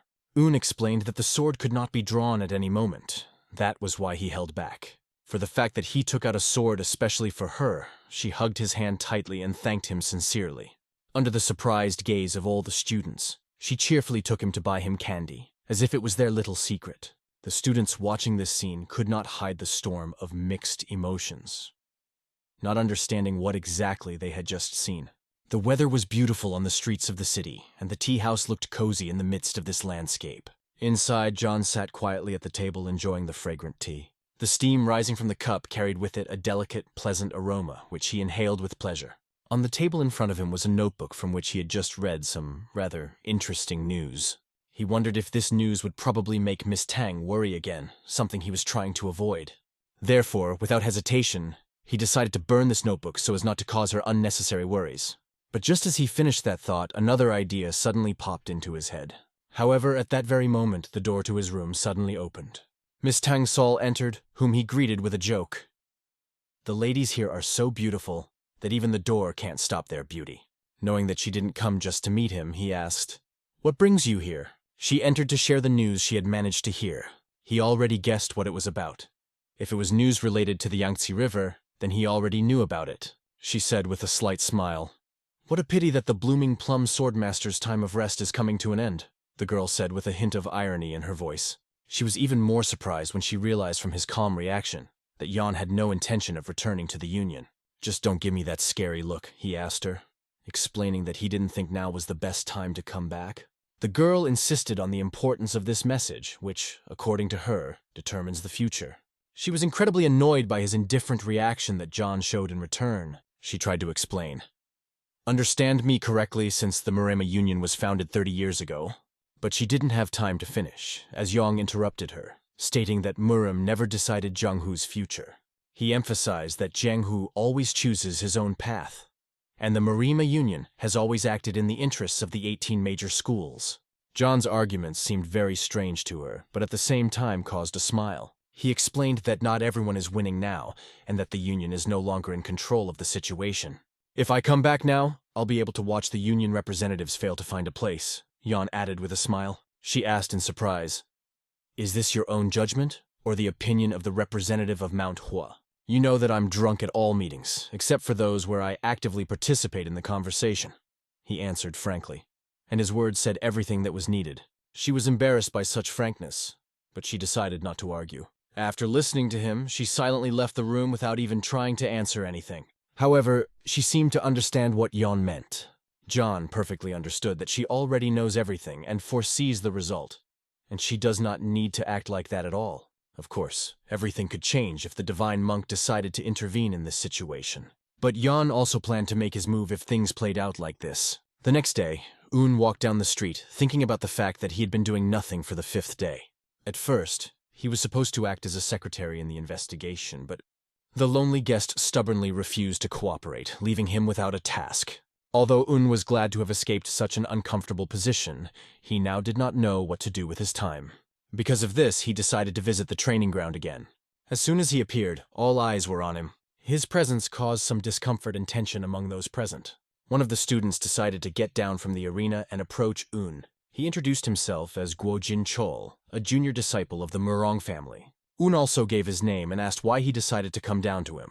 Guojin Chol apologized, explaining that they didn't recognize him last time and made a big mistake. After that, all the students, as one, unanimously apologized to Un. Are they doing this because of Jin's request? Un thought, feeling that something was wrong. He then told the disciples that he forgave them and asked them to stop bowing before him. He reminded them that they were not some street thugs, but disciples of the Murang family, and should do what they thought was right, not act under pressure. Several students lowered their heads, understanding his words. Un decided to go on, but one of the students questioned him. Did you come to practice? The disciple timidly asked if Un would mind if they watched his training, and suddenly a little girl appeared, who picked up on his request, and also asked Un to demonstrate her skills. She was so cute that it was simply impossible to refuse her. Un thought for a while, weighing his options, and decided that he could come up with something. Finally, he proposed a solution. He turned to Chol with an idea. Since I showed you my swordsmanship yesterday, why don't you show me yours today? He asked with a smile on his face. Chol was immediately confused, not understanding why this was necessary. However, after a short pause, he agreed to Un's proposal. Turning around, he went to the other students, and at that moment, Un bent over to the little girl. He whispered something in her ear, making her laugh. Okay, Appa, I'll ask, the girl answered cheerfully. Then she turned and ran in the other direction, fulfilling his request. Un focused his gaze on the students who were already preparing for training. Chiol approached the group and explained to them that he didn't understand why Un wanted to see their fencing, but offered to start. First, he suggested trying to do a formation exercise to show synchronicity. Chiol couldn't see if Un wanted to use this to expose their mistakes. After that, he waved his hand decisively and announced that it was time to begin the Dragon Sword exercise.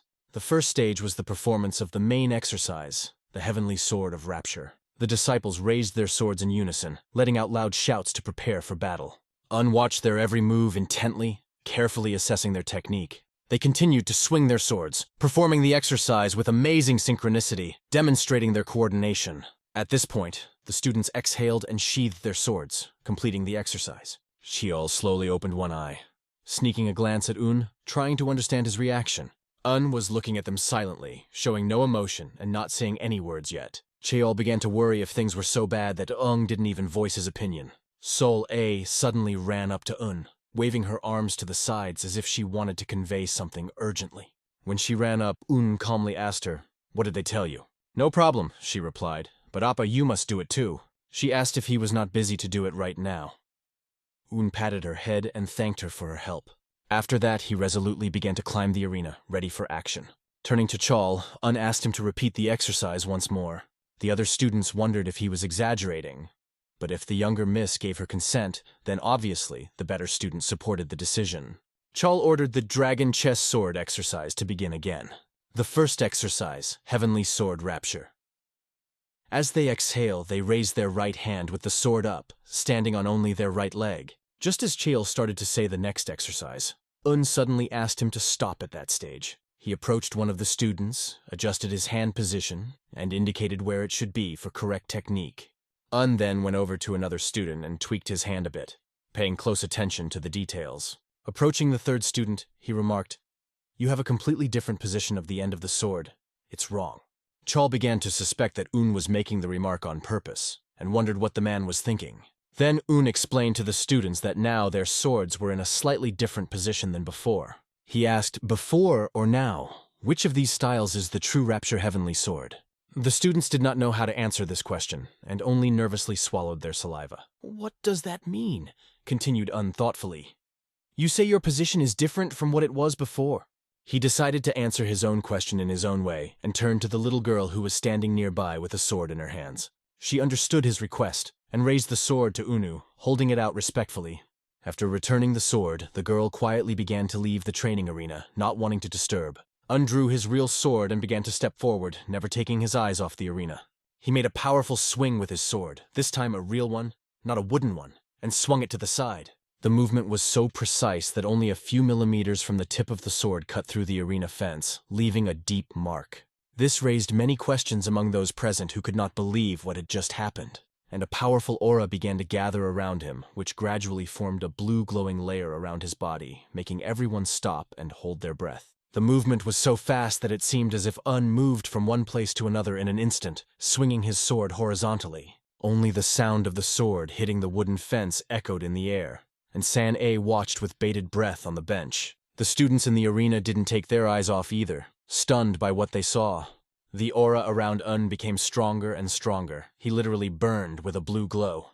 After completing his move, Un turned to the students and asked, "How many times did I swing my sword?" 12 times. The student standing behind raised his hand and answered, "And how many traces did I leave?" The next question that Un asked made them think. Chol thought he saw 12 strikes, but only one continuous line remained in the air.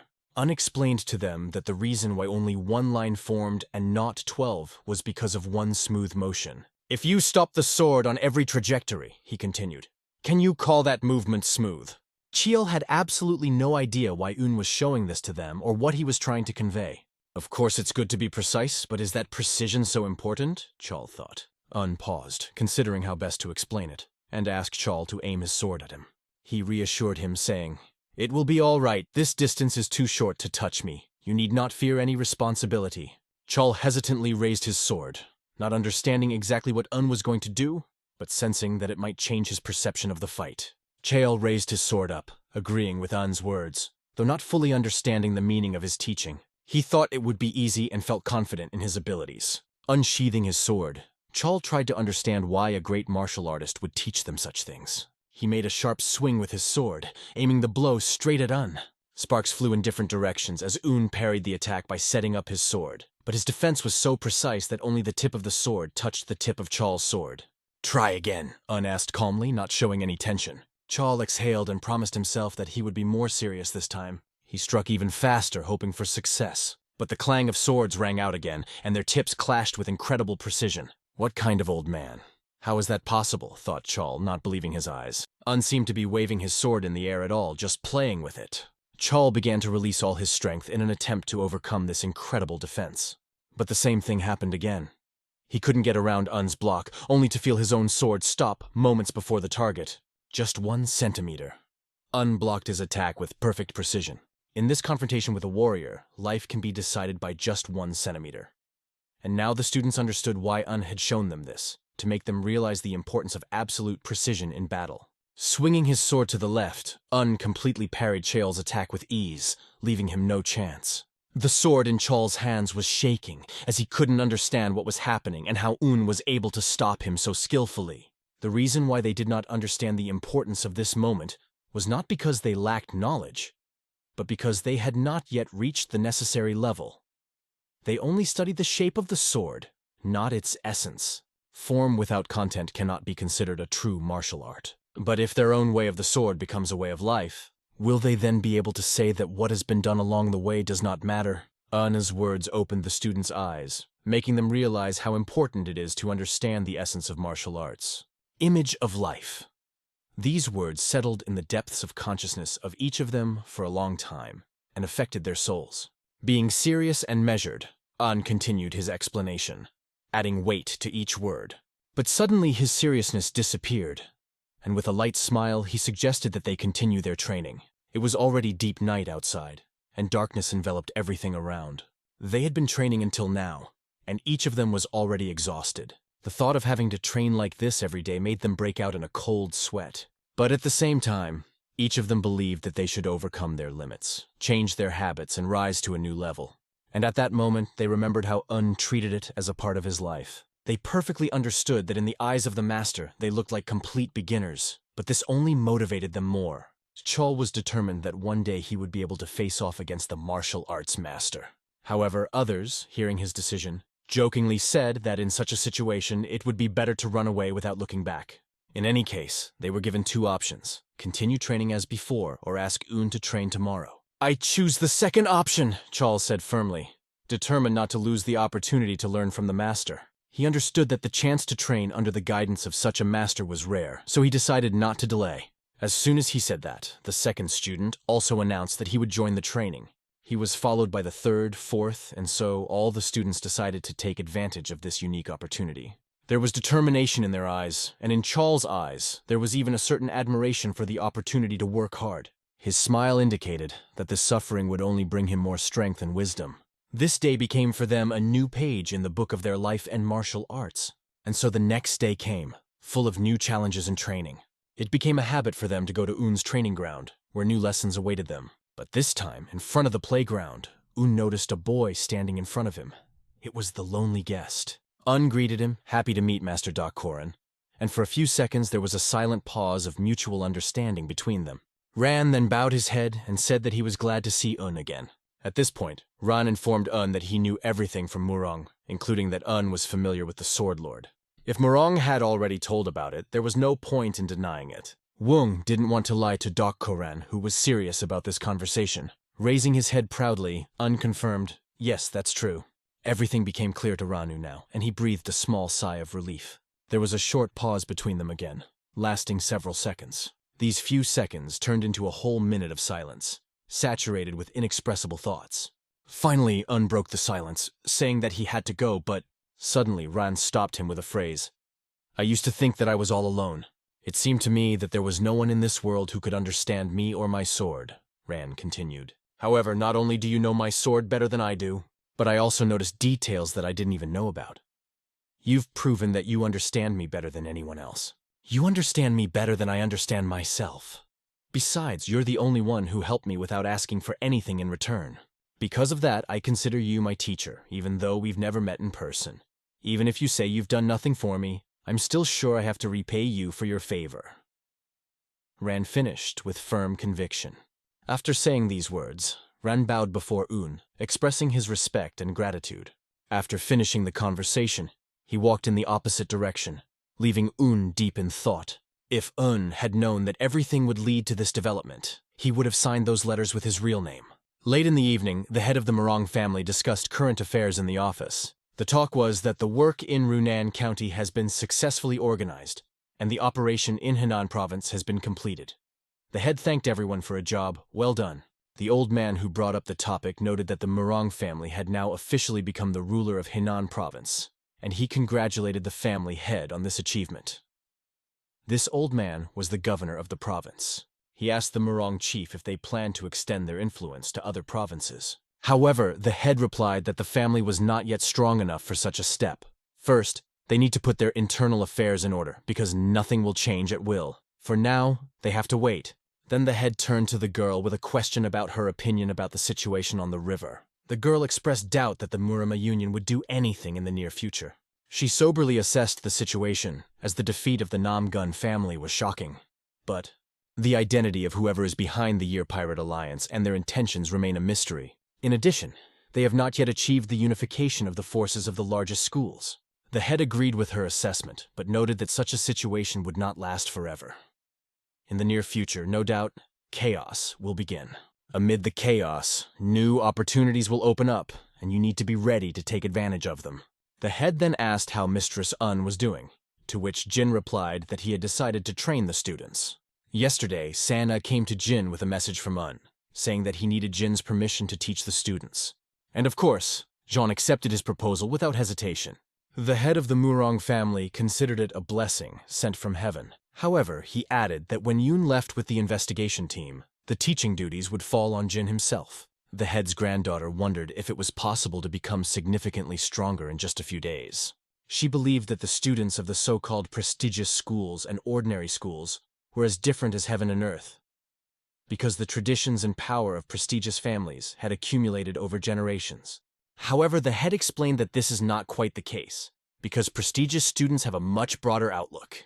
They often see their masters go through difficult trials and achieve greatness, overcoming many difficulties. In addition, they have a more stable psyche, they do not doubt their potential, and do not settle for less. In fact, those who are an example for others become great, concluded the head. Then the chief approached Jin once more and patted him on the shoulder, reminding him of the responsibility that would fall upon him after Un's departure.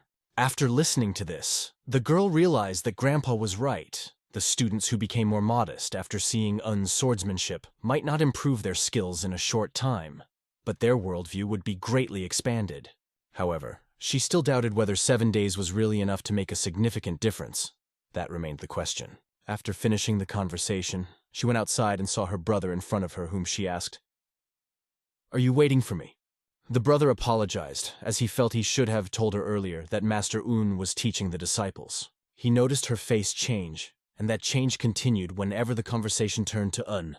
He wasn't sure if he should say it, but he still decided, "If you want to say something to Mistress Un, you'd better hurry." He explained that Un would soon be leaving them with Marima's union investigation team, and there was no telling when he would be seen again.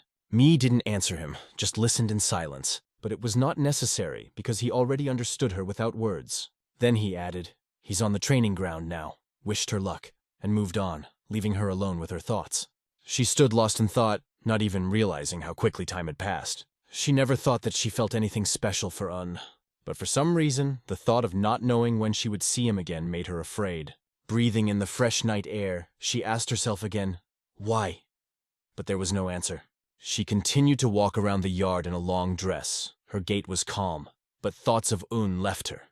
Suddenly, her eyes were drawn to the training ground, where the silence of the night had been for a long time.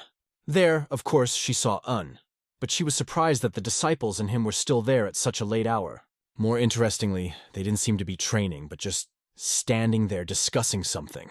All the students, except one, were standing at a distance from Master Un, and he was seriously explaining something to them, holding a pen and paper in his hands. Chol was the first to notice her approach as she stood next to the training arena. The students unanimously congratulated her. Congratulations to the head of the foreign department. It was amazing to her to watch them achieve such discipline under Un's guidance. "I see you're busy," she said, stepping closer to Un, trying not to disturb the order. One of the students explained that Master Un gives them a lot of valuable advice. Un modestly noted that only a little, although the letters in his hands were completely filled. If you look closely, some students have already received written advice, while others have been patiently waiting for their turn. Then Un, after politely apologizing to her, asked her to step back a little so as not to disturb the proceedings. He explained that even though she was the head of the foreign department, the sword warrior's pride would not allow him to be distracted, and he would like to finish the class. The girl had no choice but to walk away, and she did so, knowing that Un would finish soon. She smiled faintly as she watched how seriously he worked, though she couldn't help but notice his efforts. Looking at the face of one of the students, she noticed that he looked as if he had found a true guide to martial arts. She remembered how Master Un had tried the same way during his encounter with Han at the Phoenix Dragon tournament. He was strikingly different from the selfish and prudent people from famous schools. Although he sometimes seemed a little naive, she knew that he was always ready to stand up for others. She also mentioned that she had heard from various sources about how the divine monk had named Un as the receiver of the Holy Sword. Master Un was known as a great martial artist and receiver of the Holy Sword. In addition, he was mysteriously related to the owner of the Azure Dragon Sword, and every time she thought about it, She became nervous and blushed, not understanding what was happening to her. In the training arena, meanwhile, was finalizing his advice, summarizing the students' strengths and weaknesses and outlining the direction of their future training. He told them to continue training as they had been doing today, and they would see improvement even without his constant guidance. However, also revealed that he will most likely have to leave tomorrow and will not be able to continue his studies. The other students who were standing nearby also heard this, and the news caused them mixed feelings. They understood that Mr. was a busy man and thanked him for a wonderful few days of teaching. They were sorry that it was only 3 days, but they had a great experience. One famous scientist once said that in 3 days a person can change beyond recognition. During these 3 days they worked diligently, and during this time they became many times stronger as martial arts masters. If they don't surrender now, no one will be able to look down on them anymore. After Un's words, one of the students offered to organize a farewell for him, but Un is at work and cannot drink alcohol. He was much more interested in having the students show him their swordsmanship once again, even though it was already late. But for these students, time did not matter at all. They were ready for anything. The head disciple ordered everyone to line up and show Master Un their latest training session. Mai was surprised that the training was being held at such a late hour, but it was still exciting. She wondered how much the students had changed in those few days. The first exercise is the main heavenly sword of rapture. As soon as these words sounded, all the students began to move in rhythm, synchronously and harmoniously. It looked incredible from the outside, and Mi couldn't take her eyes off watching them.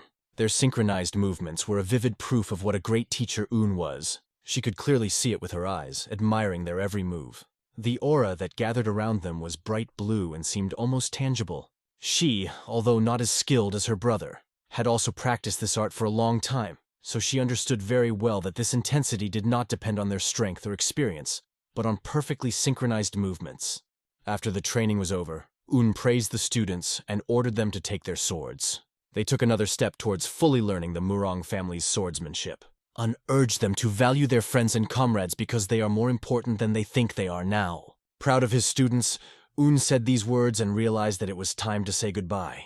Descending from the arena, he approached Mi, who was waiting nearby. He apologized for keeping her waiting, but she didn't mind at all. The students went in the other direction, and Un and Mi were left alone and decided to talk on the way. She immediately admitted that what she saw struck her. She was impressed by the new student's fencing and asked what exactly he had taught them. Un thought for a moment, unsure of how to properly answer her question. Then she said again that he exceeded all her expectations. Un replied that he only showed the students what he had learned. And after these words, the girl assumed that he must have a great teacher.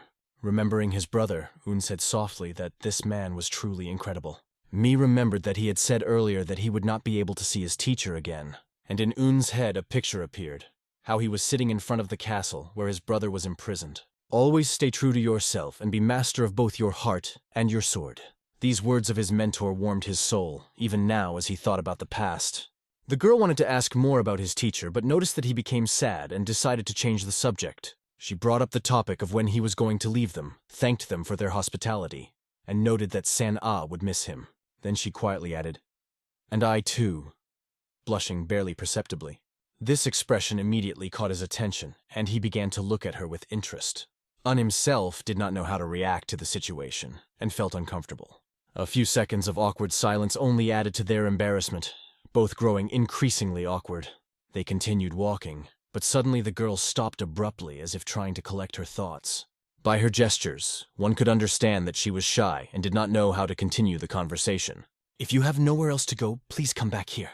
The Murang family will always be happy to have you," the girl said with warmth in her voice. Those sincere words made Un smile. "Of course I'll be back," he answered her, admiring the incredible atmosphere of the place. Soon after, Hyun found himself in his room. He may have already been there with a different expression on his face, lost in his own thoughts. In front of him stood Yeon, who emphasized that his reaction earlier was not the best. John said, "Girls will hate you for being so indifferent." Yeon then placed a hand on Yoon's shoulder, trying to cheer him up. "Besides, it's a secret to Miss Seoul that you're going to the Shaolin Temple by yourself. She really doesn't like being lied to," Yoon added, warning of the possible consequences. At this point, Yeon bluntly told Un that he should go to the Shaolin Temple himself. Now it became clear why Un had reacted the way he did to his words. "It's not polite to make others repeat themselves," Yeon added with a smile. When Yoon put his hand on Yoon's shoulder, he already clearly realized that he was walking alone. And this hideous face of John, as usual, caused him mixed feelings. John warned him, "If Sol finds out about this, you'll have to use a silver spoon at every tea party." Hyun had never been to the Shaolin Temple before, but an opportunity like this doesn't come around every day, thought Hyun, as Hyun handed him the letter and asked him to take it. Destiny, Un thought as he looked at the letter. Hyun once again told Un that he should leave as soon as possible, preferably tonight. Smiling, he added, "If you survive, we'll meet again." After that, Hyun walked out, leaving Hyun alone in the room. Un began to think about how to organize everything and how to complete this task on his own. The next morning, when a new day had already begun, the head of the Murang family walked beside Hyun. Hyun apologized for bothering him, but the head said not to worry about it. He promised that during the next meeting in the union, they would definitely thank John for his kindness. They were approached by Mi and Jin, ready for the trip. Salt was also standing by the chariot, already ready to leave. He asked everyone if they were ready, and everyone confirmed except for himself. The sun was already at its zenith, and if he hadn't been late, they would have already left. He understood that Sol wanted to check the situation on the river as soon as possible, but he asked her to take her time. This might be the last time they could enjoy the Murang family's hospitality. He asked her if she knew if the Murang family would soon send a representative to the Murang Union, but she replied that it was impossible since only 18 factions could send representatives. Entering the carriage, Sol looked around without seeing Secretary Un. Hyun pretended not to know anything and didn't show any concern. He said they couldn't wait for him forever and suggested they just go without him. "We still can't force him. If he wants to leave, let him go. If he wants to come back, let him come back," John added. Sol wondered why this happened, because Un didn't look like a person who acted on his own desires. What surprised her even more was that her grandfather disappeared right after telling Unu to be more responsible. Hyun asked the charioteer to go faster, which surprised Sol even more, as Hyun seemed oblivious to the disappearance of the Saint's sword receiver. She could feel that John was up to something, because his smile didn't disappear from his face, as if he was playing some game of his own. They departed from the Murang family, who warmly welcomed them into their abode. Jin kept looking around, trying to find Master Un, but he never saw him. Sol explained to him that Un left at night, saying he was going to the Shaolin Temple on Murang Union business. Gina wondered how she knew about it, to which Sol replied that he had come to her last night asking for help. She also conveyed his apologies and that he would definitely visit them again. Jin, trying to find out more, asked if that was all, but Sol asked not to think anything strange, since they only met briefly on the training ground. However, there was something else that she remembered. Master Doc Koran went with Un. Jin smacked his head with his hand, thinking that if he wasn't busy with his family's business, he would be happy to go with them. Sol asked Jin why he liked Mr. Un so much, because she knew he liked knights and heroes. "And why do you like Mr. Un?" Jin replied with a counter-question. She replied that she considered him the savior of their family. In addition, he also saved Jin, because of which he also respected him. Jin looked at her thoughtfully, realizing that she was blushing from her thoughts about Un. I wonder if she herself realizes that she's blushing, Jin thought as he watched her. After a while, Un and Ran stood in front of the majestic gate. Above the gate hung a sign that read, Shaolin Temple. It was the place where martial arts were born, the legendary Shaolin Temple. The gate opened, and the monk standing at the entrance asked what business they had come on. Un said his name and handed him a card. The monk came closer, opened the leaflet, and began to read. After reading it, he asked them to wait a little. Un looked around, wondering why it was so quiet. He had always thought that he would see many monks actively practicing martial arts. He was also interested in how long the lonely guest planned to follow him. Un couldn't just ask him to leave him alone since he didn't even ask permission. You can't refuse either, because although a trip together is better than a trip alone, the lonely guest could still take care of himself. After some time, the monk came out to them again. He invited them to follow him, pointing with his hand to the entrance to the temple. Once inside, they approached a monk with a gray beard who was sitting in front of a Buddha statue, holding the same card in his hands. After reading the leaflet, he realized that they had come from the Murama Union. Then the monk asked Un, "Have you read this writing?" Of course, Un had not read the letter, and he began to wonder why the old man was looking at him so strangely. The monk also asked who the person who came with him was, pointing to Rana, who was standing behind him. "I am his servant," Ran introduced himself, interjecting before Un could respond. Un explained that this was not the case, and that Ran was an acquaintance of his who was just worried about him, so he decided to go with him because the world was dangerous. The monk held his head and exhaled heavily, as if thinking about the situation. Un wanted more and more to know what was written in this mysterious letter. The old monk called out to another monk who was waiting outside. When he entered, the old man asked Un and Ran to accompany him. They were asked to accompany them to a Zen Buddhist master, more precisely, to the former rector of the temple. They set off, climbing the stairs up to the mountain where this master was. Un continued to wonder why Ran had suddenly called himself his servant, and decided that he would talk to him about it later. On the way up, the monk asked Un what his position was in the Murang Union. Un answered that he was a secretary, which surprised the monk even more, but it was not so much surprising as disappointing, as the expression on the monk's face was changing. Finally, they reached the house of the former abbot. As soon as he got closer, Un was startled. It looked like an old, battered hut that did not meet his expectations at all. The monk went to the door, pointed to it with his hand, and said, "The reclining Buddha lives here." The door of the hut really looked quite shabby, as if it had not been repaired in a long time. The monk, like Un, was slightly disappointed by the appearance of this building.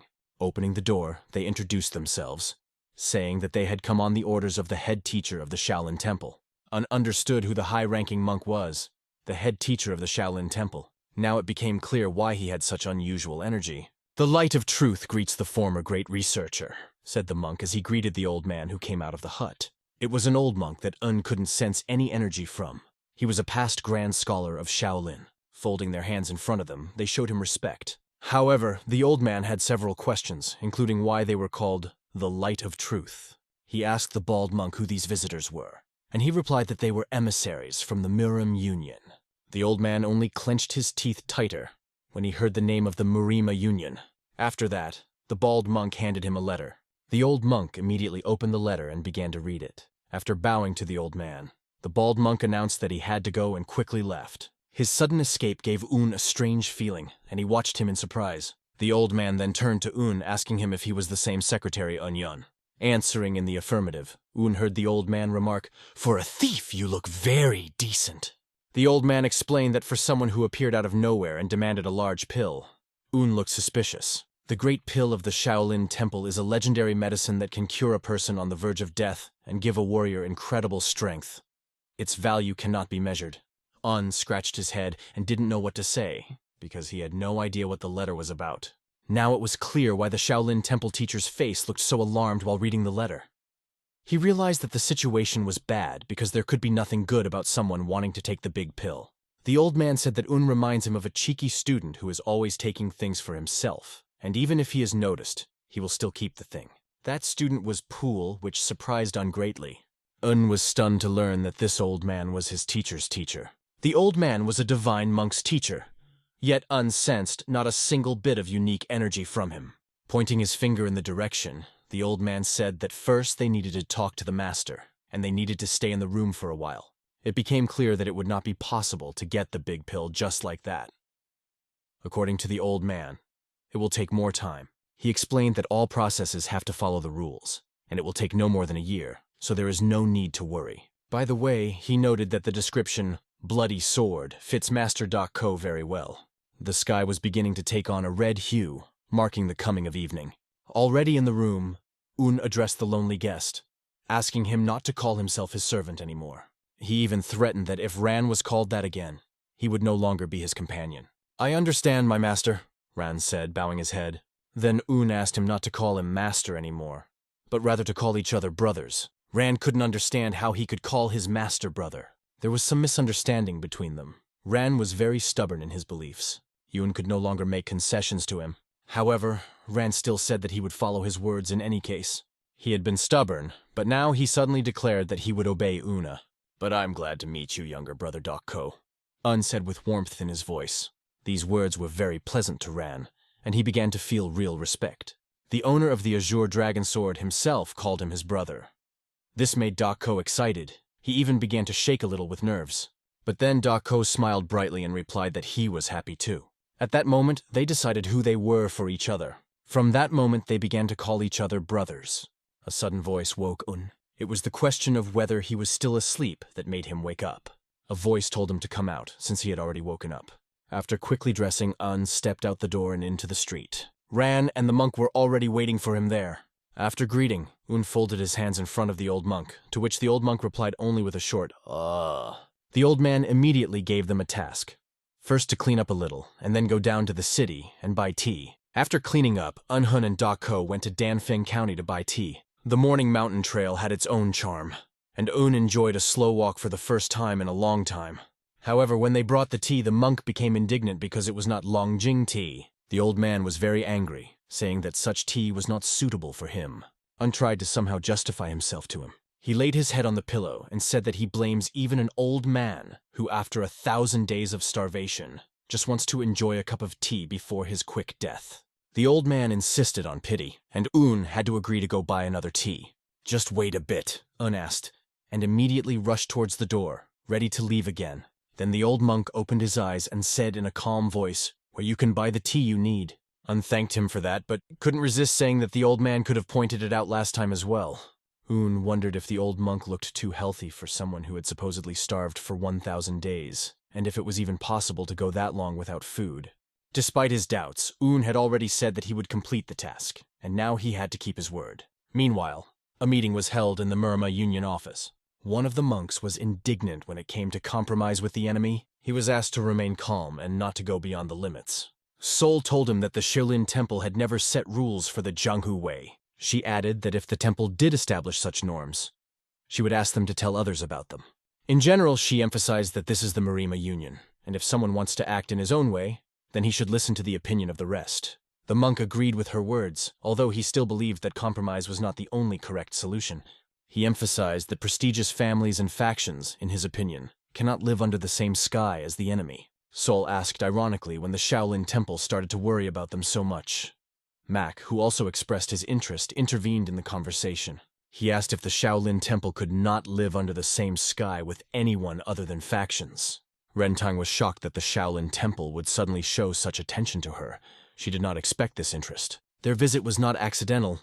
They came not only to see each other, but also had important questions for her. According to rumors, the Shaolin Temple cannot coexist under the same sky with others, except its own factions. Hearing these words, the monk became worried and began to behave insecurely. Ascetic Chongjing, a representative of the Wudan school, remarked that this was not the main thing. The most important question is how they will solve the problem of pirates on the Yangtze River. They can't just let the pirates go, however. Hekren Pil has stated that he does not agree with the complete extermination of the pirates as proposed by the Shaolin Temple. When asked why they think so, Hekren replied that they do not have sufficient grounds for this decision. For them, it is only a conflict between factions, and today, they no longer intend to fight. One of them expressed doubts about the threat from the pirates, noting that they have not yet posed a serious threat to the Murang Union, but that could change, as the pirates can easily deceive.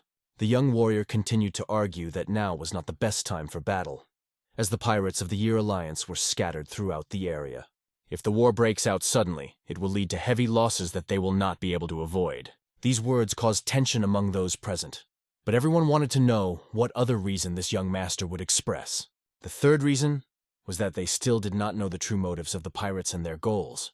Until now, it was not clear whether the Dark Heaven Emperor was involved, and in such a situation, attempting total destruction might be too risky. The monk believed that the Hekren family representative's words were just an attempt to take advantage of this situation. After all, it was this family that would benefit the most from an attack on the Nagum family, since the Pirate Alliance did not offer significant resistance to Muram's alliance. They could expand their influence.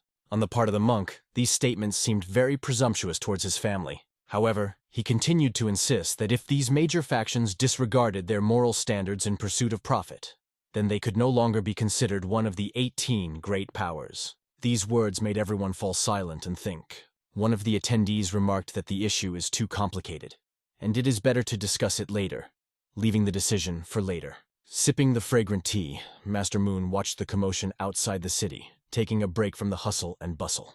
Mistress Rentang came to him and asked what he was doing here, clearly surprised by his presence. In response, he asked her the same question with a smile, already assuming that she appeared at the most inappropriate moment. Their meeting was quick, and Rentang had a question for him. If he answered her question, she would answer his. Moon accepted the challenge, and the girl went on to say that she knew the Shaolin Temple's offer was impossible. She asked what he thought about the faction's decision in this situation. It was quite an interesting option for him, which he did not consider bad. After decades of peace and tranquility, many young heroes got the opportunity to prove themselves. Rentang was shocked by his stance, clearly not expecting such a view of the situation. When Moon mentioned that the Marima Union would be holding the Heavenly Martial Arts Tournament, it surprised her even more. This tournament could only mean one thing. The biggest event in Jianghu. Its very name already made people's hearts beat faster, and even river pirates would be happy about it. One of the members, Jin Ho, was a smart strategist, and that's what they wanted to get. After hearing his answer, Ren Tang couldn't bear it, gathered herself and left, ignoring Moon's question. Moon had no doubts about her. She had always been selfish and rude in her actions. However, thanks to the tournament, he will be able to see the skill of the Tang family and other schools.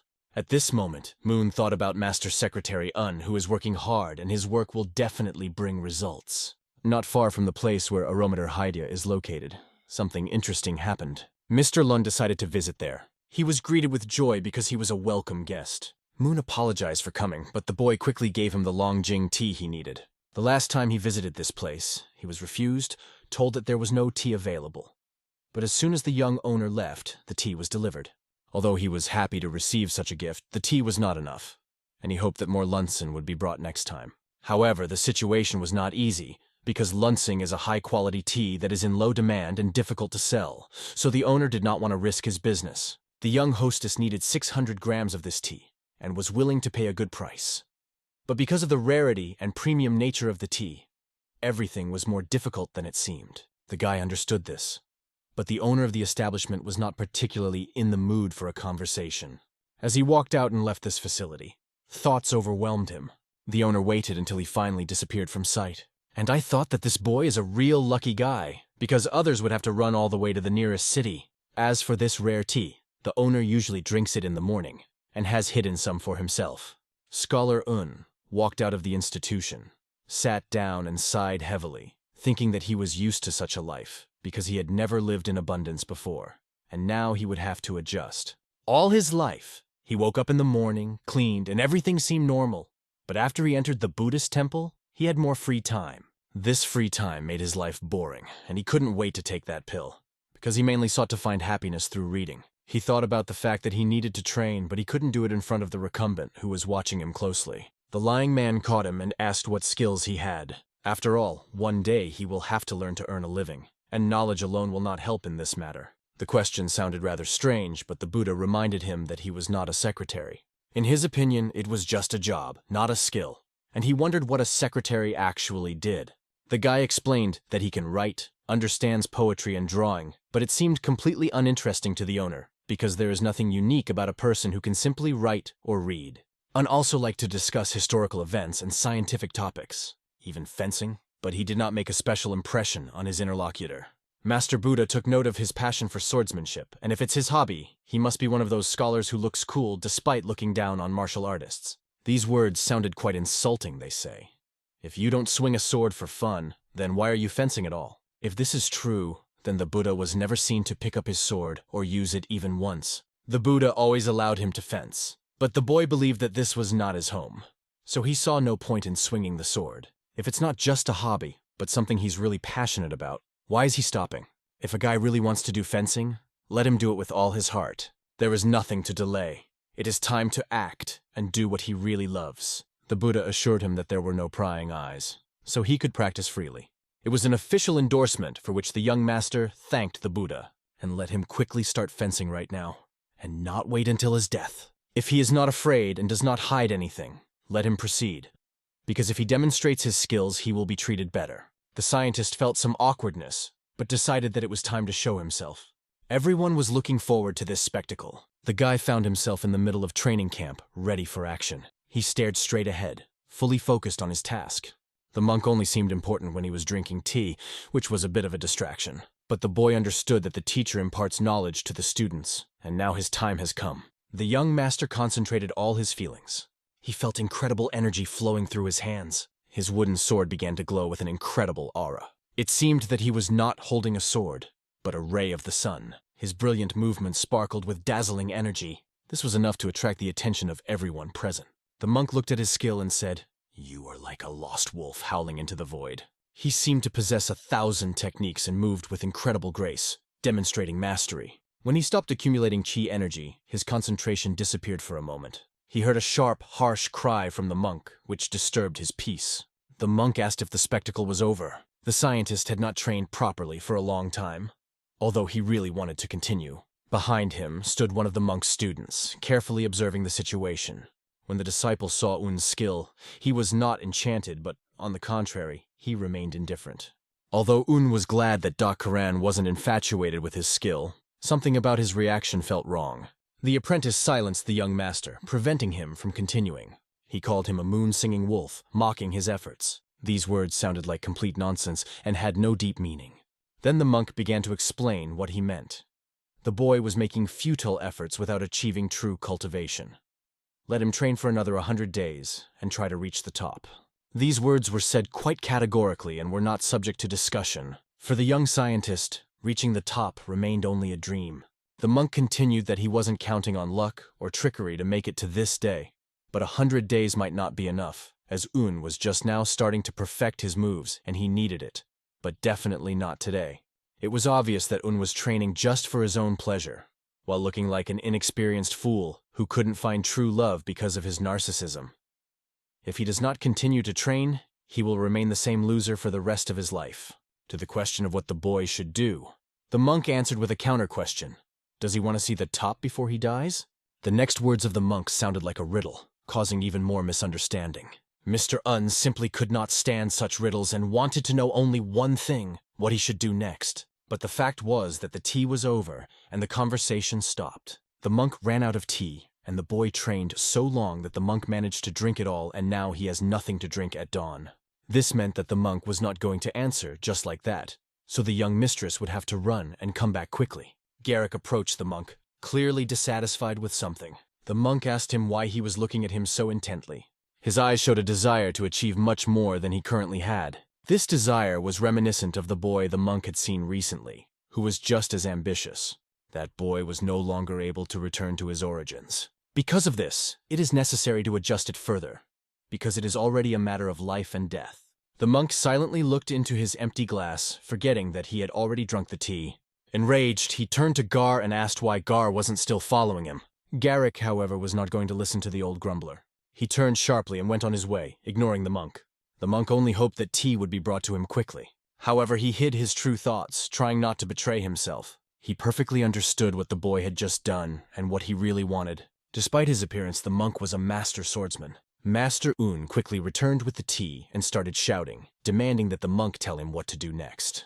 Un begged him to just tell him what to do because he had already completed the task and bought enough lunsen. The monk calmly repeated that there was no need to try anymore. But the monk also stressed that it was his duty not to help those who had already gone astray, and instead he would only confuse the young master. He returned to the monk and noticed that he seemed determined to teach him, but the boy's stern look did not give peace to the monk. He was not going to back down from his words. They looked straight into each other's eyes, the tension between them growing, and yet the monk gave up, deciding to tell the story. When the boy asked if it was true, the monk joked with a smile that he would tell when the red snow fell. The monk's jokes were always sharp and witty, although the boy did not appreciate it. The scientist wondered, where should he find red snow? The monk began to tell the legend of Bodhidharma, who founded the martial art of Shaolin. The most famous story concerns how he spent 9 years in meditation. One winter day, when Bodhidharma was meditating in the Shaolin temple, a man came to him and stood in the snow for 3 days, waiting. The master asked this traveler what he was looking for, and he replied that he was looking for peace of mind. Bodhidharma then said that he would accept him as a disciple only when the red snow fell, which effectively meant a refusal. Without hesitation, the traveler cut off his left hand, and the snow turned red. When the monk saw this, he accepted the boy as his disciple. This traveler was the second patriarch of Shaolin, Huike. For the young master, this story sounded like a hint that he should cut off his hand. But he could not do this, because the reclining Buddha is not Bodhidharma, and he is not Huike, and besides, it is not winter, and the snow will not help him. However, the boy decided that if he retreated due to the impossibility of fulfilling the conditions, he would no longer be able to call himself a man. The monk felt that the young man took on a difficult task, which only amused him. His mischievous grin suggested that he was finding some amusement in this situation. The next day, Hyun became very busy. He put aside all his work at home and went to the mountains and fields every day. In the evening, he returned with what he managed to get during the day and spent the whole night at work, even when he was injured and felt tired. After 3 days, he was finally ready for the next step. He knew that the reclining Buddha was no longer supposed to sleep, and perhaps it would be worth buying him more tea. But the main thing was to implement his plan. The reclining Buddha smelled the scent and left the house, intrigued. A young master was standing in front of him, and something unusual was lying below him.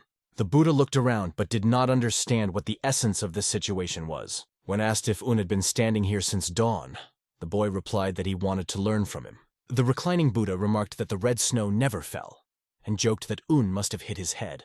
But the young master was not so simple. He held something in his hand, ready for action. Suddenly, when he pulled the string, red petals began to fall from the sky. Although it was hard to call it snow, the effect was similar. He opened a bag filled with red petals that slowly fell, creating a spectacle. This gesture meant that he had passed the test, because even though it wasn't real snow, Un was able to make the red something fall from the sky. It looked quite strange to the monk, and he stared in wonder at this miracle, watching the petals with wide-open eyes. Un only smiled, hinting at his red snow. He calmly waited for the monk to pay attention to the petals. The boy, with a slight smile, only raised the mood with his unexpected appearance. The old monk, who had not laughed for a long time, finally couldn't stand it. He began to laugh, loudly and sincerely, releasing the tension of the moment. The monk understood that although it was not snow, but rain made of petals, the boy had created something incredible. Red rain instead of snowfall. Un was sure that although it looked different, both snowflakes and raindrops were still made of water. Looking at these beautiful rose petals, the monk realized that this is so. The most important thing is that snow and rain always live in the heart. The monk decided to teach Un, but before doing so he noted that he had never seen swordsmanship like his. His movements were like a dragon slicing through the sky, although the monk could only see traces. But it was impossible to grasp the true meaning. He couldn't even imagine that such a swordsmanship technique even existed. Hearing these words, the young master thought to himself that if the monk said so, then his white tiger training sword was truly impressive. The monk added to his monologue by noting that he knew what Un's problem was. He focuses too much on the details and loses sight of the big picture, and his rigid training method is not suitable for sword training. When asked why it is bad to focus on details, the master replied that there is nothing good about it.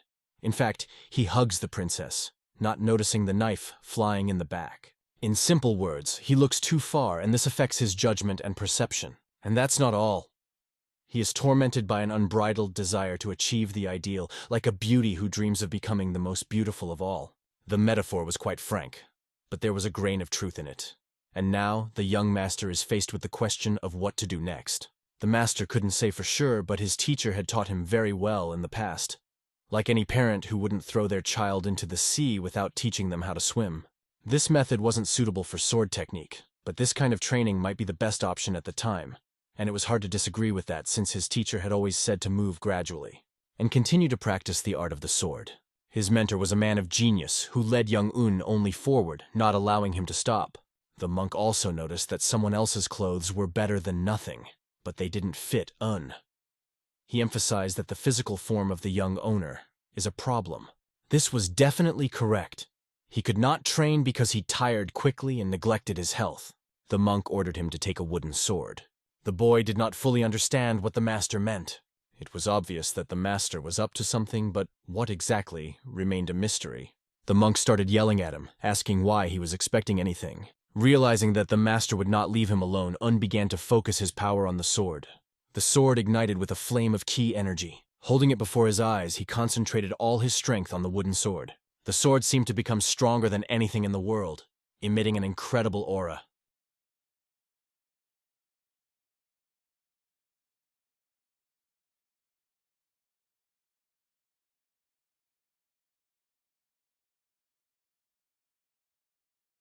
The monk repeated to him that wearing other people's clothes was the wrong way, and if he continued like this, he would reach his limit.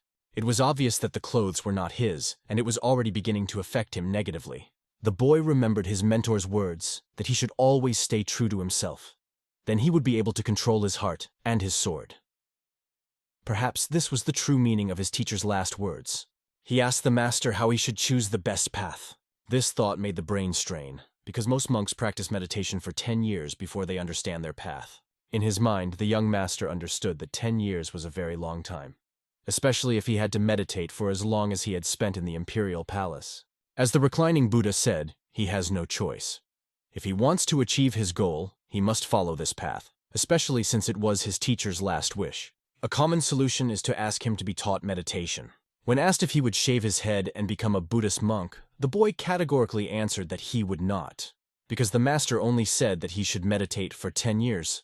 However, the monk remarked that only monks practice meditation for 10 years, and it was obvious that he was not a monk. The question of what he should do put the boy in a dead end because he, due to his inexperience, did not understand it at first. All this time, as he trained to perfect his sword technique, he had to keep practicing in order to transform someone else's clothes into his own. The scholar thought and realized that the monk was saying the same thing as at the beginning. However, there was one problem. The monk began to raise his voice. The boy asked if this was the answer from the beginning. Why did the monk make him go through all this? These words made the monk angry, and he clenched his fingers. Then he sharply hit the young master. The monk warned that if anyone else called him a liar, he would receive an even stronger blow. He ordered the boy to choose his words carefully, because he himself always chooses them carefully, not to mislead anyone, except in some cases. And the boy began to think that if this old man was not a liar, then all the people in the world must be honest. However, it seemed to him that several moments were strange. Why did the monk hit him? The boy did not even see that the monk's finger touched him. Then, coughing into his hand, the monk replied that there were several things that needed to be done. The first thing is to train as much as you want, and the second is to train your mind. And when he has mastered the art, he will be able to train closer to his room. Hyun's life changed completely after he started studying the art of mental imagery. Although he had to clean the temple at dawn and run errands, he devoted the rest of the day to training. The monk instructed him that it didn't matter whether he was sitting, lying down, or standing, but sitting cross-legged was the best posture for meditation. He told the boy to close his eyes and think about the sword he was holding. He then had to perform his sword technique as usual, but only in his head. It was not an easy task. When the boy imagined it, he received a light blow on the head from a monk. The monk explained that he should not just think and repeat what he did before. The task was not to reproduce, but to feel. It must be the invisible thought that controls all actions, not just the movements of the arms and legs in reality. He must act within his imagination. The boy said that he did not quite understand the point, for which he received another blow on the head. The monk didn't like the boy trying to correct him, but Un already had a headache. In theory, he should have trained by thinking about his actions. He used to focus on being as accurate as possible and not straying from the right path. Now all he had to do was feel. That was the main goal. He just floated with the flow of a big river. It was this idea that the monk tried to put in his head, and now the boy understood what to do. This meant that he had to go deeper into himself. But this is not the same as completely emptying his consciousness, because if he does that, he may go insane. He needs to understand what is happening. After that, the monk shared all his knowledge with him. He remarked that he could see the boy's face, and added that he should not think that old people get emotional over little things. Even when he gets old, he will react like this too, even if he is prepared. There was no time left. Finally, the moment came for real training. The boy standing opposite realized that the monk seemed to be reading the thoughts of the young master, as if a demon had taken possession of him. Soon, they were off to night training, and the boy was to stop only when the monk would let him. Then the monk turned to another boy standing behind and asked, "Who else is the old demon here?" It became clear that the monk really reads minds. The training became more and more difficult, and the blows to the head from the monk became more and more frequent. They practiced every time, and every time Un got the same result. The boy noticed that he had already adapted to the monk's blows, and now he was not in so much pain. He became interested in how a monk does it. The monk did not understand what he was talking about, but the boy pointed his finger at his forehead and emphasized that he could see how the boy was going to hit him, but he could not dodge. The monk laughed and sipped his tea and said that if he told, Un would not be able to learn it. He gives him everything he has learned about this skill. Although you cannot call him a monk now, in the past there was no master who could compare with him. Un thought that these were typical stories of old people exaggerating their abilities. The young master only thought about it, but the monk, as it turned out, read his thoughts and became angry. Although he is a reclining Buddha, he also could not reveal all his secrets.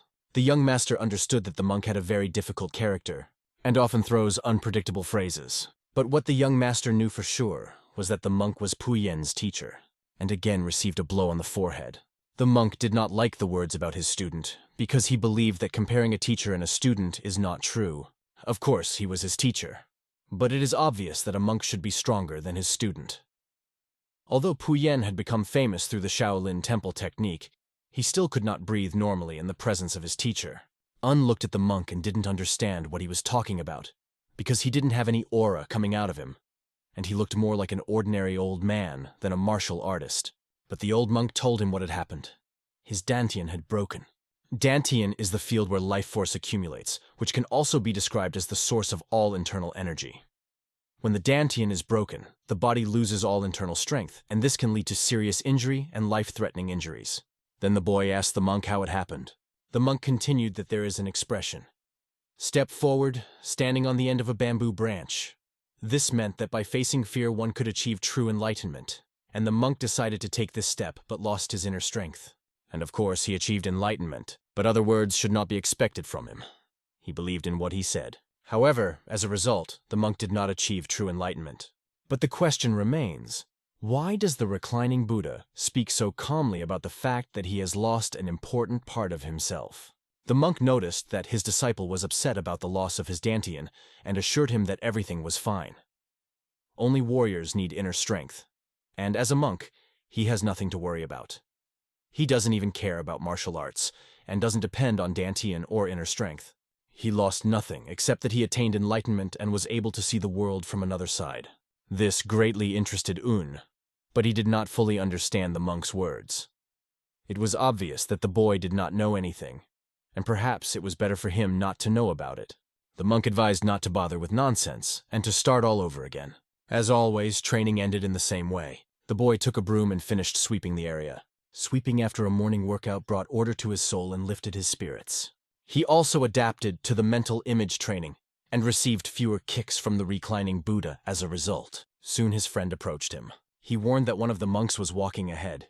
It was an old monk who appeared out of nowhere. He acknowledged their hard work, and emphasized that their efforts are highly appreciated.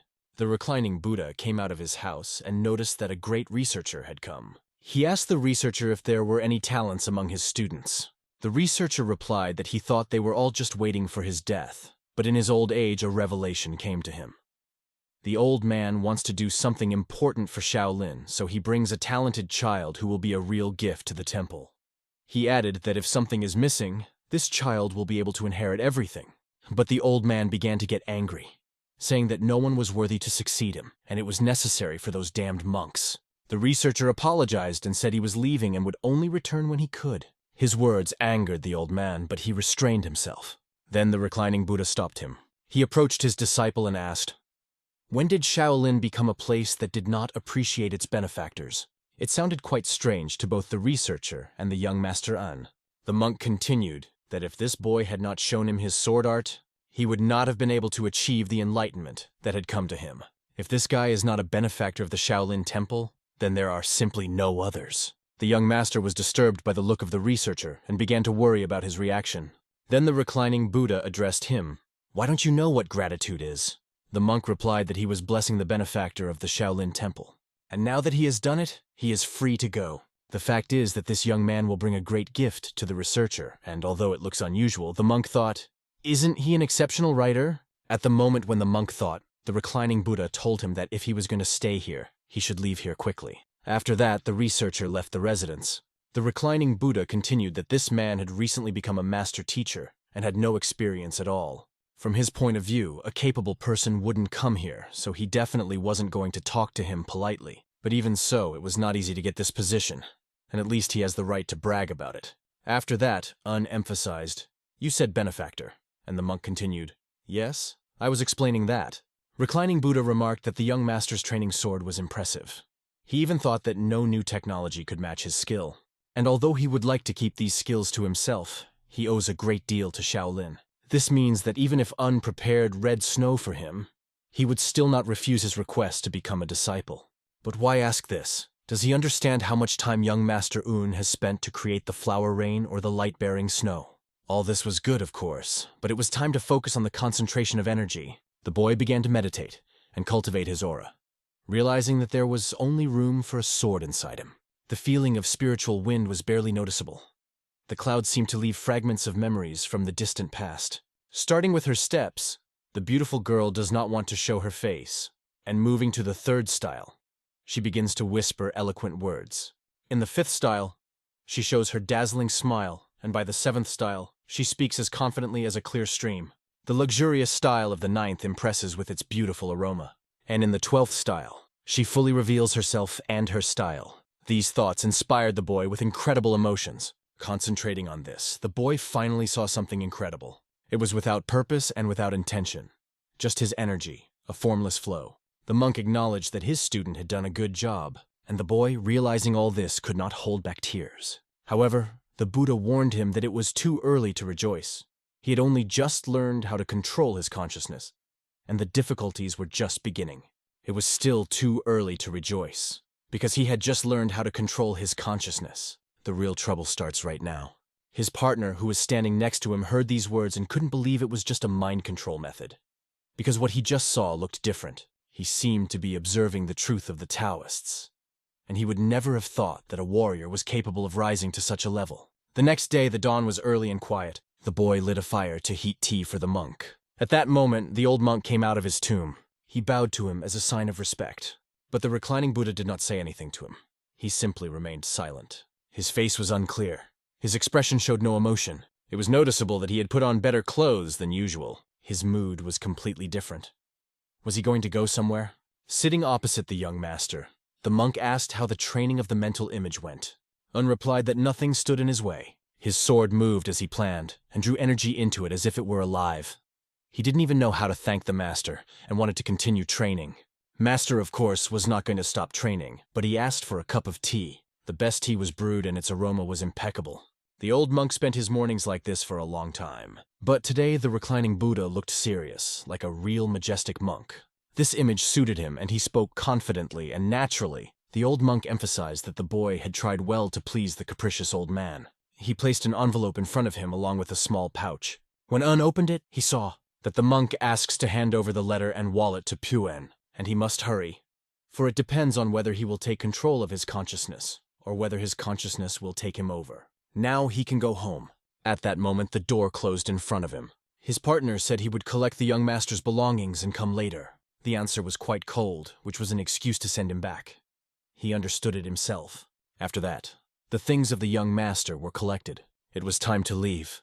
But the young master's face was not at all the same as usual. Suddenly he fell to his knees, and he began to worship in front of the door of the lying monk. He promised that he would definitely return, and asked that the monk live a long life. Sorrow overtook him, and he said nothing more, except that he took his things on his shoulder and set off. He only occasionally looked back at that door, without thinking, trying to suppress his thoughts.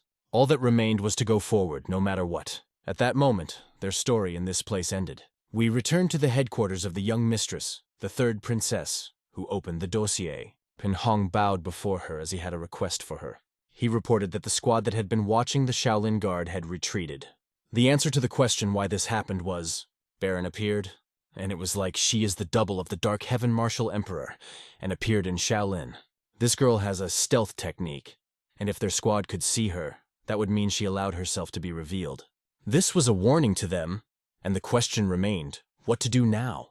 Her purpose is unknown, but when the squad last saw her, she had not yet left the Shaolin Temple. This meant that the Emperor had no reason to interfere in Shaolin affairs, so that boy could be the target. Unfortunately, in this situation, they did not know what to do.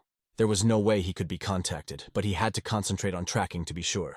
However, this requires people with high stealth skills, who should be trained and honed. The girl was disturbed by the actions of the Ice Palace, and it was necessary to act immediately, because there was a chance that they might be discovered. Ping Hong understood that if the lady said that, then the matter was really serious, and something was happening in the government. The bottom line was that King Moon had begun to take his measures. Going back to the story, before Hyun left the house of the reclining Buddha, he did not forget to say goodbye to the head teacher. He was afraid that the conversation would turn to the big pill, but fortunately, this did not happen, and the head teacher formally said goodbye to him. They went outside the Shaolin Temple early in the morning, and the boy remembered passing this road several times in hopes of buying a longjing. Suddenly the wind changed, and his partner grabbed his sword. It was not just the wind, but someone's aura that made it clear that there was no way back, only forward. He had felt something like this before. That man's foot stepped on this territory, and he immediately felt an incredible power emanating from the boy. Looking at him, it was clear that this boy exceeded all his expectations.